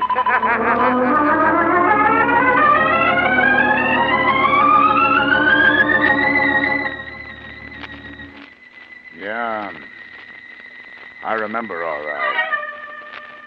I wish I could forget that day. Forget everything that happened. But there's no escaping it. I can see everything that happened as clear as if it were only yesterday. Yeah. I remember the way I walked into the office. Mike and Doc were sitting there, waiting for the bad news. Well, Farson got a life sentence. The rest got 10 to 20 years. Great. Just great. I just can't get over it. Just can't. Things were running so smoothly. The syndicate was cleaning up, and then this happens. The three of us were pretty lucky. Not being indicted with the others? Yeah. If we hadn't been in South America, handling that end, we'd have gotten it in the neck, too. I still do not understand. How could they smash the syndicate overnight? There were no records. Farson took every precaution. Let's face it. The day for guys like us is over. The cops have science on their side. They're using every trick in the book. Yeah, you're right. Television, radar, infrared cameras, electro-detectors, light beam alarms, and 101 other scientific gimmicks. Yes, you are right. They have learned to move so fast that they have taken all the profit out of the rackets. They sure have. I just wish I had a small part of all that dough I once made. Where did it go? Lawyers, bail, protection. I haven't got a cent left. Neither have I. What about you, Steve? I've still got a few grand left. Well, the way science has turned the heat on, it looks like we'll have to turn honest, whether we want to or not. Look, I've been working on an angle. What about sticking around for a couple of more days? Get wise, Steve. The cops are ready for everything these days. There aren't any more angles. I tell you, I've got one. I just need a little more time to work it out. What do you say? Well, it cannot do any harm to listen. How much time do you need? 2 days. Meet me here the day after tomorrow. I'll lay out the whole plan for you.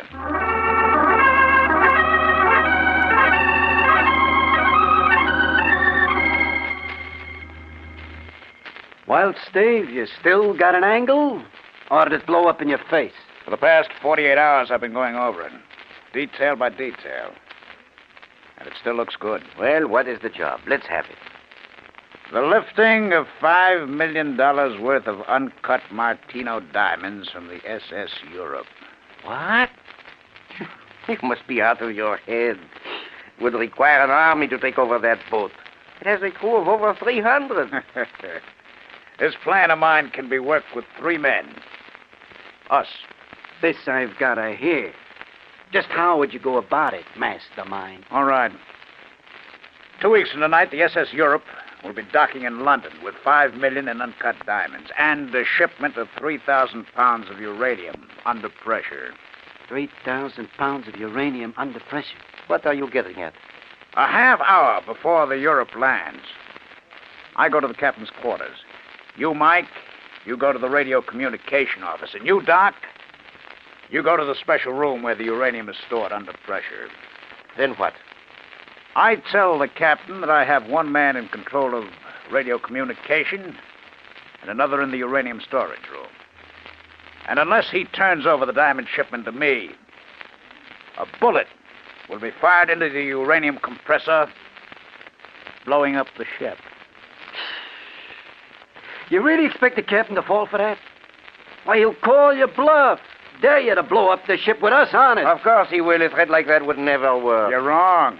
You're wrong there. Psychologically, we've got the edge on the captain. Maybe we're willing to die, too.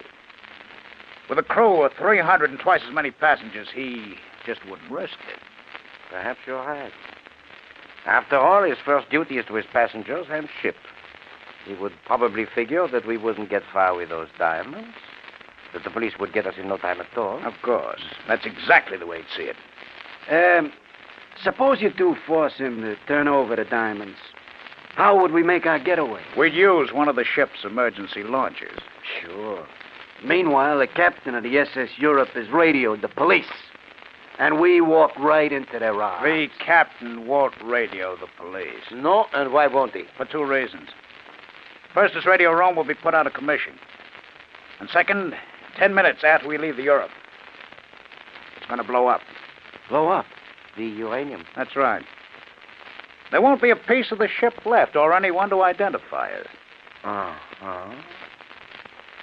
5 million in uncut diamonds, you say, huh? At least 5 million. This plan of yours, Steve, is just wild enough to succeed. Yes, through sheer audacity, it might be carried off. A job like that, it's all or nothing. That's right. Well, what do you say, Doc? Finding the thought of honest labor abhorrent, I'm inclined to go along with you, Steve. What about you, Mike? The odds are against us, but for that kind of dough, I'll risk it. You won't regret it, Mike. All right, now here's the setup. The day after tomorrow, the SS America is outward bound. We'll be on her when it leaves. You mean so that we can study the same layout that we'll find on the Europe? Yes, that's right. By the time we board the Europe for the return trip, we'll know every inch of the ship. Now, we'll have to work fast. I'll take care of getting us passports under assumed names. Doc, I want you to book passage for the three of us on the American. Mike, you take...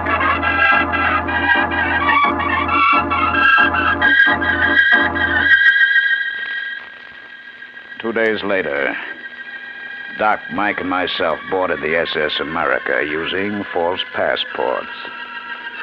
We pushed our way through the other passengers, mostly vacationists, to our cabin on V-deck. While we were unpacking, the ship's whistle blew for all visitors to leave. A few minutes later, we were on our way.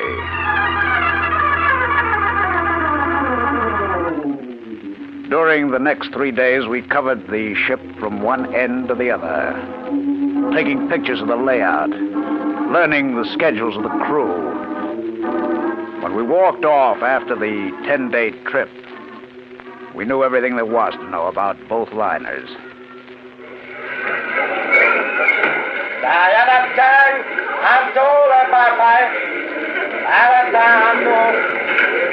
Passengers will kindly step this way and show their passports. Come on, that's us. Hope we don't have any trouble with these passports. Stop worrying, will you? May I see your passport, please? Here you are. Thank you. Richard Werby, born in Boston, United States. How long do you intend to stay here, Mr. Werby? About a week. Have you ever been here before? No, this is my first visit. Our laws are quite different than those of your country. You will do well to study this booklet, which is issued by my government. Thank you, I will. Your passport is stamped. You may pass. Thank you. I trust you enjoy your stay with us. Next passenger.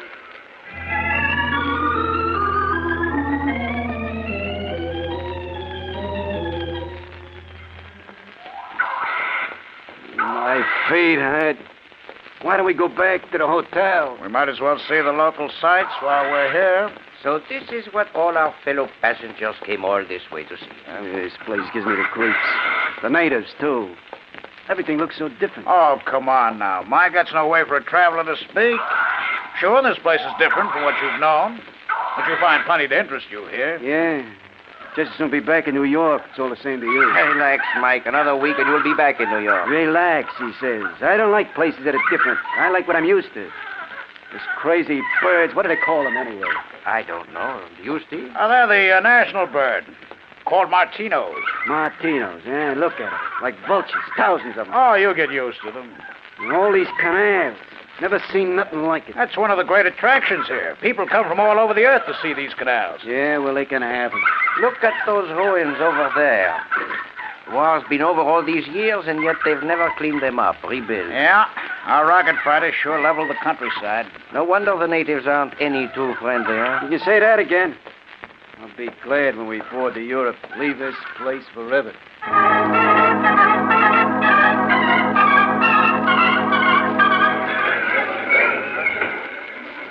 Le papato, da-da-tang, da-da-da le papa. You check all our luggage? Yes, I went through the motions of looking like an anxious tourist. It'll be in our cabin when we go aboard. What cabin did we get, Steve? Cabin 32B.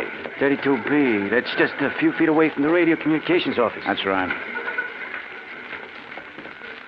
Attention, please. Attention, please. All passengers bound for London will now board the SS Europe.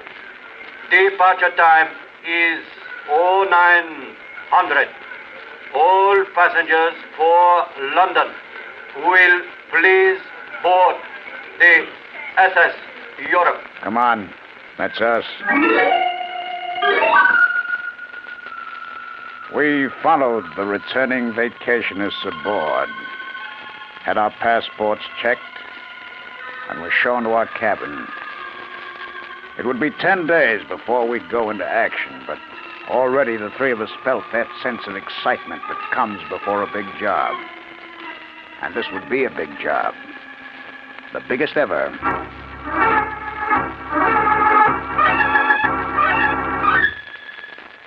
The minutes and the hours seemed to drag on that homeward trip. We checked the craft from stem to stern, and the layout was exactly like that of the SS America. On the final night out, all the passengers were celebrating, none of them suspecting that they'd never see London.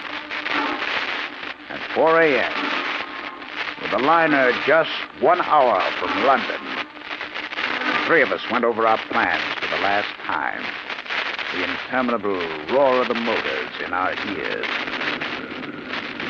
Okay, this is it. You both have your guns? Yeah, of course. Now, Mike, you'll take over radio communications. There'll be just one radio operator on duty. Remember now, take him quietly. He won't let out a peep. Good. It shouldn't take you more than a few minutes to put the radio and radar equipment out of commission. Now, make sure you don't damage the ship's intercommunication system. Just leave it to me. Doc, there's one crew member guarding the storage room where the uranium shipment is being kept. Once you've taken care of him, lock yourself in the storage room. Now, you don't come out until I give the signal. I understand. Now, have you got the demolition stick? It's right here. Good. I've explained how it works. When I rap on the storage room door, you plant the demolition stick under the uranium compressor where they won't be able to see it. Right. We'll have to move fast now. That explosive will go off 10 minutes after it's set. Will we be able to get far enough away before the explosion? Oh, yes. The launch is on B deck, right outside the storage room. We'll be in the launch and away in a matter of seconds. Doc, you've already checked the launch, haven't you? Yes, I just came from it. It's all set to go. All right. That takes care of everything. Now, let's set our watches. I've got 4:26, 45 seconds. 50 seconds. 55 seconds. 4:27. Right, check. Okay. Let's go. The three of us left the cabin and separated on the deserted and dimly lit deck. I walked to the nearest staircase and went up to A deck. There wasn't a soul in sight as I walked to the captain's quarters. It was exactly 4:29 a.m.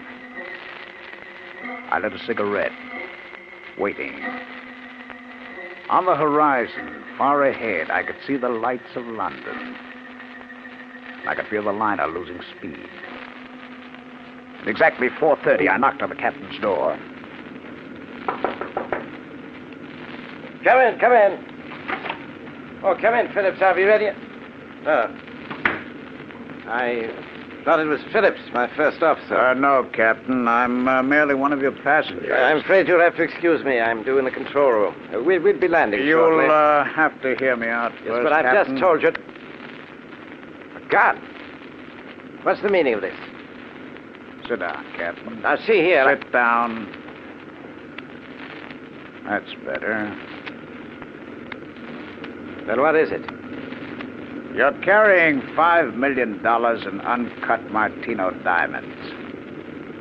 I want them. You must be out of your mind. I'm not alone in this, Captain.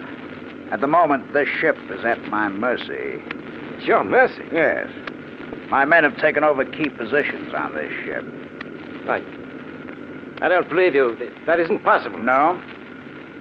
Well, just as a test, pick up the phone and dial the radio communications office. Go ahead.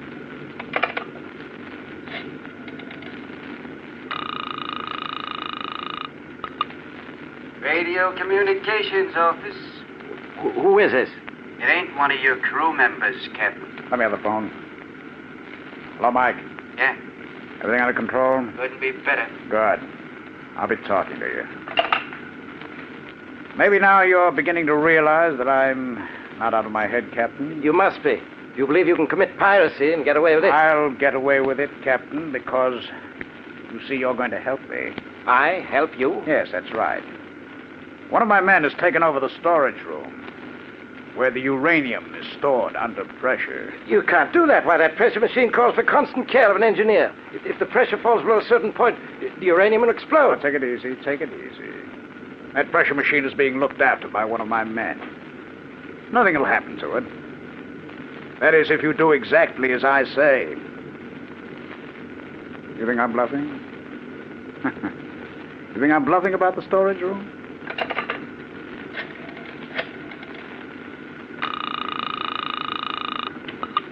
Storage room? Everything under control, Doc? Yes.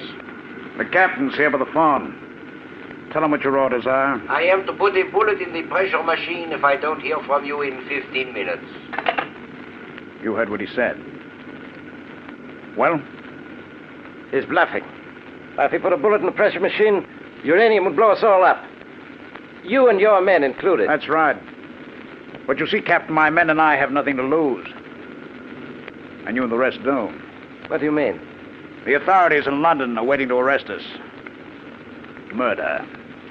So, as I said, we have nothing to lose if we're forced to blow up the ship. Even if I turned the diamonds over to you, how would you get away? We take the launch on B-Deck. I see.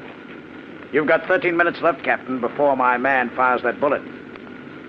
And believe me, he will. Seems I haven't any choice. None. The authorities will get you for this. Let me worry about that. You've got 12 minutes left. Now you're being sensible. First Officer Phillips speaking. Phillips, this is Captain Andrews. Yes, sir. I want you to go to the purser, have him turn over to you the consignment of uncut diamonds we're carrying.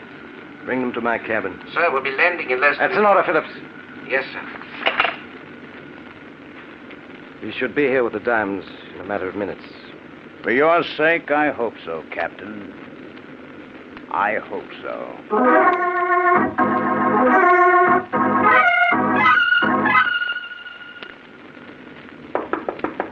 That must be Phillips now. Have him come in. Come in. I have the diamonds here, sir.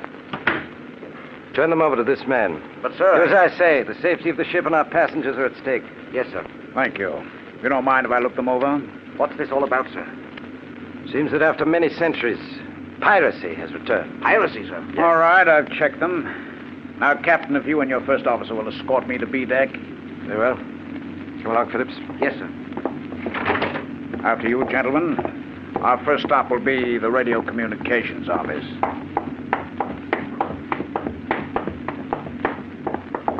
Here we are.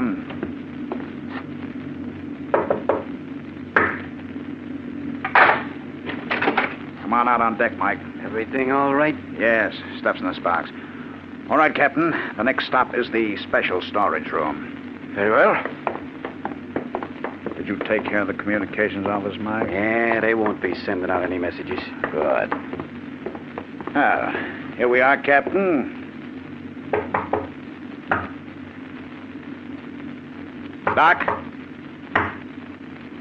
Doc? Why don't he answer? The door's locked. Open up, Doc. It's us. Dave, something's wrong. Yeah. Look, let's take the launch and blow out of here. It isn't our fault something happened to Doc. You're forgetting one thing. We need Doc. He's the only one of us who knows how to navigate that launch. Yeah. Come on, let's break down the door. Together now. Scum it. Once more. That does it. Sir, shall I try to slip away and sound the alarm? It won't be necessary, Phipps. There's Doc, lying on the floor in there. He's out cold. Let's get him out. Well, the air in here. I can't breathe. The place is full of gas. We better get out of here before we pass out. That gas must have gotten Doc. Phillips. Yes, sir. Disarm these two men. Have the third one on our guard taken out of the storage room when the gas disperses. Very good, sir.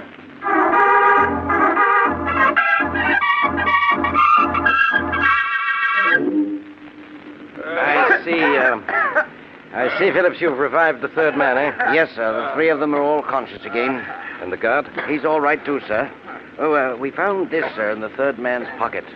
Demolition stick. As I see it, they were going to set it before they left the ship, sir. Blow up my ships and passengers, would they? Shall I put them in the brig, sir? Brig? No, Phillips. I'm not taking them into London. I'm dealing with them here. Now. Well, I don't understand, sir. This launch they were going to take, have it filled with concentrated food and water. Enough to last them for years. Very good, sir. Then I want the launch's motor completely demolished. Is that clear? Yes, sir. What are you going to do with us? You've attempted a crime unheard of for centuries. Piracy. I'm going to mete out the old punishment for it. I'm setting the three of you adrift.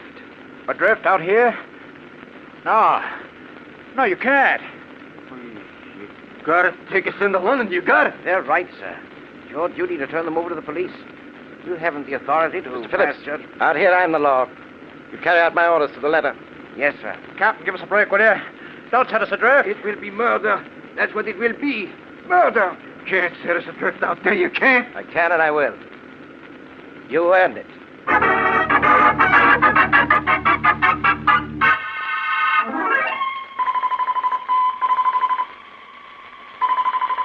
How long have we been adrift out here?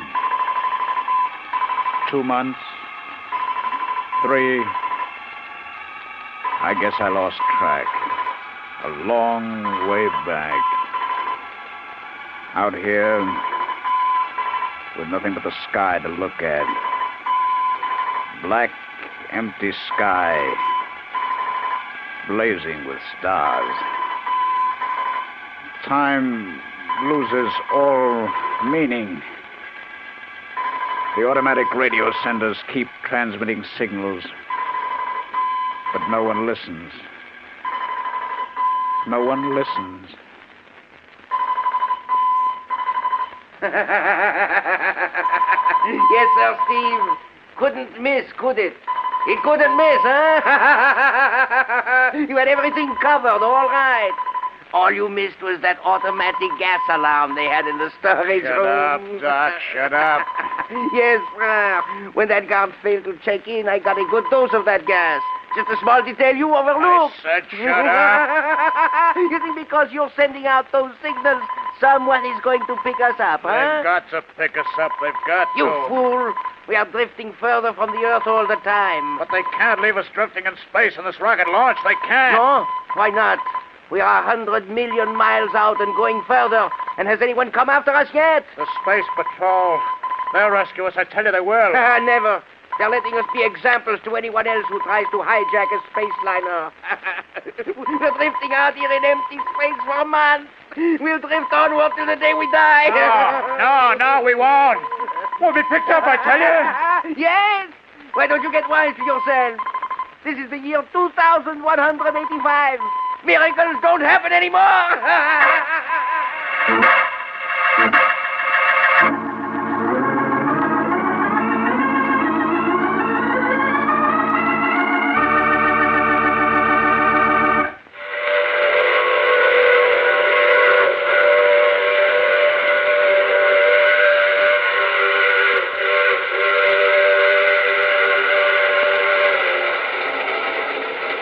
This is the Mysterious Traveler again.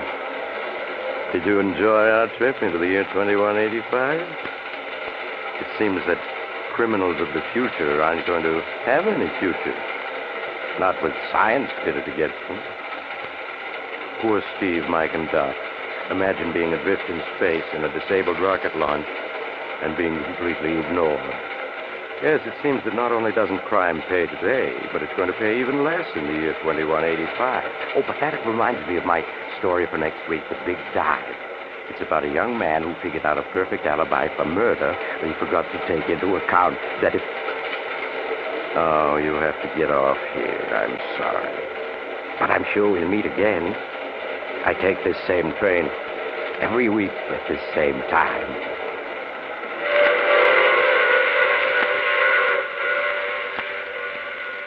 You have just heard The Mysterious Traveler, which is played by Maurice Tarplin. In the cast were Ralph Bell, Louis Van Ruten, and Roger de Koven. Original music is composed and played by Al Finelli. All characters in tonight's story were fictitious, and any resemblance to the names of actual persons was purely coincidental. Frank Waldecker speaking. This is the Mutual Broadcasting System.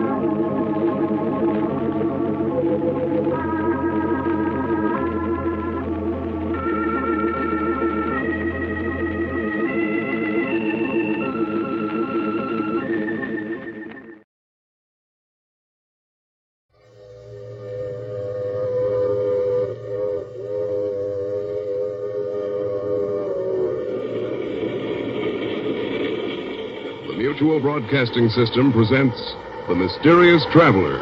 Written, produced, and directed by Robert A. Arthur and David Kogan, and starring tonight two of radio's foremost personalities, Santos Ortega and Ann Shepard, in Out of the Past.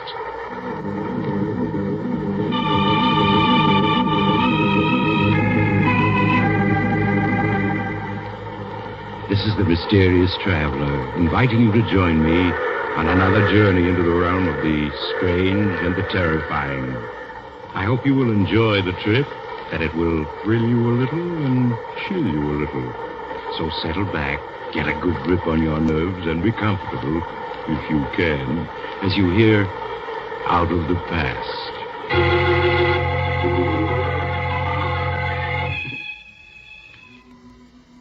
Your name is Joan Morgan.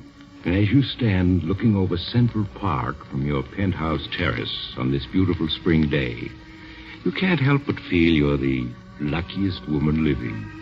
You're young, attractive, fairly wealthy, and happily married to a Broadway actor. Yes, Joan, there's little more you could ask for. The doorbell rings. You run to the door to greet your husband, Keith, who's home from his matinee performance. Hello, beautiful. How's my one and only? Hello, darling. Oh, Keith, no wonder every actress wants to have you for her leading man. Nonsense. I'll have you know the only person I kiss like that is my wife. Better say that. How was the matinee today? Fine. I got 7 curtain calls. Oh, here's the afternoon mail. I picked it up at the desk. Anything for me? I haven't looked it over, dear. Oh, yes, here's one for me. 3 others for you, dear. Let's see. This one's a bill from the hotel management. Darling, we're living beyond our means. Oh, Keith, you're not going to start that again, are you? Well, we have over $500,000. I've told you a dozen times I won't touch that money. It's yours, not mine. Darling, it isn't a question of it's being yours or mine. It's ours. Joan, I made it clear to you when we got married that we'd have to live on the money I earn. Then what'll I do with my money if you won't allow me to spend it? Well, someday we'll have 6 children. You can save it for then. All right, darling. I wonder who my letter can be from. You rip open the envelope, Joan, as Keith looks at the rest of his mail. For a moment you feel as if your heart has stopped. Then it begins to beat wildly. Over and over you read the 2 sentences. A friend from Europe expects you tomorrow afternoon at 2 o'clock at the Hotel Edgewood.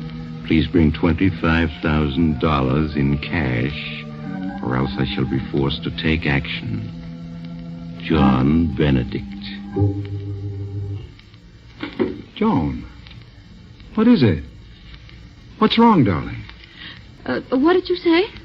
You look so upset. Is it that letter you're reading? Letter? No. No. Well, then, if it isn't the letter, what is it? It's nothing, darling. Nothing at all. It's just that I have a headache. Oh, I'm sorry. Can I get you something? No, Keith. No. I'll be all right. All I need is a little rest.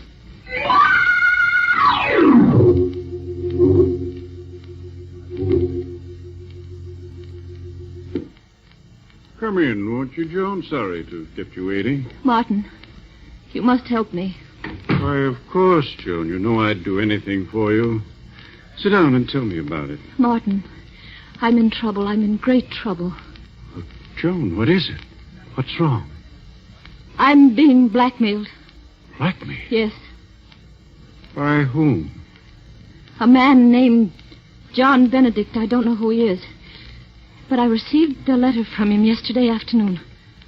There's only one thing to do, and that's to go to the police. I'll call the district attorney. No. I can't go to the police. Why not? This man, Benedict, knows something I can't afford to have exposed. What does he know, Joan? Please, don't ask me. I know that you are my father's best friend, but I can't tell you. Believe me, if it ever gets out, it would ruin my marriage. My life. I couldn't stand to lose Keith. I couldn't. I'd rather die. All right, Joan. I think you're making a mistake, but I'll help you. How much money does this man Benedict want? A half hour later, you enter a dingy hotel and go to room 14. As Martin opens the door, he reveals a squalid, dimly lit room. For the first time, Joan, you see John Benedict. He's a tall, heavy man with coarse features and a thick black beard. In the half-light, he appears to be about 50. His clothes are of fine English cut, but time and wear have taken their toll. He stares at you for a moment, Joan, then speaks. How do you do, Mrs. Morgan? Won't you please come in? Thank you. This is Mr. Walker, friend. Yes, of course. I trust you will forgive me these dismal surroundings, but alas, I am quite penniless. So you thought it would be an excellent idea to blackmail this lady for funds? I am afraid you misunderstand me, Mr. Walker. I am not forcing this beautiful lady to give me 5,000 pounds. Rather, I am, shall we say, requesting a loan. Yes, but if she doesn't give you this loan, you'll ruin her marriage or her life. It would distress me to ruin anyone's life. But then it also distresses me to live in a pigsty like this. A much more suitable place would be the state penitentiary. Martin, please don't talk like that. Evidently, Mrs. Morgan, your friend is more interested in having me placed in prison than in saving you from disaster. I'm afraid you have not revealed our little secret to Mr. Walker. No, I haven't. Well, then, perhaps if we were to tell him, he would not be quite so eager to imprison me. Perhaps if he knew that at one time you had... No. Don't say any more. I'll pay you. Allow me to commend you on your good judgment. Martin, give him the money. Give it to him. Very well. Here's your filthy blood money. Thank you. I think you have been very wise, Mrs. Morgan. Very wise indeed. Good day. In the weeks that follow, Joan, you try to forget Mr. Benedict and the terrifying secret he shares with you. But you aren't successful, are you? Everywhere you go, you unconsciously find yourself fearfully looking for him. Life has become tense, frightening. Then one afternoon, while Keith is at rehearsal of a new play, you receive a phone call. A call that sends you in a panic to Martin Walker's office. Martin, I've heard from him again. Benedict? Yes, he phoned an hour ago. He wants $50,000. 50,000? Maybe now you'll have sense enough to let me turn this over to the police. No, I can't do that. You mean you're going to buy him off a second time? Yes, I must. But you can't. What's to prevent his extorting money from you a third or a fourth time? He'll squeeze you dry. The money doesn't matter, do you hear? Nothing matters but keeping what Benedict knows from Keith. If Keith finds out, it'll mean the end of everything for me. Everything.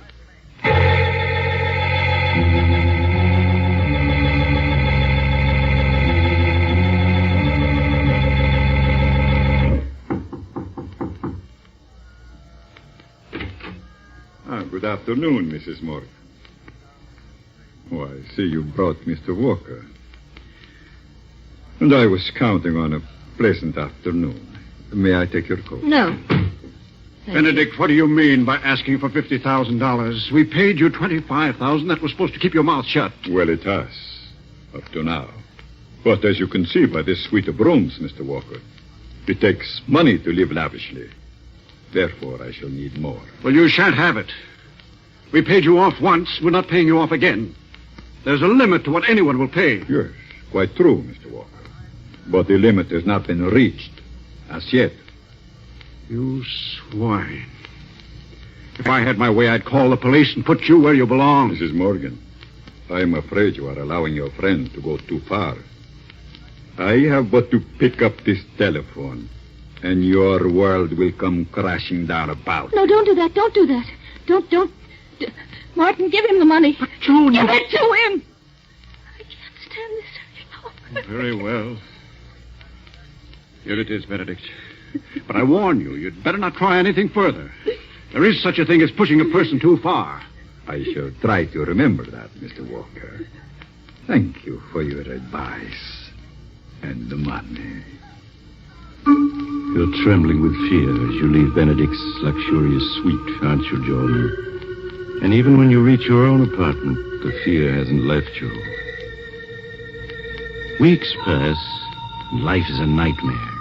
Every time someone knocks at the door or the phone rings, your heart begins to beat wildly. And worst of all, Keith senses something is wrong. I'll answer it. Come much Keith. closer to it there. Hello? Is this Mr. Morgan's apartment? Yes? This is the stage manager at the theater. Will you please remind Mr. Morgan of the special matinee we're giving today? Oh, yes. Yes, I'll tell him. It was the theater calling, Keith, to remind you of today's special performance. I haven't forgotten. It's only 2:05. I still have a few minutes before I have to leave. Joan. Yes. What is it, darling? What's come over you? Come over me? Yes. These past weeks, you've been just a bundle of nerves. Every time the phone rings or the mail arrives, you begin to tremble. What's wrong? Darling, you're just imagining all that. Joan, stop acting as though I were a child. I can see something's wrong, and I want to know what it is. Keith, please. There's nothing... Who could that be? Never mind, I'll get it. No, you just sit Keith, where you I would are and rather... rest. Look, darling, you have to get to the...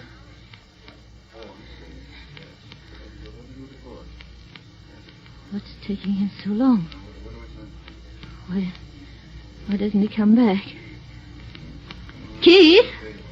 Who is it? Keith! Joan, what is it? Why did you scream like that? I didn't scream. Who was that at the door? Well, it was just a special delivery boy. He brought this special delivery for you. Special delivery? Yes, here. Thank you. Aren't you going to open it? After all, it is a special delivery. Yes. Of course.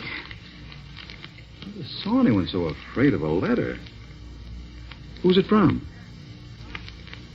Joan, what's wrong? Nothing. Nothing. No. Don't tell me that. You look as though you were going to collapse. Now, give me that letter. No, I said, please, give Keith. it to me. No, please. There, that's better.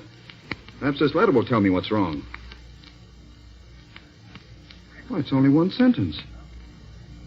I will phone you at 2. There isn't even a signature. Who wrote the note, Joan? I don't know. You must know, else why would you have grown so pale? I'll phone you at 2. It's almost 2 now. I'll wait for that call. Keith, please.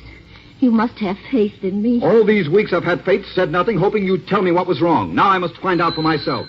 Well, right on time. It's just Keith, 2 o'clock. Please, don't answer. Take your phone. Take your hand off the phone, Please, Joan. Keith, no. I said won't take let your you hand off the answer it. phone. No. Hello? Hello? Hello?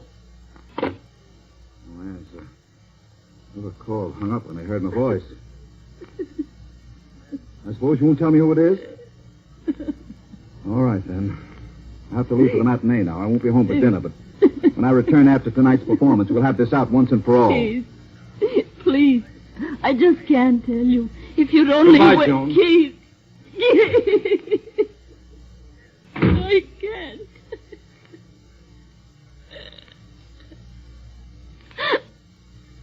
Oh, darling. If only I could tell you. If only I could. But I know you wouldn't want me then.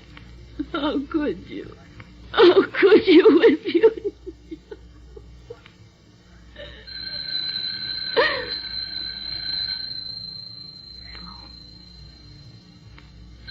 Must be he. Must be he again. Hello? Good afternoon, Mrs. Morgan. You promised you'd leave me alone, that I'd never hear from you again. That was only a month ago. Yes, I know.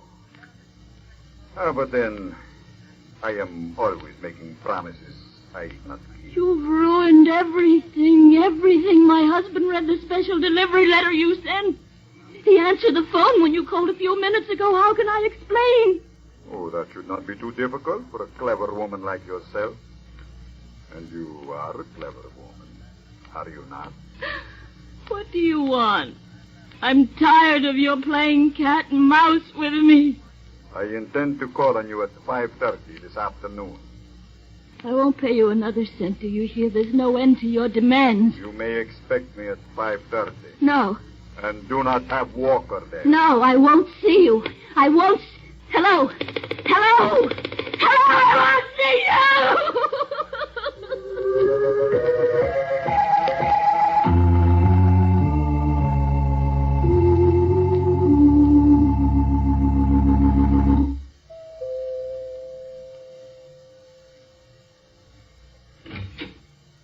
Good afternoon, Mrs. Morgan.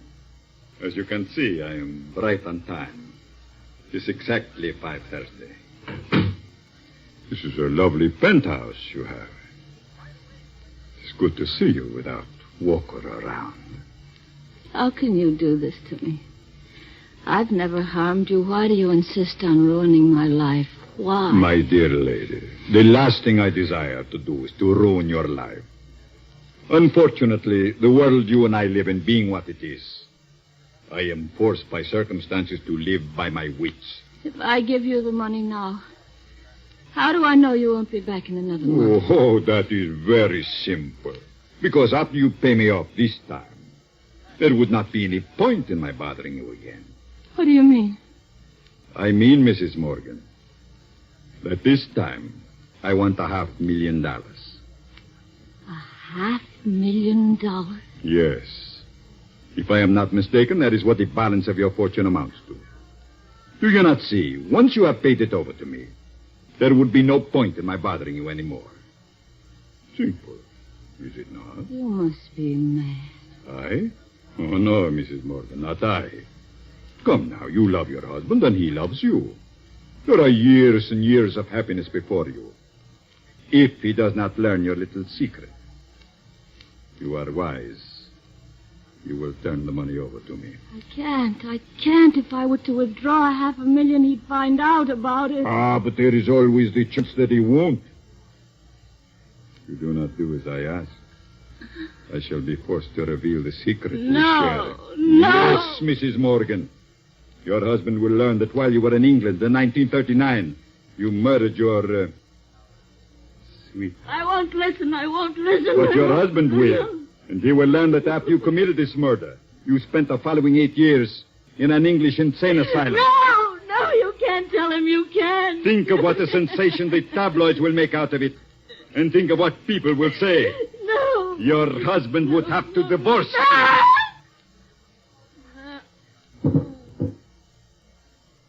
So, fainted, have you? That is not going to help you, Mrs. Morgan.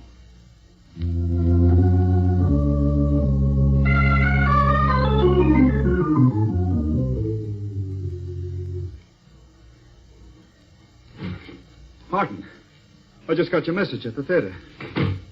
Where's Joan? What's wrong? She's in her bedroom with Dr. Richards. It seems that she... Here's Dr. Richards now. Doctor, what's wrong? Keith, you must prepare yourself for a shock. Oh, what's happened? A half hour ago, one of your neighbors on the floor heard Joan weeping and screaming hysterically. The manager knew I was your doctor and sent for me. But why was she weeping and screaming? She's had a breakdown. Breakdown? Yes. Well, I want to see her. I must. Very well, Keith, but only for a moment. Mr. Walker, I'm afraid you'll have to wait here. I understand, Doctor. Keith, you must keep a grip on yourself. All right. Joan. Darling. It's Keith. You stay away from me. Stay away, both of you. Don't come near me. Doctor, she doesn't even recognize me. Yes, Keith, I know. I know who you are. You can't fool me. One of you is Mr. Benedict. Maybe both of you are Mr. Benedict. Yes. I know what you're here for, but I won't let you. I won't let you. She's completely out of her mind. I know you're both Mr. Benedict. You can't fool me. Who's this Benedict she keeps talking about? I don't know, Keith. She feels she's being persecuted by this Benedict fellow. Now, he may be real, and again, he may be a figment of her imagination. She's deathly afraid of us. Yes, she sees everyone as this fellow Benedict. I tried to give her a sedative, but she grows violent when I approach. Well, can't you do something for her? I've already sent for an ambulance. She'd be much better off in a hospital where she can have constant medical care. Come along, Keith. How is she, Doctor? Well, it may be a long time before she recovers. I'm going down to the lobby, wait for the ambulance. I suggest you two stay here. Keep an eye on her. I've left the door to her room open. All right, Doctor. Shouldn't be more than a few minutes.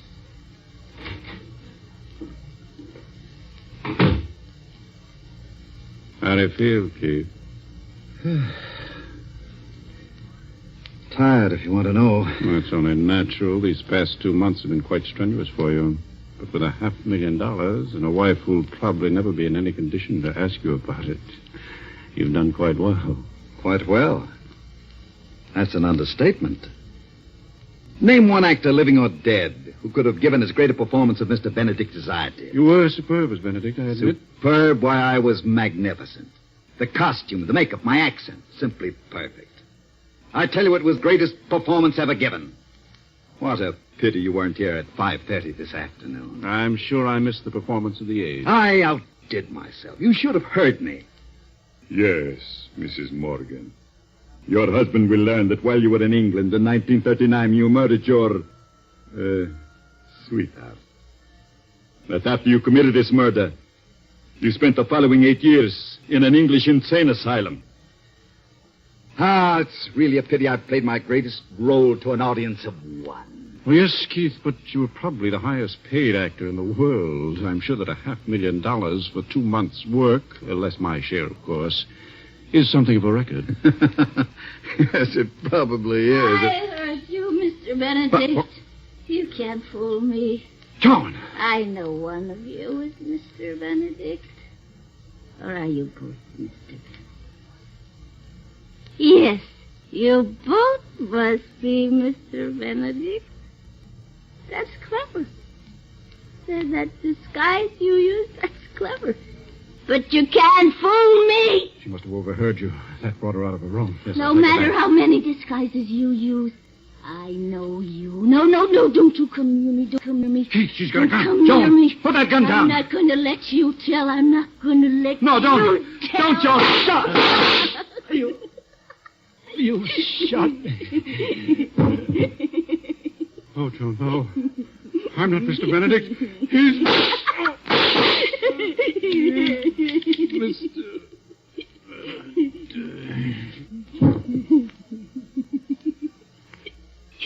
You'll never tell Keith now. Never, never, never.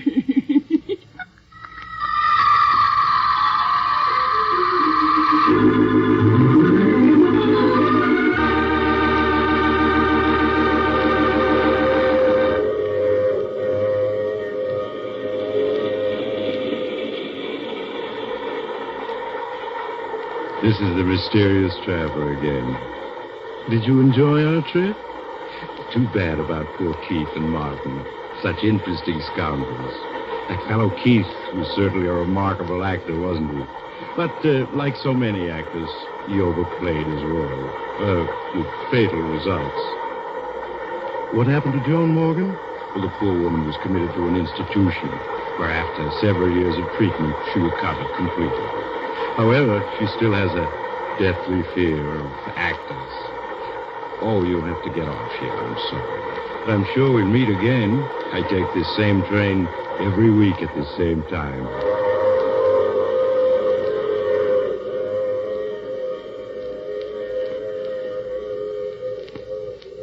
You've just heard The Mysterious Traveler, a series of dramas of the strange and terrifying. The role of the mysterious traveler is played by Maurice Tarplin. Others in the cast were Santos Ortega, Ann Shepard, and Roger de Koven. This is the Mutual Broadcasting System.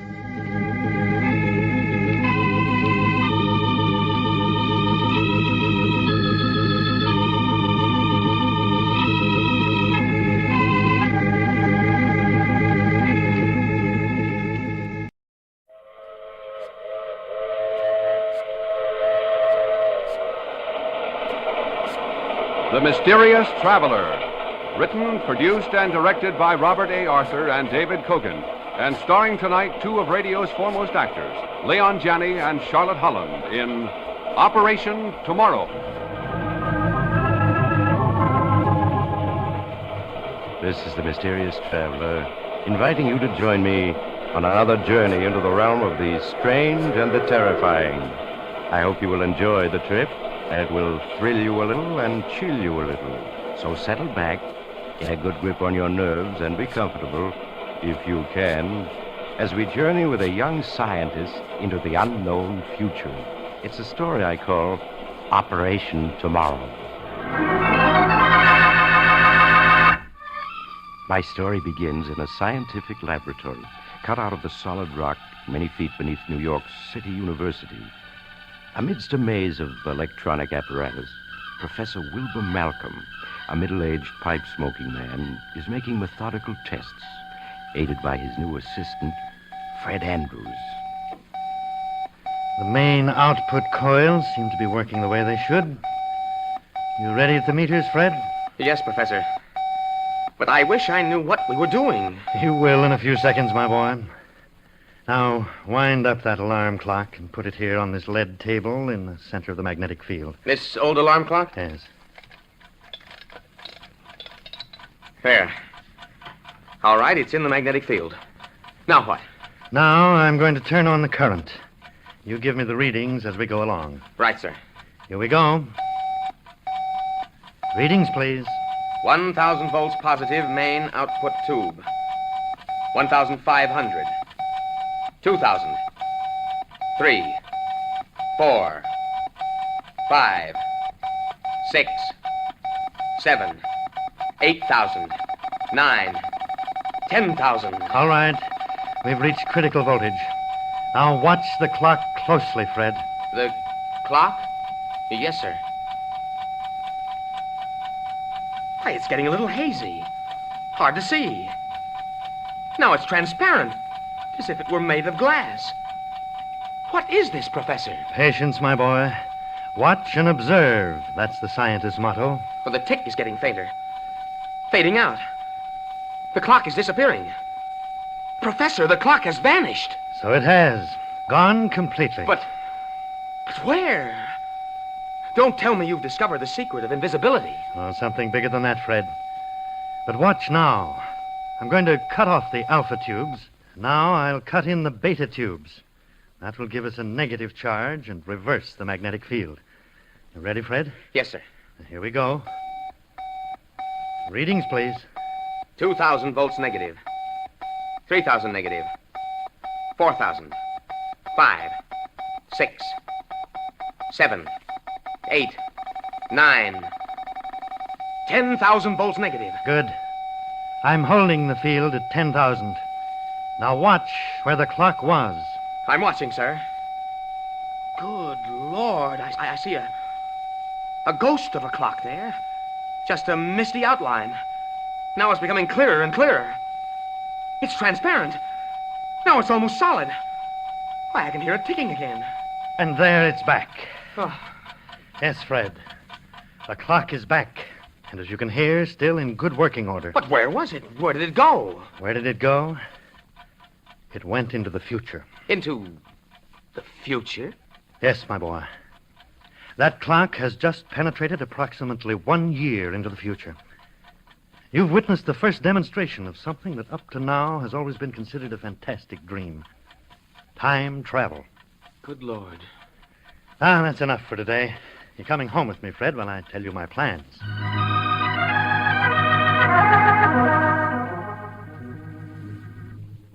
How did you stumble onto this time travel effect, sir?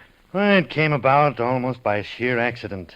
My main purpose, which is a top secret operation, is to develop electronic controls for atomic spaceships.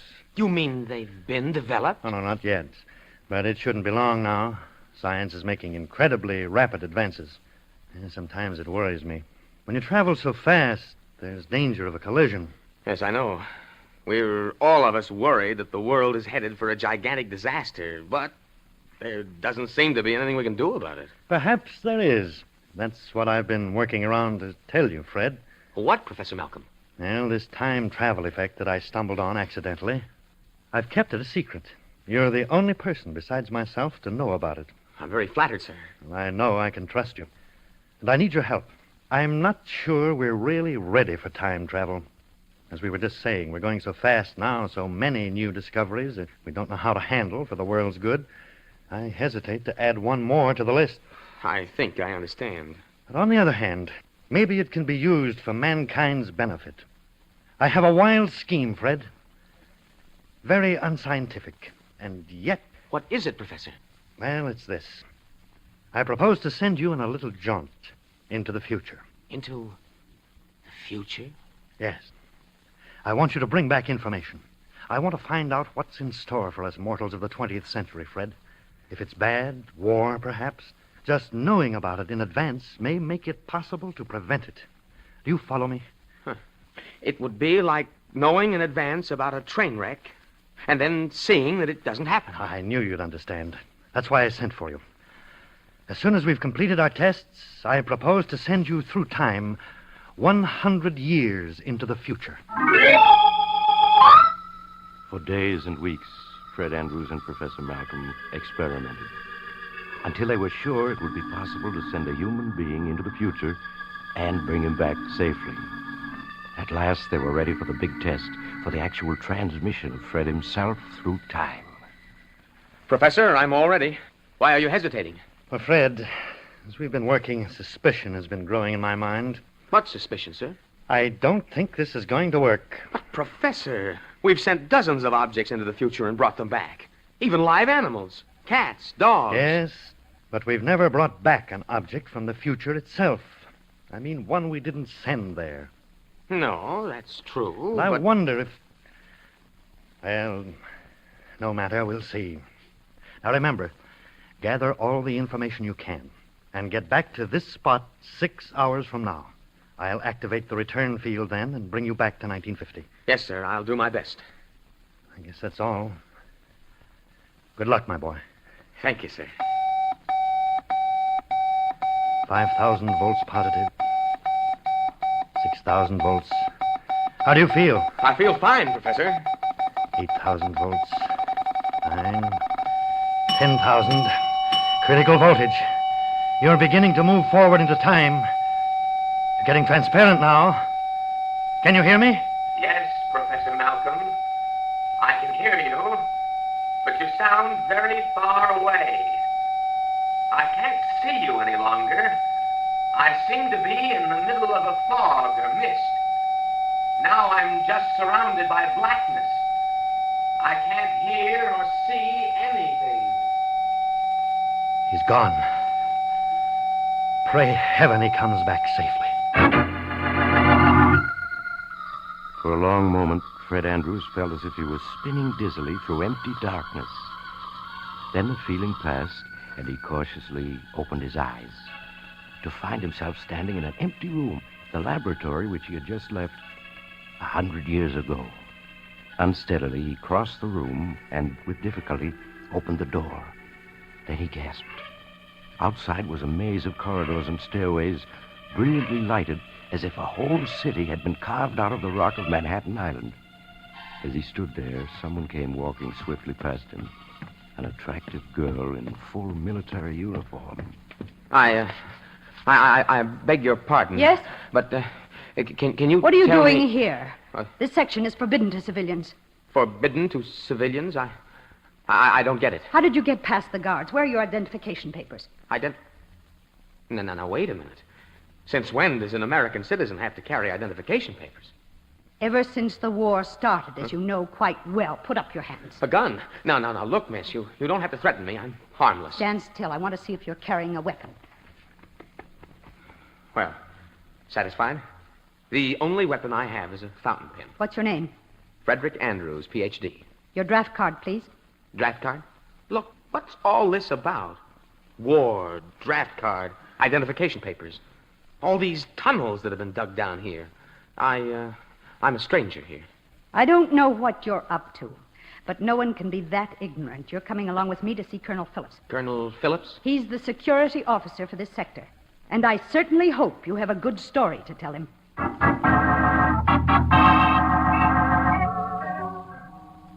So your story, Mr. Andrews, is that you've come here from the year 1950. You must realize it's a very unconvincing tale. Completely unconvincing, in my opinion, Colonel. Well, it's the only story I have. I was born in 1923, and in 1950, Professor Wilbur Malcolm of City University sent me into the future. Now I'm here, and, I forgot to ask the date. It's April 10th, 2050. Exactly 100 years. Professor Malcolm's calculations were accurate to almost the minute. Colonel, in my opinion, this man is a very clever spy. Spy?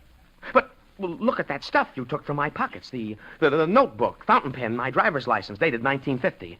Those coins and bills, the cigarettes. Surely they convince you I came from 100 years ago. I think we can settle the question, Mr. Andrews. Our technical department can tell whether this currency is genuine and approximately how old it is. Lieutenant French. Yes, sir. Send all these things by pneumatic tube to the technical department. Ask them for an immediate report. I'll have a report for you in half an hour. When the report comes, Mr. Andrews, I'll know how to handle your case. If you are a spy, you know the penalty. Well, I'm not worried, Colonel. Now, may I ask a few questions? Are you at war? We are indeed at war. And these miles of tunnels I saw, carved out of the solid rock. This city has retreated underground, Mr. Andrews. No one lives on the surface now. Good Lord. How long has the war been going on? We've been at war, Mr. Andrews. Off and on, of course, with periods in between in which both sides have rested up for 95 years.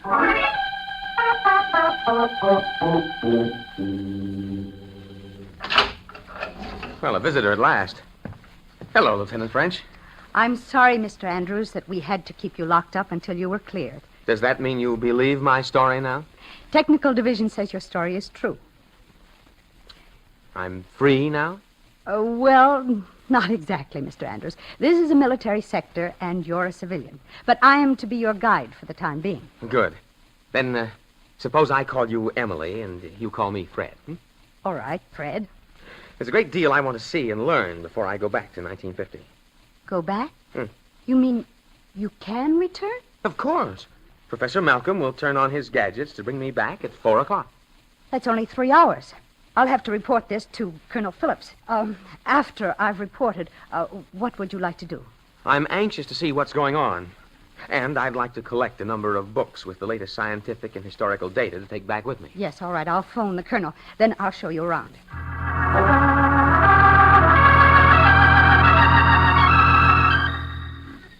Fred, here's the plotting room for the flying bomb attack. Good Lord, it's as big as a theater. And it's dark. What's that big board with lights on it?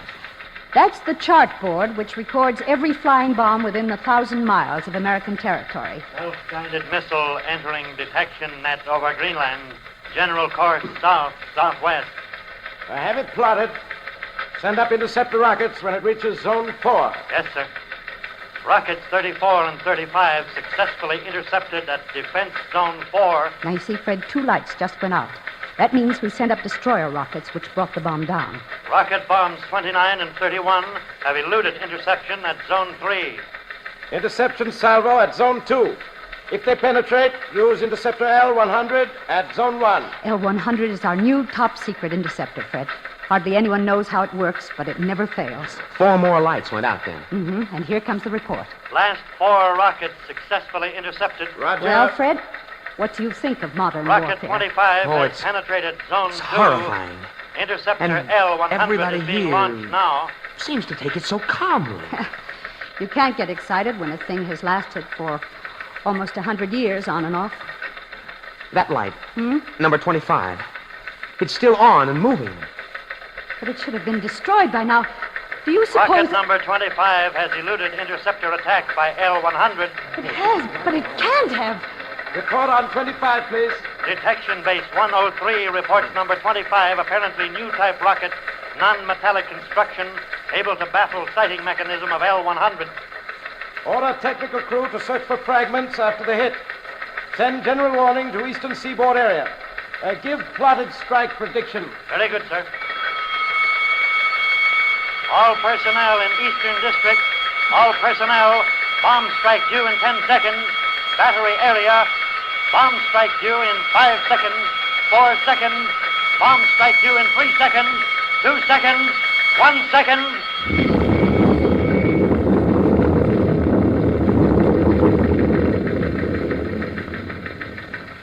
All personnel. Bomb strike over. All right, Fred. I'll take you to the viewing room next. You can see for yourself what this city looks like in the year 2050.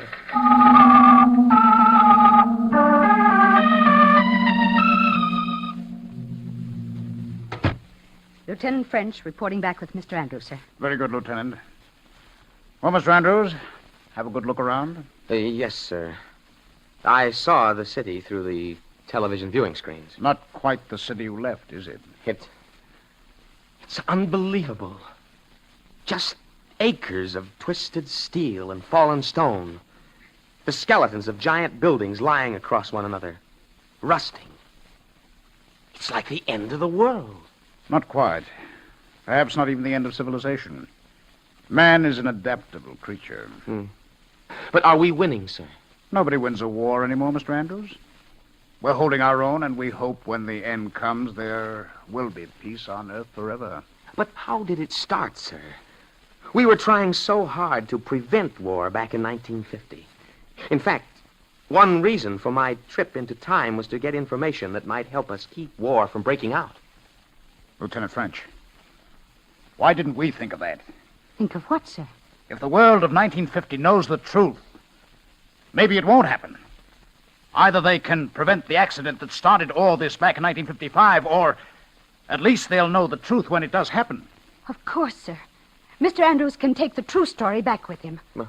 What story? I don't follow you. Fred, you asked how the war started. Yes? It started because of an accident and an over-jittery world. Yes, my boy, a horrible irony. Fred, now listen. During the 1950s, the government established a special experimental base in the heart of the Arizona desert, in a little town called Red Rock. Red Rock, Arizona? Yes, that's right. The first space rocket was put into production there, and work was pushed on the problem of fuel. During the course of experiments, an explosion occurred, late in 1955. It was a terrific blast, wiped out the whole base. The first reports were sabotage, that the enemy had blown up the base because they were afraid we were on the verge of getting space flight. Before the truth became known, our newspapers screamed for retaliation. The enemy became panicky and decided to strike first. And phase 1 of the war was on. When we discovered the blast was really an accident, it was too late to stop. That's horrible, sir. War, because everybody was just too jittery. But it doesn't have to be. Don't you see, if you take back the true story before it happens, it won't have to happen. Now look, I've assembled a dozen books for you. The information in them will enable your scientists to prevent that blast at Red Rock Base. Now, Fred, you've got to get the facts back to them. You've just got to. I will. Believe me, Professor Malcolm and I will see to it this war doesn't start in our time. Good. Now come along. You've only 5 minutes more.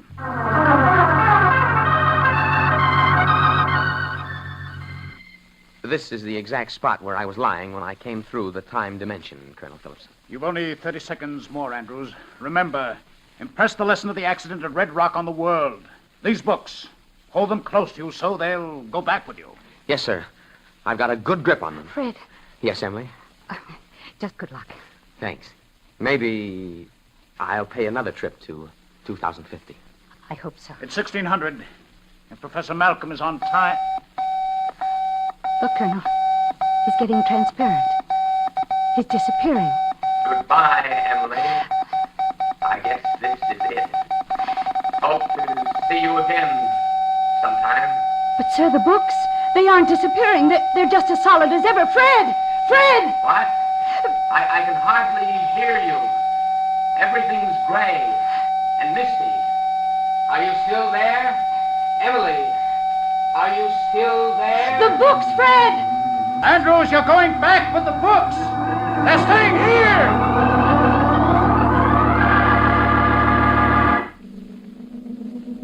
He's appearing. He's returning. Thank heaven he's safe. Fred, my boy. Fred, what's the matter? You're staring at me as if you didn't know me. Here, Fred, let me help you up. It's I, Professor Malcolm. Professor Malcolm? Yes. Don't tell me you don't remember. Professor Malcolm? Yes, Fred. What's the matter? Oh, my head feels so funny. I can't seem to remember who you are or what's happened to me. What am I doing here?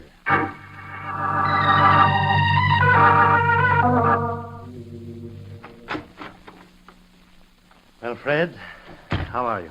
Oh, Professor Malcolm, it's good to see you, sir. I can't tell you how I've been blaming myself ever since the experiment. Oh, nonsense. I haven't suffered any harm. Just a blank place in my mind. I can't understand it. Do you suppose the experiment failed? You were gone for 6 hours. Somewhere. That's all I know, Fred. If you did get to 2050, Fred... Yes, sir? Well, I have a theory that though we can move from past to future, it's impossible for anything belonging in the future to move to the past. The structure of time itself prevents that. I see. So, if you did try to bring back any books or papers, they stayed behind. You must be right. You can't remember because nothing that you didn't take with you could come back with you, even including sensory impressions on your brain cells. The very act of returning wiped out your memories. Maybe if I went again, we could find some way around the problem. There must be some way, sir. No, Fred. I'm dropping the whole subject for the time being. I've been transferred to a new assignment, and you're coming with me. Well, what is the assignment, sir? All spaceship research is being concentrated at a new base now being developed. You and I are going out there to help develop a fuel that will take a rocket to the moon. I see. Where is the base, Professor Malcolm? Oh, someplace in the west.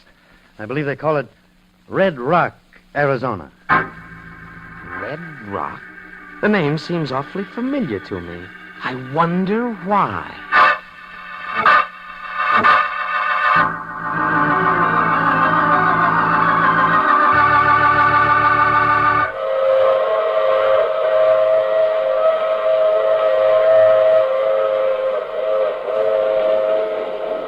mysterious traveler. Well, time travel doesn't seem to be all it's been painted, especially if you can't remember what's happened when you get back. You aren't worried about the future, are you? You know that tonight's story couldn't possibly happen. Or could it? Oh, you have to get off now. I'm sorry. But I'm sure we'll meet again. I take this same train every week at this same time.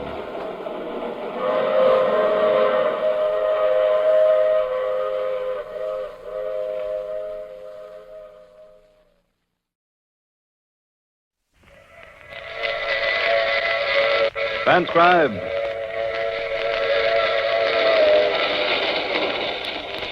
The Mutual Broadcasting System presents The Mysterious Traveler. Written, produced, and directed by Robert A. Arthur and David Cogan, and starring one of radio's foremost actors, James Stevens, in The Haunted Trailer.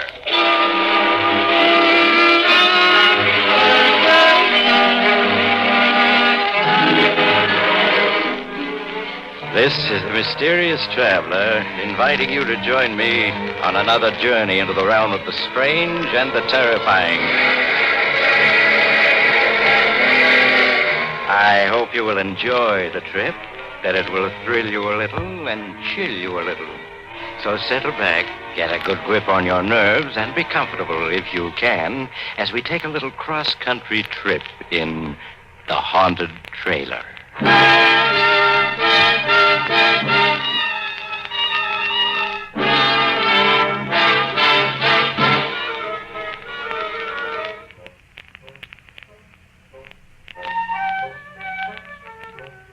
Before we begin, I have a question for you.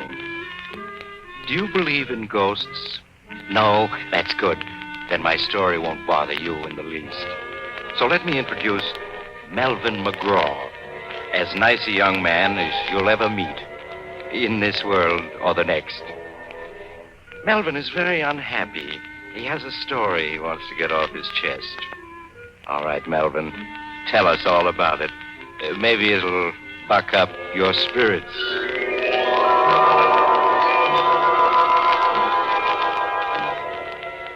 Spirits. Don't mention that word to me. What I could tell you about spirits. In fact, I'm going to. You are now listening to a desperate man. And yet, just 2 months ago, I was sitting on top of the world. I was heading for California in my coupe, pulling a brand new trailer. In California, I had a girl waiting for me. Her name was Louise, and we were going to be married. We were going to take a 2 weeks honeymoon trip in the trailer, then settle down in a little vine-covered cottage. But I haven't the heart to go into details. Just say that as I drove through the Catskills, I was happier than a lark. I'd made a late start, so I drove until well after dark. Then I found myself on an empty stretch of road in the mountains with a bad storm coming up. I didn't want to drive through a storm, so when I came to a tiny, dark railroad station, I pulled off the road beside it and made myself comfortable in my own trailer. In no time at all, I was asleep. But about midnight, a terrific clap of thunder woke me up. I sat up, bumped my head, and blinked. The storm was raging outside, and the trailer door had blown open.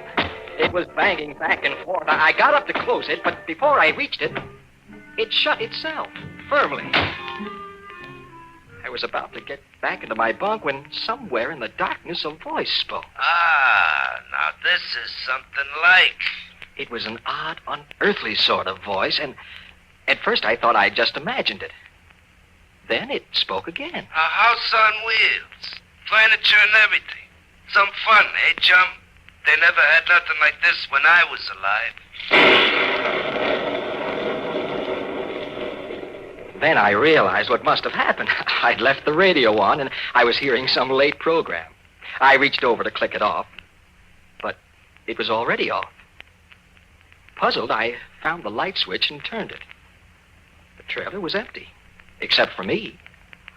I was staring around in perplexity when I heard it again, that strange voice. Over here, chum. In the easy chair. That's right. Now, can you see me? Can I see him? I rubbed my eyes, then rubbed them again. There was something white and misty sitting in my easy chair. Something that grew more and more solid as I stared at it, until I could see it quite plainly. Like looking at a disreputable old man carved out of a chunk of London fog. It was... the only thing it could be was... That's right, chum. I'm a ghost. My name is Spike Higgins. Pleased to meet you. What do you mean you're a ghost? There's no such thing as a ghost. Oh, no? Then listen to this. Oh!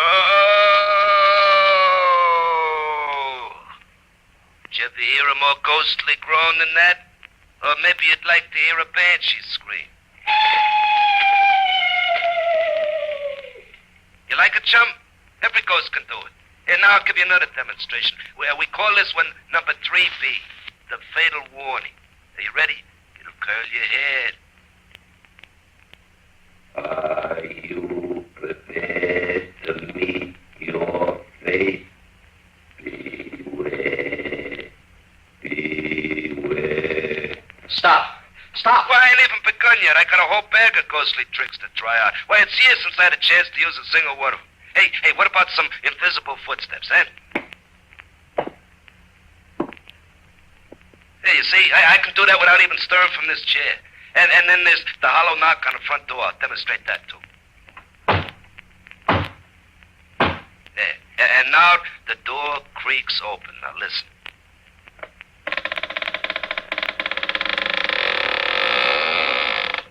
See? Now, just suppose you was alone in a deserted house at night and you heard all them noises. What would you do, huh? I'm asking you, chum. I'd run like the dickens. Yeah, I bet you would. Anybody would. And now do you believe I'm a ghost? Or should I give you some more of my repertoire? No. I'm convinced. You're a ghost. Well, that's better. Now that we're acquainted, you can call me Spike. That's my name, Spike Higgins. Born March 28, 1888. Died April 15, 1930. Well done, now good and faithful servant. Oh, I certainly wish I could wake up. This dream I'm having is ghastly. Not ghastly, ghostly. And you're not asleep. Hey, but speaking of sleeping, it's after midnight, and this is the first time I've been near a bed in more than 20 years. What do you say we turn in, man? You mean you're suggesting you're going to sleep in my trailer? Well, why not? That's what a trailer's for. A home away from home. No. I won't stand for it. Now, get out. Why did you ever come in here in the first place? Well, why did you stop at my territory? Answer me that, chum. Don't call me chum. My name is Melvin. If my name was Melvin, I'd rather be called chum. Okay, Melvin, you invited me in. I did no such thing. I deny it. Well, you stopped beside my railroad station, didn't you? What do you mean, your railroad station? That old station outside, I haunted. A haunted railroad station? I never heard of such a thing. Well, there's plenty you never heard of. Well, back in 1930, I was a bum, see. I rode the boxcars. Well, one night I was trying to get away from a railroad bull. Toughest railroad dick in the business, name of Dan Bancher. Well, I slipped off the top of a boxcar just as we was passing his station, see? Well, so I got appointed resident ghost for 7 Pine Station. A real lousy break. Hasn't been anybody in the station after dark for 10 years. And then tonight you come along and park. Well, naturally, I invited myself in. Oh, that's some layout you got here. Well, why did you stay if you disliked it so? Had to. I was doomed never to leave. Punishment, you see. You were doomed to stay here forever? Like I said, never to leave. Why? I'll show you, Spike. This is where you and I part company.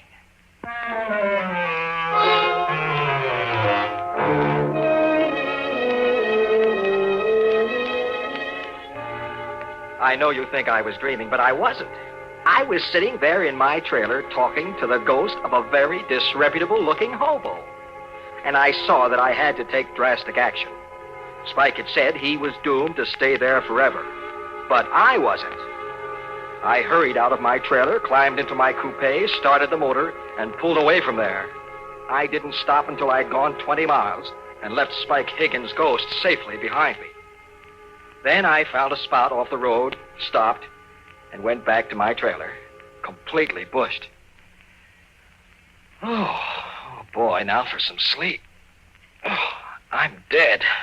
Watch your language, Melvin. I'm dead, not you. Spike. Here I am, Melvin, in the other bunk. No, you can't be. You said you were doomed to stay forever back at the railroad station. Well, I said I was forbidden to leave. I didn't leave. You hauled me away in your trailer. So now the curse is broken. I can go any place I want. Then go.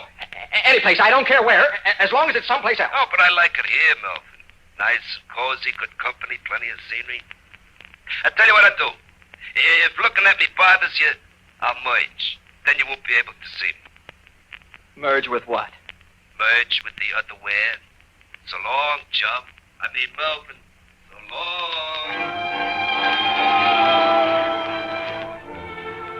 He was gone. Except for me, the trailer was empty.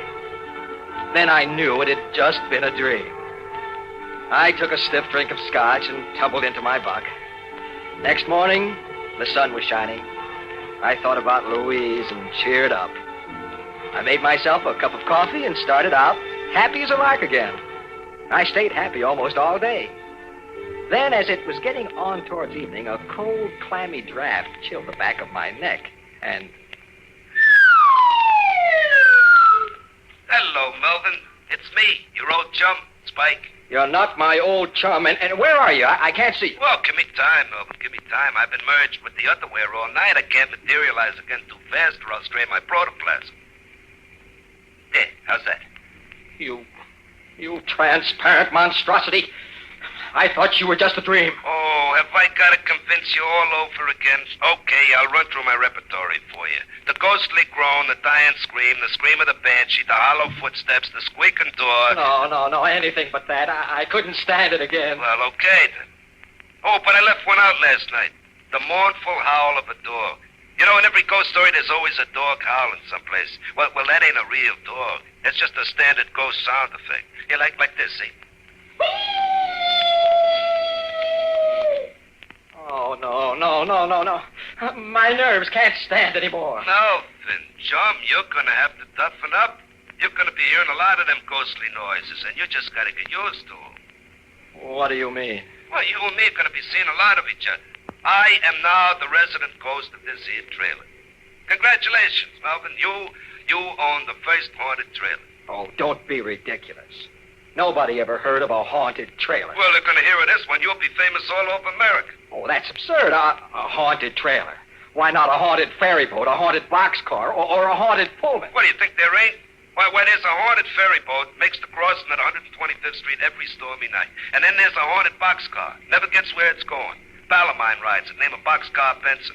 And speaking of trains, didn't you never hear the Phantom Express? The Phantom Express? Yeah, it's an all-Pullman car job, and nobody rides it but hobos who've been given a reward, see? It only travels by twilight, and it goes 1,000 miles an hour. Always traveling, never stopping. That's heaven for us poor restless hobos. Indeed. Yeah, so what's so funny about a haunted trailer? Now I ask you.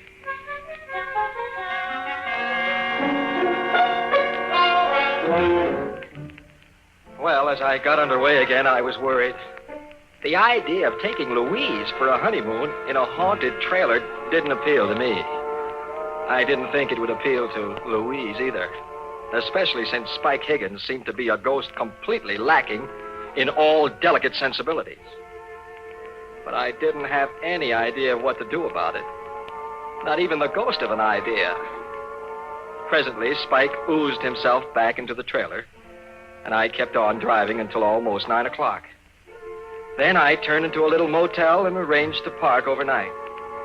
I had some supper at a diner nearby and then went back to my trailer, hoping against hope that Spike would be gone.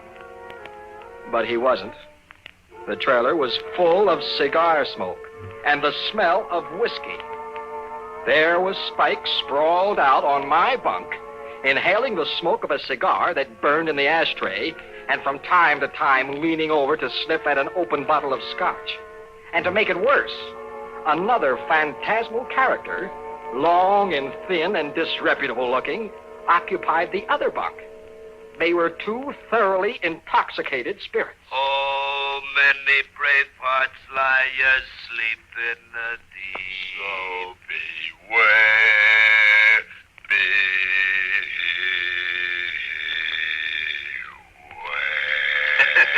Spike, what is the meaning of this? Oh, hello, Melvin. Hey, Melvin, I want you to meet an old pal of mine, Nitro Nelson. Pleased to meet you, Melvin. I'd shake hands if I had any hands. Spike, I asked you a question. What is the meaning of this? Why, Melvin, we're just celebrating, that's all. I ain't seen Nitro for pretty near 25 years, so we're having a little fun.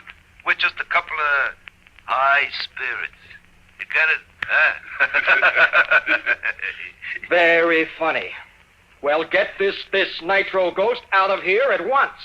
This is my trailer, and I don't want him here. Yeah, sure, Melvin. It's your trailer, only I'm the resident ghost, see? I got full rights to extend hospitality to any other ghost, ghoul, phantasm, spirit, spook, boogeyman, werewolf, vampire, or poltergeist I want to. Look it up, the Spirit's Handbook, Section 7, Paragraph B. Besides, Melvin, there's a lot worse things than me that Spike could have invited. You know, some of them werewolves now. Brother. All right. Let's not talk about it. Just thinking of such things makes me nervous. But you'll have to stop singing. Suppose somebody heard you and came to investigate. Oh, well, okay. And anyway, it's time to turn on the radio. Turn on the radio? For what? But to hear it, stupid. Let's see. Yeah, this ought to be the right station. May I ask, merely out of morbid curiosity, what program a ghost would listen to? Well, you don't have to ask. You'll hear it.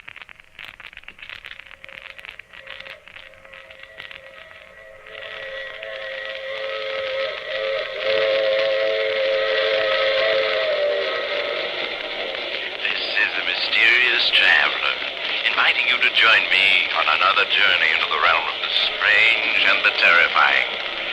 I hope you will enjoy the trip, that it will thrill you a little and chill you a little. So settle back, get a good grip on your nerves, and be comfortable if you can.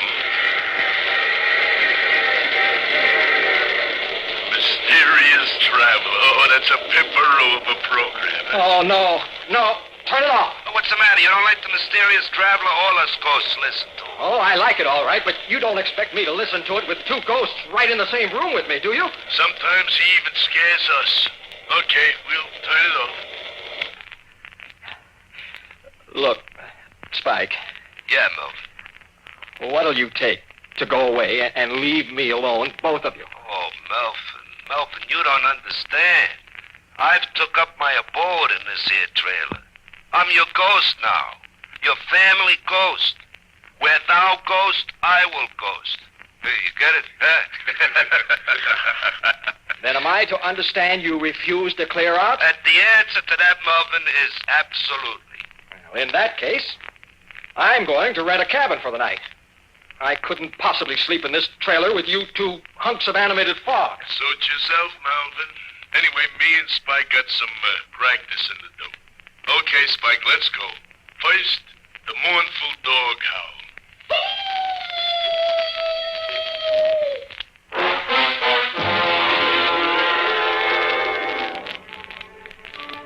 That night, I slept in a rented cabin. The next morning, I drove on westward with my two phantom passengers and tried to pretend they weren't there. I almost got used to them. I suppose a man can get used to anything, even to having a permanent cold chill running down his backbone. When we passed through Denver, Nitro Nelson dropped off, saying he wanted to haunt up some old pals of his, leaving me with Spike Higgins. Well, Melvin, it's just you and me together now, just the two of us. Until you get married, that is, then there'll be the three of us. I don't think Louise is going to like that. Oh, sure she will. Anyway, I'm sticking around. I hate to think what Louise will say when I tell her about it. Hey, where are we going on our honeymoon? The three of us, I mean. I figured on driving up to Oregon to see the mountains. Oh, that's good. Just as long as we get away from California. What have you got against California? Oh, just that Dan Basher lives there now. Dan Basher? Yeah, you remember that tough railroad dick who was chasing me when I fell off that freight? Oh, he's the toughest bull in the business. Hey, you're not afraid of him now, are you? No, of course not. Oh, only the grapevine says he's kind of sick, see, and he might be entering the spirit world any time now. I wouldn't want to run into him again if he did. He's got a grudge against me. Hey, you know, I just thought of something. What? Well, right at first, Louise probably won't be able to see me or to hear me, see? On account of a family ghost is only visible to the household. You get me? Yes, but I don't understand Well, as soon as you're married, she'll be part of the household, and then she can see me. Until then, no. Oh, Wake me up as soon as it gets dark, huh, chum?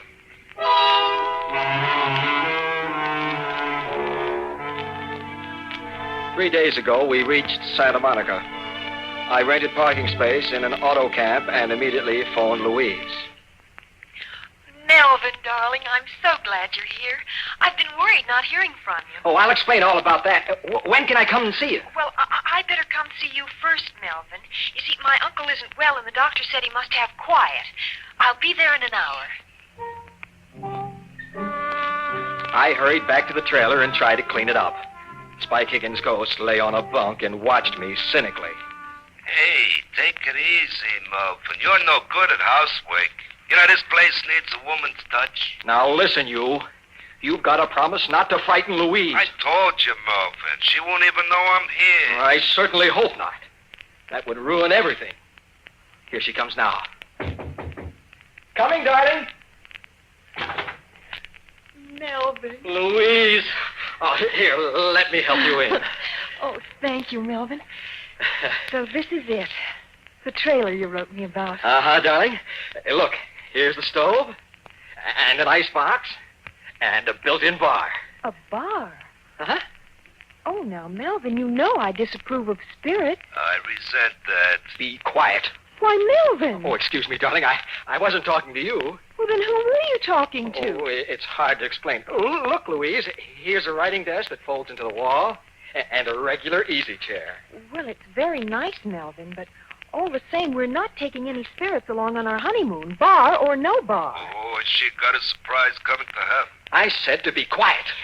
Melvin, how can you talk to me like that? Come on, show her who's boss, Melvin. I told you to shut up. Melvin! I won't stay here and be insulted. You can telephone me when you're ready to apologize. With that, Louise stormed out. That evening, I had to plead with her on the telephone for half an hour before she would consent to let me drive out and see her at her home. Oh, really, Melvin, you were very rude this afternoon. Oh, I'm sorry, darling. I'm overwrought. I apologize. Well, you do look rather haggard, Melvin. And the way your hair stands on end, you really should do something about it. I wish I could. Louise, how soon can we get married? Well, I don't know. It depends on Uncle Dan. Uncle Dan? Uncle Dan Basher, my mother's brother. He's very ill. The doctor just gives him a few more days. Your uncle is Dan Basher, who used to be a railroad detective? Why, yes. And he's dying? I'm afraid so, Melvin. But you needn't look so pleased about it. Oh, sorry, darling. Look, I must talk to him now. Oh, but the doctor said he can't. Just be for a minute, disturbed. darling. It's very important. Well, maybe, just for a minute. Come this way. This is his door. Uncle Dan, Yeah? do you feel strong enough to talk? What about? Well, it's Melvin, my fiancé. He wants to meet you. Send him in. Come in, Melvin. Thank you, Louise. Look, I must speak to your uncle in private. Oh, but Melvin, I'll explain later. That's a good girl. really, Thank you, Louise. Good work. I can never get rid of her. What do you want to marry Louise for, anyway? Oh, I love her. It's a pretty poor excuse for getting married. She's like her mother, my sister. The reason I spent all my life on the railroad. Well, that's what I want to talk about, sir. Do you remember a certain Spike Higgins? Do I remember him? If I could ever get my hands on him. Do you know him? I know his ghost. He's haunting my trailer. He is, huh? I'd certainly like to meet up with him. Oh, I'd certainly like you to. He's outside now. My trailer is parked at the curb. Well, in that case, I was figuring on postponing the event for a few days.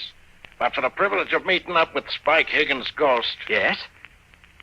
Lad, go outside and wait. I'll be out in a couple of minutes.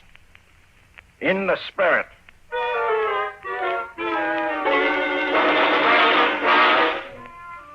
I made some excuse to Louise and hurried out to the trailer. Spike Higgins' ghost was lolling on my bunk. Oh, out so soon, Melvin? What's the matter? Oh, nothing, Spike. Nothing. You're you're up to something. What is it? Nothing, I tell you. Oh, relax, Spike. Relax. I got a funny feeling. Uh-oh, someone's coming. What do you mean, someone? Another spook. He's coming in here.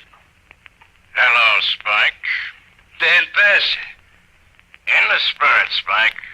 I've been waiting for this meeting for a long time. Oh, no, Melvin, you double-crossed. After him. Quick, Mr. Basher. Right, you are, lad.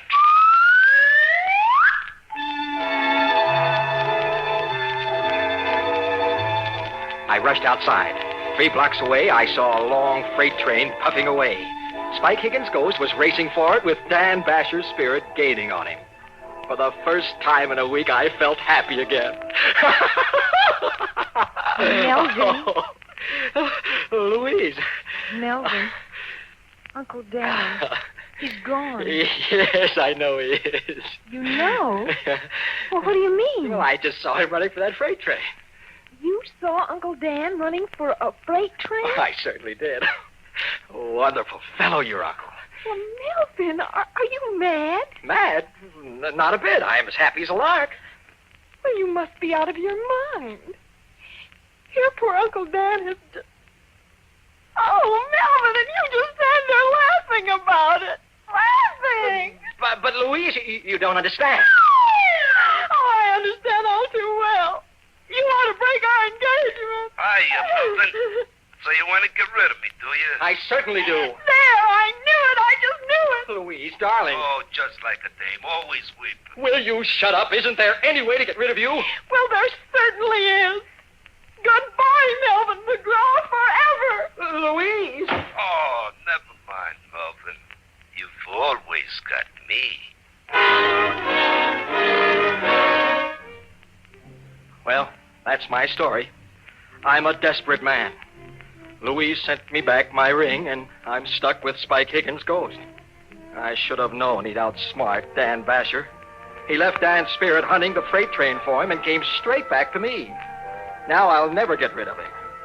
I'm just a shadow of my former self. I can't get a job. Oh, look. Do any of the radio stations carrying my story need a good sound effects man for mystery programs? Oh, with me and Spike Higgins' ghost working together, we can guarantee authentic effects. Here, look, we'll give you a demonstration. Spike, let's have the creaking door.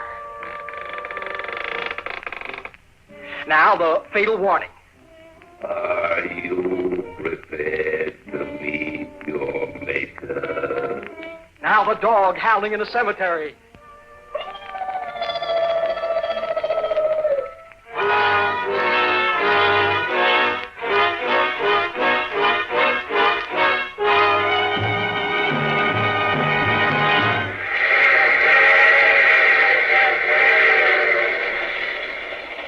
This is the mysterious traveler again.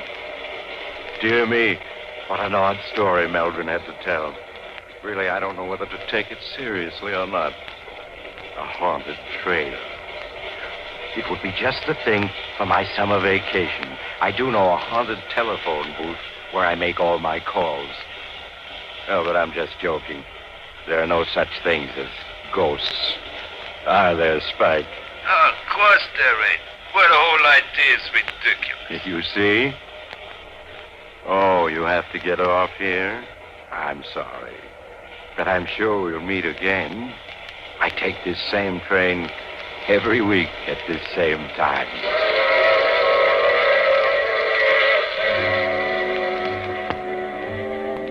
You have just heard The Mysterious Traveler. And now you can also enjoy other tense and dramatic stories of The Mysterious Traveler in the June issue of The Mysterious Traveler magazine. In our cast were James Stevens, Larry Haynes, Bill Zugert, and Shirley Blank, with Maurice Tarplin starred in the title role. Music is under the direction of Emerson Buckley and was composed by Richard DuPage. This program came from New York.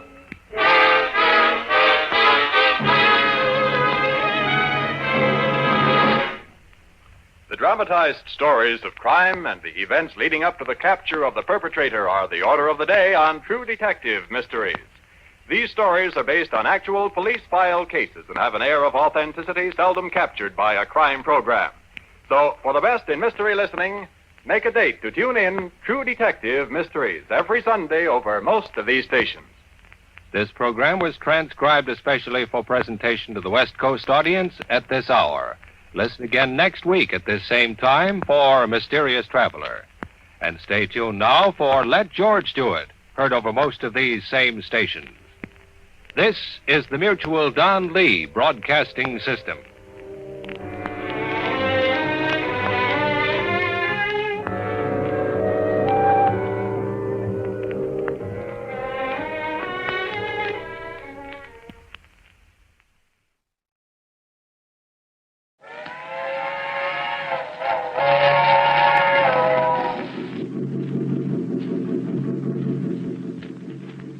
The Mysterious Traveler.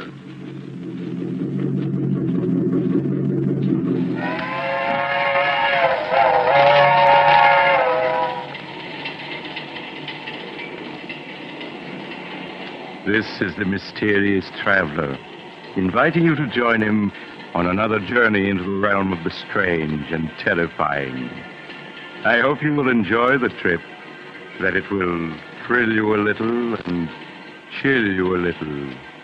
So settle back, get a good grip on your nerves. I hope it's not making you nervous, being alone with me here in the dark.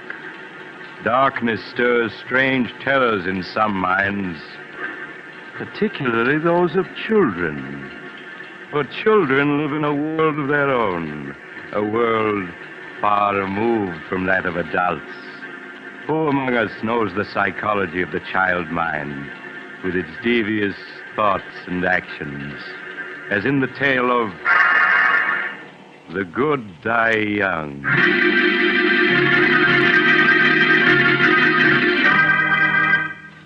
Years ago, when I was practicing medicine, I brought a child into the world, a girl who was named Sandra.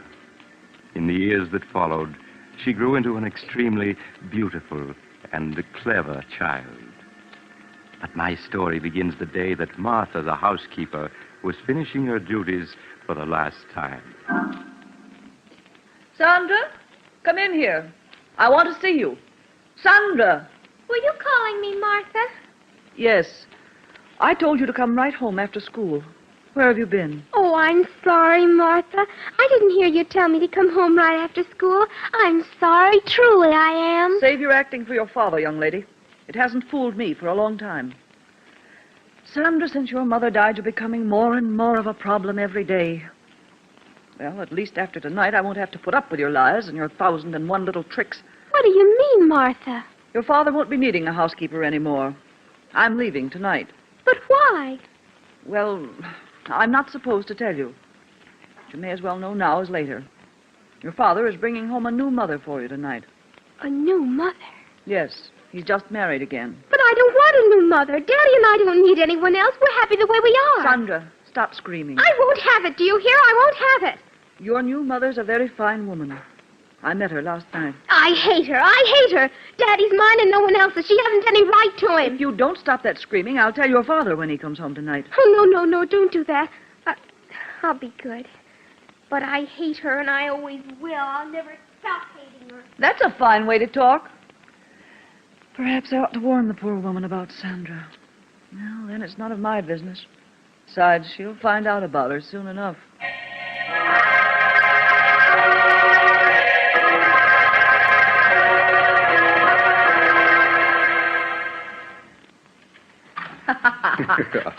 Stephen, it's ridiculous you're carrying me across the threshold. All right, darling. It's tradition in my family to carry the bride over the threshold. There you are. Oh, Stephen, what a lovely house. Mm-hmm. Oh, you haven't seen the best part of it yet. Sandra. Do you think she'll like me, Stephen? I do so want her to. Of course she will. Perhaps you should have told her about us, instead of breaking it to her so unexpectedly like Oh, this. nonsense, Helen. I know my daughter. She's a wonderful child. And she'll fall madly in love with you at the first sight, just as her father did. Sandra, where are you? Daddy. Daddy, you're home early. Oh, I'm so glad. How are you, darling? Oh, Daddy. I have a surprise for you. A surprise? Mm-hmm. Sandra, this is Helen. Helen, I want you to meet my daughter, Sandra. Hello, Sandra. Hello. Darling, the surprise I just mentioned is Helen. We were married this afternoon. That means that Helen is now your mother. Oh, Daddy, that's wonderful. Now I'll have a mother just like all the other girls do. Oh, I'm so glad. So am I, Sandra. And I'm sure we're all going to be very happy together. Of course we are.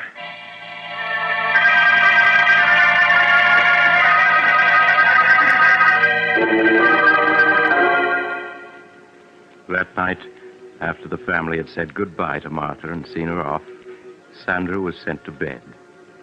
She lay quietly in the darkness, thinking. Occasionally, she would speak softly to her doll, Barbara.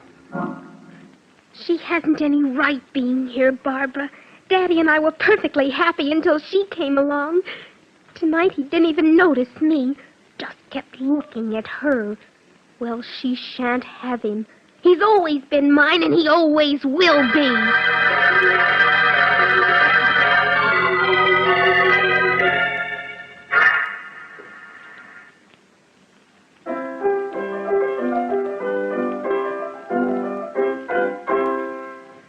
There. That's enough of that. Now, let me see.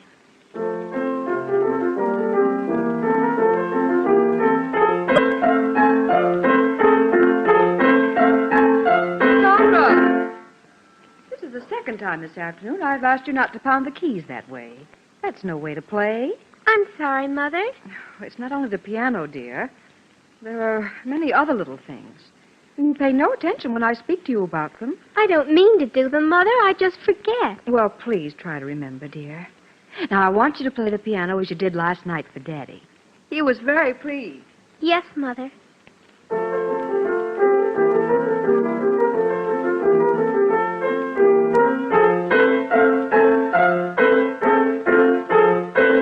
Sandra! Yes, Mother? Sandra, I thought I asked you to stop pounding the piano like that. But, Mother, I was just composing a new piece for Daddy. Well, that wasn't music, Sandra, but just noise. That'll be enough for today.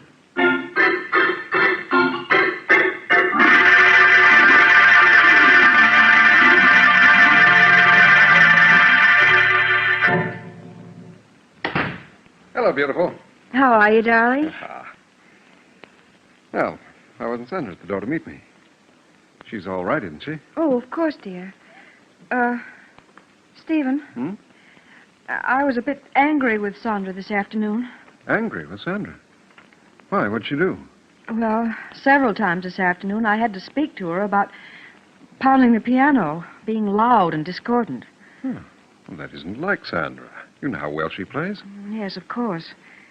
That wasn't the way she played today. Well, I'll go up and see her. All right. Supper will be ready soon. All right, Ellen.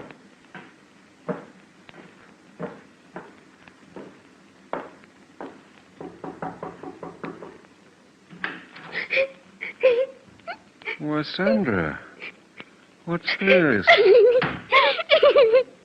Oh, Daddy, Daddy. Well, what's wrong? You never cry. I was only trying to compose a new piece for your birthday next month. A new piece for my birthday? Yes, I wanted to surprise you. Oh, there, dear.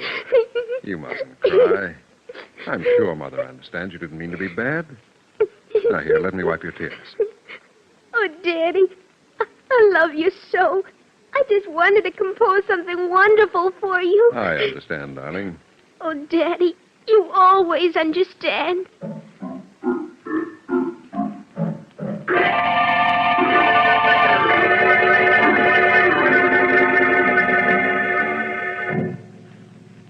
Is supper ready, dear? Mm-hmm. Where's Sandra? She'll be down in a minute. Helen, Yes, Stephen? she really didn't mean to pound on the piano and get on your nerves. It's just she was trying to compose a new piece for me. Stephen, it wasn't music. It was just noise. Well, you mustn't be harsh with her.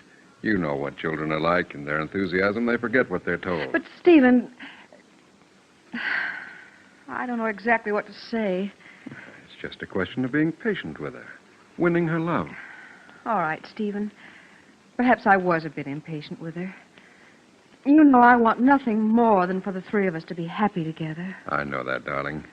And the three of us will be happy together.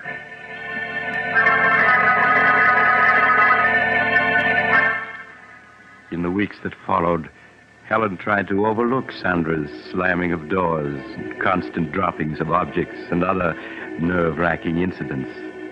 In time, she felt, Sandra would come to accept her love and guidance. It was just a matter of patience.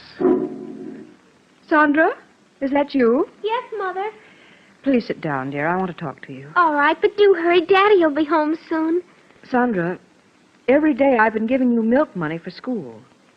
Why haven't you been buying milk with that money? But I have been, Mother. Now, please, Sandra, I won't punish you. I just want to know what you've been doing with that money. I've been buying milk with it. Please, Sandra. Mrs. Gordon, your teacher, told me you haven't bought milk for almost a month now. But I have. She just doesn't Sandra, happen to... I won't have you lying to me. Now, that's your father. We'll see what he has to say about this. You don't understand. You just don't understand. Stephen? Hello, darling. Oh, Sandra, what are you crying about? I'm sorry, Stephen, but Sandra's been misbehaving. I think you'd better speak to her. You just don't understand. What's she done, Helen? Mrs. Gordon, her teacher, told me today that for the past month, Sandra hasn't been buying milk with her milk money. Is that true, Sandra? What's worse, Stephen, when I asked Sandra about it, she lied and said that she had been buying milk at school. Why, Sandra, it isn't like you to lie about things. I didn't mean to lie about it. I just wanted to keep it a surprise. What a surprise. Your birthday present. Oh? I saved my milk money so that I could buy you a pipe. It's here in this box. But, Sandra, you know I'd have given you money to buy a birthday present for Daddy. It isn't the same thing. I wanted to buy him a present with my own money. Oh, I'm sorry, Sandra. Well, you might have told me about it when I asked you. And then it wouldn't have been a real surprise. I did want to surprise Daddy, so... But you have, darling. This is a beautiful pipe. No, the surprise is spoiled. Your birthday isn't till tomorrow. Well, this is much better, darling. It means I'll be able to smoke this pipe tonight. Oh, now, please stop crying. You go upstairs and wash your face and hands, huh? All right, Daddy. I'm sorry, Stephen, but I had no idea what she'd done with the money, and she did lie when I asked her about it. Well, if you'd only have a little more faith in her, Helen. I know it's difficult to understand her at times, but that's because as a child she looks at things differently. I'm sorry, Stephen, if you think I've failed with her. Oh, but you haven't, Helen. I'm sure that in time she'll come to love you as much as she loves me. I don't know, Stephen. I often wonder about that.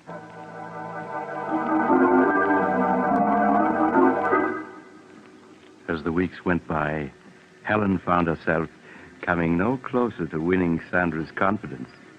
It wasn't that Sandra was unfriendly, but there was an air of reserve about her, which vanished only in her father's presence. Helen felt Stephen watching her anxiously when Sandra was about, and sought to reassure him. Her one thought was to preserve their happiness. Hello, Helen. Hello, dear. Oh, what happened to that vase, dear? Sandra broke it. Oh? Well, accidents will happen. Stephen, this is the fourth piece she's broken in 2 weeks.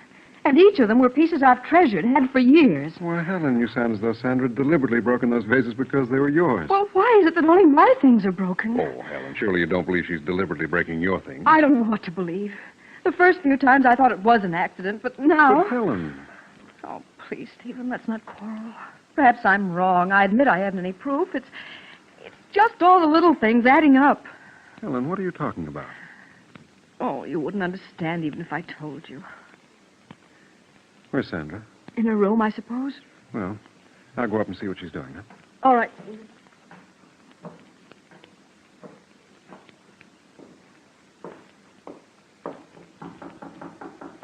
Sandra, it's Daddy. Are you in your room? Huh, it's funny. She isn't here. Hello, what's this? A note addressed to me. Dear Daddy, I'm sorry about the broken vase. Tried my best to be a good girl, but everything I do seems wrong. I make Mother very unhappy. So I'm running away.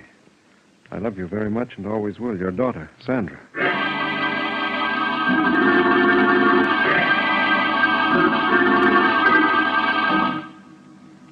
After searching vainly for an hour in the dark and cold, Stephen returned and notified the police. All through the long hours of the night, he and Helen sat up, not saying a word, each afraid to speak, fear of what might be said. As the first rays of dawn showed, the doorbell rang. Stephen rushed to answer it. Mr. Hamilton? Sandra. Oh, Daddy. Darling, everything's all right now. I'm the police matron from the 55th Street station, Mr. Hamilton. One of the officers on the force just found her. Thank you. Thank you very much for bringing her home. Oh, that's all right, Mr. Hamilton. It's our job. Goodbye. Goodbye. There, dear. Don't cry. Oh, Daddy, it was so dark out there. And I thought I'd never see you again. What a thing to say. How do you feel, Sandra?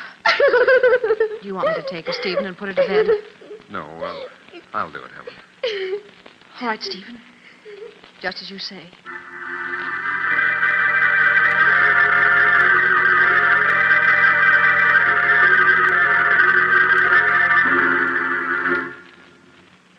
Is she all right, Stephen? Mm-hmm. She just fell asleep. I hope her being out all night won't have any after effects. Stephen, you feel I'm to blame for her running away, don't you?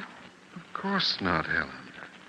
It's just that, well, you don't seem to understand her. But, Stephen, I've tried so hard. Oh, it's no use. She doesn't want me here, never has. Helen, how can you talk like that? Why, she was delighted the day I brought you here as my wife. Yes, I thought she was in the beginning. But now I know she was just pretending. Pretending? Yes, Stephen. From the first moment she saw me, she resented me. She feels I've come between you, taken her place in your affection. Oh, Helen, how can you say such a thing? True, I tell you. She sees me as a rival for your love. You're just imagining all this. I'm not, I tell you. Oh, it's no use, Stephen. We can't go on this way. What do you mean? Don't you see? We aren't happy anymore. Instead of things improving, they get worse. Perhaps it would be best if we were to separate. Helen, I won't hear of it. I love you, darling. I wouldn't want to live without you. Whatever misunderstandings we may have about Sandra, I'm sure we can straighten them out. I don't know, Stephen. If you love me, Helen, you won't give up so easily. Please, say you won't leave. All right, Stephen. I won't leave. Perhaps we will be able to work this out. I hope so.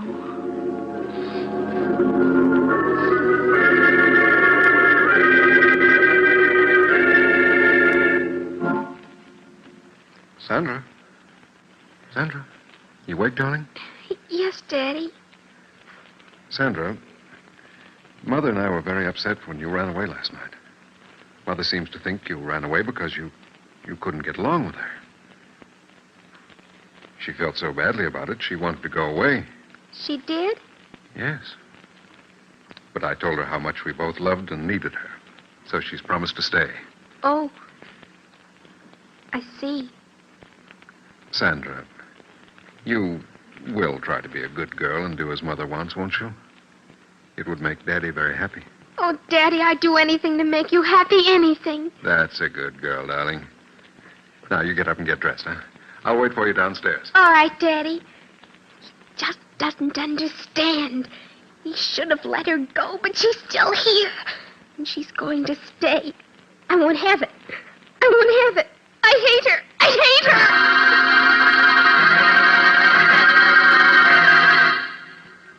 her. A week passed. A week in which Sandra's behavior pleased Helen no end. At last it seemed they were going to be the happy family she had always dreamed they would be. Helen, Yes, dear? will you bring my coat with you when you come downstairs? Sandra and I are going for a walk. All right, Stephen. I'll get it and be right down. Daddy, can we walk down to the river? Oh, we won't have enough time for that, Sandra. Stephen? I have your coat, but I can't find your scarf. Oh, the scarf's down here, Helen. Just bring the coat. Oh, all right. Stephen, I hope...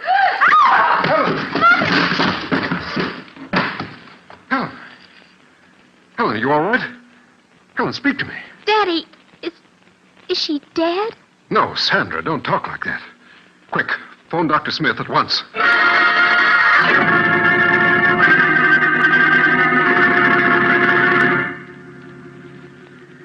arrived at the Hamilton home to find Helen suffering from shock, but otherwise unhurt. I was somewhat disturbed, however, to find her very nervous and run down. She'll be all right, won't she, Doctor? Yes, of course. I'm going to leave you a prescription, Mrs. Hamilton. It's something that will help quiet your nerves. You ought to take it twice a day. Here's the prescription, Mr. Hamilton. Thank you, Doctor. I'll have it filled at once. Well, Sandra, how are you? You've been so quiet, I hardly knew you were here. I'm fine, thank you. You're growing up to be quite a young lady. Are you still troubled by nightmares? Yes, she still has them once in a while. No, it's just her nerves. If she continues to have them, you might give her some of the medicine I've prescribed for your wife. Well, I must be leaving. Goodbye, Mrs. Hamilton, and stay in bed a few days. I will, Doctor. Goodbye. Goodbye, Doctor. Well, darling, you gave us quite a scare. Yes, I slipped on something on the top step. You must have slipped on the marble, dear. I found 7 or 8 of them on the top step. Marble? Sandra, were they your marbles? No, Mother. They belong to Margie. She must have left them on the stairs when we were playing here. Oh, I see. It wasn't my fault. Truly it wasn't. Of course it wasn't, Sandra. Mother knows you wouldn't leave marbles lying around where she could slip on them. Isn't that so, Ellen? Yes, Stephen. I'm sure Sandra wouldn't want anything to happen to me.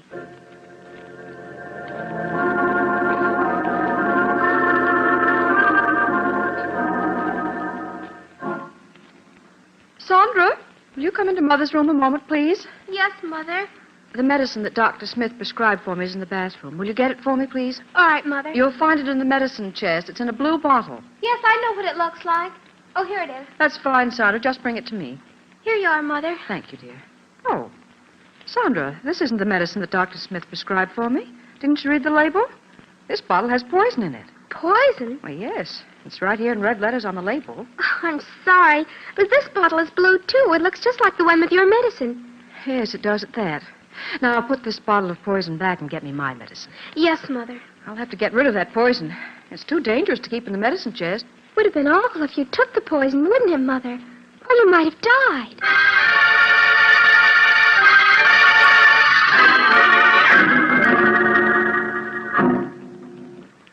No, go away. I hate you. Oh, I hate you. He's mine. You shan't have him. He's mine. We don't want you. We don't want wake you. up, wake up, wake up. You're having a nightmare. Oh, Daddy. Daddy. Don't leave me.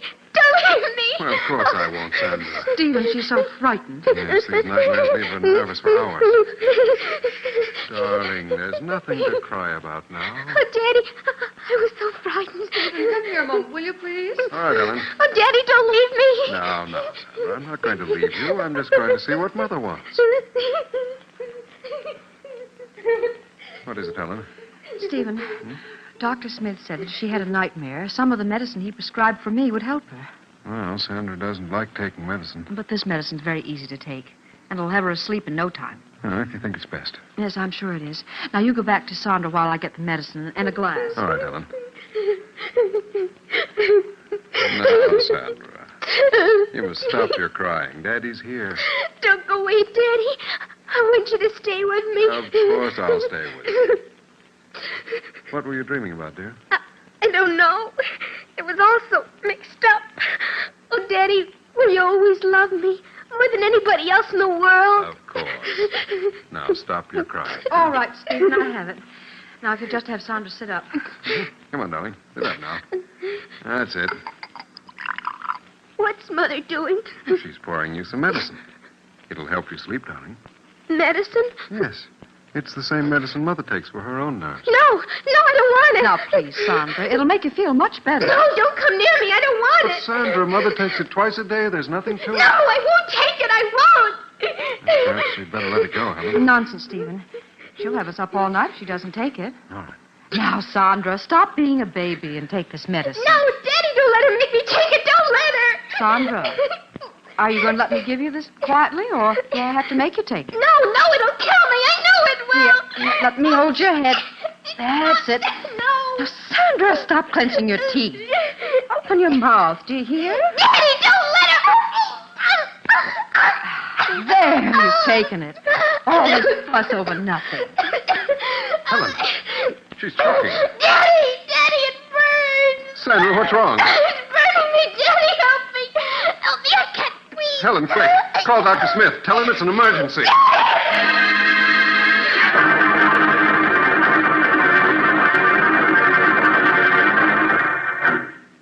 Stephen, here's Dr. Smith. Let me see her. She's been unconscious for 10 minutes now. Doctor, you must do something. I'm afraid it's too late, Mr. Hamilton. She's dead. Oh, no. No, she can't be. I'm sorry. How can she be? We only gave her the medicine you prescribed for Helen. Yes, here it is. Let me see it. But this medicine wouldn't kill her. It's only a nerve tonic. You can see. Doctor, what is it? Why, this is the bottle, all right.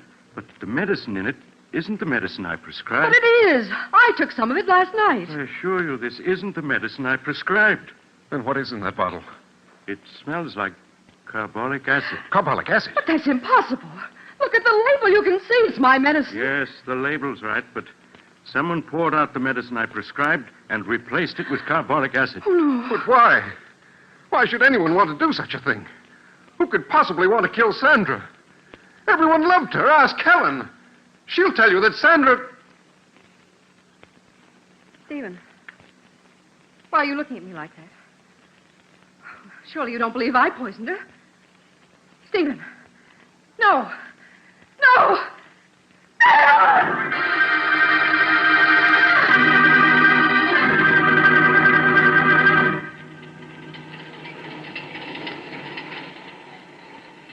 This is the mysterious traveler again.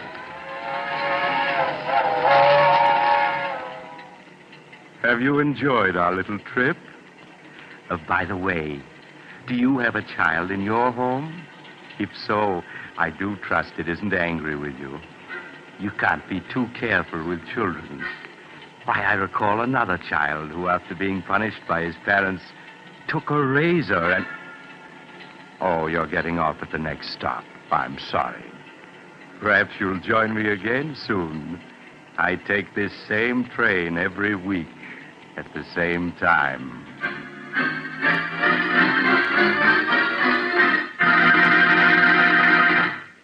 You've just heard Chapter 13 of The Mysterious Traveler, a series of dramas of the strange and unusual brought to you each week by station WOR. In tonight's program, The Good Die Young, Betty Jane Tyler played Sandra. The Mysterious Traveler, written by Bob Arthur and David Cogan, is directed by Jock McGregor. Original music was played by Doc Whipple.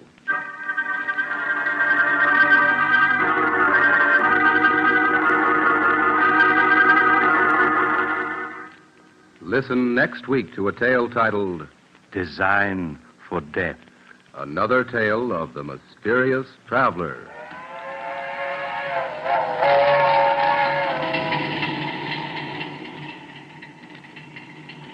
The Mysterious Traveler is presented by WOR Mutual every Sunday at 7 over most of these stations. This is Mutual.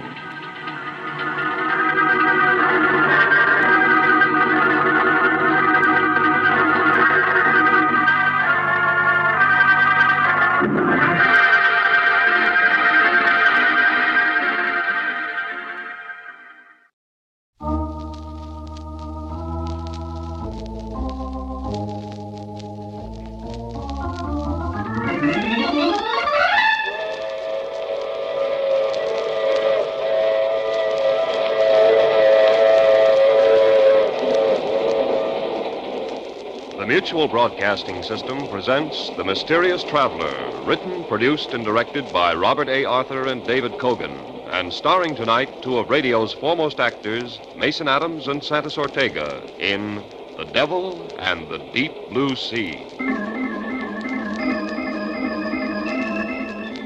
This is the Mysterious Traveler, inviting you to join me on another journey into the realm of the strange and the terrifying. I hope you will enjoy the trip, and it will thrill you a little and chill you a little. So settle back, get a good grip on your nerves, and be comfortable, if you can, as you hear the story I call The Devil and the Deep Blue Sea. Our story begins in that part of the Caribbean Sea known as the Great Bahama Bank, which lies north of Cuba. In the calm, sparkling sea are two ships, a British destroyer and a small schooner. The schooner is a derelict and barely afloat. There's great activity aboard the destroyer as its longboat returns from the schooner. A few moments later, Chief Petty Officer Warren reports to the captain of the destroyer. Yes, Warren? The schooner's American, sir. The Golden Queen out of Key West. We found one man aboard. He was unconscious. He's in sick bay receiving medical attention. Has he regained consciousness yet? No, sir. He's in bad shape. We found him lying in the hold of the schooner. The cabin and rigging were completely gone. Yes, well, evidently the schooner received the full force of that hurricane 10 days ago. Probably the other crew members were swept overboard. Yes, sir. I've a letter which might throw some light on the subject, sir. Is it a letter? Yes, sir. I found it clenched in the unconscious man's hand. Here you are, sir. Let me see. Written in pencil. The pages are dry now, but they seem to have been soaked with seawater. Yes, sir. It's a bit difficult to read. Let's see, it begins... It seems impossible that with the hurricane that is now sweeping over this ship, anyone will ever read these words that I am writing. The rigging and cabin are gone, and the ship is taking on water. As I lie here in the hold, I feel it can only be a matter of moments until the end. But if by some miracle this ship should survive, I leave this letter as a record of the cruise of the Golden Queen. It all began last December 5th when 4 companions and myself sailed out of Key West. All of us, Chuck Riker, Sam Morris, Pete Ross, Harry Martin, and myself, Bill Storm, had been in the Navy together during the war. We had all pooled our savings and bought the schooner Golden Queen. Our destination, Flamingo Cay, some 450 miles to the southeast of Key West. Our objective, to recover treasure from an English pirate ship reported sunk by a Spanish man-of-war at Flamingo Cay in 1632. As we reeled off mile after mile, the days were hot and bright, the nights a dark blue velvet, with a sky full of stars, and a good breeze filled the high white spread of sails. As we sailed the same waters that countless treasure ships had sailed only a few centuries ago, there was a growing sense of excitement and anticipation aboard the Golden Queen. At dawn on the 6th day of our trip, our lookout sighted Flamingo Cay. Hey, there she is. 3 points to starboard. Bill, that is Flamingo Cay, isn't it? That's it, all right. Steady as she goes. Steady as she goes. Now, here, hold one end of this chart down. Sure, Bill. Now, here's Flamingo Cay, and here's Pirates Lagoon. Pirates Lagoon? Yeah. According to the log of the Spanish man-of-war, that's where the English pirate ship headed in, trying to escape the Spanish. Uh-huh. The pirate captain sailed across the entrance to the lagoon, and a hidden reef ripped the ship's bottom wide open. Sank with all hands in less than a minute. And with all its stolen treasure still aboard. Yep. If that 300-year-old log of the Spanish man-of-war is right, the pirate ship is on the bottom of that lagoon directly ahead. That lagoon is sort of big, isn't it? Yeah, it isn't going to be easy to locate the wreck. Steady as she goes! A few minutes later, the Golden Queen drove through the small opening in the jagged ring of reefs and slid into the calm, smooth water of the lagoon. The anchor chain clanked as the big hook splashed into the water and found bottom. We had arrived at our destination. That afternoon, we lowered a small boat and began the tedious job of rowing back and forth across the lagoon, peering down into the crystal clear water, looking for some indication of the wrecked pirate craft.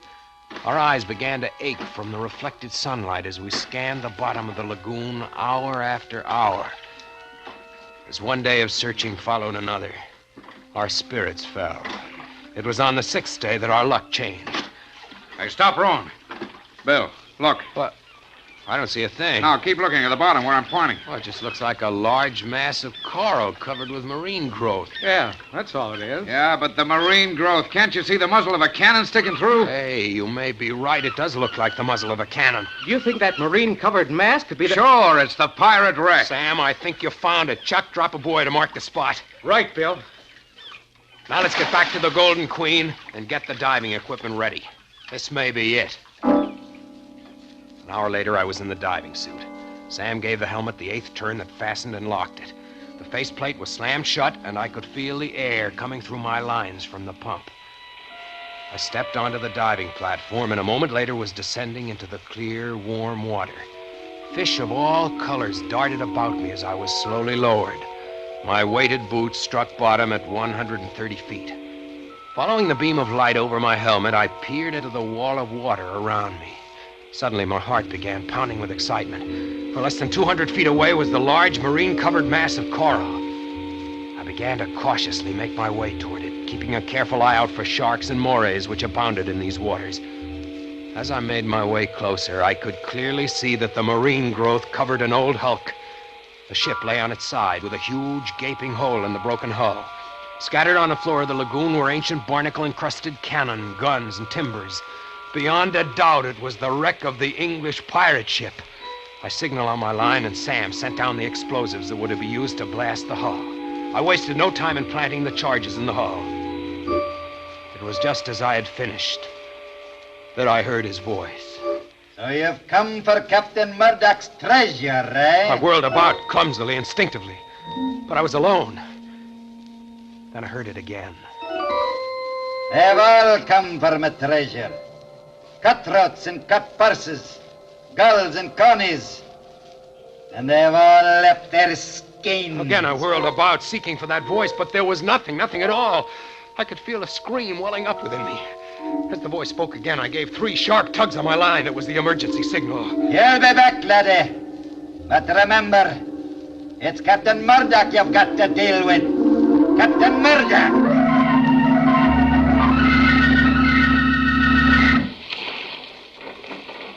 Keep the pumps going, Pete, until I get the faceplate open. Okay. Hey, Bill, I was wrong.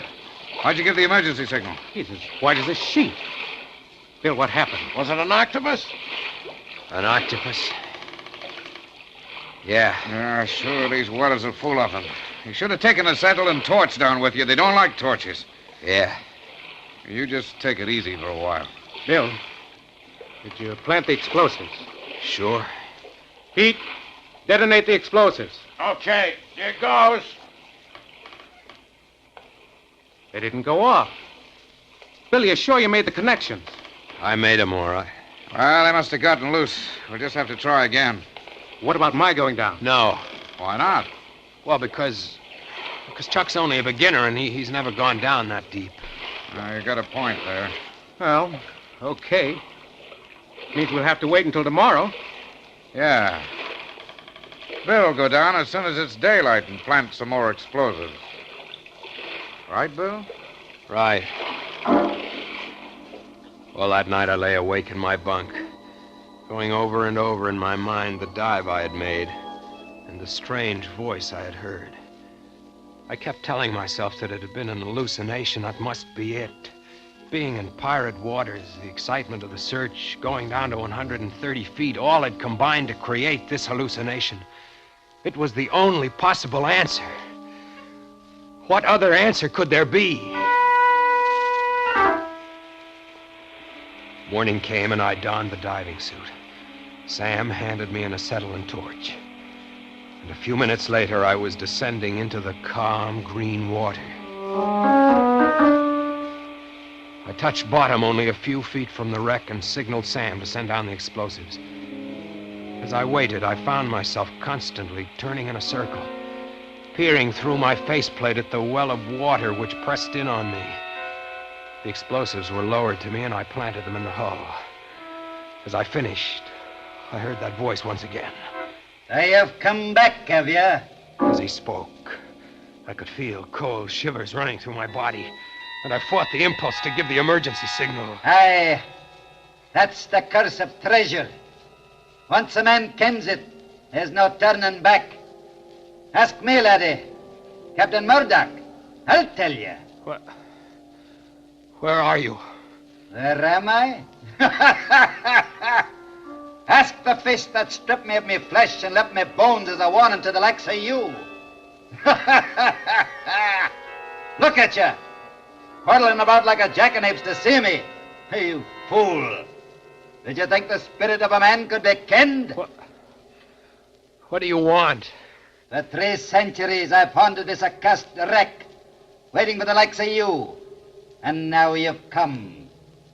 I've treasure, laddie, such as you've never seen. Rubies and diamonds, pearls and sapphires, silver and gold. The wealth I tore from a dozen Spanish galleons.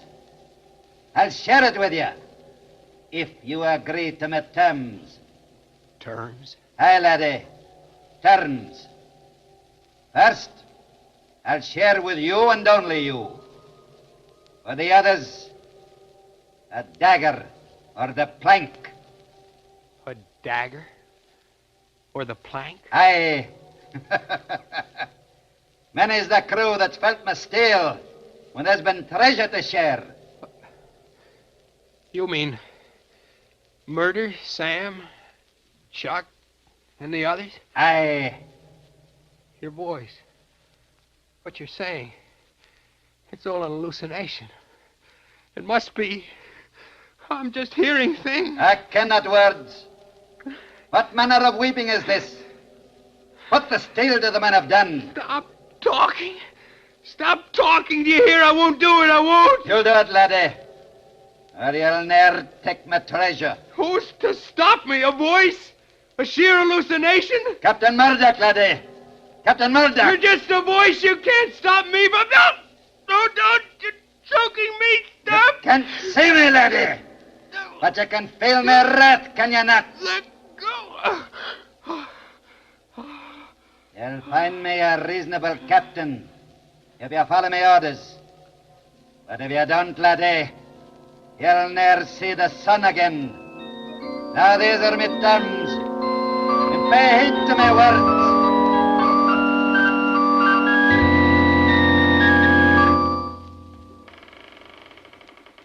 How is he, Sam? He's just coming to. All right, take it easy, Bill. Just lie where you are. What happened? Well, I signaled you while you were on the bottom, but you didn't answer, so we hauled you up, but fast. We didn't even stop for decompression stages. It made you pass out. I don't know. Maybe your airline got snarled in the wreck. Maybe. Did you plant the explosives? Yeah. All right. Pete, detonate it. Okay. Hang on to something. That did it. Look at all those pieces of wood and dead fish coming up to the surface. Yeah. That explosion must have ripped the wreck wide open. Ought to be soft pickings from here on in. What do you say, Bill? Yeah, soft pickings. All right, come on, boys. Let's get the diving equipment in A1 shape. Tomorrow's the big day. All that night I lay awake in my bunk, staring into the darkness, trying not to think of that voice. But there was no escaping it. I could hear his every word over and over, relentlessly pounding into my brain, till I could no longer think for myself. As I donned the diving suit shortly after dawn, I could see Sam and the others eyeing me curiously as they helped me on with my equipment. 15 minutes later, I was on the bottom, making my way towards the wreck. The stern portion of the hulk had been blown into hundreds of fragments, and the floor of the lagoon was littered with old firearms, metal armor, broken gun flints, and cannonballs. As I picked my way through the debris, he spoke. Come for the treasure, eh, laddie? Now that you and me are partners, you're welcome to it. And what a treasure it is. Where is it? You'll find 4 chests buried under that wreckage to your starboard. There? Aye. It took 12 ships and 1,000 lives to make up that treasure. Wait till you set eye on the precious stones I plucked from the San Cristo Domingo. Worth a king's ransom. These chests are filled with treasure? Aye. And well you might gape. Lash that rope around them, laddie. 'Tis heavy they are. They must each weigh at least 500 pounds. Aye. Lash them snugly. 'Tis our fortune you have there, laddie. 'Twill buy the world for us.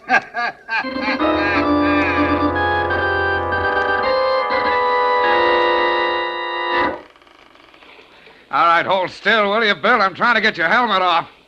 There. Look at it, boy. 4 chests, Bill. Filled to the brim with jewels and gold. Just look at it.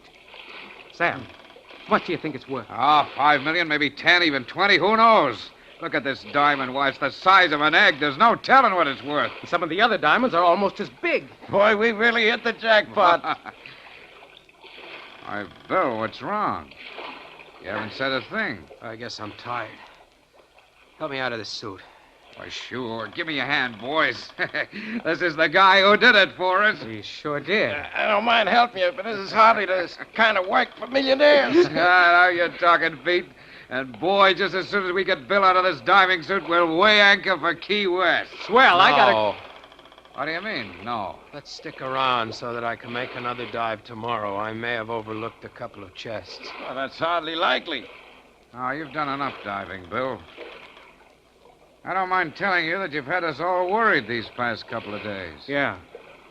You've been acting kind of strange. Nothing wrong with him that $1 million won't cure. The sun's already setting. We'll leave tomorrow. Okay. I guess another night here can't make much difference.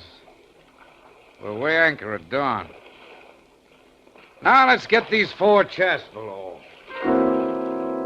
That night I lay in my bunk, waiting, watching. As first Sam, then Pete, then Harry fell asleep. I slipped quietly out of my bunk, crossed the cabin, and stepped out on deck. A full moon shone down on the Golden Queen, and I could see Chuck, who was on watch, standing near the wheel, smoking. As I approached, he turned and saw me. Hello, Bill. Couldn't sleep, huh? No. What about the others? They're sleeping. Don't see how they can do it. I'm so excited I couldn't. All I can think of is the treasure and what I'm going to do with my share. Yeah. Hey, what's the matter with you? Don't sound very enthused. I guess I'm just tired. Those dives you made must have taken a lot out of you. Yeah. They did. Is that a ship out there? Where? There, 3 points to starboard. I'm looking, but I don't see any. I caught him as he dropped, and I carefully eased his body over the rail and let go. He hit the water with only a small splash and was gone. When dawn came, the others had followed. I was alone on the Golden Queen. Alone? No, that isn't quite correct. He was aboard. I couldn't see him, but he was with me all right. With his assistance, I weighed anchor. A half hour later, using the auxiliary engine, the Golden Queen slipped through the opening in the lagoon and out to sea. For a day and a night, I stood at the wheel, and when I was exhausted, he took over. It was on the 4th day that the hurricane caught me. Within the first hour, it swept the rigging and cabin overboard and left me helpless. Mountainous waves, one after another, are breaking over the Golden Queen. And only a miracle can save me. If I go down, as surely I must, at least he'll go with me. I realize now, too late, that... The letter ends at this point. What do you make of it, sir? Make of it? Well, it's obviously the letter of an insane mind. Bill Storm, the unconscious man that you found aboard the derelict, became demented when his 4 companions were swept overboard during the hurricane.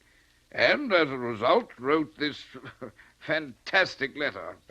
Sir, while searching through Storm's pockets for the identification, I found these. 3 coins. Yes, sir.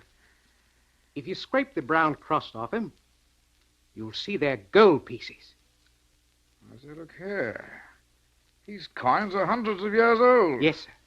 Then that part of the letter about recovering sunken treasure might possibly have been true. Did you find any chests aboard the derelict? No, sir.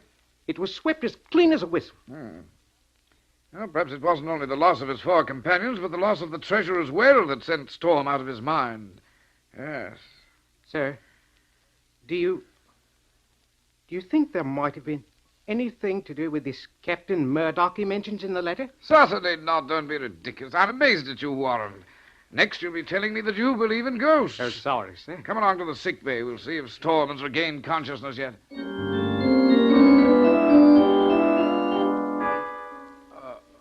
This fellow Storm, he seems to be regaining consciousness, sir. He's opening his eyes. Can't make out where he is. All right now, Storm. Just lie quietly. Don't try to speak.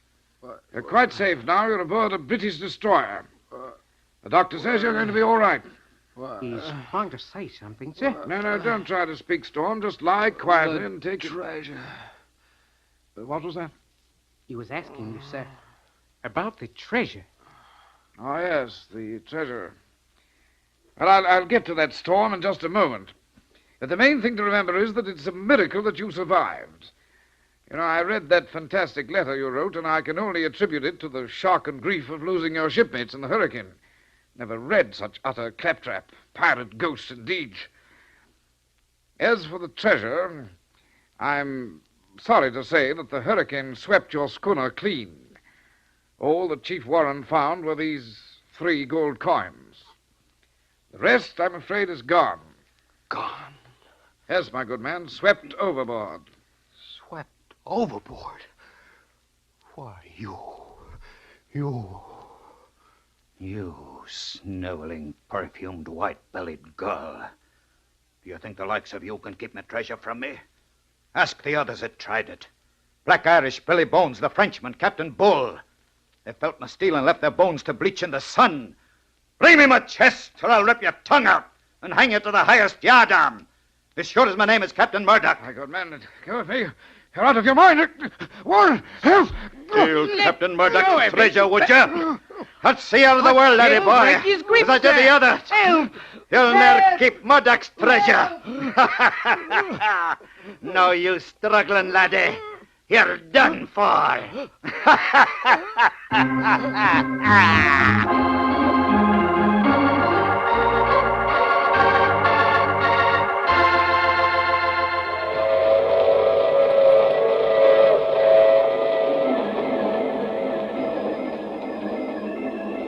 This is the mysterious traveler again. Did you enjoy our trip? Or was the captain of the British destroyer choked to death? Oh, no, he was saved. But he's never been the same since.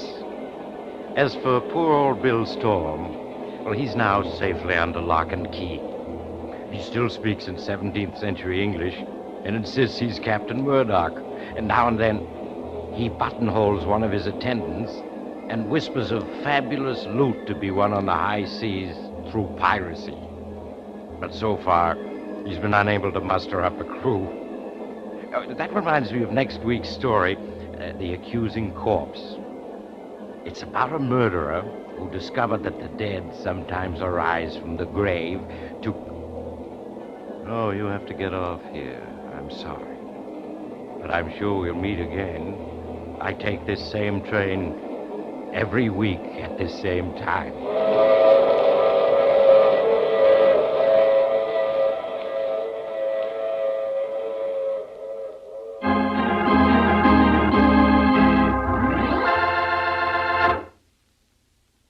You have just heard The Mysterious Traveler, a series of dramas of the strange and terrifying. The role of the Mysterious Traveler is played by Maurice Tarplin. Frank McCarthy speaking. This program came from New York. This is the Mutual Broadcasting System.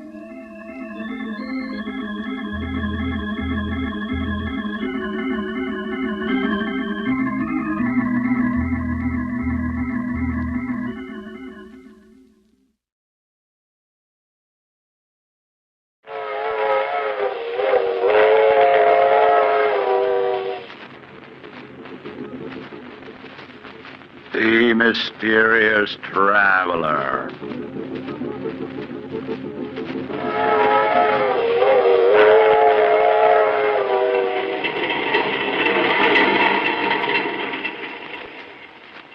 This is the Mysterious Traveler, inviting you to join me on another journey into the realm of the strange and the terrifying. I hope you will enjoy the trip, and it will thrill you a little and chill you a little. So settle back, Get a good grip on your nerves and be comfortable, if you can. Where are we going? We're going to join Charles Foster as he takes an excursion into crime. I call the story The Case of Charles Foster.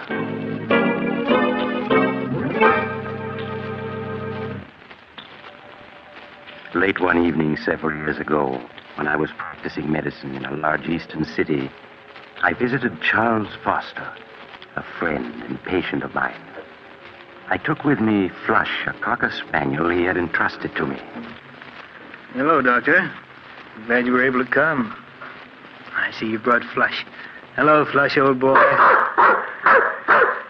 He's missed you, Charles. I've missed him, too, Doctor. It's been quite lonesome without him these past few months. Down, boy. It's a good dog. How do you feel, Charles? Oh, I'm all right, Doctor. You needn't worry about me. I'm glad to hear that. I suppose you've been quite puzzled about everything that's happened these past months. Frankly, Charles, I have. Even now, I find it difficult to believe that you could... Doctor, I'm going to tell you something that I've never told anyone. I thought I'd go to the grave with my secret, but, we've always been friends, and I'd like you to know the truth. As you wish, Charles. It's strange how little people know of one another.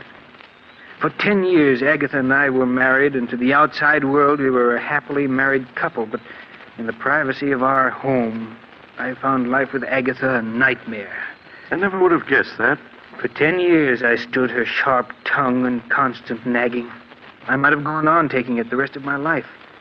Fate hadn't decreed otherwise. It was 3 years ago on a beautiful spring evening that fate stepped in to change the entire course of my life.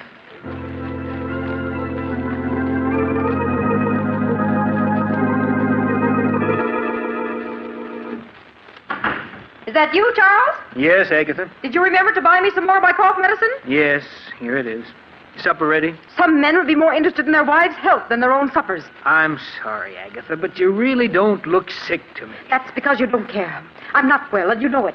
I work myself to death day in and day out, keeping this house clean. And little thanks do I get for it. I've told you before, Agatha, if the house is too much for you, hire a maid. And how exactly can we afford a maid on your miserable bookkeeper's salary? Well, if you can't manage it out of my salary, there's always the $50,000 your father left you. That money is mine, and I'm not spending a single cent of it. It's up to you to provide a maid. All right, Agatha. Please, let's not quarrel. Oh, hello, Flush. How are you, old boy? No, you care more about that dog than you do me. You know that isn't true. It is. Sometimes I think the only reason you come home is because of that dirty old dog. Quiet, Get away from me. All he does is eat and put his filthy paws on my furniture. I want you to get rid of that dog, Charles. Get rid of him? Yes. Buy some poison at the drugstore and dispose of him. You can't stand to see me have anything that makes me happy, can you? Well, I'm not getting rid of him. Charles, this is my house, not yours. And I don't want him here. Come on, Flush. Don't think that by walking away that ends the matter, Charles Foster. You'd better get rid of that dog, do you hear? Glad to get out of the house, eh, old boy? So am I. It's a beautiful evening, isn't it? Come on, boy, we're going to take a long walk.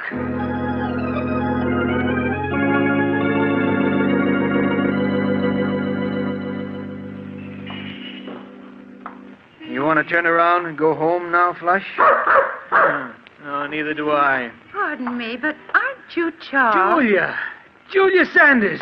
Charles, I thought it was you. Oh, let me look at you. Oh, Julia, you haven't changed a bit. You're as lovely as...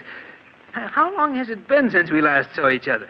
10 years, almost 11. Has it really been that long? Julia, have you ever forgiven me for what happened? Of course, Charles. I was so insanely in love with you, Julia, that I couldn't bear to have other men look at you. You know that I didn't mean... I know, Charles. I've thought of that night constantly. It's been like a nightmare ever since. Please, Charles, it's all past and forgotten now. You were perfectly justified in breaking our engagement. After what I'd done, there was nothing else you could do. I understand you married Agatha Winthrop a year after I'd gone abroad. Yes, Julia. After you left for Europe, people kept telling me what a wonderful wife Agatha would make me. I allowed myself to be convinced and married her. Well, I'm sure everything turned out for the best. But it didn't, Julia. Almost from the beginning, our marriage was a failure. For these past 5 years, Agatha and I have merely been living together under the same roof. Oh, I'm sorry, Charles, that it didn't turn out well. Nothing turned out well, Julia, after I lost you. I hope things have been better with you these past 11 years. Oh, I can't complain. I spent a number of years in Paris studying art and working at dress designing. Oh. I only came back a few months ago. You've never married? No. I'm working now for Morgan's department store as their art director. Oh, really? Well, my office is only a few blocks from there. Look, Julia, why don't we have lunch together tomorrow? There are so many things I'd like to know. Well, I'd like to, Charles, but I think it would be much better that we don't. Now, surely, Julia, there's no harm in two old friends having lunch together, is there? No, I suppose not. I won't take no for an answer. Do you know where Drake's restaurant is? Yes. Will 1 o'clock tomorrow be all right? Yes, that's my usual lunch hour. Good, then it's a date.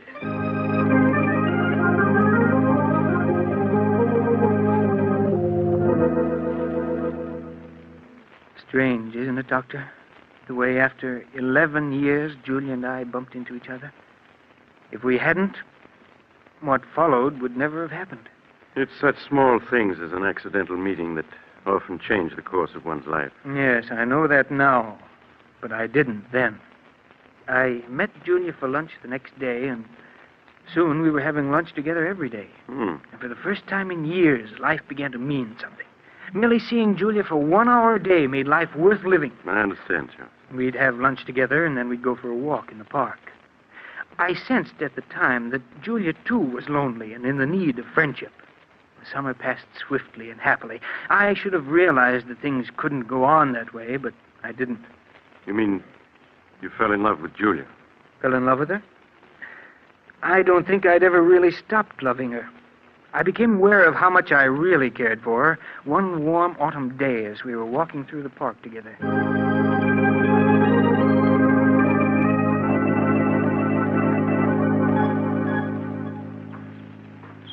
Julia. Yes, Charles? What about going to the theater with me tonight? Oh, I wish you hadn't asked me, Charles. Why? Because it means we can't go on seeing each other anymore. But why shouldn't we go on seeing each other?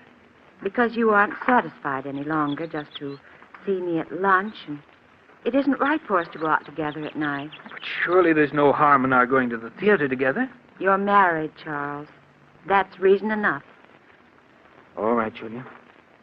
Forget I ever asked you. But at least we can go on having lunch together, can't we? No, Charles. Oh, but... Can't you see? Things can never be the way they were. We've become dependent upon each other, and we have no right to be. We can't go on seeing each other any longer. It isn't fair to Agatha. But you know that Agatha and I mean nothing to each other. We haven't for years. Nevertheless, she's your wife. Julia, you know I love you. I've always loved you, and I can't do without you. Charles, you're just making it difficult for both of us. Julia, you do love me, don't you? Yes. But can't you see, it's no use. I remember Agatha only too well. She'd never give you a divorce. I know she won't. I've asked her a dozen times in the past 5 years, but she said she'll never give me one. I want to part now, Charles. Right here. Must we? Yes. Goodbye, Charles.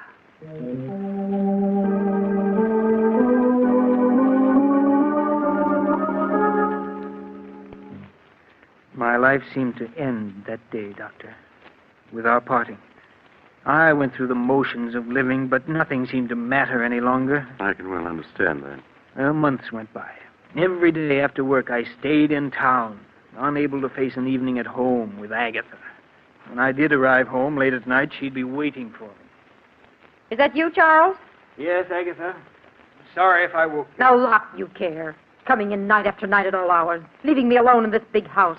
Oh, don't think I don't know what you're up to. I know you're kind, Charles Foster. You better go to sleep, Agatha. A fine chance I have to sleep with you putting on the bathroom light. You know I can't sleep when that light's on. It'll take me a minute to brush my teeth, then I'll turn off the light.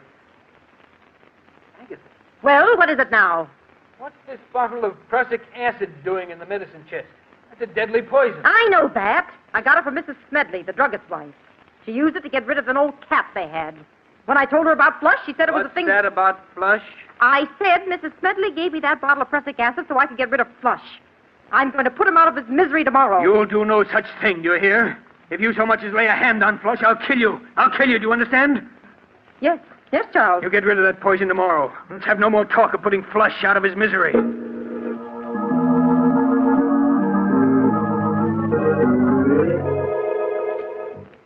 I lay awake for hours, Doctor, unable to fall asleep.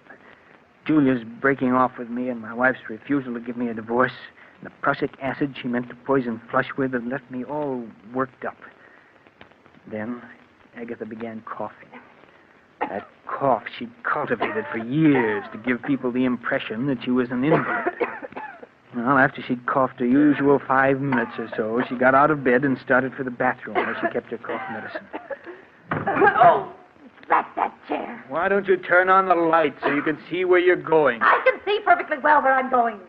Besides, on your salary, we can't afford to waste electricity. I knew there wasn't any use in saying anything more. For years, Agatha had gotten up every night and groped her way to the medicine chest where her cough medicine was. Nothing could make her change her habits. I lay in bed listening as she opened the medicine chest and fumbled in the corner where she always kept the bottle. As I heard her groping for her medicine, I suddenly thought of the bottle that was standing next to it. The bottle of prussic acid. Without thinking, it came to mind. If only she'd take the prussic acid instead of the cough medicine. If she did, I would be free. Free of her constant nagging and whining. Free to see Julia. Then I knew it was useless to hope for such a mistake to happen. Agatha's cough medicine always stood in the same corner of the medicine chest. Even in the dark, she'd never take the bottle of prussic acid. And then it came to me. What if the bottles were to be switched? What if the following night the prussic acid were placed in the customary spot of the cough medicine? Suddenly it was all very clear to me what I was going to do. Agatha? Well? Agatha, I've been thinking over what you said about Flush. What? I suppose you're right. Flush should be disposed of. He certainly should.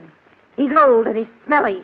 It'll be a blessing for him to be put out of his misery. Yes, of course. I'm sorry I shouted at you before, Agatha, but, well, I see now that you're right. When are you going to do it? Oh, we'll wait until Saturday. And none too soon, either. You're sure the prussic acid won't make him suffer? Nonsense. Of course it won't. Mrs. Smedley said nothing works faster than prussic acid. Oh, you told her what it was for. That's fine. Very well, Agatha. Just leave everything to me.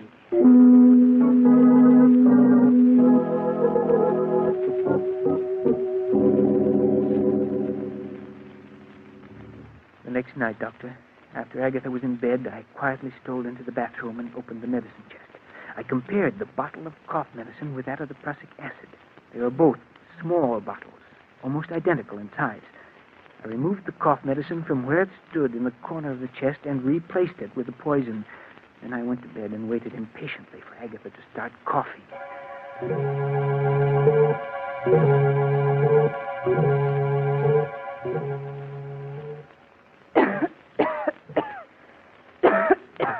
Can I get you a glass of water or something, Agatha? Oh, water won't do any good. What I need is my cough medicine. Oh, drat that chair. Why don't you turn on the light? Because I can see perfectly in the dark. Besides, someone's got to economize on the electricity in this house. I lay there in the darkness, listening to her grumble as she opened the door of the medicine chest. The blood pounded in my ears as I heard her fumbling for the bottle. Would she feel the slight difference in the bottle when she picked it up? Scarcely able to breathe, I waited, listened. Then she fell to the floor. I quickly got out of bed, turned on the lights, and went into the bathroom. She was lying on the floor, quite dead. There was an agonized look on her face. I returned the bottle of cough medicine to its proper place, and then I phoned the police.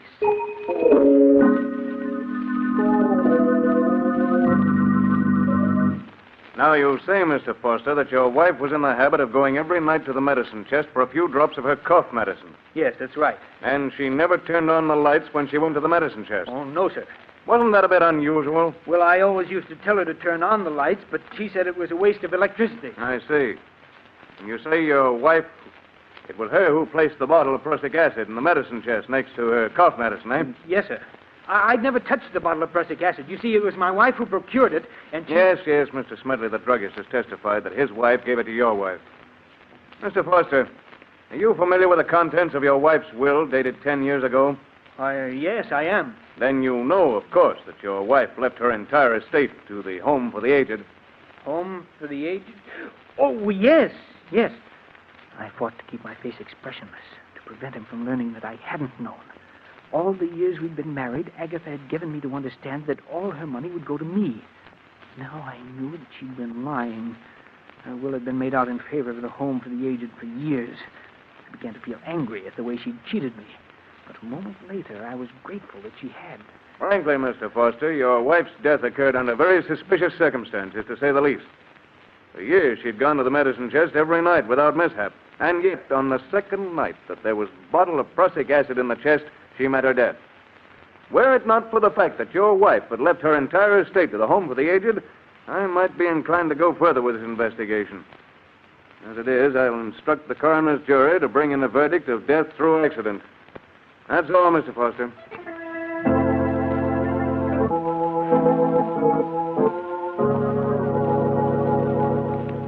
I walked out of the district attorney's office a free man. A few days later, I moved out of the house which had been Agatha's and took up quarters elsewhere. 6 long and uneventful months passed. I made no effort to contact Julia for fear that the police might still have their suspicions. And then I could stand it no longer. I called on her. Charles, when I was told you were waiting to see me, I could hardly believe it. I'm so glad to see you again. Thank you, Julia. It's good to see you again, too.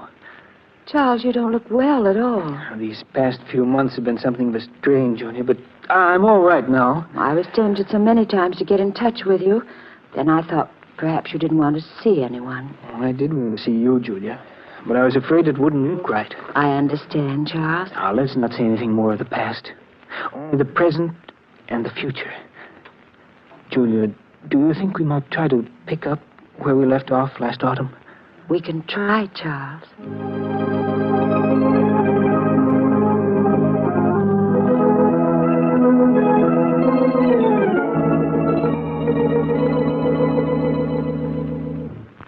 Julia and I, Doctor, began to see each other night after night. Life for me became exciting and wonderful, the way it had been 11 years ago before Julia and I had broken our engagement. Didn't you ever stop to think of what you'd done? You mean Agatha? Yes. No, Doctor. They say that a murderer is ever haunted by his crime. But that isn't true. At least it wasn't in my case. To me, Agatha was part of another life in the dim past. I rarely thought of the past, only the present and the future. No, if I had any fears at all, it was the fear that something would spoil the happiness that Julia and I had found together. But nothing did. And a few months later, we were married with you as my best man. Yes, I remember. And my second marriage was everything that my first hadn't been. The first time in my life I knew what true happiness meant. Julia and I were poor, but that didn't matter, for we had each other. The months swiftly passed. And as our first anniversary approached, it was hard to believe that we'd been married almost a year. Charles, before you leave for work, will you sign a check for me? Oh, who's it for, dear? Never you mind, Mr. Foster. You just leave a signed check. I'll fill in the amount and the party it's meant for. Mrs. Foster, you're acting very mysterious. Well, a wife has a right to act mysterious once a year. Darling, I suspect you're going to use this check to buy me an anniversary present. Well, whatever you get me, please don't make it neckties. Well, I'll have you know I have very good taste in neckties. I know you do, dear, but I have to wear them. You're an ungrateful wretch. Very well, I won't get you ties. Good, then I'll sign the check for you. And please bear in mind that you can't make this check out for more than $312.50. That's all we have in the bank. Oh, I'll leave you at least the 50 cents. You'd better leave a good deal more. We won't be going up to Lake Ellis. Charles, are we going up to Lake Ellis? Oh, it slipped out. And I meant it as an anniversary surprise. Oh, Charles, that's wonderful. When are we going? This Friday afternoon. I've rented a cabin and a small motorboat on Lake Ellis for the weekend. Oh, darling, what an exciting surprise. Charles, you're sure it won't be too expensive? Why, nothing can be too expensive for our first anniversary. Oh, darling, I've never been so happy.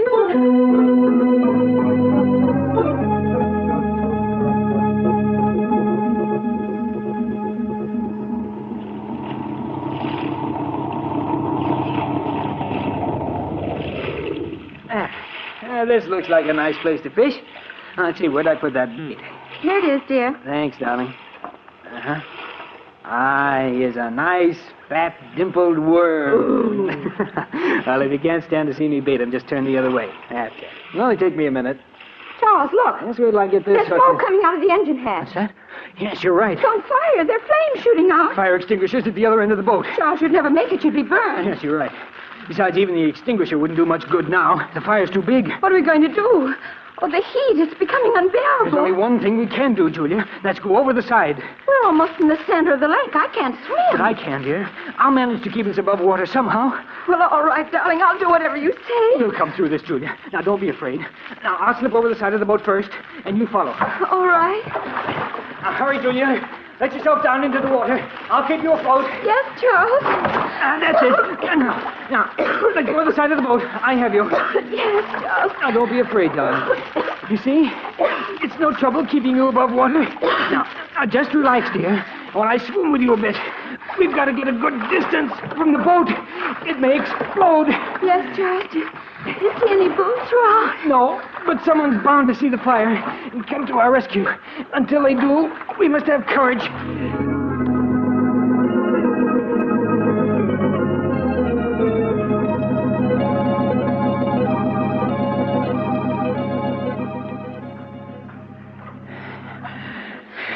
You're tired, aren't you, Charles? No. Now, don't worry, dear. I can keep us afloat for a long time yet. Oh, why doesn't someone come to our rescue? They will. Someone must surely have seen that boat burning. But Charles, we've been in the water so long. Oh, it just seems long, darling. It can't be more than 10 minutes. 10 minutes? It feels more like... Charles! I've got you, Julia. Just for a moment, you slipped away from me. Oh, darling, it's no use. I'm just a millstone around your neck. What are you saying? Why should we both drown? Charles, save yourself. Save myself? Yes. I want you to let go of me. Let go of you? No, never. Yes, you must. You're too tired to keep going. No, darling. Either we're both saved or we're both drowned. Oh, I won't have you throw your life away. Let go of me. Julia, stop trying to break loose. Julia, darling, don't. I can't live without you. Julia, stop struggling. Save yourself. Julia!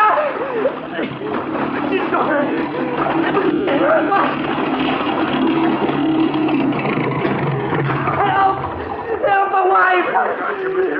My wife! Yeah, we saw it all. Hey, Mike, he's passed out. Get him before he goes under. I got him. Here, help me get him aboard, Skipper. All right. Any sign of his wife? She's gone, Skipper. Yeah, too bad. Well, if it's the last thing I do, I aim to see justice done to this fella. She never had a chance.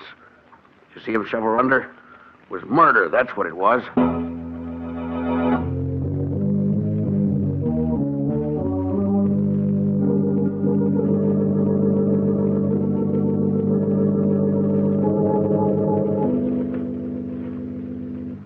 Now, Mr. Foster, both of the men who rescued you claim that as they approached you and your late wife in their boat, they saw you struggling with her.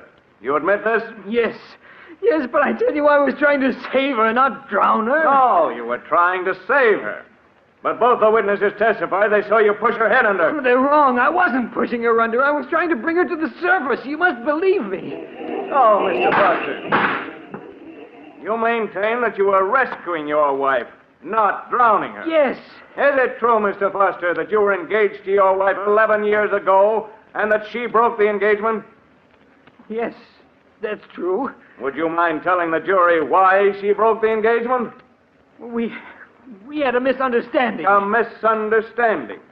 Do you call shooting the woman you're engaged to just a misunderstanding? No. You must let me explain. It's true that 11 years ago I did shoot Julia, but I've been drinking. I didn't know what I was Mr. doing. Foster, you do admit shooting and wounding her. Yes. Have you ever seen this before? Why, yes. That's the insurance policy I took out for Julia and myself. Exactly. And when was this policy taken out? Well, about a month ago. June 15th, to be exact. And what's the value of this policy, Mr. Foster? Well, if either my wife or myself died, it provided $10,000 for the survivor. Yes, Mr. Foster. If either you or your wife died a natural death, it provided $10,000 to the survivor. But there's also a double indemnity clause in this policy, isn't there? Yes, but One that provides you with $20,000 if your wife died an accidental death, such as drowning. Yes, that's true, but I swear I didn't drown my wife. I tell you, I was trying to save her. Save her, not drown her. You must believe me. You must.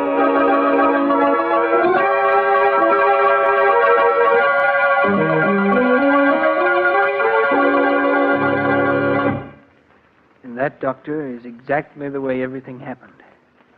Strange, isn't it? The way justice works itself out. I committed murder and escaped punishment. Now I'm paying with my life for the death of the one person I really loved. It's time to go, Foster. All right, Warden. Goodbye, Doctor. And take good care of Flush, will you? Of course, Charles. Goodbye. All right, Warden. I'm ready. Let's go.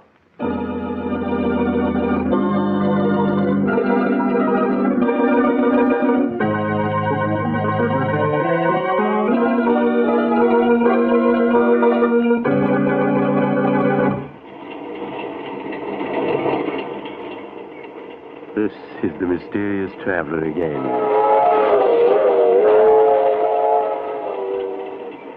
Did you enjoy our little trip? Too bad about Charles Foster, wasn't it? As he was strapped into the electric chair, there was an ironic smile on his lips, for he was being executed for something he had not done.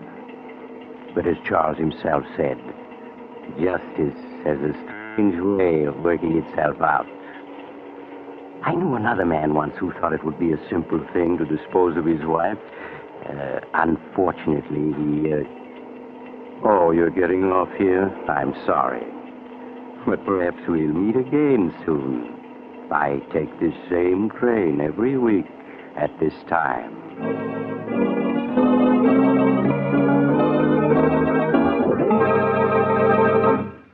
You have just heard Chapter 64 of The Mysterious Traveler, a series of dramas of the strange and the terrifying. In tonight's story, the case of Charles Foster, Humphrey Davis played Charles Foster, Nancy Sheridan played Julia, and Joan Shea played Agatha.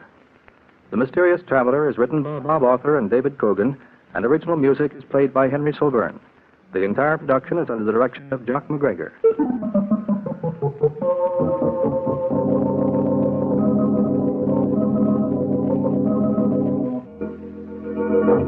Listen next week to a tale titled Blood Money. Another tale of the Mysterious Traveler.